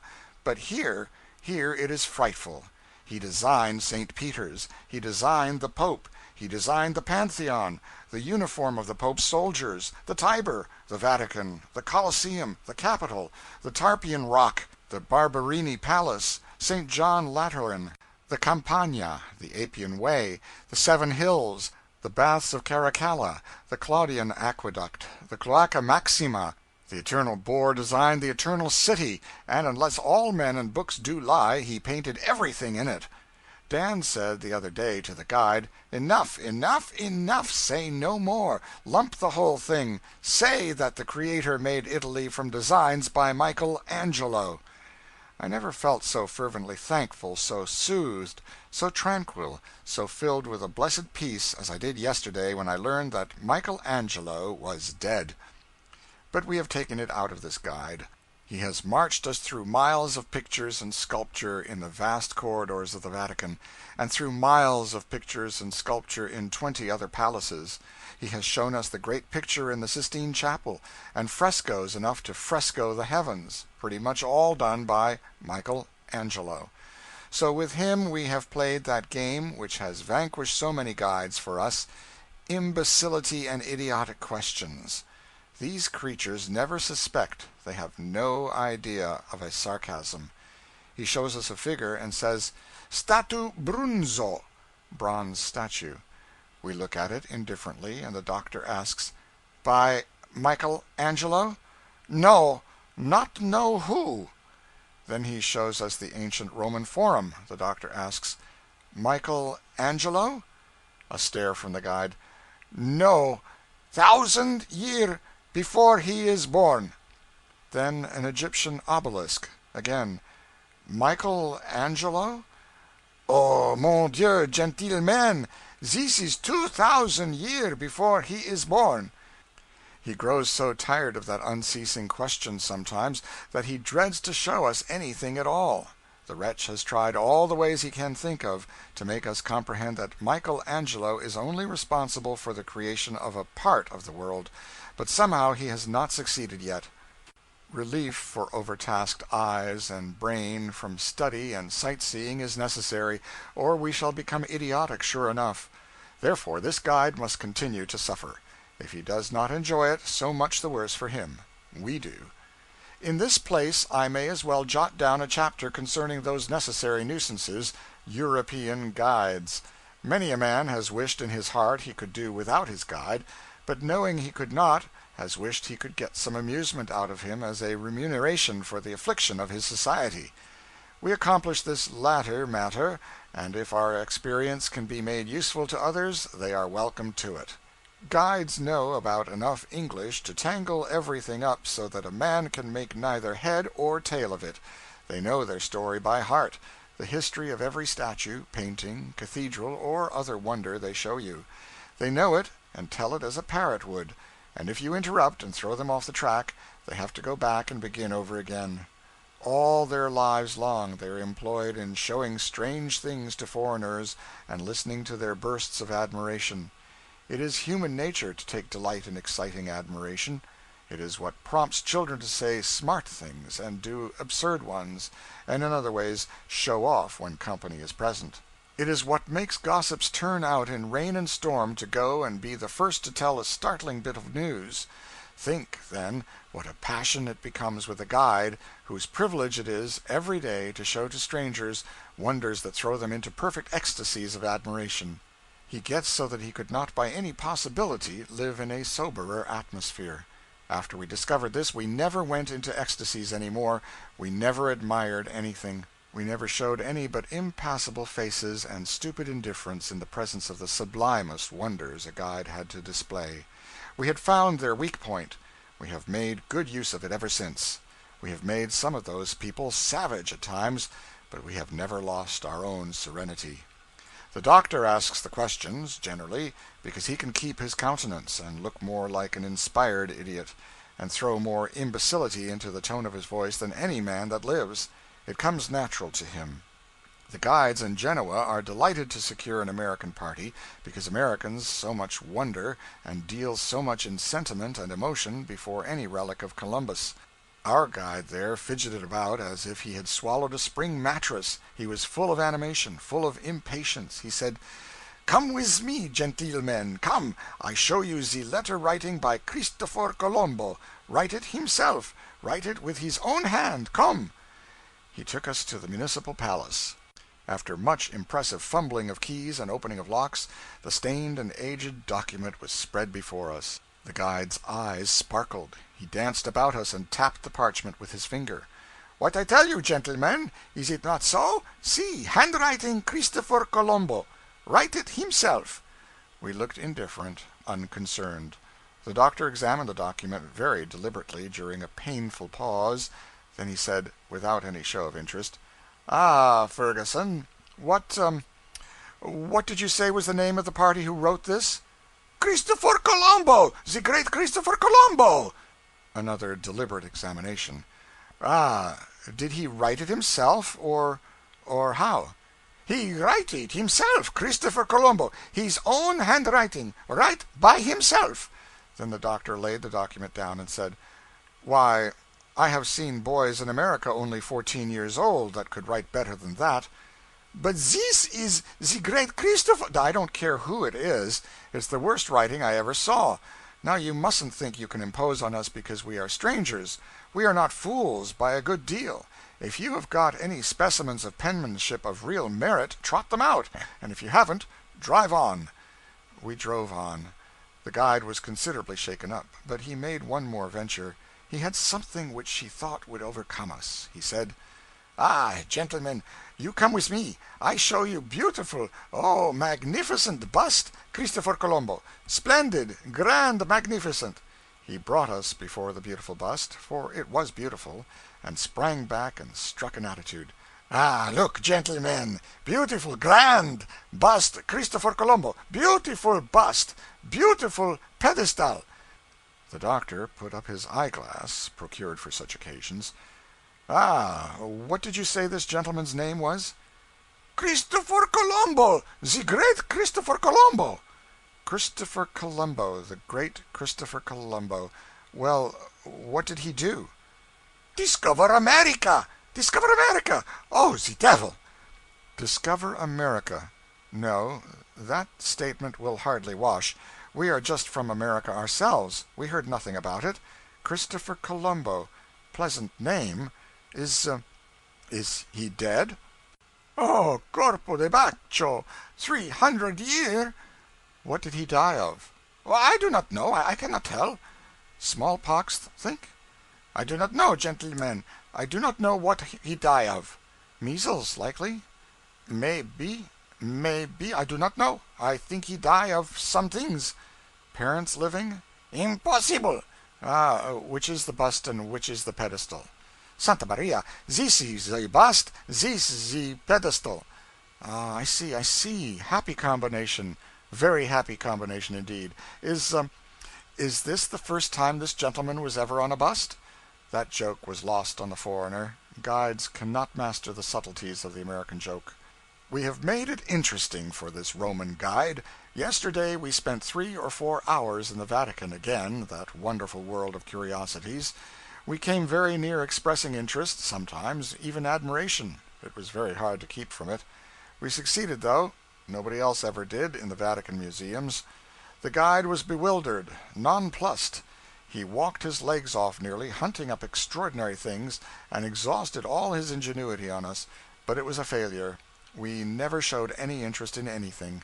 He had reserved what he considered to be his greatest wonder till the last, a royal Egyptian mummy, the best preserved in the world, perhaps. He took us there. He felt so sure this time that some of his old enthusiasm came back to him. "See, gentlemen, mummy, mummy." The eyeglass came up as calmly, as deliberately as ever. Ferguson, what did I understand you to say the gentleman's name was? "Name? He got no name. Mummy. Egyptian mummy." Yes. Born here? "No, Egyptian mummy." Ah, just so. Frenchman, I presume. "No, not Frenchman, not Roman. Born in Egypta." Born in Egypta. Never heard of Egypta before. Foreign locality, likely. Mummy. How calm he is. How self-possessed. Is he dead? "Oh, sacre bleu, been dead 3,000 year." The doctor turned on him savagely. "Here now, what do you mean by such conduct as this? Playing us for Chinamen, because we are strangers and trying to learn, trying to impose your vile second-hand carcasses on us. Thunder and lightning, I've a notion to if you've got a nice fresh corpse, fetch him out, or by George, we'll brain you." We make it exceedingly interesting for this Frenchman. However, he has paid us back, partly without knowing it.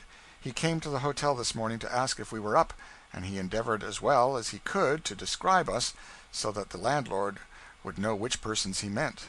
He finished with a casual remark that we were lunatics. The observation was so innocent and so honest that it amounted to a very good thing for a guide to say. There is one remark, already mentioned, which never yet has failed to disgust these guides.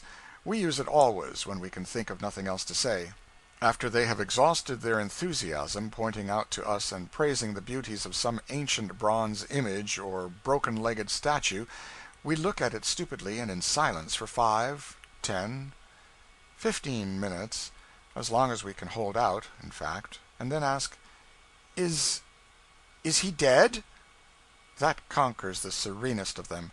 It is not what they are looking for, especially a new guide. Our Roman Ferguson is the most patient, unsuspecting, long-suffering subject we have had yet. We shall be sorry to part with him. We have enjoyed his society very much. We trust he has enjoyed ours, but we are harassed with doubts. We have been in the catacombs. It was like going down into a very deep cellar, only it was a cellar which had no end to it. The narrow passages are roughly hewn in the rock, and on each hand, as you pass along, the hollowed shelves are carved out, from 3 to 14 deep. Each held a corpse once. There are names, and Christian symbols, and prayers or sentences expressive of Christian hopes, carved upon nearly every sarcophagus. The dates belong away back in the dawn of the Christian era, of course. Here in these holes in the ground the first Christians sometimes burrowed to escape persecution. They crawled out at night to get food, but remained under cover in the daytime. The priest told us that St. Sebastian lived underground for some time while he was being hunted.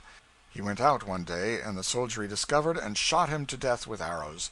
5 or 6 of the early popes, those who reigned about 1600 years ago, held their papal courts and advised with their clergy in the bowels of the earth. During 17 years, from A.D. 235 to A.D. 252, the popes did not appear above ground.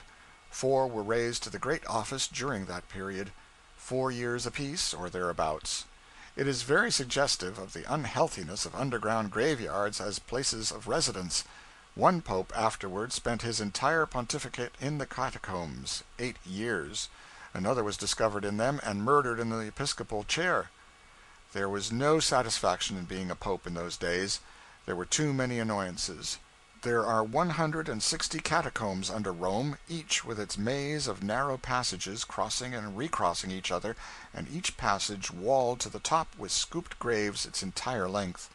A careful estimate makes the length of the passages of all the catacombs combined foot up 900 miles, and their graves number 7 millions. We did not go through all the passages of all the catacombs. We were very anxious to do it, and made the necessary arrangements, but our too limited time obliged us to give up the idea. So we only groped through the dismal labyrinth of St. Calixtus, under the church of St. Sebastian. In the various catacombs are small chapels rudely hewn in the stones, and here the early Christians often held their religious services by dim, ghostly lights. Think of Mass and a sermon away down in those tangled caverns underground. In the catacombs were buried St. Cecilia, St. Agnes, and several other of the most celebrated of the saints. In the catacomb of St. Calixtus, St. Bridget used to remain long hours in holy contemplation, and St. Charles Borromeo was wont to spend whole nights in prayer there. It was also the scene of a very marvelous thing. Here the heart of St. Philip Neri was so inflamed with divine love as to burst his ribs. I find that grave statement in a book published in New York in 1808, and written by Reverend William H. Neligan, LL.D., M.A., Trinity College, Dublin, member of the Archaeological Society of Great Britain. Therefore, I believe it. Otherwise, I could not. Under other circumstances, I should have felt a curiosity to know what Philip had for dinner. This author puts my credulity on its mettle every now and then. He tells of one St. Joseph Calasanctius, whose house in Rome he visited. He visited only the house. The priest has been dead 200 years. He says the Virgin Mary appeared to this saint. Then he continues, his tongue and his heart, which were found after nearly a century to be whole, when the body was disinterred, before his canonization, are still preserved in a glass case, and after 2 centuries the heart is still whole. When the French troops came to Rome, and when Pius VII was carried away prisoner, blood dropped from it. To read that in a book written by a monk far back in the Middle Ages would surprise no one. It would sound natural and proper. But when it is seriously stated in the middle of the 19th century by a man of finished education, an LL.D., M.A., and an archaeological magnate, it sounds strangely enough. Still, I would gladly change my unbelief for Neligan's faith, and let him make the conditions as hard as he pleased. The old gentleman's undoubting, unquestioning simplicity has a rare freshness about it in these matter-of-fact railroading and telegraphing days. Hear him concerning the church of Ara Coeli. In the roof of the church, directly above the high altar, is engraved Regina Coeli Laetare Alleluia. In the 6th century Rome was visited by a fearful pestilence. Gregory the Great urged the people to do penance, and a general procession was formed. It was to proceed from the Ara Coeli to St. Peter's. As it passed before the Mole of Adrian, now the Castle of St. Angelo, the sound of heavenly voices was heard singing. It was Easter morn. Regina Coeli laetare, Alleluia, qui quem meruisti portare, Alleluia, resurgexit, sicut dixit, Alleluia. The pontiff, carrying in his hands the portrait of the Virgin, which is over the high altar and is said to have been painted by St. Luke, answered, with the astonished people, Ora pro nobis Deum, Alleluia. At the same time an angel was seen to put up a sword in a scabbard, and the pestilence ceased on the same day. There are 4 circumstances which confirm the italics are mine, M.T. this miracle: the annual procession which takes place in the Western Church on the feast of St. Mark, the statue of St. Michael, placed on the Mole of Adrian, which has since that time been called the Castle of St. Angelo, the antiphon Regina Coeli, which the Catholic Church sings during Paschal time, and the inscription in the church. End of chapter 27. Chapter 28. Picturesque Horrors. The Legend of Brother Thomas. Sorrow Scientifically Analyzed. A Festive Company of the Dead. The Great Vatican Museum. Artists' Sins of Omission. The Rape of the Sabines.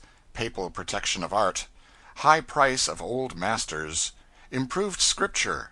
Scale of Rank of the Holy Personages in Rome. Scale of Honors accorded them. Fossilizing. Away for Naples. From the sanguinary sports of the Holy Inquisition, the slaughter of the Colosseum, and the dismal tombs of the catacombs, I naturally passed to the picturesque horrors of the Capuchin convent.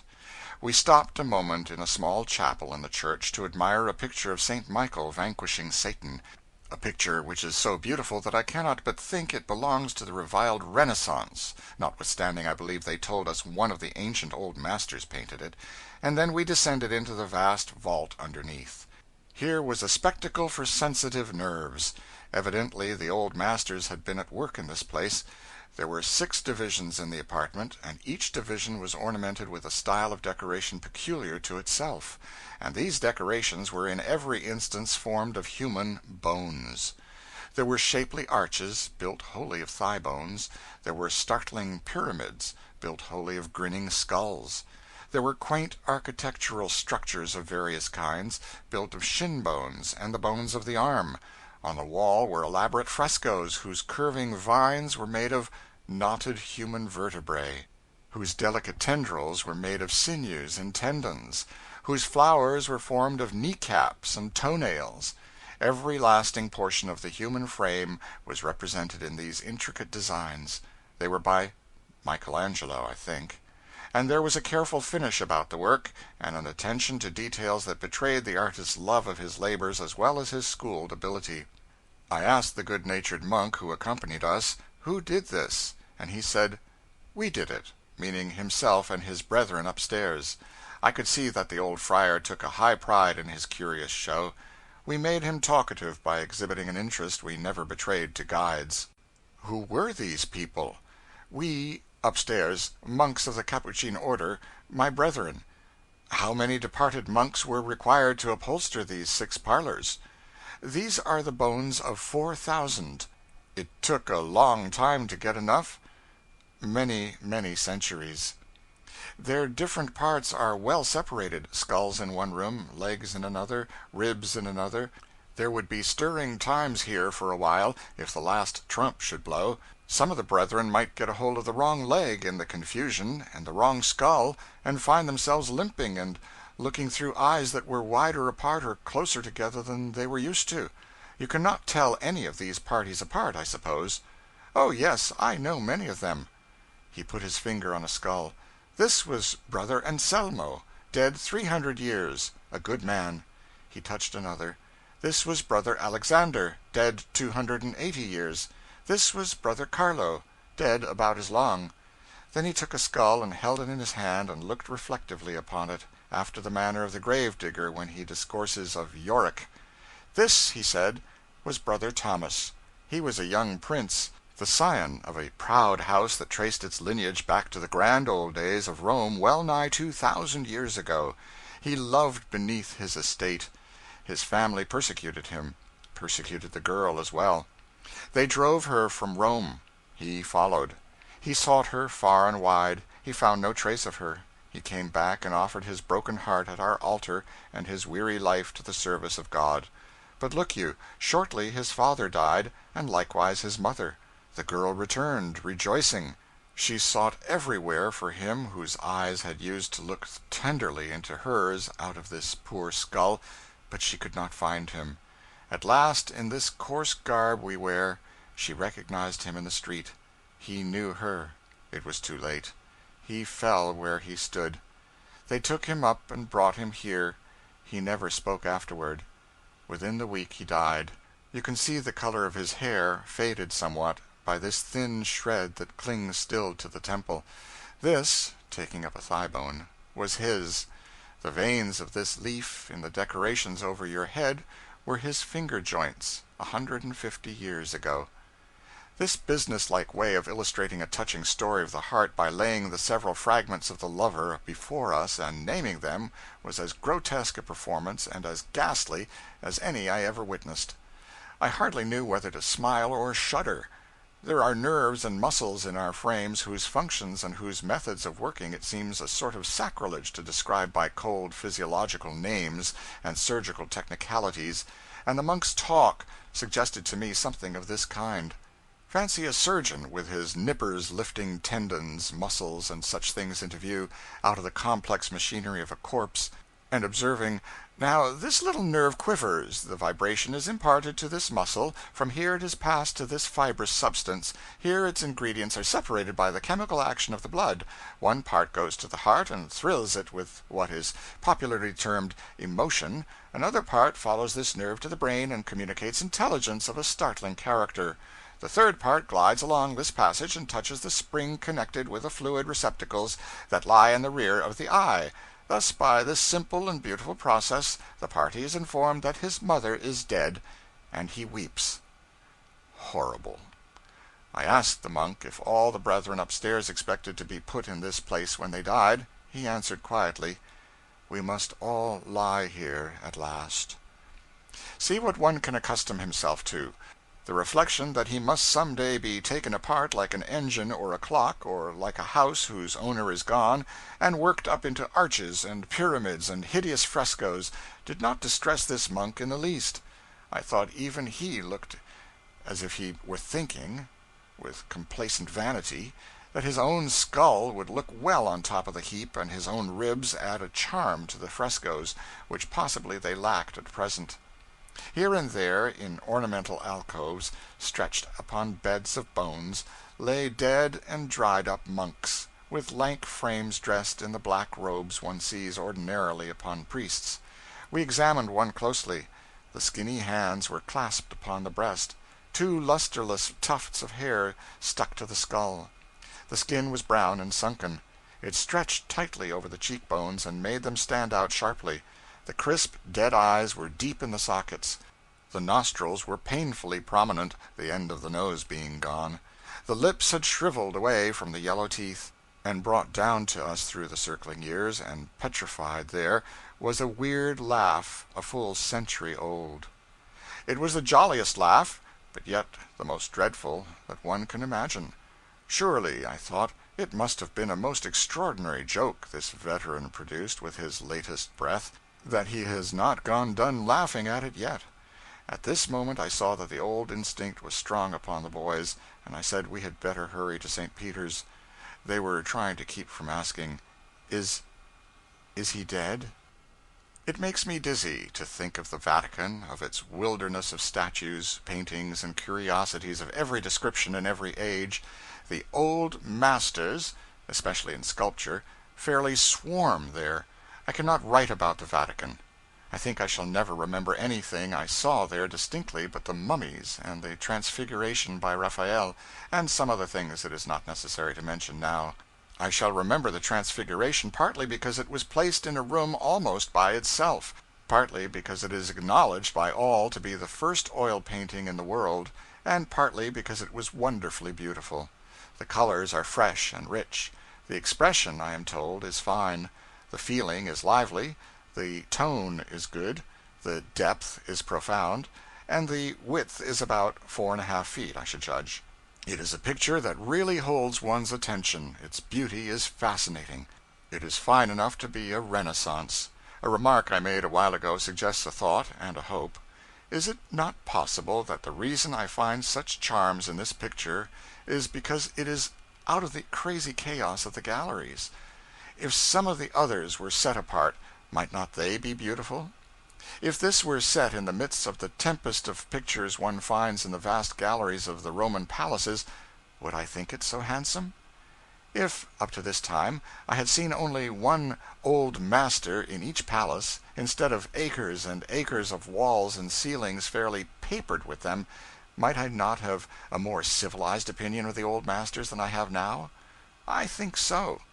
When I was a schoolboy, and was to have a new knife, I could not make up my mind as to which was the prettiest in the showcase, and I did not think any of them were particularly pretty, and so I chose with a heavy heart. But when I looked at my purchase at home, where no glittering blades came into competition with it, I was astonished to see how handsome it was. To this day my new hats look better out of the shop than they did in it with other new hats. It begins to dawn upon me now that possibly what I have been taking for uniform ugliness in the galleries may be uniform beauty after all. I honestly hope it is, to others, but certainly it is not to me. Perhaps the reason I used to enjoy going to the Academy of Fine Arts in New York was because there were but a few hundred paintings in it, and it did not surfeit me to go through the list. I suppose the Academy was bacon and beans in the 40-mile desert, and a European gallery is a state dinner of 13 courses. One leaves no sign after him of the one dish, but the 13 frighten away his appetite and give him no satisfaction. There is one thing I am certain of, though. With all the Michael Angelos, the Raphaels, the Guidos, and the other old masters, the sublime history of Rome remains unpainted. They painted virgins enough, and popes enough, and saintly scarecrows enough, to people paradise almost, and these things are all they did paint. Nero fiddling o'er burning Rome, the assassination of Caesar, the stirring spectacle of 100,000 people bending forward with rapt interest in the Colosseum to see two skillful gladiators hacking away each other's lives, a tiger springing upon a kneeling martyr. These and 1,000 other matters which we read of with a living interest must be sought for only in books, not among the rubbish left by the old masters, who are no more, I have the satisfaction of informing the public. They did paint, and they did carve in marble one historical scene, and one only, of any great historical consequence. And what was it, and why did they choose it particularly? It was the rape of the Sabines, and they chose it for the legs and busts. I like to look at statues, however, and I like to look at pictures also, even of monks looking up in sacred ecstasy, and monks looking down in meditation, and monks skirmishing for something to eat, and therefore I drop ill nature to thank the papal government for so jealously guarding and so industriously gathering up these things, and for permitting me, a stranger, and not an entirely friendly one, to roam at will and unmolested among them, charging me nothing, and only requiring that I shall behave myself simply as well as I ought to behave in any other man's house. I thank the Holy Father right heartily, and I wish him long life and plenty of happiness. The popes have long been the patrons and preservers of art, just as our new practical republic is the encourager and upholder of mechanics. In their Vatican is stored up all that is curious and beautiful in art. In our patent office is hoarded all that is curious or useful in mechanics. When a man invents a new style of horse collar, or discovers a new and superior method of telegraphing, our government issues a patent to him that is worth a fortune. When a man digs up an ancient statue in the Campagna, the Pope gives him a fortune in gold coin. We can make something of a guess at a man's character by the style of nose he carries on his face. The Vatican and the Patent Office are governmental noses, and they bear a deal of character about them. The guide showed us a colossal statue of Jupiter in the Vatican, which he said looked so damaged and rusty, so like the god of the vagabonds, because it had but recently been dug up in the Campagna. He asked how much we supposed this Jupiter was worth. I replied with intelligent promptness that he was probably worth about $4, maybe 4.5. $100,000, Ferguson said. Ferguson said further that the Pope permits no ancient work of this kind to leave his dominions.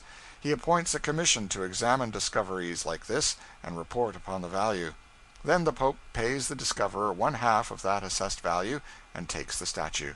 He said this Jupiter was dug from a field which had just been bought for $36,000, so the first crop was a good one for the new farmer. I do not know whether Ferguson always tells the truth or not, but I suppose he does. I know that an exorbitant export duty is exacted upon all pictures painted by the old masters, in order to discourage the sale of those in the private collections. I am satisfied also that genuine old masters hardly exist at all in America, because the cheapest and most insignificant of them are valued at the price of a fine farm. I proposed to buy a small trifle of a Raphael myself, but the price of it was $80,000. The export duty would have made it considerably over $100,000, and so I studied on it a while and concluded not to take it. I wish here to mention an inscription I have seen, before I forget it. "Glory to God in the highest, peace on earth to men of good will." It is not good Scripture, but it is sound Catholic and human nature. This is in letters of gold around the apsis of the mosaic group at the side of the Scala Santa church of St. John Lateran, the mother and mistress of all the Catholic churches of the world. The group represents the Savior, St. Peter, Pope Leo, St. Sylvester, Constantine, and Charlemagne. Peter is giving the pallium to the Pope, and a standard to Charlemagne. The Savior is giving the keys to St. Sylvester, and a standard to Constantine. No prayer is offered to the Savior, who seems to be of little importance anywhere in Rome, but an inscription below says, "Blessed Peter, give life to Pope Leo and victory to King Charles." It does not say, "Intercede for us through the Savior with the Father for this boon," but "Blessed Peter, give it us." In all seriousness, without meaning to be frivolous, without meaning to be irreverent, and more than all, without meaning to be blasphemous, I state as my simple deduction from the things I have seen and the things I have heard, that the holy personages rank thus in Rome: first, the Mother of God, otherwise the Virgin Mary; second, the Deity; third, Peter; fourth, some 12 or 15 canonized popes and martyrs; fifth, Jesus Christ the Savior, but always as an infant in arms. I may be wrong in this. My judgment errs often, just as is the case with other men's, but it is my judgment, be it good or bad. Just here I will mention something that seems curious to me. There are no Christ's churches in Rome, and no churches of the Holy Ghost, that I can discover. There are some 400 churches, but about a fourth of them seem to be named for the Madonna and St. Peter. There are so many named for Mary that they have to be distinguished by all sorts of affixes, if I understand the matter rightly. Then we have churches of St. Louis, St. Augustine, St. Agnes, St. Calixtus, St. Lorenzo in Lucina, St. Lorenzo in Damaso, St. Cecilia, St. Athanasius, St. Philip Neri, St. Catherine, St. Domenico, and a multitude of lesser saints whose names are not familiar in the world. And away down, clear out of the list of the churches, comes a couple of hospitals. One of them is named for the Savior, and the other for the Holy Ghost. Day after day, and night after night, we have wandered among the crumbling wonders of Rome. Day after day, and night after night, we have fed upon the dust and decay of 25 centuries, have brooded over them by day, and dreamt of them by night, till sometimes we seemed mouldering away ourselves, and growing defaced and cornerless, and liable at any moment to fall a prey to some antiquary and be patched in the legs and restored with an unseemly nose, and labeled wrong and dated wrong, and set up in the Vatican for poets to drivel about and vandals to scribble their names on forever and forevermore. But the surest way to stop writing about Rome is to stop. I wish to write a real guidebook chapter on this fascinating city, but I could not do it, because I have felt all the time like a boy in a candy shop. There was everything to choose from, and yet no choice. I have drifted along hopelessly for 100 pages of manuscript without knowing where to commence. I will not commence at all. Our passports have been examined. We will go to Naples. End of chapter 28. Chapter 29. Naples. In quarantine at last. Annunciation. Ascent of Mount Vesuvius. A 2-cent community. The black side of Neapolitan character. Monkish miracles. Ascent of Mount Vesuvius continued. The stranger and the hackman. Night view of Naples from the mountainside.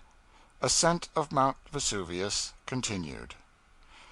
The ship is lying here in the harbor of Naples, quarantined. She has been here several days, and will remain several more. We that came by rail from Rome have escaped this misfortune. Of course no one is allowed to go on board the ship or come ashore from her. She is a prison now. The passengers probably spend the long blazing days looking out from under the awnings at Vesuvius and the beautiful city, and in swearing. Think of 10 days of this sort of pastime. We go out every day in a boat and request them to come ashore. It soothes them. We lie 10 steps from the ship and tell them how splendid the city is, and how much better the hotel fare is here than anywhere else in Europe, and how cool it is, and what frozen continents of ice cream there are, and what a time we are having cavorting about the country and sailing to the islands in the bay. This tranquilizes them. Ascent of Vesuvius. I shall remember our trip to Vesuvius for many a day, partly because of its sightseeing experiences, but chiefly on account of the fatigue of the journey. 2 or 3 of us had been resting ourselves among the tranquil and beautiful scenery of the island of Ischia, 18 miles out in the harbor, for 2 days. We called it resting, but I do not remember now what the resting consisted of, for when we got back to Naples we had not slept for 48 hours. We were just about to go to bed early in the evening and catch up on some of the sleep we had lost, when we heard of this Vesuvius expedition. There was to be 8 of us in the party, and we were to leave Naples at midnight. We laid in some provisions for the trip, engaged carriages to take us to Annunciation, and then moved about the city to keep awake till 12. We got away punctually, and in the course of an hour and a half arrived at the town of Annunciation. Annunciation is the very last place under the sun. In other towns in Italy the people lie around quietly and wait for you to ask them a question or do some overt act that can be charged for, but in Annunciation they have lost even that fragment of delicacy. They seize a lady's shawl from a chair and hand it to her and charge a penny. They open a carriage door and charge for it, shut it when you get out and charge for it. They help you to take off a duster, 2 cents. Brush your clothes and make them worse than they were before, 2 cents. Smile upon you, 2 cents. Bow with a lick-spittle smirk, hat in hand, 2 cents. They volunteer all information, such as that the mules will arrive presently, 2 cents. Warm day, sir, 2 cents. Take you 4 hours to make the ascent, 2 cents. And so they go. They crowd you, infest you, swarm about you, and sweat and smell offensively, and look sneaking and mean and obsequious. There is no office too degrading for them to perform for money. I have had no opportunity to find out anything about the upper classes by my own observation, but from what I hear said about them, I judge that what they lack in 1 or 2 of the bad traits the canaille have, they make up in 1 or 2 others that are worse. How the people beg! Many of them very well dressed, too. I said I knew nothing against the upper classes by personal observation. I must recall it. I had forgotten. What I saw their bravest and their fairest do last night, the lowest multitude that could be scraped up out of the purlieus of Christendom would blush to do, I think. They assembled by hundreds and even thousands in the great theater of San Carlo to do what? Why, simply to make fun of an old woman, to deride, to hiss, to jeer at an actress they once worshipped, but whose beauty is faded now, and whose voice has lost its former richness. Everybody spoke of the rare sport there was to be, They said the theater would be crammed because Fresolini was going to sing. It was said she could not sing well now, but then the people liked to see her anyhow, and so we went. And every time the woman sang they hissed and laughed, the whole magnificent house, and as soon as she left the stage they called her on again with applause. Once or twice she was encored 5 and 6 times in succession, and received with hisses when she appeared, and discharged with hisses and laughter when she had finished, then instantly encored and insulted again. And how the high-born knaves enjoyed it! White-kidded gentlemen and ladies laughed till the tears came, and clapped their hands in very ecstasy when that unhappy old woman would come meekly out for the 6th time, with uncomplaining patience, to meet a storm of hisses. It was the cruelest exhibition, the most wanton, the most unfeeling. The singer would have conquered an audience of American rowdies by her brave, unflinching tranquillity, for she answered encore after encore, and smiled and bowed pleasantly, and sang the best she possibly could, and went bowing off, through all the jeers and hisses, without ever losing countenance or temper. And surely, in any other land than Italy, her sex and her helplessness must have been an ample protection to her. She could have needed no other. Think what a multitude of small souls were crowded into that theater last night. If the manager could have filled his theater with Neapolitan souls alone, without the bodies, he could not have cleared less than $90 millions. What traits of character must a man have to enable him to help 3,000 miscreants to hiss and jeer and laugh at one friendless old woman, and shamefully humiliate her? He must have all the vile, mean traits there are. My observation persuades me I do not like to venture beyond my own personal observation that the upper classes of Naples possess those traits of character. Otherwise, they may be very good people. I cannot say. Ascent of Vesuvius continued.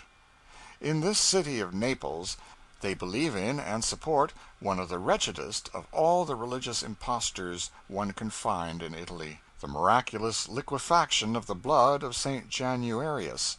Twice a year the priests assemble all the people at the cathedral, and get out this vial of clotted blood, and let them see it slowly dissolve and become a liquid. And every day for 8 days this dismal farce is repeated, while the priests go among the crowd and collect money for the exhibition. The first day the blood liquefies in 47 minutes. The church is crammed then, and time must be allowed the collectors to get around. After that it liquefies a little quicker and a little quicker every day, as the houses grow smaller, till on the 8th day, with only a few dozens present to see the miracle, it liquefies in 4 minutes. And here also they used to have a grand procession of priests, citizens, soldiers, sailors, and the high dignitaries of the city government, once a year, to shave the head of a made-up Madonna, a stuffed and painted image, like a milliner's dummy, whose hair miraculously grew and restored itself every 12 months. They still kept up this shaving procession as late as 4 or 5 years ago. It was a source of great profit to the church that possessed the remarkable effigy, and the ceremony of the public barbering of her was always carried out with the greatest possible eclat and display. The more the better, because the more excitement there was about it, the larger the crowds it drew, and the heavier the revenues it produced. But at last a day came when the Pope and his servants were unpopular in Naples, and the city government stopped the Madonna's annual show. There we have 2 specimens of these Neapolitans, 2 of the silliest possible frauds which half the population religiously and faithfully believed, and the other half either believed also or else said nothing about, and thus lent themselves to the support of the imposture.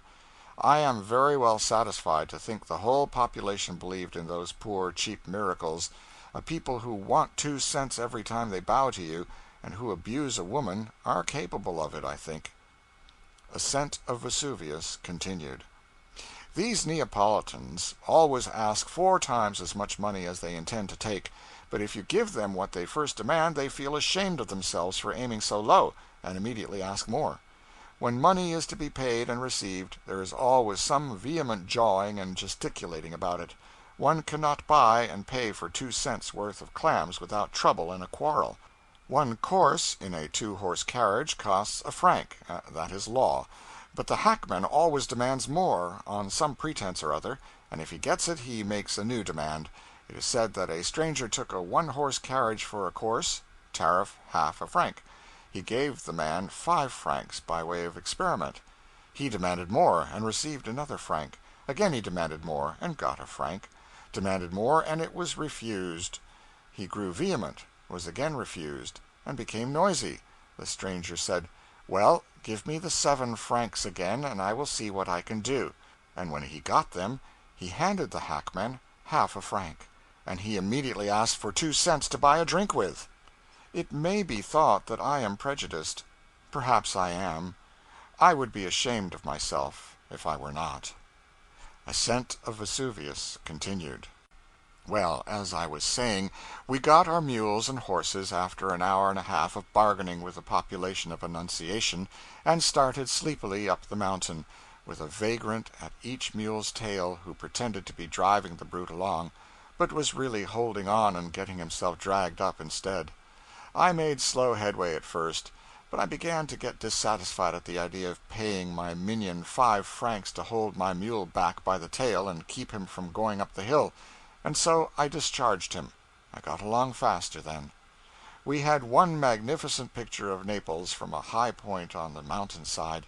We saw nothing but the gas lamps, of course, 2/3 of a circle skirting the great bay, a necklace of diamonds glinting up through the darkness from the remote distance, less brilliant than the stars overhead, but more softly, richly beautiful. And over all the great city the lights crossed and recrossed each other in many and many a sparkling line and curve.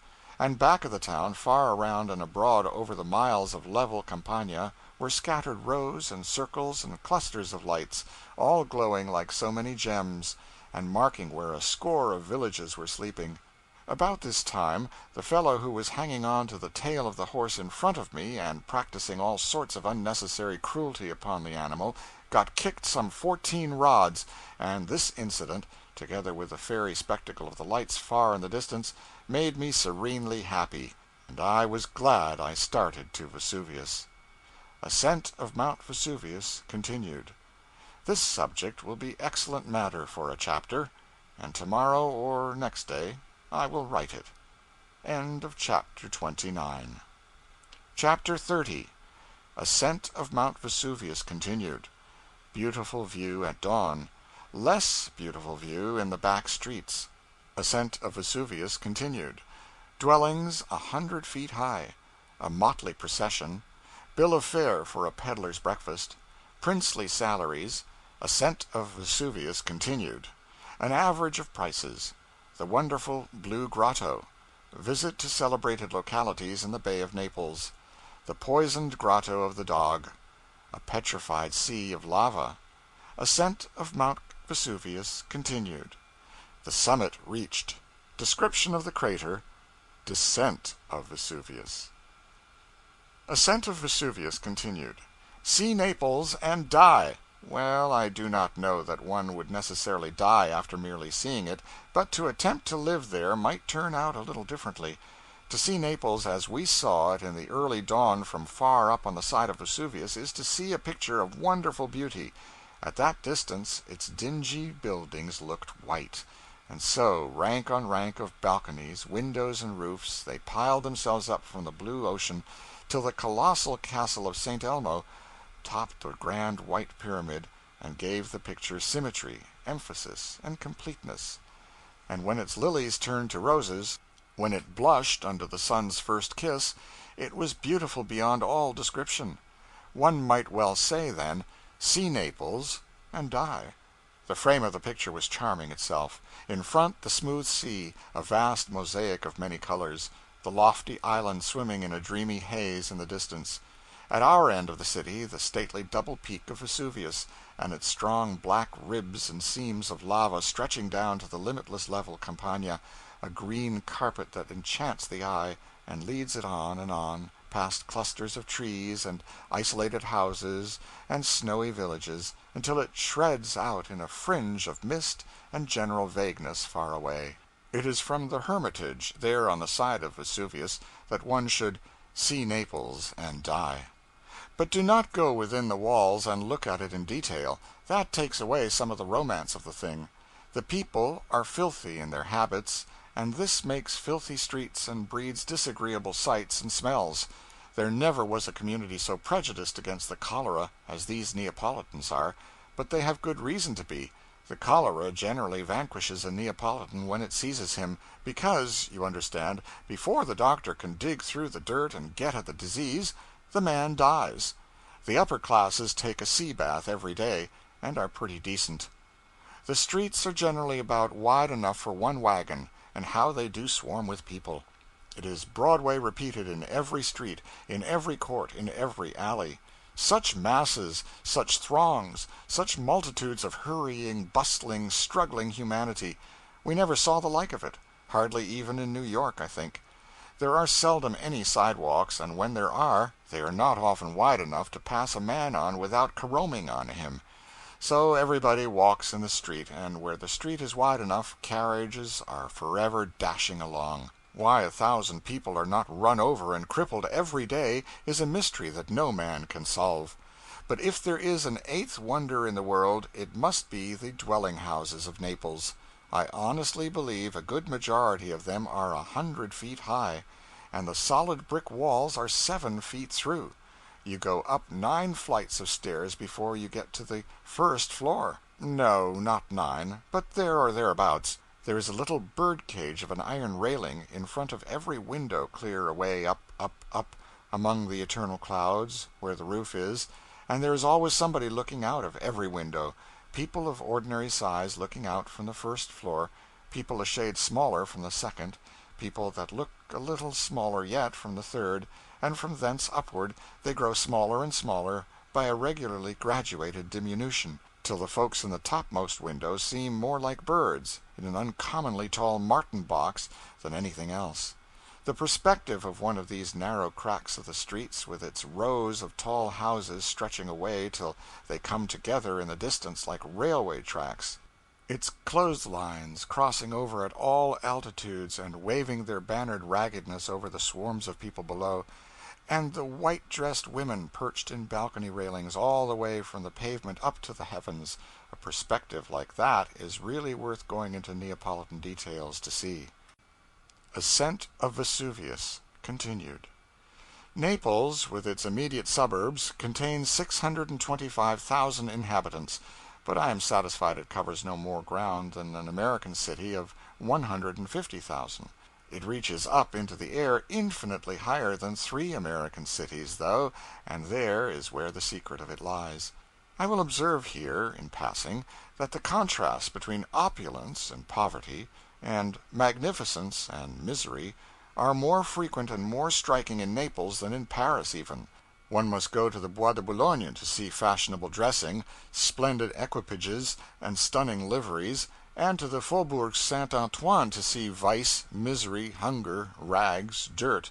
But in the thoroughfares of Naples these things are all mixed together.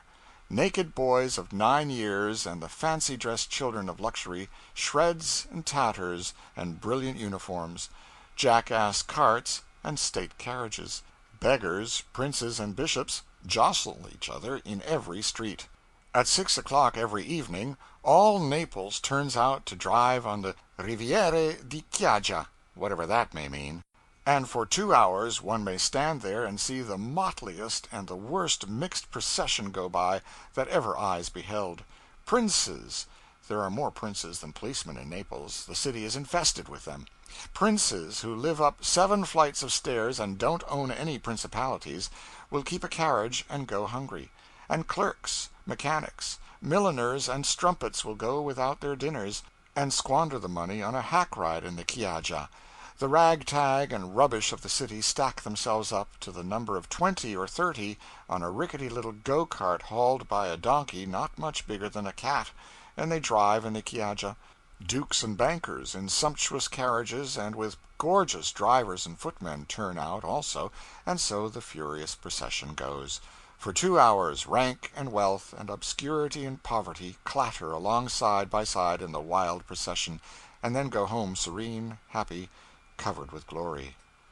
I was looking at a magnificent marble staircase in the King's Palace the other day, which it was said cost 5,000,000 francs, and I suppose it did cost $500,000, maybe.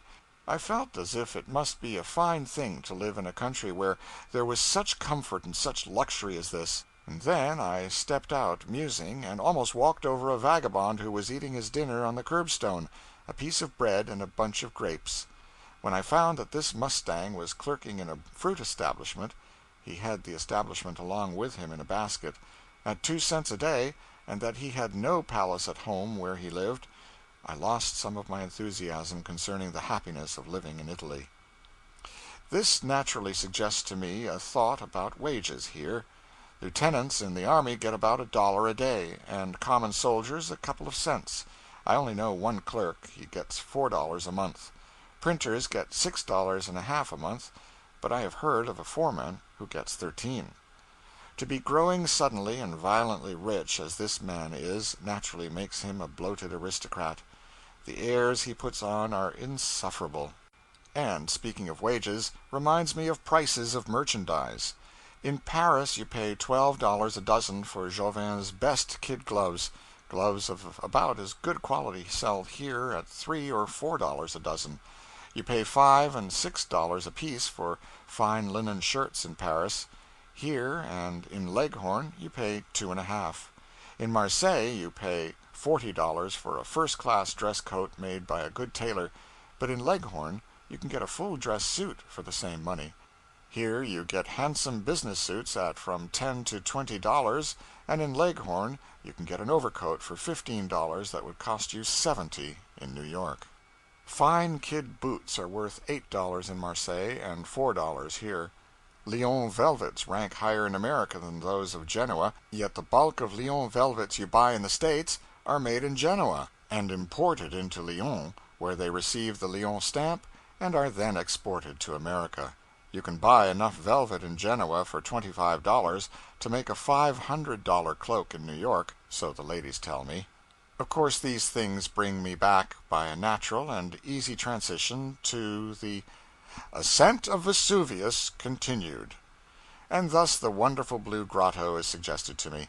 It is situated on the island of Capri, 22 miles from Naples.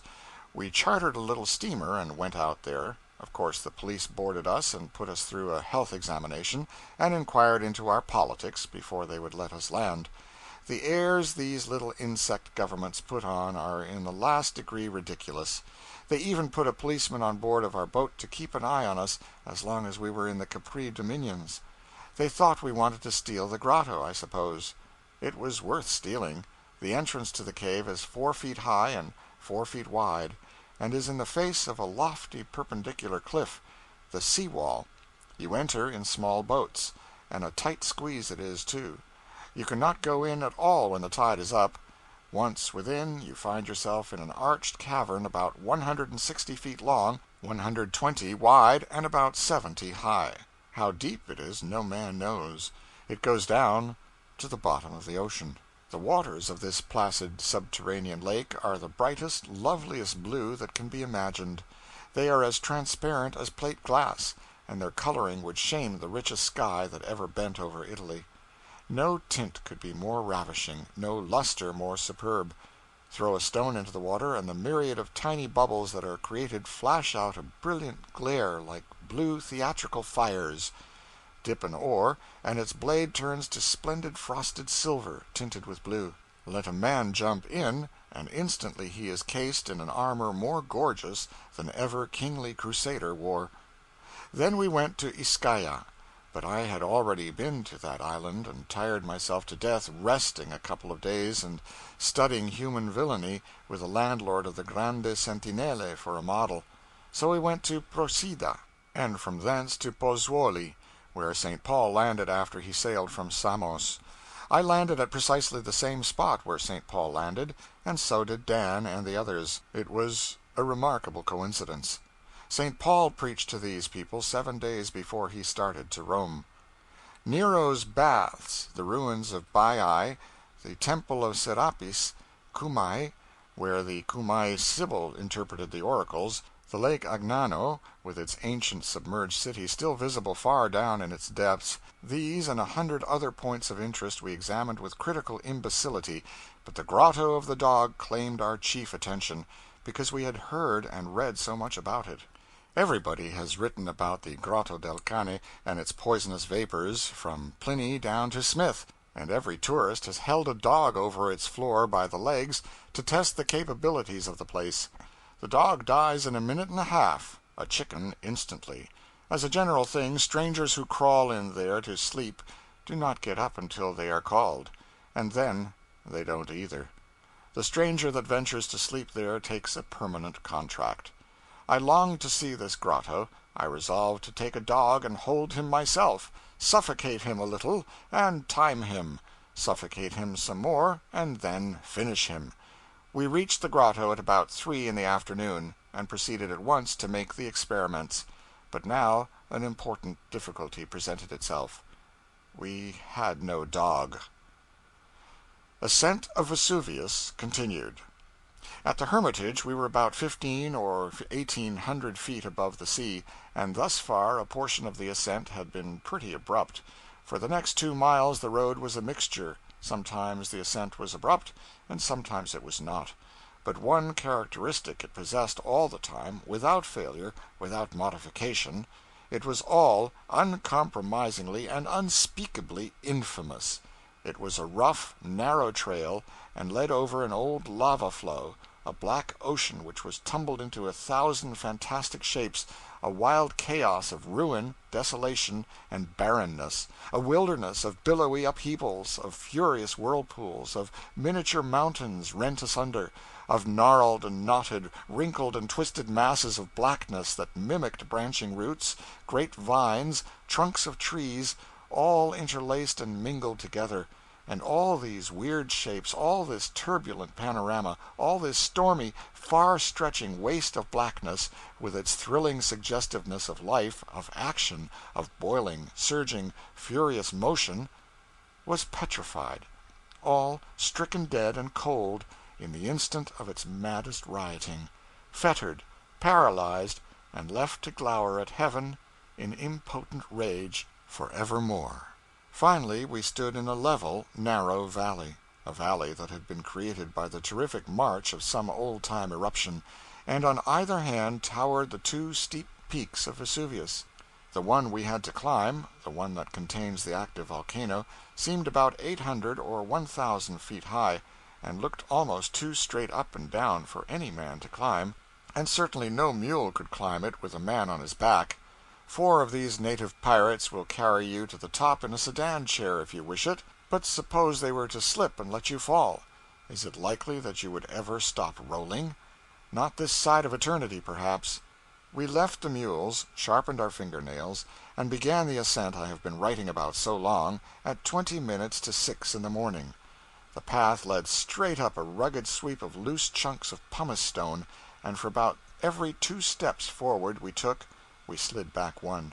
It was so excessively steep that we had to stop every 50 or 60 steps and rest a moment. To see our comrades we had to look very nearly straight up at those above us and very nearly straight down at those below. We stood on the summit at last. It had taken an hour and 15 minutes to make the trip.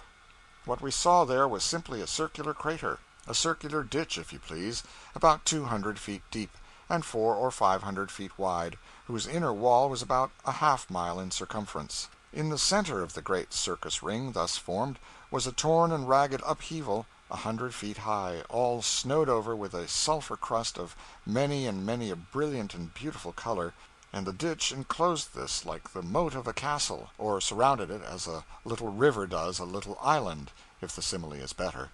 The sulphur coating of that island was gaudy in the extreme. All mingled together in the richest confusion were red, blue, brown, black, yellow, white. I do not know that there was a color, or shade of a color, or combination of colors unrepresented, and when the sun burst through the morning mists and fired this tinted magnificence, it topped imperial Vesuvius like a jeweled crown.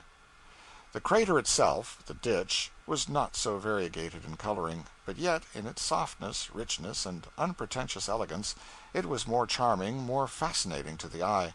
There was nothing loud about its well-bred and well-creased look. Beautiful? One could stand and look down upon it for a week without getting tired of it. It had the semblance of a pleasant meadow whose slender grasses and whose velvety mosses were frosted with a shining dust, and tinted with palest green that deepened gradually to the darkest hue of the orange leaf, and deepened yet again into gravest brown, then faded into orange, then into brightest gold, and culminated in the delicate pink of a new-blown rose, where portions of the meadow had sunk, and where other portions had been broken up like an ice-floe, the cavernous openings of the one, and the ragged upturned edges exposed by the other, were hung with a lace-work of soft-tinted crystals of sulphur that changed their deformities into quaint shapes and figures that were full of grace and beauty.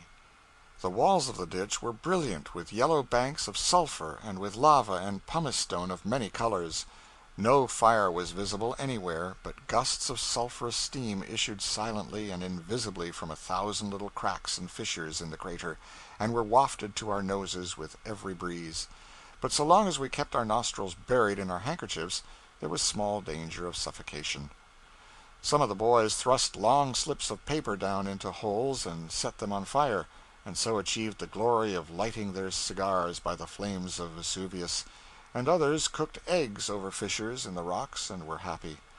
The view from the summit would have been superb but for the fact that the sun could only pierce the mists at long intervals. Thus the glimpses we had of the grand panorama below were only fitful and unsatisfactory.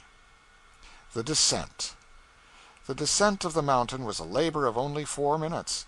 Instead of stalking down the rugged path we ascended, we chose one which was bedded knee-deep in loose ashes, and plowed our way with prodigious strides that would almost have shamed the performance of him of the 7-league boots. The Vesuvius of today is a very poor affair compared to the mighty volcano of Kilauea in the Sandwich Islands, but I'm glad I visited it.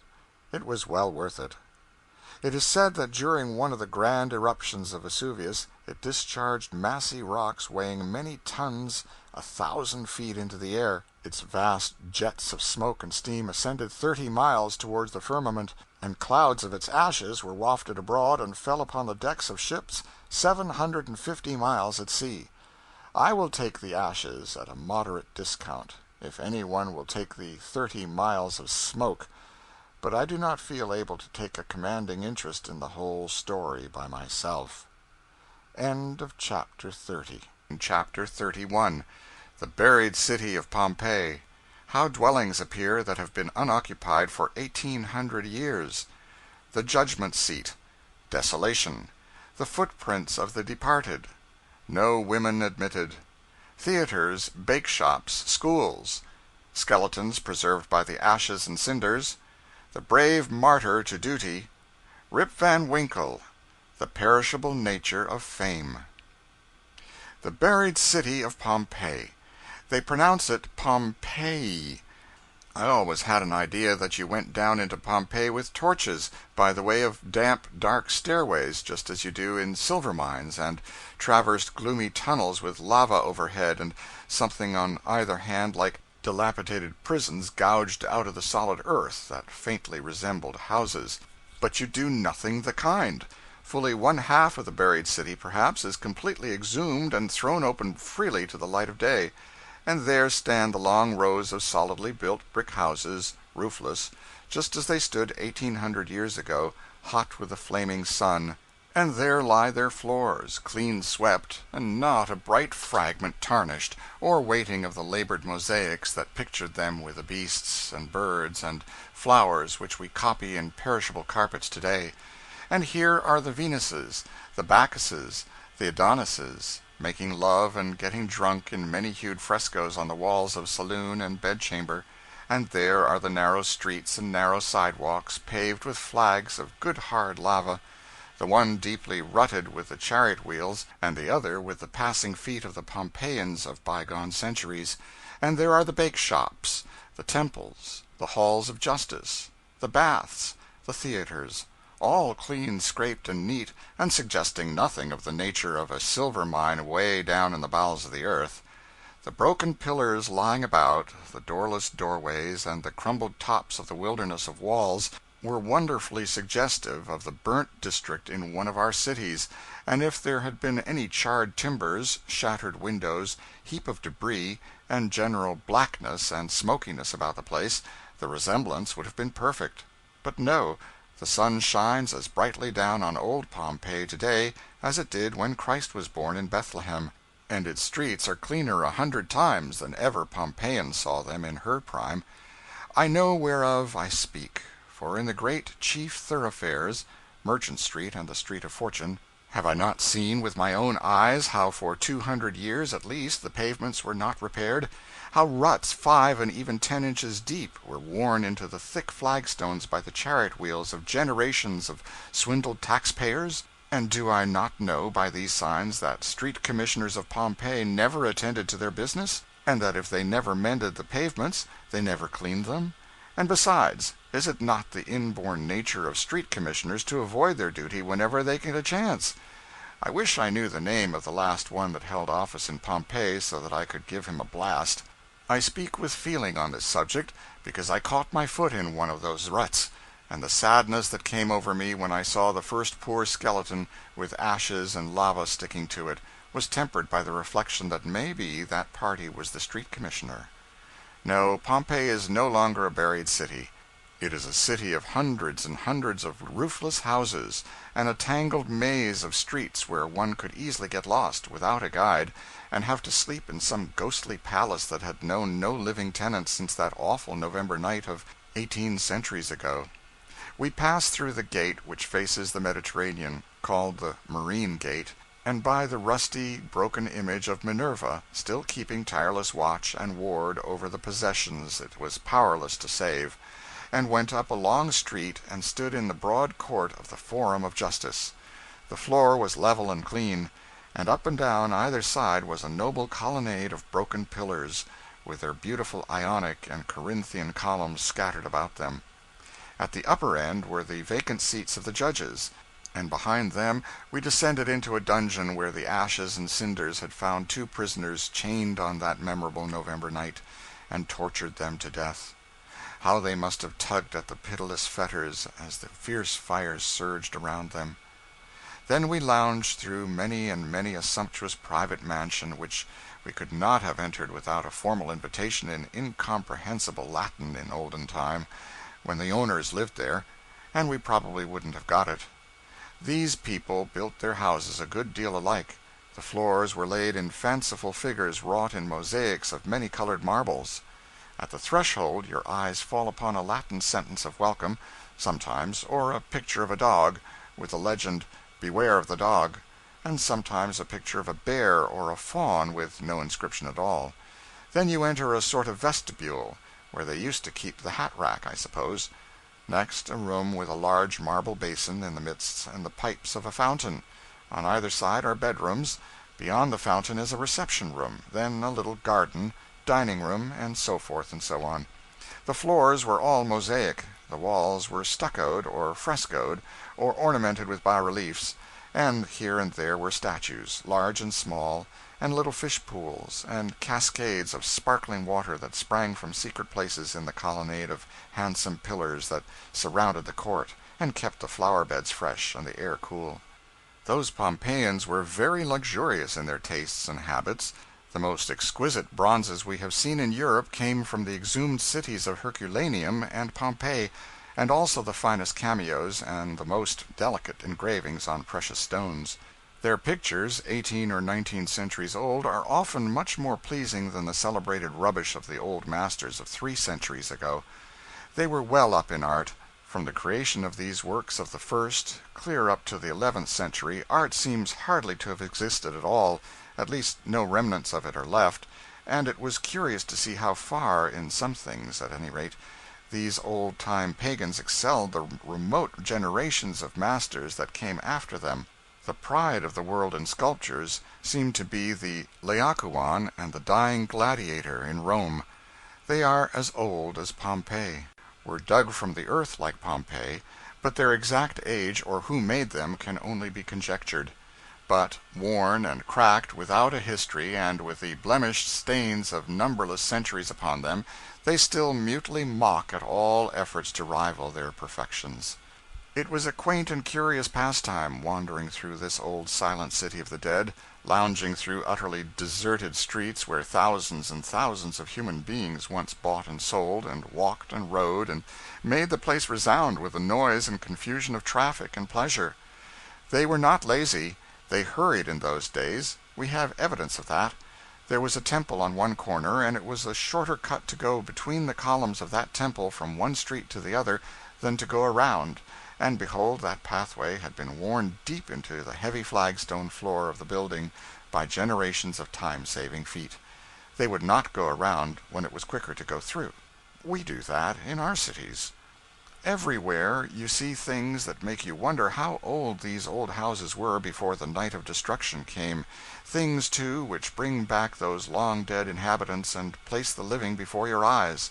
For instance, the steps, 2 feet thick, lava blocks, that lead up out of the school, and the same kind of steps that lead up into the dress circle of the principal theater, are almost worn through. For ages the boys hurried out of that school, and for ages their parents hurried into that theater, and the nervous feet that have been dust and ashes for 18 centuries have left their record for us to read today. I imagined I could see crowds of gentlemen and ladies thronging into the theater, with tickets for secured seats in their hands, and on the wall I read the imaginary placard, in an infamous grammar, positively no free list except members of the press.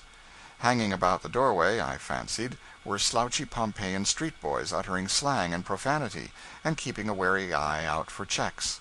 I entered the theater, and sat down in one of the long rows of stone benches in the dress circle, and looked at the place for the orchestra and the ruined stage, and around at the wide sweep of empty boxes, and thought to myself, this house won't pay.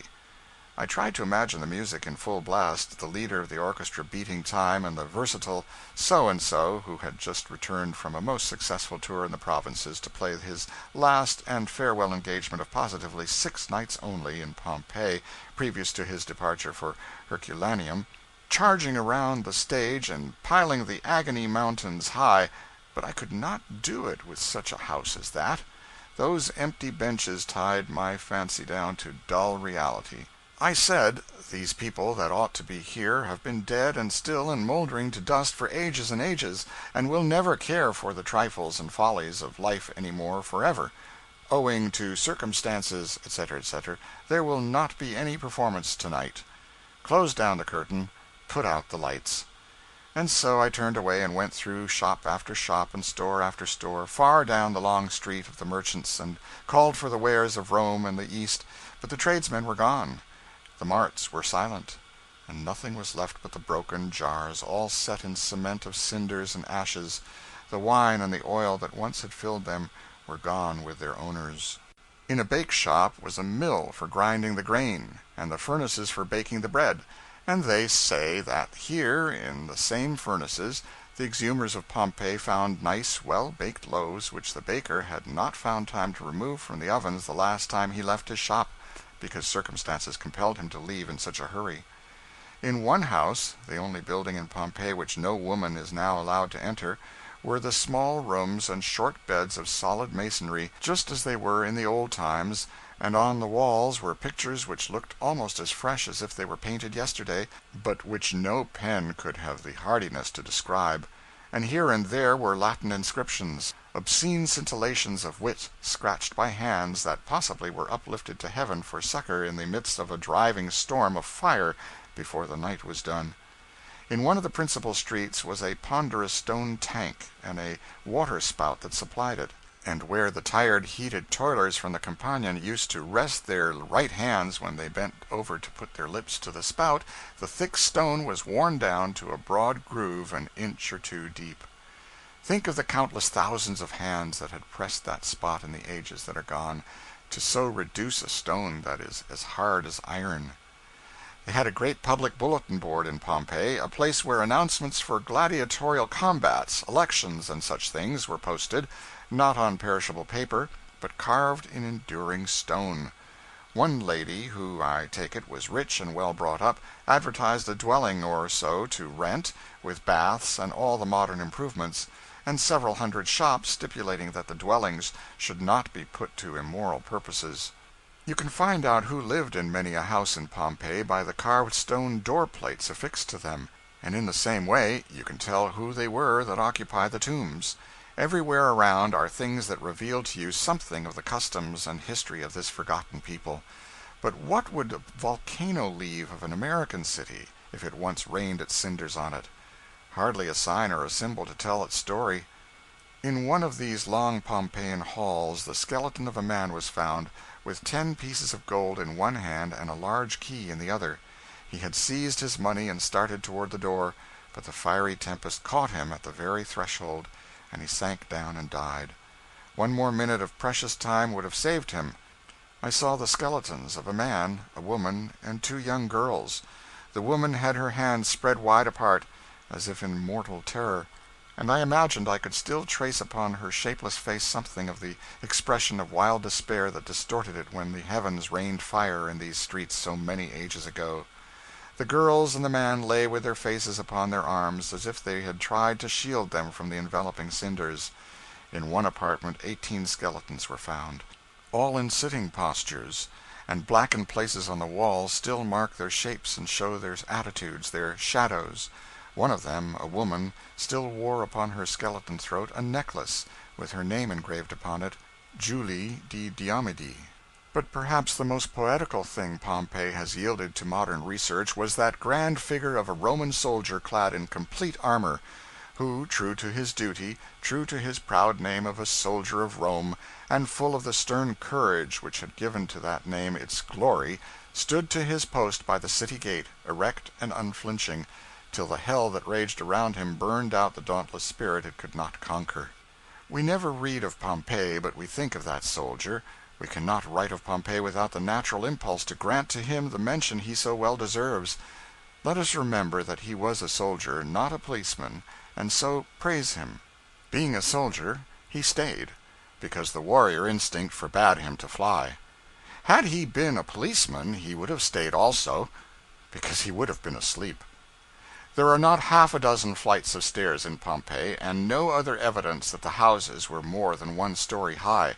The people did not live in the clouds, as do the Venetians, the Genoese, and the Neapolitans of today.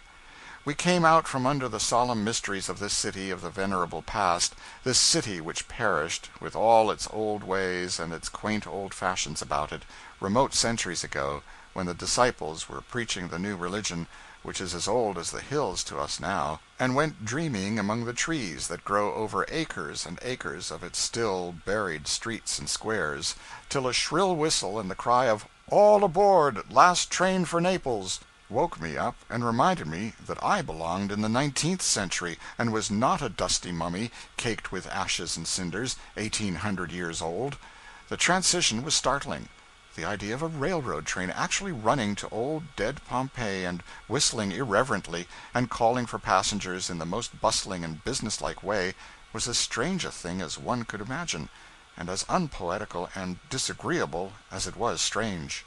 Compare the cheerful life and the sunshine of this day with the horrors the younger Pliny saw here the 9th of November A.D. 79, when he was so bravely striving to remove his mother out of the reach of harm, while she begged him with all a mother's unselfishness to leave her to perish and save himself. By this time the murky darkness had so increased that one might have believed himself abroad in a black and moonless night, or in a chamber where all the lights had been extinguished. On every hand was heard the complaints of women, the wailing of children, and the cries of men. One called his father, another his son, and another his wife, and only by their voices could they know each other.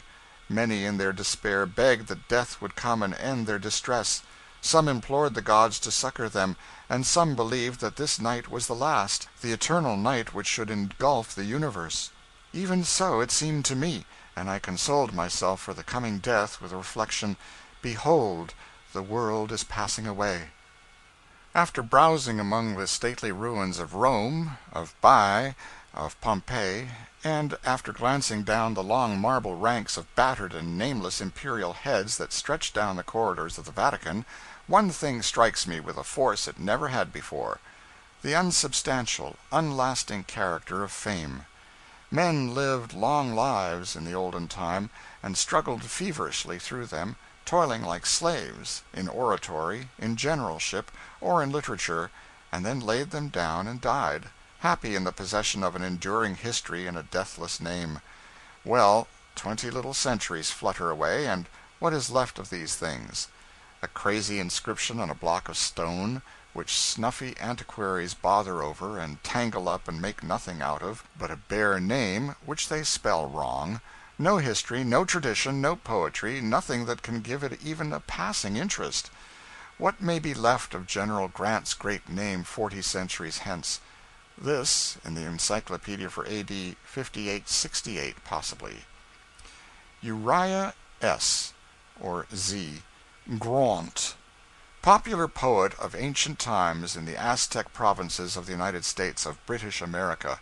Some authors say flourished about A.D. 742, but the learned Fufu states that he was a contemporary of Sharkespeare, the English poet, and flourished about A.D. 1328, some 3 centuries after the Trojan War instead of before it. He wrote "Rock Me to Sleep, Mother." These thoughts sadden me. I will to bed. End of chapter 31.